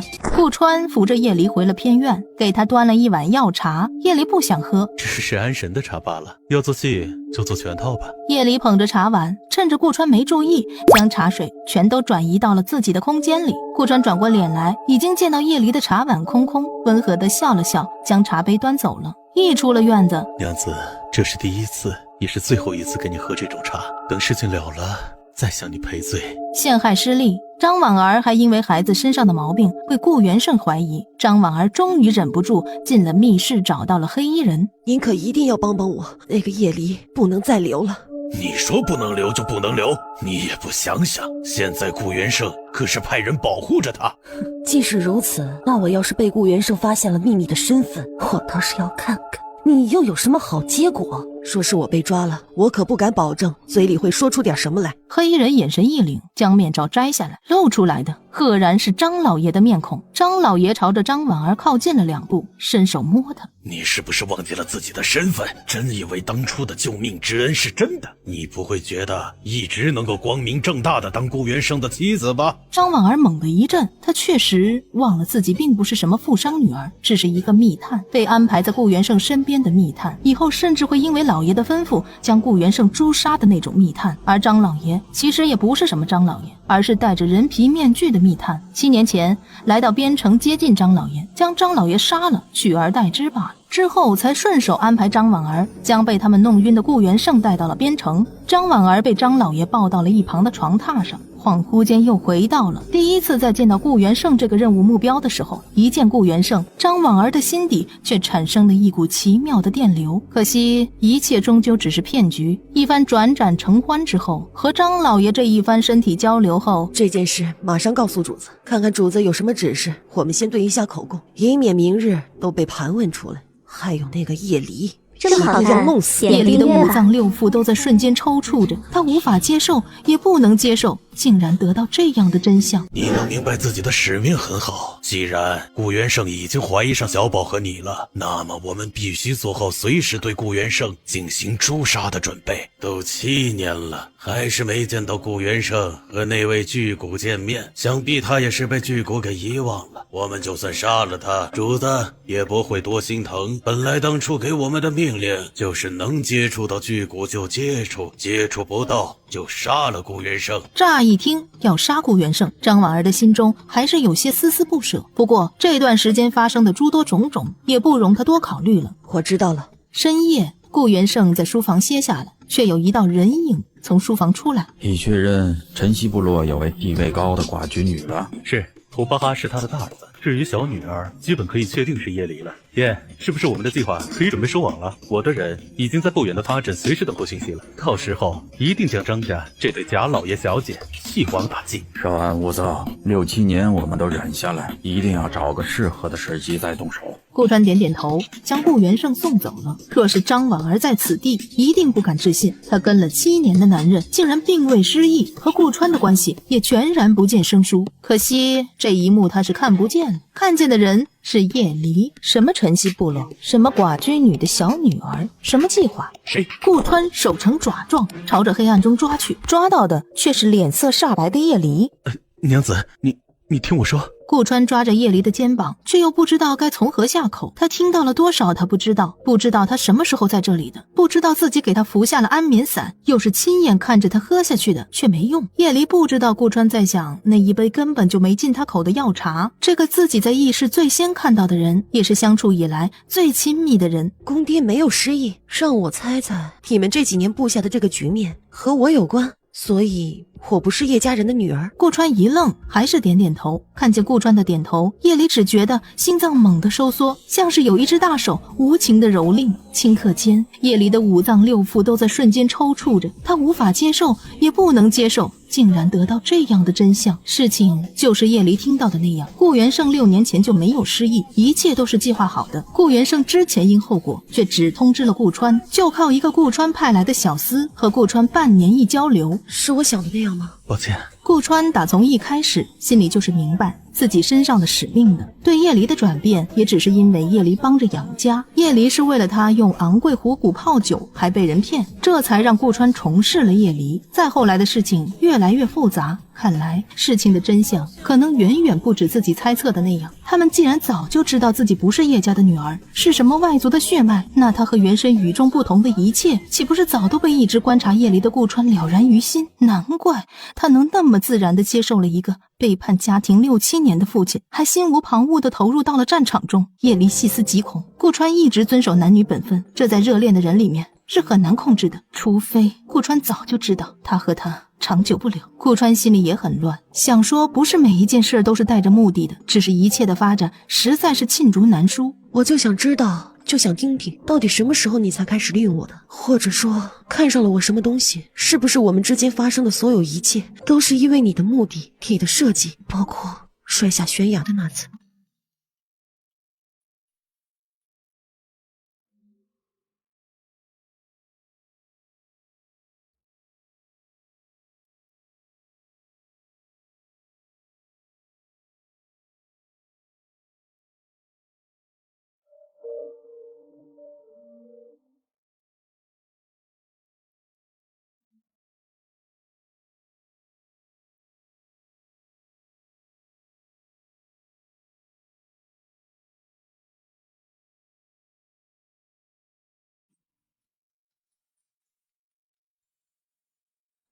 是我傻了，一直都不知道真情原来是可以演出来的。你可真是厉害啊！欺瞒并非我本意，你放心，过些时日我一定还你一个说法。本集又结束了，我们下集再见喽。自己把自己骗成了睁眼瞎。娘子，其实我……不要叫我娘子，我不是你娘子，顾小将军，也是为了你的家，我能理解的。叶离说的轻松，其实心中的心痛难当，只有自己清楚。那我呢？你心系家族，我不阻拦，我甚至还帮过你，但是我不会像你一般城府之深，隐瞒之深，像万丈悬崖一般深不可测。是我蠢笨如猪，原以为自己能看懂人心，却不料这么明显的漏洞，一直以来的细节我都没看到，自己把自己骗成了睁眼瞎。娘子，其实我……不要叫我娘子，我不是你娘子，顾小将军。既然你们的目的差不多达到了，我也可以离开了吧。砰的一声，顾川忽然一拳砸了过来，有鲜血从顾川的指节处缓缓流出。如果是1天以前见到顾川受伤，叶离还会心疼的小心的给他包扎手上的伤口。顾川只看到叶离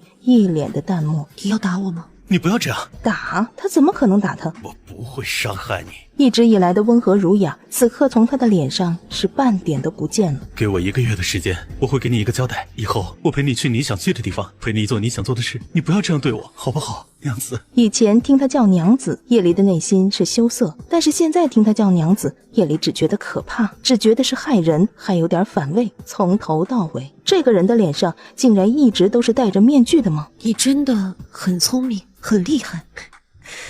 但是你还想要什么呢？现在出现在这里是什么意思呢？顾川，是我瞎了眼睛看上你，从今以后麻烦你离开我的生活。你相信我，娘子，我能解释的，只要1月，不，只要10日。娘子，你听我说，再靠近，你明日就没办法上战场了。顾川胸口起伏了几下，最终还是转身离开了。顾川离开之后，叶离之前一直硬撑的虚张声势，在这一句施舍一般的临别话语中土崩瓦解，滴答滴答的眼泪就这么落在地上。顾川，你为什么骗我？他哭坐了1个晚上，次日出门，叶离似乎还是那个叶离，没什么变化，而是找到了顾元盛。张婉儿栽赃我的那几千斤粮食都被我藏起来了，找个时间我们交接一下吧，顾将军。好，辛苦你了。作为赔偿，那些粮食你可以拿走1/3。我1粒都不要，我这么做自然是有条件的。顾元盛还不知道自己和顾川的对话已经被知晓。我要知道我和图巴哈还有晨曦部落是什么关系。顾元盛的手直接搭上了椅子扶手，整个人处于震惊中。昨晚夜色美，我无心入眠，不小心听到了一点关于我本人的事情，我就想知道这个，希望您能成全，总不好叫我一直蒙在鼓里做个傻子。做吧。其实你是晨曦部落的公主，这件事要从17年前说起。17年前，顾元盛结识了一位南海巨贾家的大公子，两人虽然身份悬殊，但是相谈甚欢，一来二去的也就成为了好友。因为大公子的助力，顾元盛得以踩着东风小赚一笔，拥有了一笔在顾家村乃至临安城都能称得上富有的财富。却没想到17年前一场浩劫来临，临安城遭旱灾，民不聊生。顾元盛将钱都掏了出来，救济自己当时结交下的兄弟还有村民，可是这仅仅是杯水车薪。转机来自于叶离，这么好看，点个订阅吧。安排就行，我绝对服从的。叶离，其实我们不必如此。叶离虽然有一个巨贾大公子的爹，却因为大公子的家族纷争，短期内不可能得到承认，还有生命危险，被追杀至此的夫妻2个，将孩子和5000两银全部交给了顾元盛。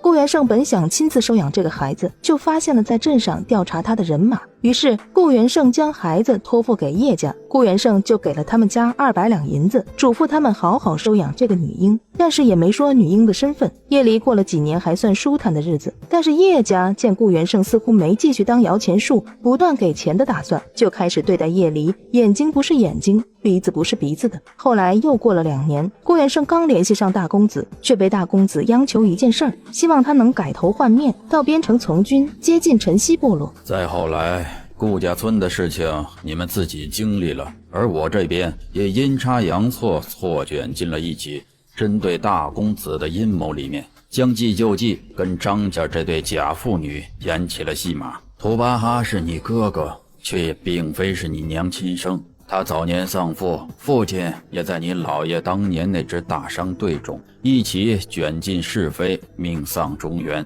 所以他的孩子图巴哈就被你娘收养了。得知了自己的身份，他竟然有一种果然如此的诡异放松感。顾元胜就问他想不想回到部落。叶离没想好，忽然要面对一个出生就没什么印象的亲娘，背上还多了这么多前尘恩怨，什么部落公主，什么大家族公子爹，还有一组见过荒漠大商队的老爷，以及活在世上的亲娘。暂时还没想好，我和娘和婆婆小姑子相处了许久，也生出了感情，就算要离开，我也会找个时间好好道别再离开的。阿离有乃父之风，可要知你亲爹姓氏。他没见过原主亲爹，不清楚原主亲爹是什么德行，而且叶离本身就叫做叶离，不需要改名。其实叶离挺好奇一件事的，那顾小宝是他的亲生儿子，他到时候对张婉儿和顾小宝下得了狠手吗？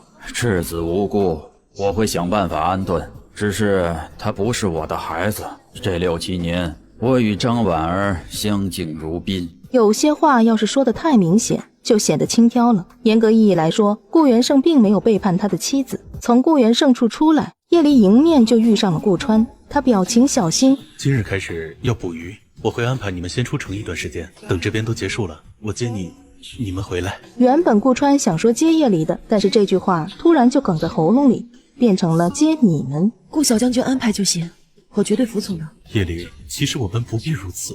叶离悄悄地配合顾川的计划，随同顾曲氏、顾远和顾玲玲几人出城，在玉书高阳的保护引导下，一路来到了20里外的一个村落，进了一户人家。点订阅坐下密探，还望束手就擒。张婉儿冷笑了一声，直接冲上去和顾元胜死斗。回到农家，嫂子，这里的人比我们顾家村还找不到吃的呢，为什么他们不搬到我们顾家村去啊？每个人都有来处，也有去处。有时候啊，大多数人都会选择将就的。也许人家以为这就是生活，也许人家不敢走出去，毕竟这里不是他们的家。就像他一样，做出了要离开的决定，也是辗转反侧了好久。琳琳，以后你要乖乖听娘的话，家里什么都不会缺了。你也不必要觉得你比别人少了什么。姑娘家最重要的就是自信。我们琳琳天真可爱又善良，是最好的小姑娘，你记住了吗？嫂嫂，我现在不是很懂你说的这些话，但是我都会听的，你以后慢慢教我好吗？叶离心中一震，嫂嫂要忙了，你自己先出去玩吧，好吗？顾玲玲眼泪汪汪。嫂嫂，我很听话的。叶离别过脸去不看她，小姑娘天真可爱，也是当年顾家第一个对她释放好感的。嫂子，我真的很听话。还是再等等吧，好好陪陪这个小姑娘，等她和自己亲爹团聚之后，自己的离开应该能被父女团圆的亲密给冲淡一些。顾川和顾元胜已经做好了紧锣密鼓的捕鱼计划，先是封堵了顾府的密室，再派人死死盯住张家，最后放出了顾元胜在边城岗哨被人重伤的消息。接到顾元胜重伤消息的张婉儿匆匆赶到了张家。既然他已经察觉到了孩子的事情，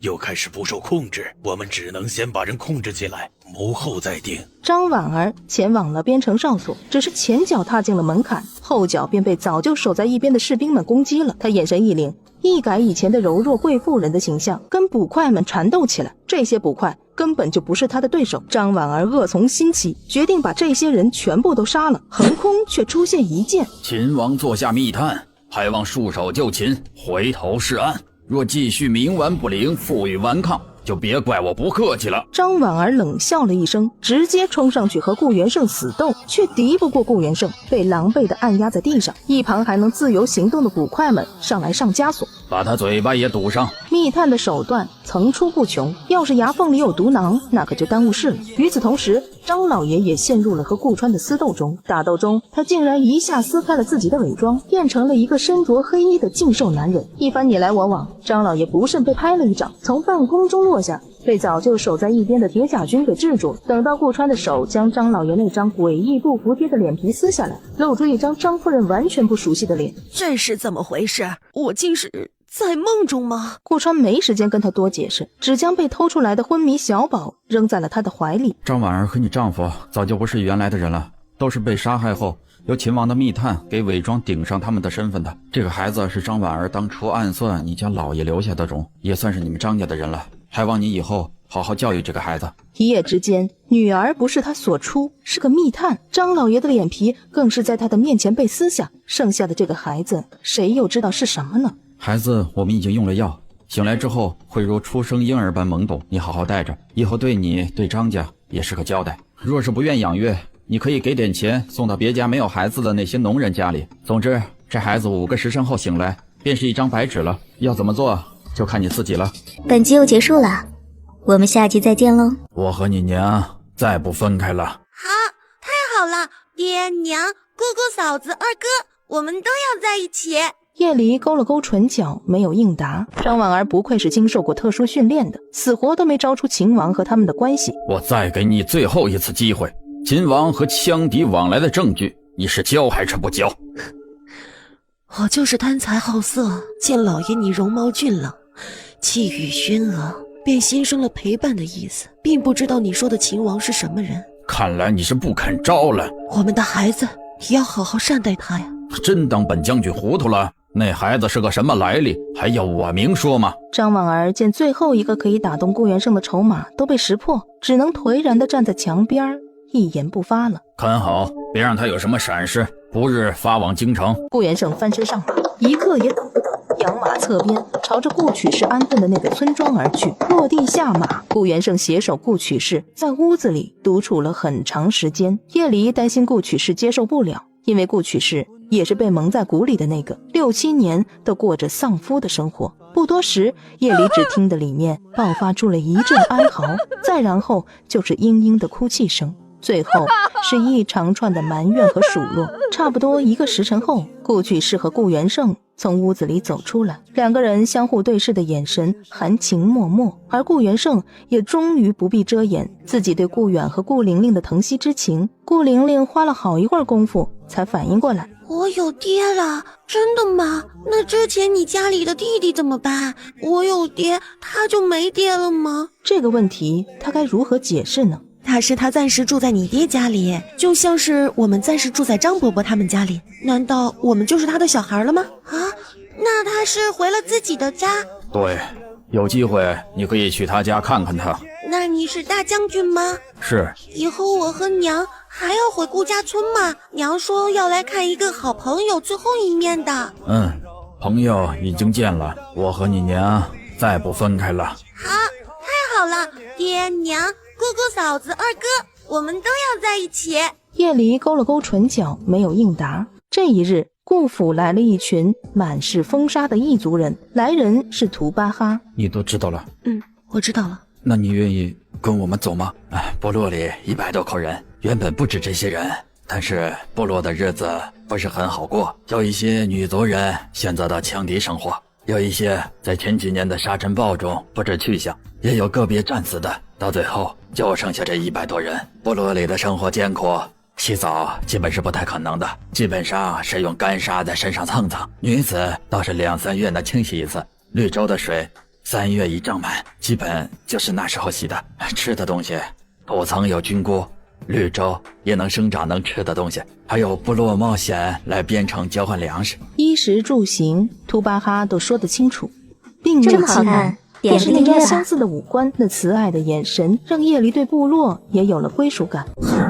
我跟你们走。图巴哈出门等着。走吧，其他东西都在边城的一个小院子里。来到边城小院，叶离见院子里门口守着的几个铁甲军，他下马车进去，将这些马袋替换成军粮后，这些是你们的军粮，一会儿你们就都运走吧。另外这3袋子都是我个人购置的补给，我马上就会带走。你们需要检查一下吗？不必检查，只是顾少夫人何不等小顾将军回来的时候。士兵想要阻拦叶离的行动。不用，我们都说好了的。叶离轻松拎起3个袋子就朝着外面走。图巴哈心想，原先见叶离收拾张家的小混混轻轻松松，没想到自己对他还是低估了。300多斤的东西说拎就拎，马车启动的时候他还是忍不住对着这座城多看了2眼。虽然只住了半年不到，但是一家人一起斗张家，相互帮助生活的日子却让他印象深刻。马车一路畅通到荒漠，进入晨曦部落后，马车缓缓停下，就见到2排青壮对他单膝下跪，口中念着一种他没听过的语言。图巴哈也握拳，不过没有下跪，对叶离说了同样的话。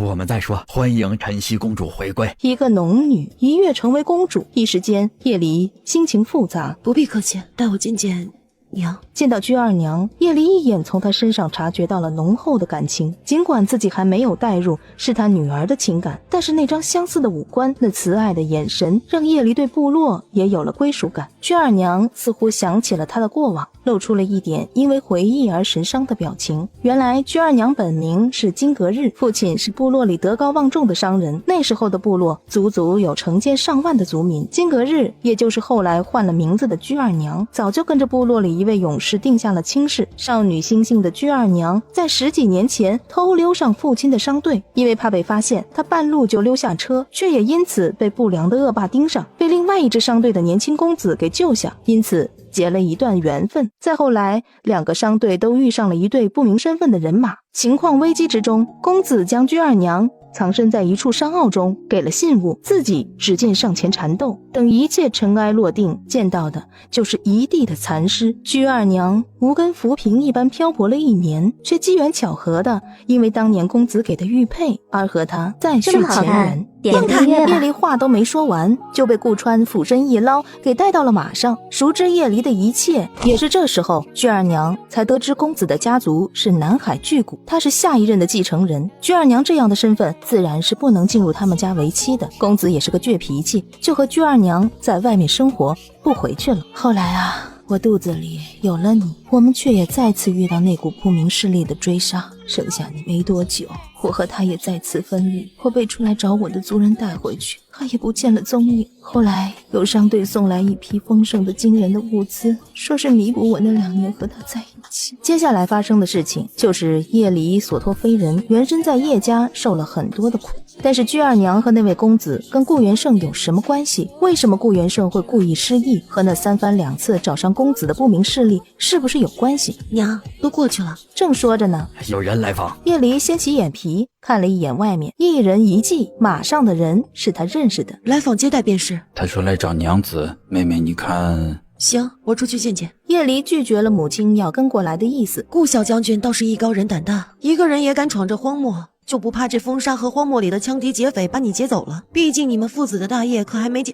放开！叶离话都没说完，就被顾川俯身一捞，给带到了马上。熟知叶离的一切，也轻而易举的样子，抓到人，双腿一夹，策马而去。鞠二娘着急的要冲上前来叫人追，他们的事情让他们自己解决吧。你妹妹是个女子，怎能敌得过男子的怒气？你快去追回来。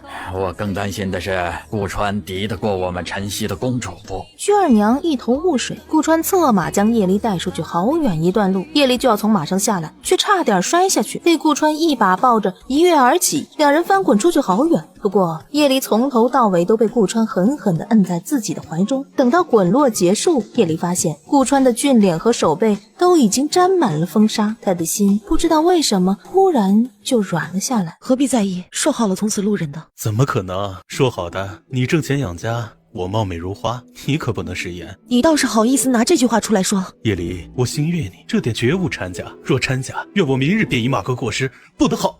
够了，我不要听这个。抛开被欺骗的感觉来说，顾川的本意并没掺杂恶意，原本对叶离的安排也是出于对父亲的承诺，只是没想到原身撞死，叶离魂穿和顾川有了后面的许多的心意牵扯。顾川其实也在为难挣扎着。好，我接受你的解释。顾川喜上眉梢，送我回去部落吧。叶离被顾川抱在怀里，已经没有挣扎了。顾川心里高兴得很，自然是叶离说什么就听什么。只是一到部落，叶离下马后却直接翻脸了。既然你解释完了，我也感谢你一路的相伴相护，您请回吧。叶离，没事的话，您请回吧。顾川下马要来追，面前已经挡住了一个图巴哈。我们晨曦的公主已经请你回去了，你再追上去就是试图对她不利。顾川，我不会让你过去。顾川胸前狠狠起伏，叶离竟然跟他做戏，竟然欺骗他。点个订阅吧。此次前来，不知可为何事？自然是来求娶公主的。叶离刚皱眉，顾川捂着眼苦笑。是啊，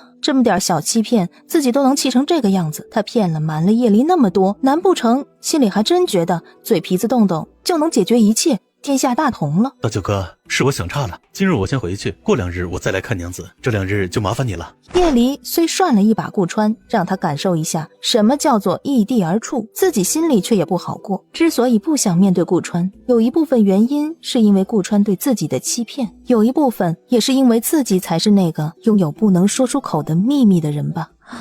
我该怎么办啊？回到部落，叶离看见停在部落外的2辆马车和4匹马。客人？图巴哈摇摇头，2人靠近一看，来的是他认识的人，司马善。小小心意，不成敬意。好久不见了，小娘子。叶离看在他带来了这么多东西的份上，好久不见了，公子。自当年一别至今，还真是物是人非。你倒是从一个小小的村妇变成了部落的公主。确实物是人非，不过公子此次前来，不知可为何事？自然是来求娶公主的。叶离刚皱眉，公主先别着急，先听听我的条件。1. 16抬大轿，3书6礼，迎娶做妻，豪宅5栋，庄园3个，马车10数辆，下仆使唤丫头上百，黄金1000两，白银1万两，铺子5个。不知公主觉得本公子可算有诚意？手笔确实挺大的。我已是人妻，公子怕是要白来一趟了。良禽择木而栖，想必公主回归部落，应该能知道部落最需要的是什么吧？只要这么一点头，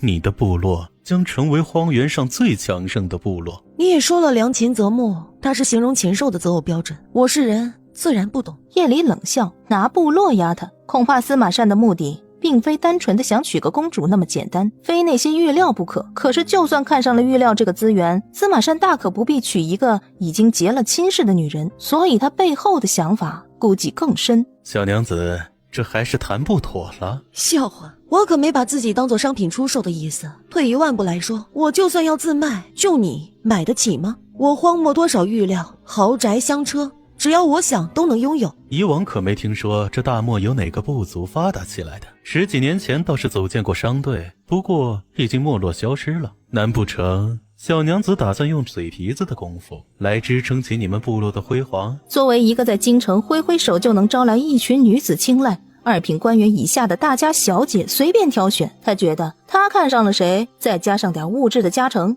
就能百战百胜。司马公子说的有道理，既然你这么诚心的建议了，我一定会考虑的。求亲之事，还望公子三思。既如此，就当我是来叙旧的吧。可否有幸参观一下公主的部落？叶离带着司马善转悠了2圈，他也没有继续纠缠的意思，很有风度的离开了。司马善以为已经看透了晨曦部落的地形，却不知叶离转眼就找上了图巴哈。哥哥，我觉得我们的部落可以稍微改建那么一下。图巴哈点了点头。我回一趟边城，带出一些骡马和木板车来，要是有可能，武器我也会弄一些来。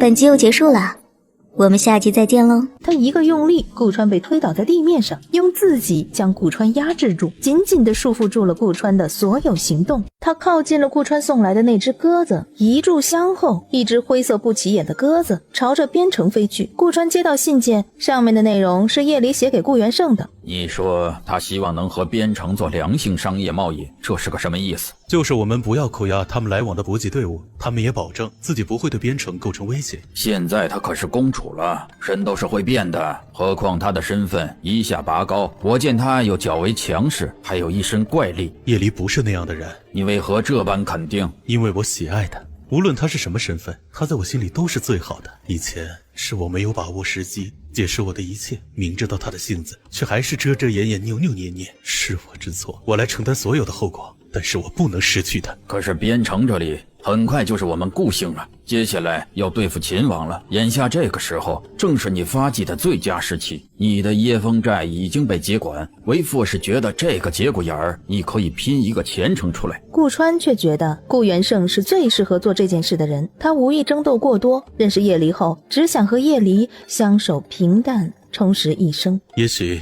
爹你在边城并不清楚，当年为了这计划不被幕后人知道，我不敢给家里优渥的条件，是叶离闯进了我的生活，强势改变了家里的生活状态。他说过一句话，愿为汉女守家门，我再也不可能遇到同样的女子，我愿弱。他汉，我愿弱，为一个女子真的值得吗？顾川离开了很长一段时间，忽然觉得在男女之情上面他似乎不如自己的儿子。次日，顾川捆了2车的东西才朝着晨曦部落而去。叶离出来就问顾川这是什么意思。怕你住的不习惯，给你带了家具。你的好意我心领了。叶离请顾川来是想请教一些问题的，想问问边城能不能对晨曦部落的补给队伍一点特殊的权利。顾川自然答应。顾将军，今晚可愿留下参加烤肉会？他很忙，乐意至极。叶离和顾川同时出生，傍晚开始，部落热闹非凡。酒过3巡，叶离醺醺地被顾川搀扶回去的。迷迷糊糊的叶离一到自己的棚屋就甩开了顾川。你走开，别碰我。我知道我喝多了，但是我只给顾川碰。我就是顾川。你是吗？顾川很好看的，是我见过最好看的人。你站稳一点，别动，我要看看你是不是顾川。果然是醉了，还醉得不成人样。顾川将叶离按在椅子上，他准备出去找人给叶离倒水。不要走，顾川，你不要离开我，我不要你离开，你不可以离开我，你不可以变。你那么好，为什么会喜欢我呢？是不是因为我的不同寻常？是不是因为我能给你吃的？叶离，我只爱你，也只有你爱我，我们是天造地设的一对，你不必担心，我永远不会离开你，哪怕你以后驱赶我贪图的不是你的粮食，是你的特别，是你这个人而已。也许是从他睁着眼盯着自己丑脸看还面色无异的时候，也许是叶离摔在他怀里的时候，也许是看到叶离抓鱼都抓到兴高采烈的时候，也许是听着叶离说出那句愿为汉女守家门的时候，也许是听到他一直记挂着他的瘸腿，想办法给他治的时候，从他被顾臣子打晕，再从昏迷中醒来，听到叶离叫他一声相公的那一刻，似乎就注定了叶离的路他会一路相随。叶离仔细地看了看顾川的脸，他一个用力，顾川被推倒在地面上，用自己将顾川压制住，紧紧地束缚住了顾川的所有行动。你和我不一样，你的脸没有我的皮肤细，肯定是你没有好好洗脸。叶离忽然在顾川脸上舔了一下。叶离，你从我身上下去，你是要对我做什么？叶离，你不要闹了。叶离，你知道你这样对一个男人会发生什么事情吗？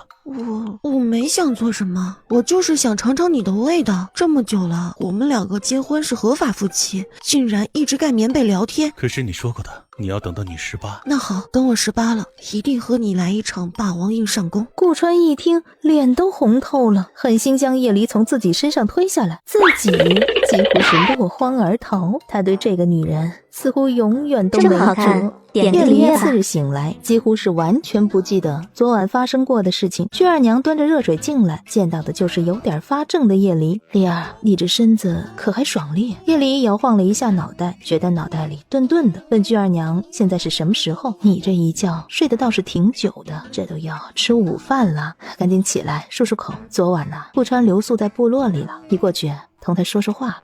我干嘛要跟他说话？叶离脸上有点羞意，那天他记得自己和顾川拼酒来着。是娘送我回来的吗？不是啊，顾川抱你回来的。娘，你怎么让他送我回来？别人要是看见了，估计觉得我跟他有什么关系。你这孩子，你们本来不就是夫妻吗？薛二娘笑呵呵的，他们两口子之间的亲密程度谁看不出来呀？估计自家小公主是闹别扭呢，换一个人用顾川的方式和距离接近她，还不得被他打飞到天上去了。叶离双颊微红，他和顾川算哪门子夫妻啊？其实两个人连夫妻之实都没有。叶离拍拍脸颊，迅速起身，穿上衣服和鞋子出了门去。顾川正在打拳，和晨曦部落的好汉们你来我往。见到叶离过来，顾川的力量似乎更加的长进了，一下掀翻2个部落的勇士。醒了？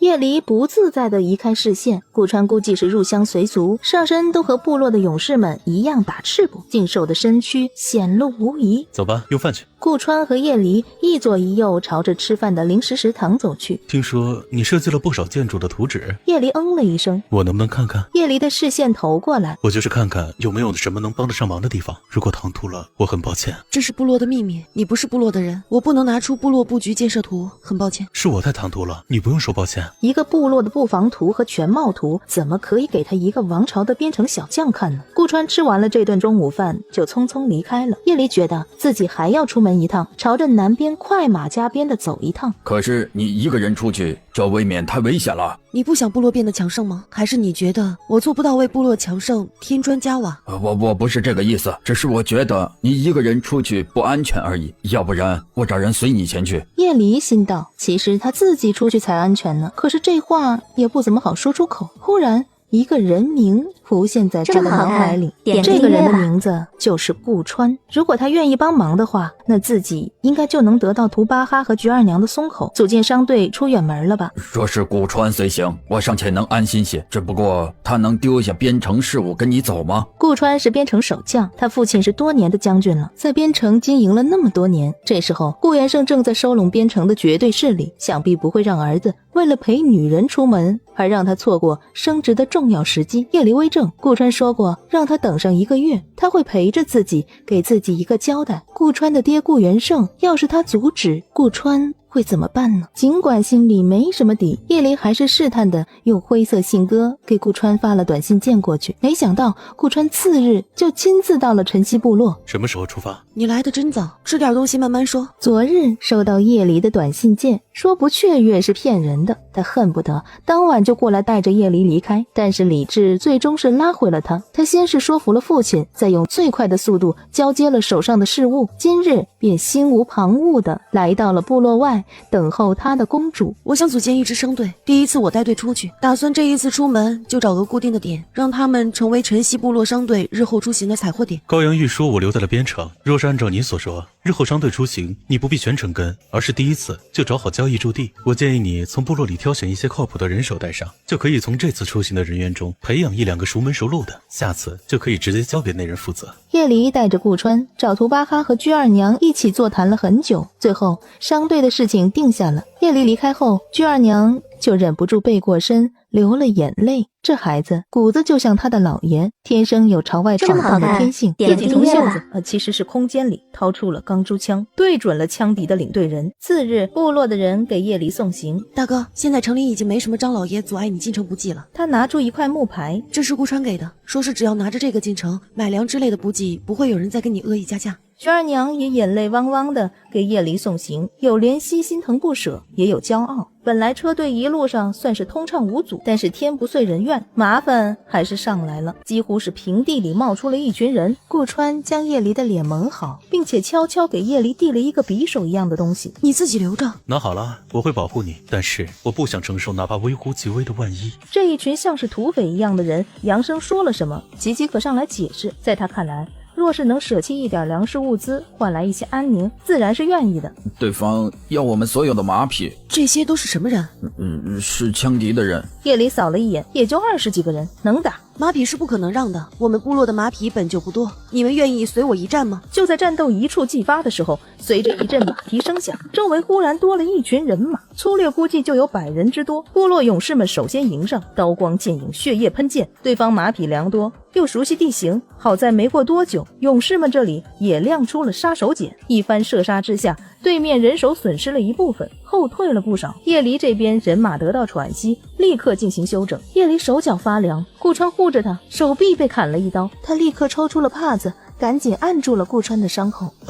我们2个人的伤势比较重，3个轻伤，其他人都没事。你吆喝2句，我给他们1炷香的时间撤离，不然我要不客气了。若是对方不退，他只能冒着暴露的危险提供新的东西，譬如空间的钢珠枪，但是这样暴露的方式无法交代，而且太过超前，隐患无穷。喊！叶离看着顾川，交代古灵按着他的伤口，自己从袖子其实是空间里掏出了钢珠枪，对准了枪敌的领队人。极其可见叶离坚持，便将叶离的话转达了。那领队一听都笑了。本集又结束了，我们下集再见喽！别说伤了一只手，就算是还有一口气，他都不允许有人用这样的目光亵渎他的妻子。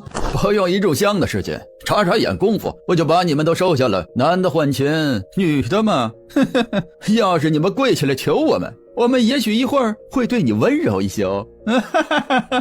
就是，我是小女子，你们最后也是要给我们做奴隶，交换牛羊的，不如早点投降，也省得你们的品相一会儿出了什么问题，我们整理的麻烦。顾川猛地收紧下颌，用完好的那只手从怀里掏出了一个竹筒，打开，一只比小指指节大不了多少的昆虫从里面飞出来，朝着边城去了。叶离伸手指向了那个说品相的枪敌人，怎么是准备对我们投诚，还是准备勾的？一眼圆睁，直直后躺，从马背上摔了下去。潘达见到死去的潘达，鼻子上方一个细小的圆孔，你找死！他嘴上的话虽然说得凶猛，其实全身的肌肉都绷紧了起来。叶离射出一弹，对着那领队发射，结果都被他躲闪开了。作为一个骁勇善战的部落领队，他的身手倒是比手底下的那些人要好得多。咔嗒一声，叶离手里的钢珠枪空了，袖子里的空间就那么点儿大，要是再连发，到时候是真不好解释自己是怎么藏进去这些东西的。现在让开，我们不是打不过你们，只是无意纠缠。要是再不让开，别怪我们不客气了。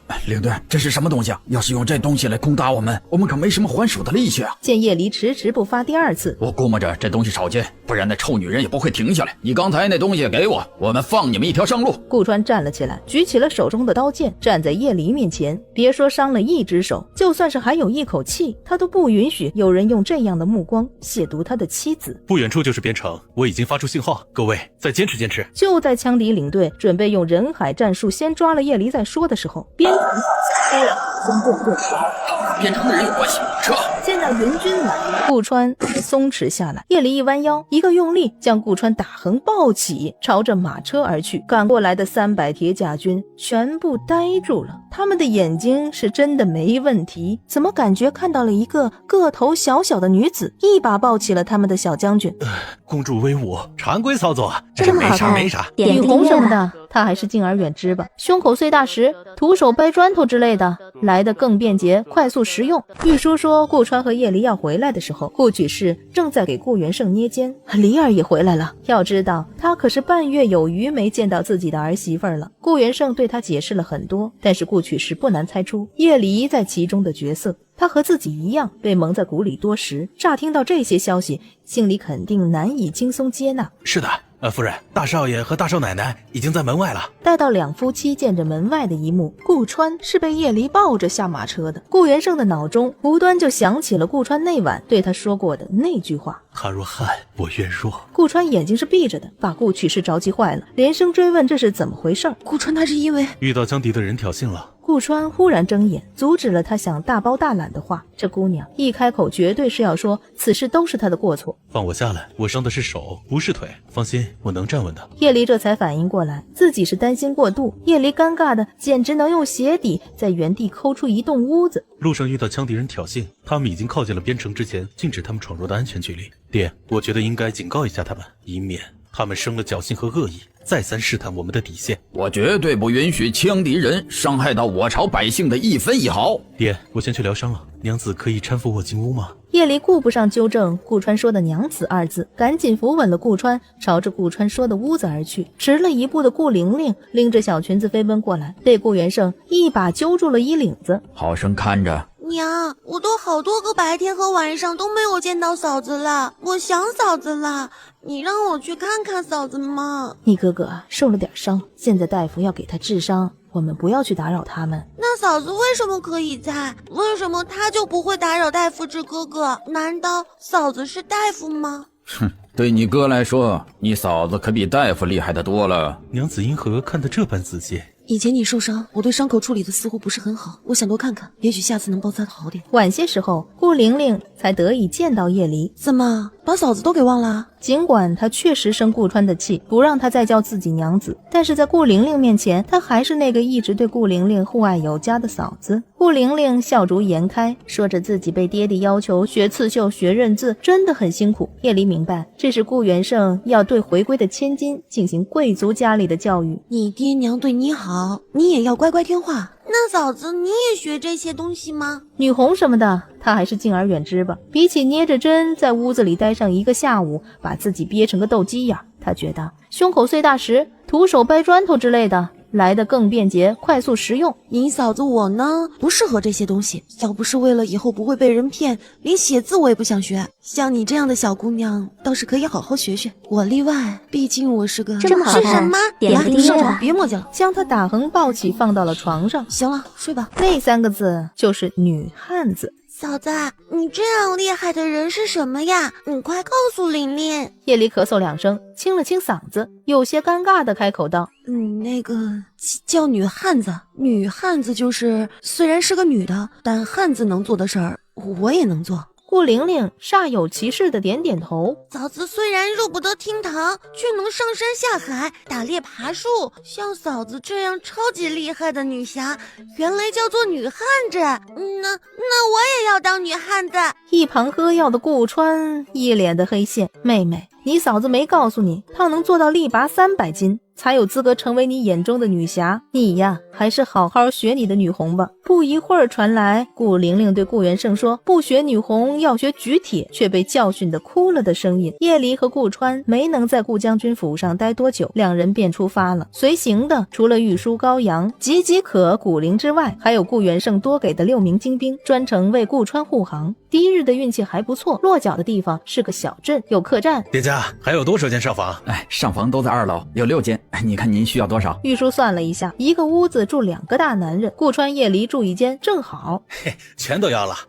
好嘞。夜深人静，顾川，明日还要赶路，还是早点睡吧。床让给你睡，我眯一眯就好，反正我能在马车上睡觉的。话虽如此，但是你受伤了，就应该得到好的休息。再说了，你那么大一个个子，趴在桌子上多别扭啊！来，上床，别磨叽了。将他打横抱起，放到了床上。行了，睡吧。时间过去许久，顾川才轻轻叹息一声，还是明日再提醒娘子。他伤的真的是手，不是脚。此时，客栈的后门悄然出现了几个黑色的身影。确定是秦王要我们盯着的那位千金？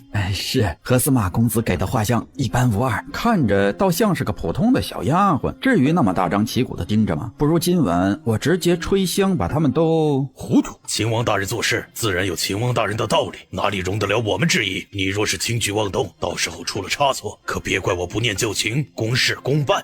不敢，我就是开个玩笑。黑衣人问夜离一行人住店之后都做了什么？就要了水洗漱，吃了一顿晚饭，别的没多要求。你回去吧，切记不要打草惊蛇，让人察觉出错来。掌柜刚踏进门槛，掌柜的，你去哪儿了？点个订阅吧，还真是碰到变态了。老子拉屎去了，怎么你想闻一闻？就会偷了，要真遇了点什么事儿，我看你怎么交代。店小孩战战兢兢，也不知道自己怎么又惹着东家了。厕所麻烦，没灯。顾川勾了勾唇，下一刻却眉头一蹙，不对劲，这脚步声是2个人发出的。他隐去身形，迅速顺着脚步声追了过去。总算是找到了。也不知是不是惊动了那个人，顾川见那人从胸襟中拿出了一条细绳来，顾川正要上前阻拦，那人身后又忽然出现了一个人。顾川认出了后面出现的这个人，岌岌可和黑衣人好像都不想惊动叶离，除了打斗发出的动静，两人都默契地将嘴巴紧紧抿着。两人打着打着，离茅房越来越远，黑衣人后撤，岌岌可紧追。他站在茅房外等了一会儿，抬起手正犹豫着要不要敲门时，门却从里面打开了，漆黑的袖剑直对顾川的眉心。死变态看剑！这男人竟然以一种十分不科学的角度和速度避开了。叶离心中一跳，再准备发射袖剑，却被抓住了手腕。打是打不过了，只能喊救命。身后人却是知道他在想什么似的，直接伸手捂住了他的嘴巴。叶离已经张开了双唇，2根手指直接戳在了口中。完蛋了，还真是碰到变态了。对，没错，一定是个变态，要不然怎么可能一声不吭站在茅房门口？难道是闻香吗？变态，这是什么特殊癖好？叶离他疯狂地踩踏着身后人的脚背，却连双腿都被身后人夹紧。这人怎么这么熟悉他的反抗套路？叶离别动了，是我。因为疼痛和猝不及防，男人的声音带上了那种愤怒的意味。这声音是顾川，顾川他什么时候有特殊窥测的癖好了？你干嘛呀？跑出来吓人！顾川见叶离安静下来了，将手垂在身后，他咬得再用力点，估计他这2根手指就废了。他搓着牙，一个字一个字的回答道：月色这么好看，叶离抬头望去，月明星稀，确实是月色皎皎，美不胜收。但是在茅房前赏月，叶离觉得自己还是无法接受。叶离抬头望去，月明星稀，确实是月色皎皎，美不胜收。但是在茅房前赏月，叶离觉得自己还是无法接受。他对顾川投以敬佩的目光，消失在原地，不打扰顾川赏月了。清晨的曙光带来了新的气象。古林，你站在我门口做什么？有什么事找我吗？公主，然，不要叫我公主。行走在外这个称呼真的是很招惹麻烦。顾灵懵逼了，不然叫什么呢？怎么了？起来了不去洗漱，站在这儿做什么？饭间，顾川才对叶离说了昨晚发生的事儿。我追过去的时候，那黑衣人放了一管白烟撤退了，估计是单人行事。我怀疑后续还会有更大的麻烦，只可惜我们没能一举抓住那个黑衣人，显得我们有些被动了。叶离蹙眉，到底是谁会对她一个平平无奇的小女子感兴趣呢？不过这一大早得知有人深更半夜尾随她上茅房，还差点在她没上茅房前就准备捆走她。想到这里，叶离神色颇为怪异。吃完饭，叶离撸起袖子，兴致勃勃要赶车，忽然听到不远处传来的救命声，很快就看到不远处一条凶猛的大狗正对着一对身高不及他脖颈的孩子疯狂地吠着。两个孩子一个倒在地上脸色惨白，一个一瘸一拐，眼见着又要朝着这对孩子身上扑过去。叶离本以为那狗被人驱赶就会跑掉，谁知道那狗竟然一个转身冲着叶离狂奔而来。好啊，以为你是狗就谁都要怕你啊！叶离跳下马，大姐姐小心！但就在那条狗跃起张开大嘴朝着叶离扑过来的时候，伴随一阵劲风，叶离回身就是一个回旋踢，直接将半空中的狗踹飞出去好远，落下时在地上滑行了几米的距离才停下来。小男孩震惊的倒吸一口气。本集又结束了，我们下集再见喽！哎，别动我的狗，它那么可爱聪慧，你不可以欺负它呀！是啊，这么可爱的狗狗一定是非常好吃吧？被叶离踹飞的狗呜咽几声，朝着一个方向跑走了。你们这里有大夫吗？我送你去看看。你走，你不要待在这里。叶离一头雾水，感情自己这是遇到白眼狼了。地上那个孩子也喊叶离离开，还没等细问，那狗消失的方向呼啦啦的来了一群人。是谁打了我们家旺财？给老娘站出来！我打的。好啊你，胆子不小，竟然敢打我的狗！哪只手打的？老娘非砍了你的手不可！叶离摇摇头，怕了是吧？哼，不砍手也行，赔我们家旺财一笔钱，然后再跪下对他道歉，老娘就放过你。山娘娘，是我们不好，惹到了您的神犬。这位姐姐是外来客，她没有欺负你的狗，是我不小心砸到了您的神犬，我会给您的神犬磕头赔罪的，求求您放他们走吧。姐姐，你快走吧，这件事儿跟你没关系。自2个月前，山娘娘一伙人来到了此地扎根，周边几个大小村落全部被她收入囊中，直接做了女皇帝，横行霸道，无恶不作。她养的神犬更是在这里横着走的畜生，见人就咬，见人就抓。叶离心里舒坦了，原来这个小男孩是因为害怕他连累自己啊。我没事的，不就是一条疯狗吗？别老娘的，叫的比你的狗还要难听。疯狗不拴绳，到处咬人还猖狂，你讲不讲道理啊？顾川说先礼后兵，那位胖乎乎的山娘娘却不耐烦听这些，叫嚣着非要让叶离给那条疯狗道歉，不道歉就要砍手。我的神犬不是一般的狗，它天真聪慧，开朗可爱。你既然欺负了我的神犬，就要做好被我收拾的准备。来人啊，去把它给我按在地上，给我的神犬磕头。叶离站在原地，迎着冲过来的2个男人就是一人一巴掌，用了7成的力道，直接把2人拍飞。好你个不知好歹的东西，你以为你很能打是吧？老娘手底下10几个人陪你慢慢打，谁把这丑女人的手砍下来，我就给他100两银子，还把这2个小崽子都送给他。10几个人听到这条件，嗷嗷的冲了过来。只见那风神俊逸的男子一个手势，手底下骑着马的6人统一行动，直接将他手底下这些人打得躺在地上，根本爬不起来。一切尘埃落定，叶离朝着被玉书踩在地上的山娘娘露出笑容。纵容恶犬伤人，还敢这么嚣张？怎么样，服不服？还砍我的手吗？你给老娘等着！山娘娘刚说完，就见叶离冲着他的狗去了。哎，别动我的狗，它那么可爱聪慧，你不可以欺负它呀！是啊，这么可爱的狗狗一定是非常好吃吧？什么吃他的神犬？看叶离的眼神更是恨不得撕了他。你来说，你要是老实点，有什么说什么，我就对你宽大处理。要是你骗我或者有所隐瞒，那就……小的原本是附近山头的山民，其实小的也没做什么恶事，就是半年前有几个穷凶极恶的恶徒忽然来到山上，屠杀了不少只有几户或者10几户的村落和山民聚集地的百姓。因为我有把子功夫，是被他们用家人性命威胁着，才被迫成为了他们的一员。我是真的不想加入他们这个黑沙帮的，您就放过小的吧，小的保证马上就走，以后一定洗心革面，绝对不再做这样伤天害理的事情了。相公，我看起来真的就那么好骗吗？这个人之前朝我冲过来的时候，可是一点都没有手下留情的意思，一看就是个心黑的。这会儿又说是被人胁迫才上的贼船，要真这么容易被胁迫，又哪会这么快的反水？求让我放了他，咋的？家人不要了？此人确实不可信。我看他想让我们放他走，就是为了通风报信。岌岌可，这人不老实，打上2巴掌再把嘴堵上。我换一个问。我来帮你挑一个。站在平平无奇的身边，你们这个黑煞帮一共有多少人？现在驻扎在哪里？除了你们这些人以外，其他人的身手怎么样？你们那儿还有没有被无辜抓上山的百姓？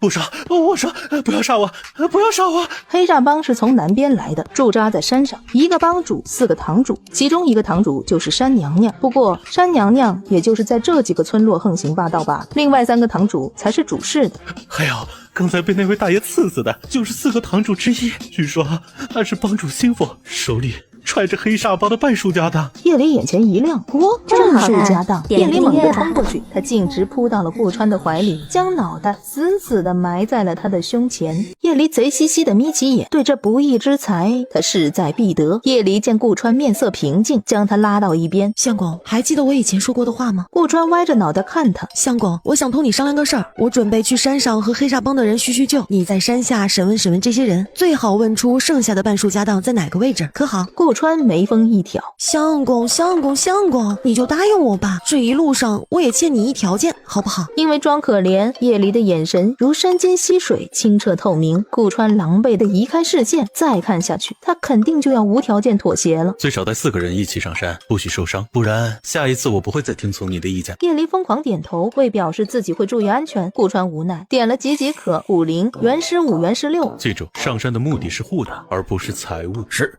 叶离指了指瘦猴一样的男人，他立刻心领神会，讨好的冲叶离笑着，带着大家上山去了。就在铁甲军4人将山娘娘这一堂人都折磨得死去活来的时候，叶离已经在山上脚踏黑煞帮帮主，首批双堂主了。那些人本来以为叶离几个人势单力薄，却实在是小瞧了他们。光是叶离就1个打5个不带喘气的，只能眼睁睁地看着叶离将他们收罗来的东西全部都搬出来。这位女王大人，咱们以前也没有救援吧？不如您就高抬贵手，放了小的一马，小的愿意再奉上几个消息，告诉您哪里来钱快。谢谢你告诉我这些事。黑煞帮帮主摆摆手，虽然有些心疼生财之路被贡献出来，可想想跟命比起来，又觉得这算不了什么，只要留着性命，他们还能东山再起的。叶离站起身走了几步，忽然转身，一个都不留，全部灭了。这人怎么回事？前脚说谢谢，后脚就要射杀他们。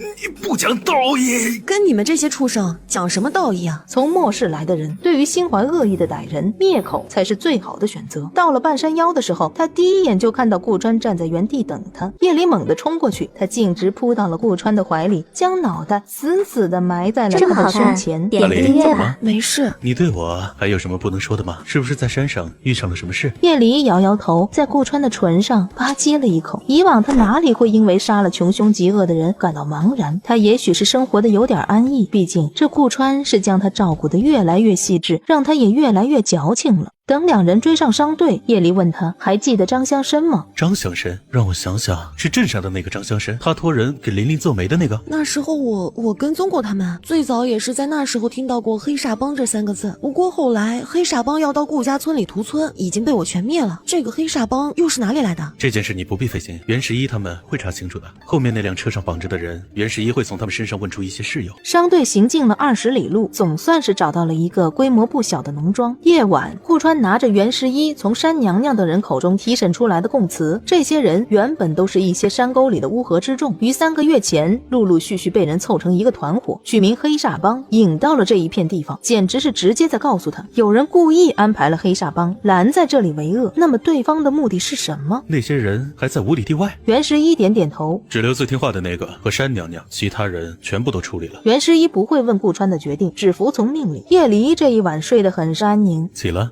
见不到你睡不下去了。叶离娇憨地问顾川，这练的是什么功夫？顾川，我想学。叶离本来就力气大，要不是他自小跟着师傅学武艺，身手灵活，懂得用巧劲儿，估计还治不了自家娘子。他是不答应呢，还是想个借口不答应呢？这个我考虑一下。娘子，都说学艺最忌讳文不成武不就，不如娘子先把这边文学精通了，再来学武吧。你是不是在忽悠我，好拖延时间呢？不敢，那些武功秘籍不也是需要理解其心法，融会贯通的吗？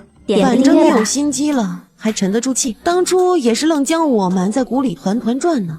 娘子，你为何这般看着为夫？我都说得这么明白了，你还不肯说你方才到底做了什么吗？是不是又在想主意忽悠我？顾川，你是不是觉得我夜里只会动手，一点脑子都不带啊？所以你今天动手处理了人，还刻意瞒着我，是这样吗？我为夫，难不成娘子是书读多了，所以现在除了力气大，还多了一个脑子转得快的能力吗？有时候这样的肮脏事儿，他并不愿意拿出来污了夜离的耳朵眼睛。血腥味太重了，我手里也沾染过不少鲜血，你觉得我会轻易忽视掉那么浓厚的血腥味吗？说吧，坦白从宽，抗拒从严。若风平浪静，我愿做你温室花；若狂风骤雨将至，我便是那悍女，耐得住风吹雨打。顾川深吸了一口气，原来他们从商队出发开始，顾川就察觉到有人在跟踪。也就是说，这些人是冲着我来的？是，原因不详，但确实是奔着你来。她一个农家女，这不是地位显赫的人才会遇上的事儿吗？好吧，其实她还有一个公主的身份，但是她的部落贫瘠，物资匮乏，就连一个王朝普通村落都比不上，和人家村长家的闺女儿基本是一个级别的。不对，是因为我那便宜爹。据居二娘的描述以及顾元盛的回忆，叶离的亲爹可是南海巨贾之家的大公子。这么多年过去了，也许他爹就是现任的家主。南海巨贾这4个字就足以证明他的财力。这样的大家族，后宅阴私一定不会少，兴许还会扯上朝堂势力纷争。叶离露出一丝愁苦，要打架他能奉陪，那些人要跟他玩宫斗玩心计可怎么办呢？他怕自己一不小心用武力直接把那些心怀不轨的人给灭光了。喂，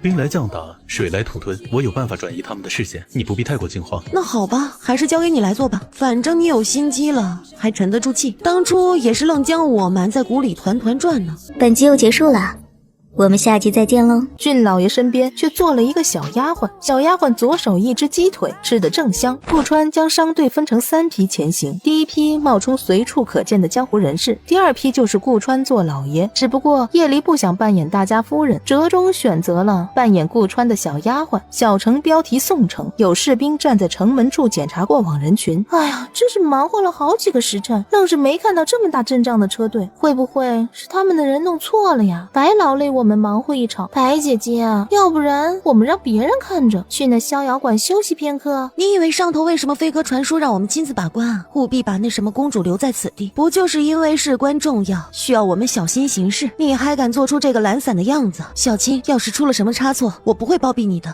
白姐姐快看，好俊秀的小爷啊！白姐拿着手上的画卷对比了一下刚刚停下的马车，赶车的加小厮，还有个俊朗公子和娇俏丫鬟，完全和画卷不搭边。别关注这些不重要的，好好盯着商队。在士兵们准备爬上马车搜查的时候，那小厮是塞钱了，所以士兵不检查马车了吗？小青眼珠一转，决定晚上夜探这位俊老爷的底细。却说那小青已经1步3扭的找到了顾川的下榻处，结果找到了人，俊老爷身边却坐了一个小丫鬟，小丫鬟左手一只鸡腿，吃得正香。再一看他身边的老爷，竟然在给他夹菜。他看那8字胡俊老爷的年纪，竟然盯着一个小丫鬟发春，想来是有什么特殊癖好。小青正想离开，却想起了一个细节，画卷上备注着异域公主的身边跟着一个俊男，对异族公主呵护有加，不会就是他眼前这对吧？看了大约片刻，小青就打消了这个怀疑。小丫鬟这坐姿这仪态，不说什么皇家公主礼仪了，就连小家碧玉的标准她都达不到。不仅如此，她还吃得多，虎里虎气的，说她是公主，小青都想甩自己一个耳巴子。要是这样憨憨的小丫鬟是公主，那她小青就是皇后娘的级别了。另一边，在南海镇宅，王珊儿此时坐在他面前，这个面上娇憨无城府，私底下却勾结秦王，私自篡改他的初衷，不叫居二娘好过，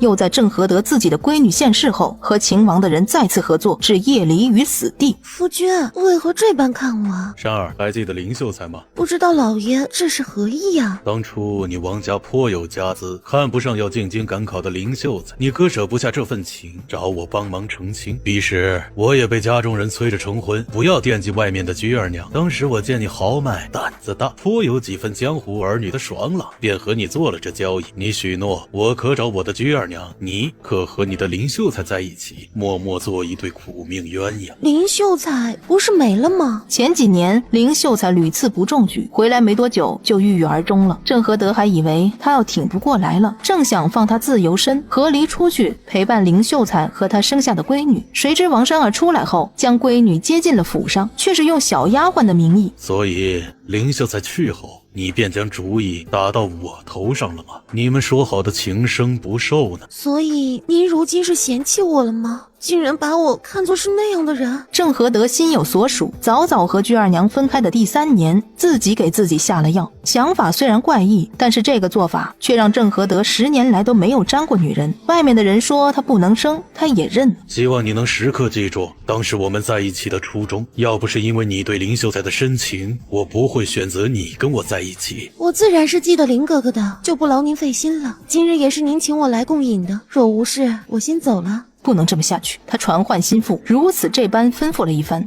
要是小姐不肯来怎么办？在外10多年，又一朝成了公主，据打探还是个不差钱的，一路扶持了顾家老幼。夜里会不会回到大宅院还难说。罢了，不如我亲自走一趟。吩咐心腹先行一步，务必保护夜离的安全。之前他的人马侥幸帮着顾川赶走了一次秦王部下的追杀。秦王不是喜欢钱吗？喜欢用钱招揽能人异士，那他就先掐断王珊儿这边的权力和钱财流通。秦王感动郑家一下，他就敢鼓动族叔们端了给秦王的粮草支持，斗也要看是为了谁而斗。另一边，娘亲，我们可以去郑爹爹那里吗？此童正是李秀美。找，他又不是你亲爹，找什么找？林秀美哇的一下哭出来，被一旁的丫鬟抱了下去。时间总会改变一些东西的，不是我的错，我只是顺应时间的变化而已。点订阅吧。你知道我，也许是气氛正合适，夜里想给顾川提一下自己的空间。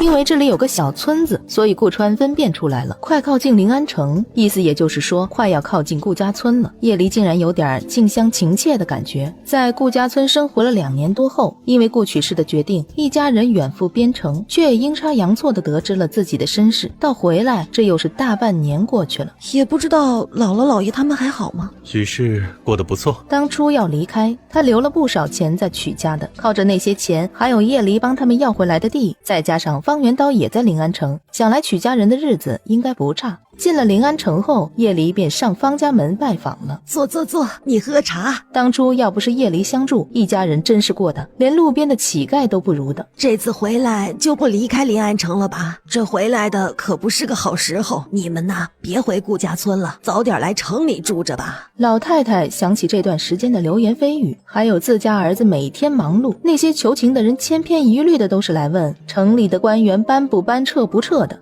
这是为何？方家的老太太赶紧闭嘴了，有些话她能说能提醒，但是更细节的她其实也是听说来的。叶离和顾川出来后，又去曲家逗留了半个多时辰，见一切都好，才朝着武馆去了。晚上方圆刀回来的时候，时间总会改变一些东西的。这时候回来可真不是什么好事儿，在他之上的不少官员嘴里都说着堤坝要崩溃的事情是假的，但私底下却一个个将妻儿家眷都送到了别的地方，都往京城赶呢。一定要找机会跟叶离大妹子说说这传言的凶悍的水患之说，有本事走的都赶紧走，不然上面据说会派人来镇压，到时候可就走不掉了。叶离下午见到了武馆的诸位，于满元和李大嘴都在呢。见到叶离，他们先是一愣，随后都齐刷刷的喊大姐大，一句大姐大喊出来，倒是让大家之间把那大半年不见的生疏全部都消除掉了。到武馆后院，边走边说起明日去顾家村的安排，甚至说起了那个鱼塘里面的鱼儿经过大半年的休养生息，应该也能再抓捕一次了。相公，你知道我，也许是气氛正合适，叶离想对顾川提一下自己的空间。点个订阅吧。不必勉强，不管你是什么样，都是我心里的人。次日，叶离穿着一身上好布料的服饰，跟着顾川，又是马车，又是带着商队的人，又是带着武馆的人，浩浩荡荡接近20个，招摇的进了顾家村。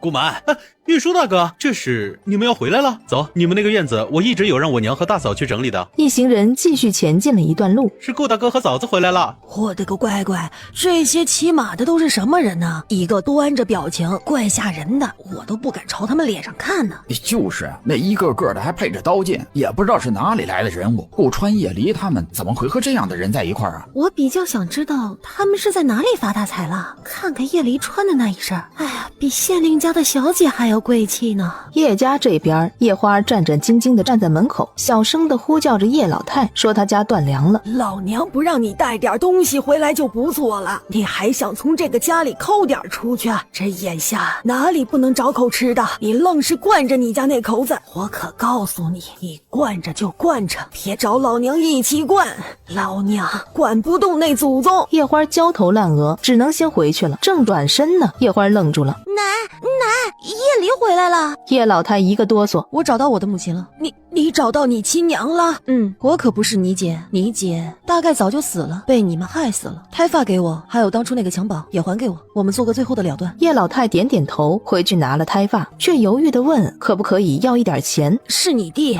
不是，是我家娃，前段时间摔了腿，想找点钱治治。叶离在袖子里掏了掏，拿出了10两银子，交换了自己的胎发和一个散发着异味的襁褓。叶老太看着手里的10两银子，不免想到自己当初要是对叶离好点，是不是能得到的就远远不止这10两银子。本集又结束了，我们下集再见喽。一边看着叶离像条鱼儿在水里畅快地游动着，叶离如鱼得水，见到不远处有个玉树临风的身影在叶离身后靠近，那个人一定是顾川吧？要是自己能和顾川说说话，是不是也能被他看上？想到这里，叶花的身体忽然一阵滚烫。叶离和顾川约好了上山捕鱼，鱼塘的水位很高，都满出来一大块了。顾川站在岸边，一边守着，一边看着叶离像条鱼儿在水里畅快地游动着。当初因为这个画面，他似乎还做了梦，做了那样的梦。顾川，下来吗？好。两个人在水里游动着，抓着鱼。叶离如鱼得水，在水里收了一波鲜鱼。若是我们自己吃，能吃一辈子了。在顾家村逗留的第5日，顾川做出了决定，马上离开。水位高的吓人，半日都没消退了。昨天方元刀来了一趟，将消息带给2个人，说他都安排家里人先往南边去了，水患恐怕是很快就要来了。顾村长特地找了顾川说话，得知顾川日后不再回来了，顾村长就问那院子和他们家老宅还要不要。顾川心中冷笑，都这个时候了，还想着占便宜。老宅和新盖的院子我们都不要了。顾村长一听兴高采烈，这2栋院子大家可是眼馋了很久啊，没想到这日商量完了，到院子外面一看，哎呦喂，他们跑了！人群中顾满一个机灵，再也顾不得思考许多，连忙拉上了已经松口的一家人。还等什么呀？就算你们不跟叶离去边城，随便路上找个地方先歇歇脚，等水患确定没事的时候再回来不行吗？于是顾满的爹娘、大哥嫂子和一个侄子2个侄女就都出来了。就在顾满的家人在顾满的带领下也追出来的时候，叶离、顾川一行人已经出了顾家村老远的范围了。他们离开半个多时辰后，顾村长还在思考顾川一行人为什么走得那么急，就听到有人在喊地上积水了，点个订阅吧。我要对不住你了。真的非要这样吗？你在害怕吗，娘子？你虽不丑，却满身骚气，想要拿下顾川，做梦吧！表少爷，蘑菇想了一会儿，才从怀里拿出一个东西。其实也不是没有机会让你继续接近顾川的。是什么法子啊？我已经派人跟上了那个车队，到时候他们在哪里落脚，我都会知道。你只需要将这个东西弄给那个顾川吃，再享受一番鱼水之乐，你也就能完成对我的承诺了。这药，他听着效果怎么那么像勾栏院的烈性药？要是自己跟顾川有了什么，那他是不是以后再也不用吃苦了？有那么多下人使唤，还有顾川的钱也即将成为他的钱了，他还可以救济家里的其他人。要知道水患之后，他抛弃了准秀才平昌阿哥，抛弃了他奶奶，抛弃了家里所有的人。叶花冤为公子效劳。另一边在江南，老爷，我们就这样贸然前去，恐怕小姐是不会信的。就冲着顾元胜他儿子的本事，难道查不出前段时间追杀叶离的人是秦王殿下的人马，也是受了现任夫人的请求？现任夫人是郑和德的妻子，顾川完全有可能怀疑，并且告诉叶离这是郑和德的意思。哎呀，听说女儿是个眼里容不得沙子的，想要突破层层矛盾，让自己唯一子嗣叶离归入自己这个老父亲的怀抱，还真是难呢。叶离一行人朝着北边走了2日，刚下车，叶离就听到有人在说什么黄豆豆芽之类的。我看这边豆腐摊子不少，一会儿你陪我出来。都依你。叶离和顾川落单离开了大部队，开始在路边买的时候，叶花觉得自己终于找到了机会。少爷，我需要50两。哦，蘑菇拿出100两给他。这次要是不成事，你哪里来的就回哪里去吧。勾栏院，叶花深吸一口气，找了一个心术不正的摊主，做了一笔交易。夜晚，叶离浑身发烫。顾川，我好难受。不是你中药了？我怎么像是中了那种药？不就是吃了几碗豆花吗？来不及解释了，娘子，恐怕我要对不住你了。真的非要这样吗？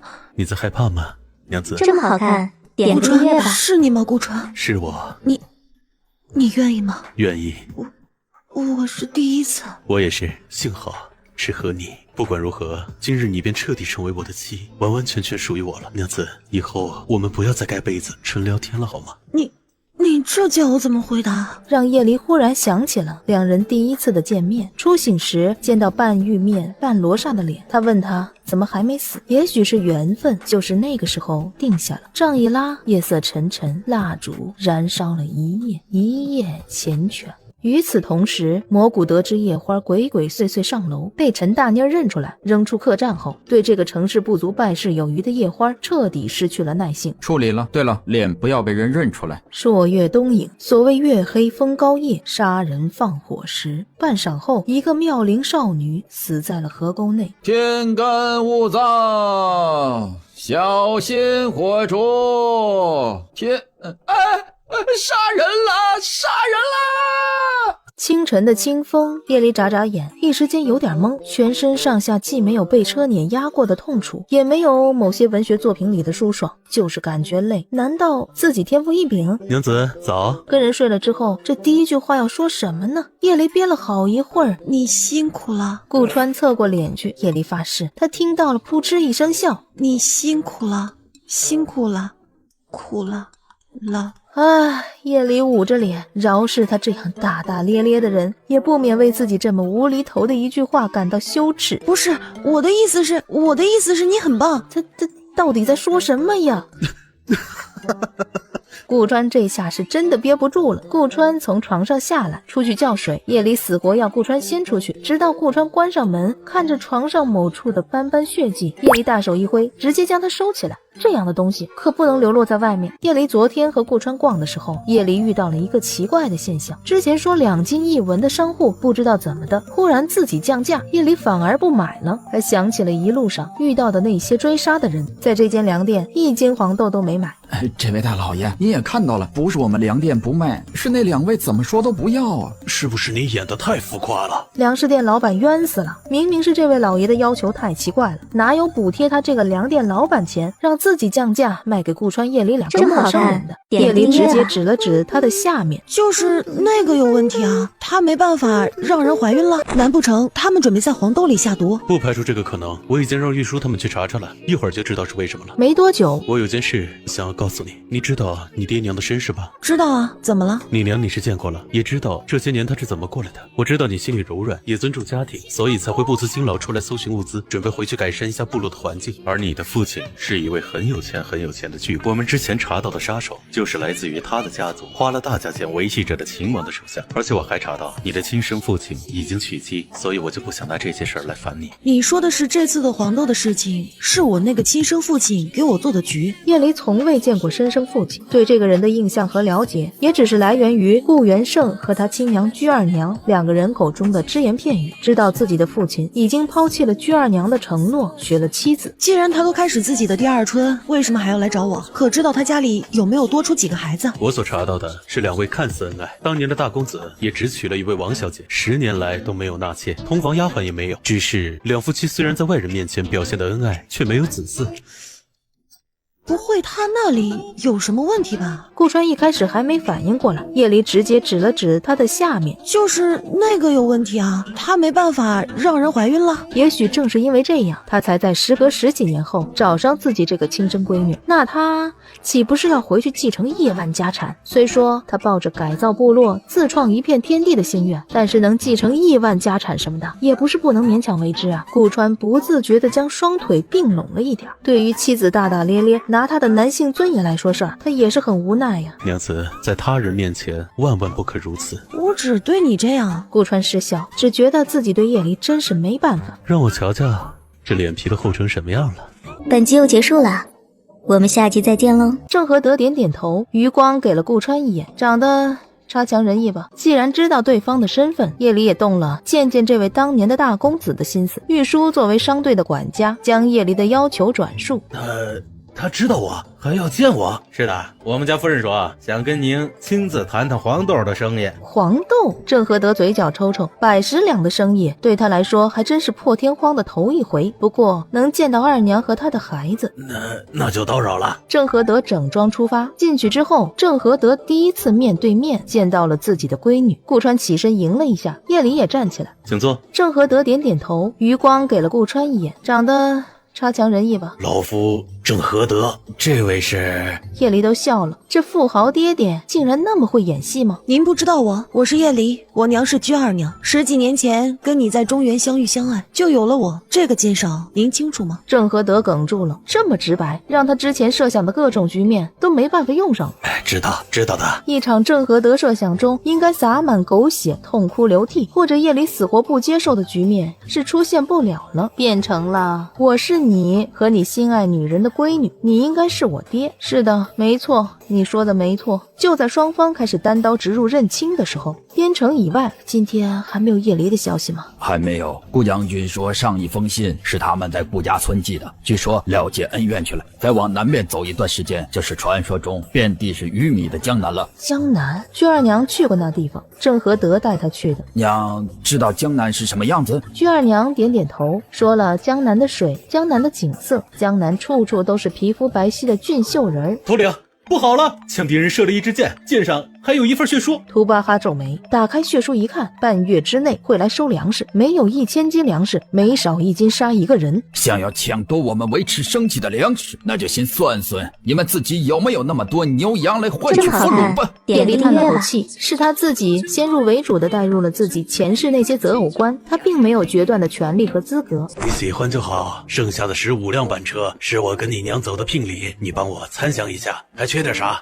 原来不是全部都给自己的呀。还可以，不过这些做聘礼是不行的，见面礼可以。这些东西价值万两呢。觉得我不知足？绝对不是，我只是感慨，最终还是我这个做爹的不对。不是聘礼多少的问题，您在江南是否有妻，是否有儿女？我娘是不会做妾的，也不会做破坏别人家庭的女人。郑和德也有些心虚，他确实和王珊儿成亲，明媒正娶，虽其中缘由是因为彼此都有心上人，一起商量了结假亲事，还是先问问娘的心思吧。叶离回了部落，将郑和德这边的事情对居二娘说了，愿意，看样子似乎还愿意重续前缘。娘，他有家室了。我相信他不是那样的人。他人在哪里啊？在边城吗？叶离叹了口气，是他自己先入为主的带入了自己前世那些择偶观，他并没有决断的权利和资格。想通了的叶离安排居二娘进了边城。郑和德见猛地出现在面前的母女二人，无期。大公子，居二娘穿越了10多年的桎梏，扑向了等候许久的爱情归宿。他记得，原来他还记得当年分别，他就说过，若还能再次相见，他一定给他名分。居二娘和郑和德互诉衷肠，叶离已经悄悄离开了这个小院子。娘子啊娘子，岳父岳母年纪都不小了，能自己处理好自己的事，咱们也不用太过担心。如今咱们也有了自己的生活要过，爹娘这不也没有横加干涉吗？看来是我钻了牛角尖啊。你也是好意，不过我更希望你多一点心思在我身上。另一边，郑和德和居二娘也在跨越18年后重逢。大公子，无期。两情若在长久时，又岂在朝朝暮暮？但是郑和德没等待许久，因为他要解决完南海那边和王珊儿的纠葛，在八抬大轿过来迎娶居二娘。出发前夕，给居二娘一张牌子，10个月内我一定回来，要是没能回来，你带着这个继承我所有的财产。点个订阅吧。二位是喜脉，意思是说他夜里有了顾川的孩子，她怀孕了。夜里就觉得一阵反胃，捂着嘴巴赶紧跑远了。他跑到后院不住的干呕，转身却撞到了顾川。走，跟我去医馆。恭喜二位是喜脉。喜什么？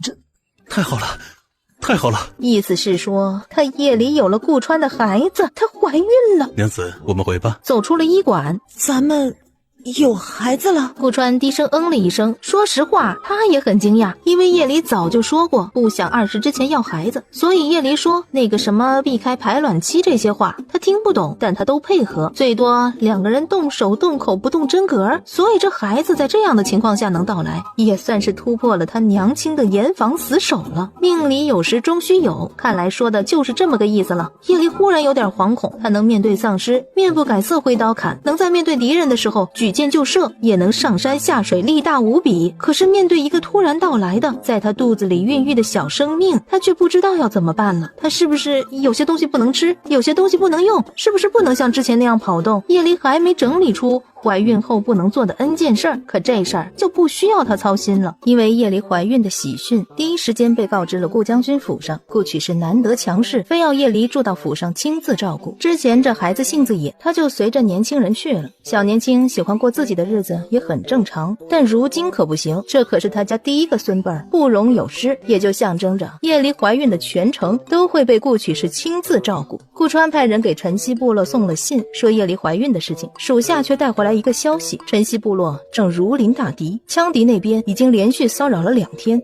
调集我们的人马武器装备，我这就去会会他们。点个月吧。是觉得日子过得太轻松，想找雷劈一劈了。另一边，南海郑家，郑和德回来已经半月。王山儿，当年你我皆有心上人，也彼此发过毒誓，若是以后有一心，必将天打五雷轰，不得好死。你如今是觉得日子过得太轻松，想找雷劈一劈了。老爷，不就是在外面重逢了那位异族人吗？时间那么久了，如今那位应该也是他人妇了吧？他不是你。汪山儿脸色一白，还是坚挺着，摆出了正室夫人高高在上的气场。我并没有阻止您，但是当年你答应过我要为我完成一件事的。你也答应过我要为我完成一件事。那怎么能一样？你是男人，当一言九鼎，和我一个小妇人计较什么？而且夫妻本是。看到郑和德讥笑的表情，王山儿到底是要点脸面。舍不得我的家产了。我们继续维持当年的合作不行吗？要是家里突然换了一位主母，别人会怎么想你？怎么想我？怎么想你们郑家和我们王家？我都不在乎，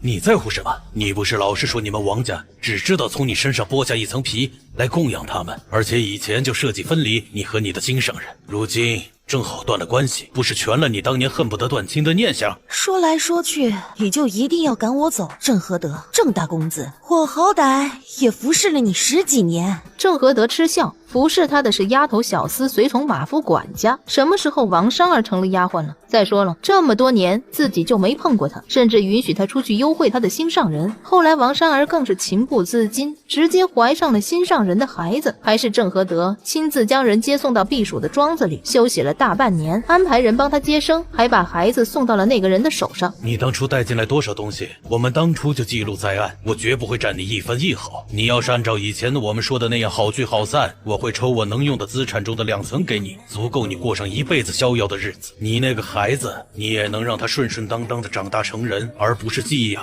在那位的老家。你介意我有孩子？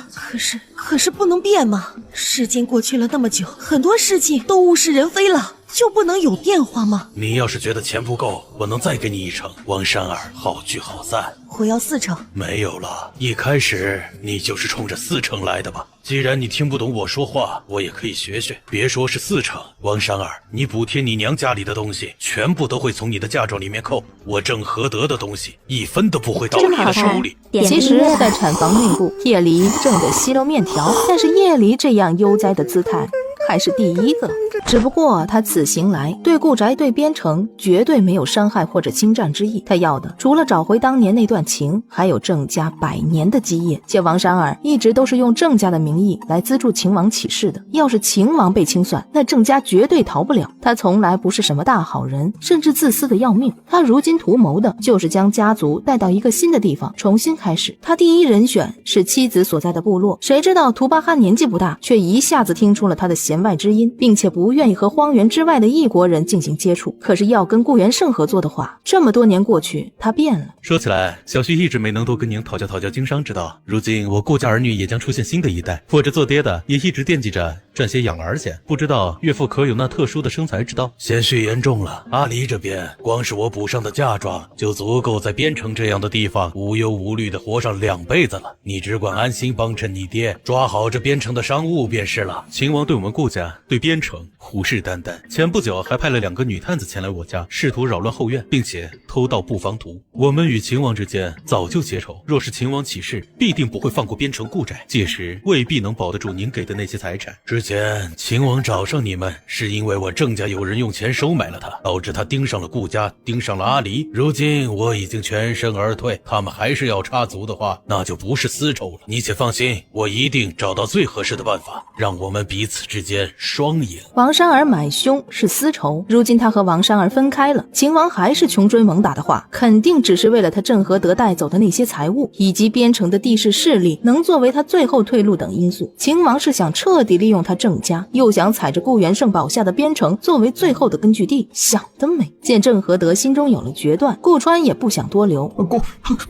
顾少奶奶，她要生了。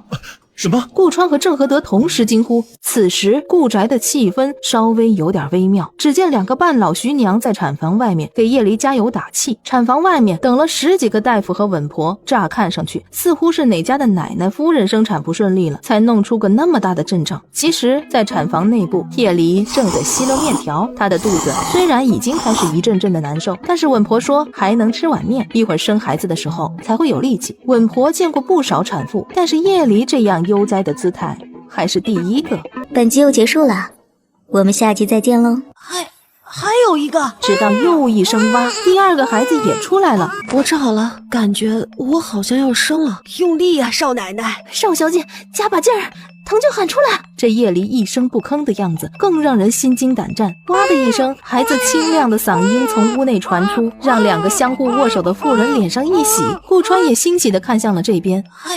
还有一个，直到又一声哇，第2个孩子也出来了。想睡。少奶奶，少奶奶！赶紧过来的顾川正好听到这一句，差点腿软，直接摔在了地上。阿离，他不是一直都耳提面命，要是真的出了什么情况，先保大人的吗？为什么？顾川风一样冲向了产房，被顾元盛给拦下来。阿离没事对吗？哎呦，没事。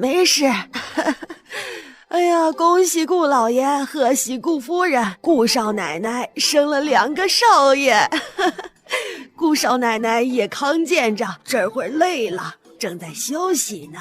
赶紧照顾少奶奶，2位少爷暂时不要抱出来吹风了。今日所有帮忙的大夫、丫鬟、稳婆全部赏银10两，亲自接生的婆子赏银50两，顾宅所有人这个月月钱加3倍。恭喜老爷夫人喜得乖孙，恭喜大少爷大少奶奶喜得贵子。让我这个亲爹也来凑凑热闹。我郑家在边城连开5日流水席，喜饼随意自取。顾宅今日伺候的人手，可到我郑家铺子领取50两赏银。稳婆因为刚才顾元盛的大打赏，喜不自胜，这又碰上了叶离亲爹打赏，这下双倍的奖励下来，稳婆的嘴巴都合不拢了。取名字这件事儿，顾元盛只取了老大的名字，就叫顾传宗；老二的名字是顾川取的，就叫传家。要是以后家里多了女孩呢，叫传什么？未免太奇怪了吧？女孩子另外取，你可有喜欢的字？叶离思考了挺久的，最后觉得玉这个字眼很好，可以这么好看。随着6月某日的一声惊雷，秦王的人马终于浩浩荡荡来到了边城外的5里处。报，5里外有大军压境，人数粗略估计有上万人。战败又被抓获后，虽逃出升天，但秦王手底下依旧有那么多人手。吾儿算得不错，秦王果然全力冲着边城来了。顾元盛一声令下，铁甲军立刻行动起来。5里地外，禀秦王，前方探子来报，2里地外有人活动的迹象，以及我们的人已经有2个中了陷阱死了。什么？害秦宫最好的江湖人士，先去把陷阱给我拔出了，别耽误大军前进太久。秦王拉下帘子，怎么看上小白脸了？你可别忘记了，这10几年一直都是你来倒贴本王，去年又不顾一切的勾搭本王，本王这才接纳你，你可别得意忘形。你看那少男俊俏，可人家才15岁，你都能当人家母亲了，别起了那种不知廉耻的心思。他是看黑衣男子，却不是看上黑衣男子，而是他根本就是那个黑衣男子的母亲。那一日月黑风高，王珊儿进了书生的小院子，见书生倒在地上，手还撑着自己，努力去端桌上的药水。那一幕让王珊儿觉得狼狈又难看，所以他踢倒了药水，照顾好孩子。没有断气，却也进气少出气多。王珊儿突然拔掉了自己的金簪，朝着书生的眼睛胸前猛刺，直到书生彻底没了声息，王珊儿才一脸惊恐地发现院子里还有人，最后将被吓到昏迷的智儿抱起来。随后秦王帮着策划了一个贪官杀害无辜书生的戏码，还把那个孩子远远打发了，其实是扔到了人贩子手里。王珊儿怎么都没想到，时隔10年多，她还能再次见到这个孩子，还是在这样的场合。那个孩子有没有认出自己？会不会想起当年他爹根本不是什么贪官残害书生，而是他这个亲娘自己动手残忍地解决了书生的？先派出来的江湖人士的队伍，非但没有杀出一条血路，反而都七零八落地死在了顾川摆弄的第一关陷阱之下。黑衣男子举起了手，测试了一下风向，倒是对面的一个白面书生一样的人物也学着举了举手。对面的兄弟，可否行个方便？我等只是走累了，想借贵宝地讨杯水喝。此处是边城，再走就是异族，难不成你们是准备去异族的地盘？自然不是。不是的话，没王朝的命令，你们带着这么多人来边城，目的也不明，那我们可更不能放你们那么多人过去了。这么说来，就是不肯让了。话音刚落，蘑菇一下捂住了自己的口鼻。秦王不听令，捂住口鼻，你们使毒！就许你们存了这个心思，不许我们也一样。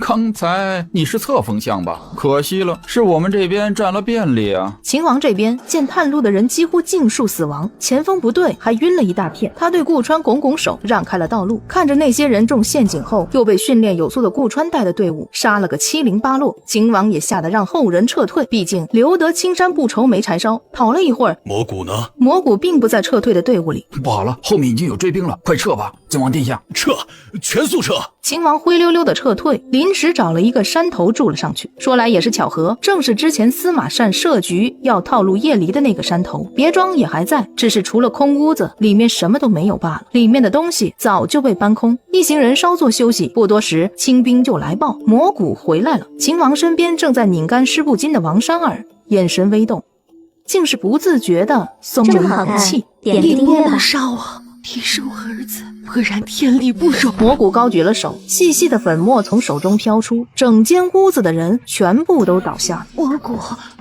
你不能杀我，我是你娘啊，你是我儿子，你不能杀我的，不然天理不容。一旁的秦王早已经只剩下喘气的份儿了。哼，我当然知道你是我娘，就像你也知道我是你儿子，还把我扔到苗疆一样。王珊儿，我配不配做儿子，世上最没资格说的就是你了。所以啊，娘，你还是早点去陪爹吧。蘑菇拔出王珊儿头上的簪子，狠狠地戳了下去，双目通红。你不得好死！1个时辰后，秦王屋子里的惨况被人发现。诸位杀我之前，不如先伸手摸摸耳下小结。秦王心腹徐虎、王克面色一变：你下毒！秦王叛变，皇帝要对他赶尽杀绝，你们觉得跟他会有好结果吗？不如跟了我，我乃皇帝陛下亲封的边城郡守，跟我驻扎到边城，保你们不必颠沛流离，受人追杀。他肯定是骗人的，逼出解药，不要信他的。解药在他身上，你都说他骗人，万一人家给了假的解药呢？难不成我们就要受他胁迫？嗨，什么胁迫不胁迫，咱们是另投一个主子罢了。王爷的恩情，来日找机会报就是了。两人再次出现在蘑菇的面前，都抱拳对着蘑菇表示了自己臣服的决心。我叫何往，以后叫我何大人。是。3天后，任命书和何望来到了边城。饭罢，顾川回来休息。怎么了？这个人有问题？确实，这人叫蘑菇，他本是秦王来袭时身边跟随的一员大将，据说擅长使毒。但是那日我带人设陷阱围堵，他却并没有帮助秦王，反而是做事不理，看好戏一般。短短几日，摇身一变成了这边城的郡守。秦王不秦王的先不说，这人的任命书恐怕是皇帝之前就给他的。那么看来，这么好看。嘿，你们两个坏东西，今天是故意折腾你们老娘是吧？一会儿我让你们爹来教训你们。顾兄，不敢当。何大人今日来我院中，可是有什么吩咐？顾兄说笑了，吩咐可不敢，小弟就是来会会故人，您不会觉得我唐突就好。哪里，来人上茶。先前不知道顾家的人是边城商会新上任的会长，我按照陛下的旨意接管了这里的玉石生意和商会，实在是愧对顾兄了。内人有些不适，我这边要去看看。何大人失陪了。夫妻恩爱本就是好事，顾兄赶紧去吧。嘿，你们两个坏东西，今天是故意折腾你们老娘是吧？一会儿我让你们爹来教训你们。何望至此之后陆续来过顾家2、3回。找到了？是，主子已经找到一个自愿的姑娘了。地牢只关着一个人，是一个对生没有了渴望的姑娘。克夫3次，被周边人嘲笑，机缘巧合知道有人花钱雇佣不怕疼的女子，便被蒙着眼带了。那些钱足足50两，足够他偿还父母的恩情吗？你叫什么名字？我叫巧菊。巧菊，好姑娘，你确定你能忍受疼痛吗？我能。把手伸出来，你只要好好睡一觉，醒来之后，要是你还清醒着，相信我，你的生活以后都会变好的。可是我现在睡不着。何望笑笑，将水盆带过来。乖，闭上眼睡吧。巧菊应声入睡。何望在他身上放了一只蝎子。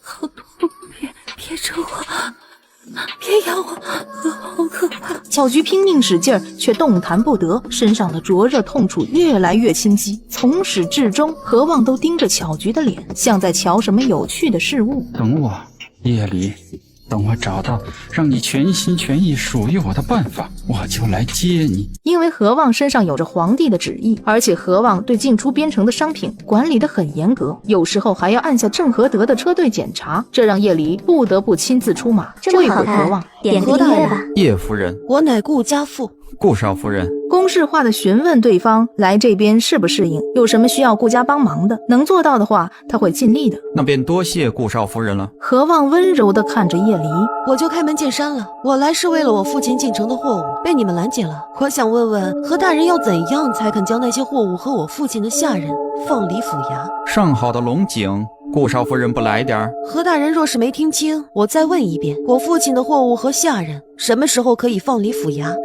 原本以为顾少夫人变了，没想到还是原来的样子。顾少夫人，不知道你还记得一件事吗？你曾经救过我，作为报答，我想给你情蛊，你拒绝了。蘑菇，我以为你已经忘了，那你赶紧放了他们。怎么说我也算是对你有恩呢。确实有恩，只不过这件事不是我能轻易决定的。顾少夫人，据我调查，那些货物80%都是吃的，1、2个月就有车队过来。可是我很好奇，依照黎川商行进货的频率，足够几家人吃喝了，为何还要频繁大数量的购买那么多的粮食？莫不是养什么不该养的人或者动物？叶离眼皮一跳，这是要拿送运粮食给晨曦部落说事儿。真要计较扣帽子的话，说他们通外敌也是何望动动嘴皮子的功夫。那你到底想怎么样？我们家买多少粮食你也查探得那么清楚，莫不是还在我们身边安插了探子？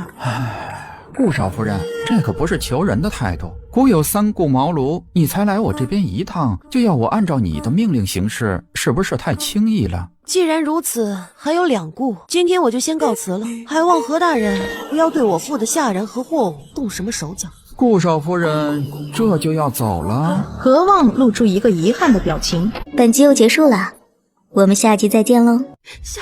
小姐被抓走了！什么？顾川一下子冲了出去，被何望察觉到顾川在查他之后，担心有变故，改变计划掠夺叶离，并且将试验成功的粉蝎植入了叶离的身上，让叶离陷入自己的梦魇中。叶离，我让你好好照顾好妹妹，你就是这么照顾的吗？你真是太让我失望，你就不该继续活着。姐姐，我和安哥哥是真心相爱的，你不就是比我早遇到他吗？都是你害死我老公的，你就是个灾星，没有人会爱你。求求你们，不要！孩子呢？顾川呢？他的朋友、商行和下人们呢？他经历了末世，又穿成了农家女，还有空间，万万不能落到这个下场，软弱又自卑。不是他，不是他！叶离反击，只是拳脚一碰到眼前人，眼前人就像梦幻泡影一般消失了。接着，一股痛楚爬遍叶离全身。你很痛苦，叶离，只有找到自己的依靠，才能好好生活下去。你需要依靠保护你、呵护你、爱护你，那个依靠就是何往。你睁开眼睛后看到的第一个人，若是你不爱他，你会被粉蝎一口一口啃掉你的心脏。是谁？他哭了，甚至觉得自己之前拥有的美满的家庭和孩子，一切都是一场荒凉。叶离，我来了。叶离眼前出现了微弱的光点，这光点是如此的突兀，声音好熟悉啊，熟悉到叶离猛地跑动起来，努力突破一层层黑暗和恐惧，朝着唯一的光点靠近。前方的声音一直在叫他的名字，跟他说别怕。光线一下变强烈，双眼通红，满脸焦急的顾川正在他的上方。下一刻，顾川口中喷出一口血，胸口的位置尖锐的刀刃破肉而出。我得不到的，你也休想得到。何望疯狂地笑着，留恋地看了一眼叶离，最后重重地倒在地上。叶离头一晕倒下，姿势和顾川交紧，仿佛两朵最凄美的彼岸花并蒂。一只粉蝎从叶离的口腔爬出，落到了何望的身上，钻了进去。5年后，奉天承运，皇帝诏曰：因为叶离和顾川将边城打造成离川商行的商务中心，并且在几个国度遍地开设了投递点和保安镖局，广做善事，赢得了民心。富商也好，民众也罢，都离不开顾川商行的便利。5年前，神医高欢转道回来看望顾川，正好将两人都救下。夜晚，烟火璀璨，明亮如白昼。叶离靠在顾川的身边，想起多年前川城被顾川愁死的农女，如今却成为他一生挚爱，倒真算得上是跨越1000年来相爱。不远处，两个男童，一个古板，一个滑头。滑头的小童讲着童话故事。从前有一个小姑娘很可怜，靠卖火药为生，但是大家都欺负她这个失去了祖母的孤女。有一个冬天太冷了，小姑娘点燃了所有的火药。那一天，全城的民众都见到了小姑娘的祖母，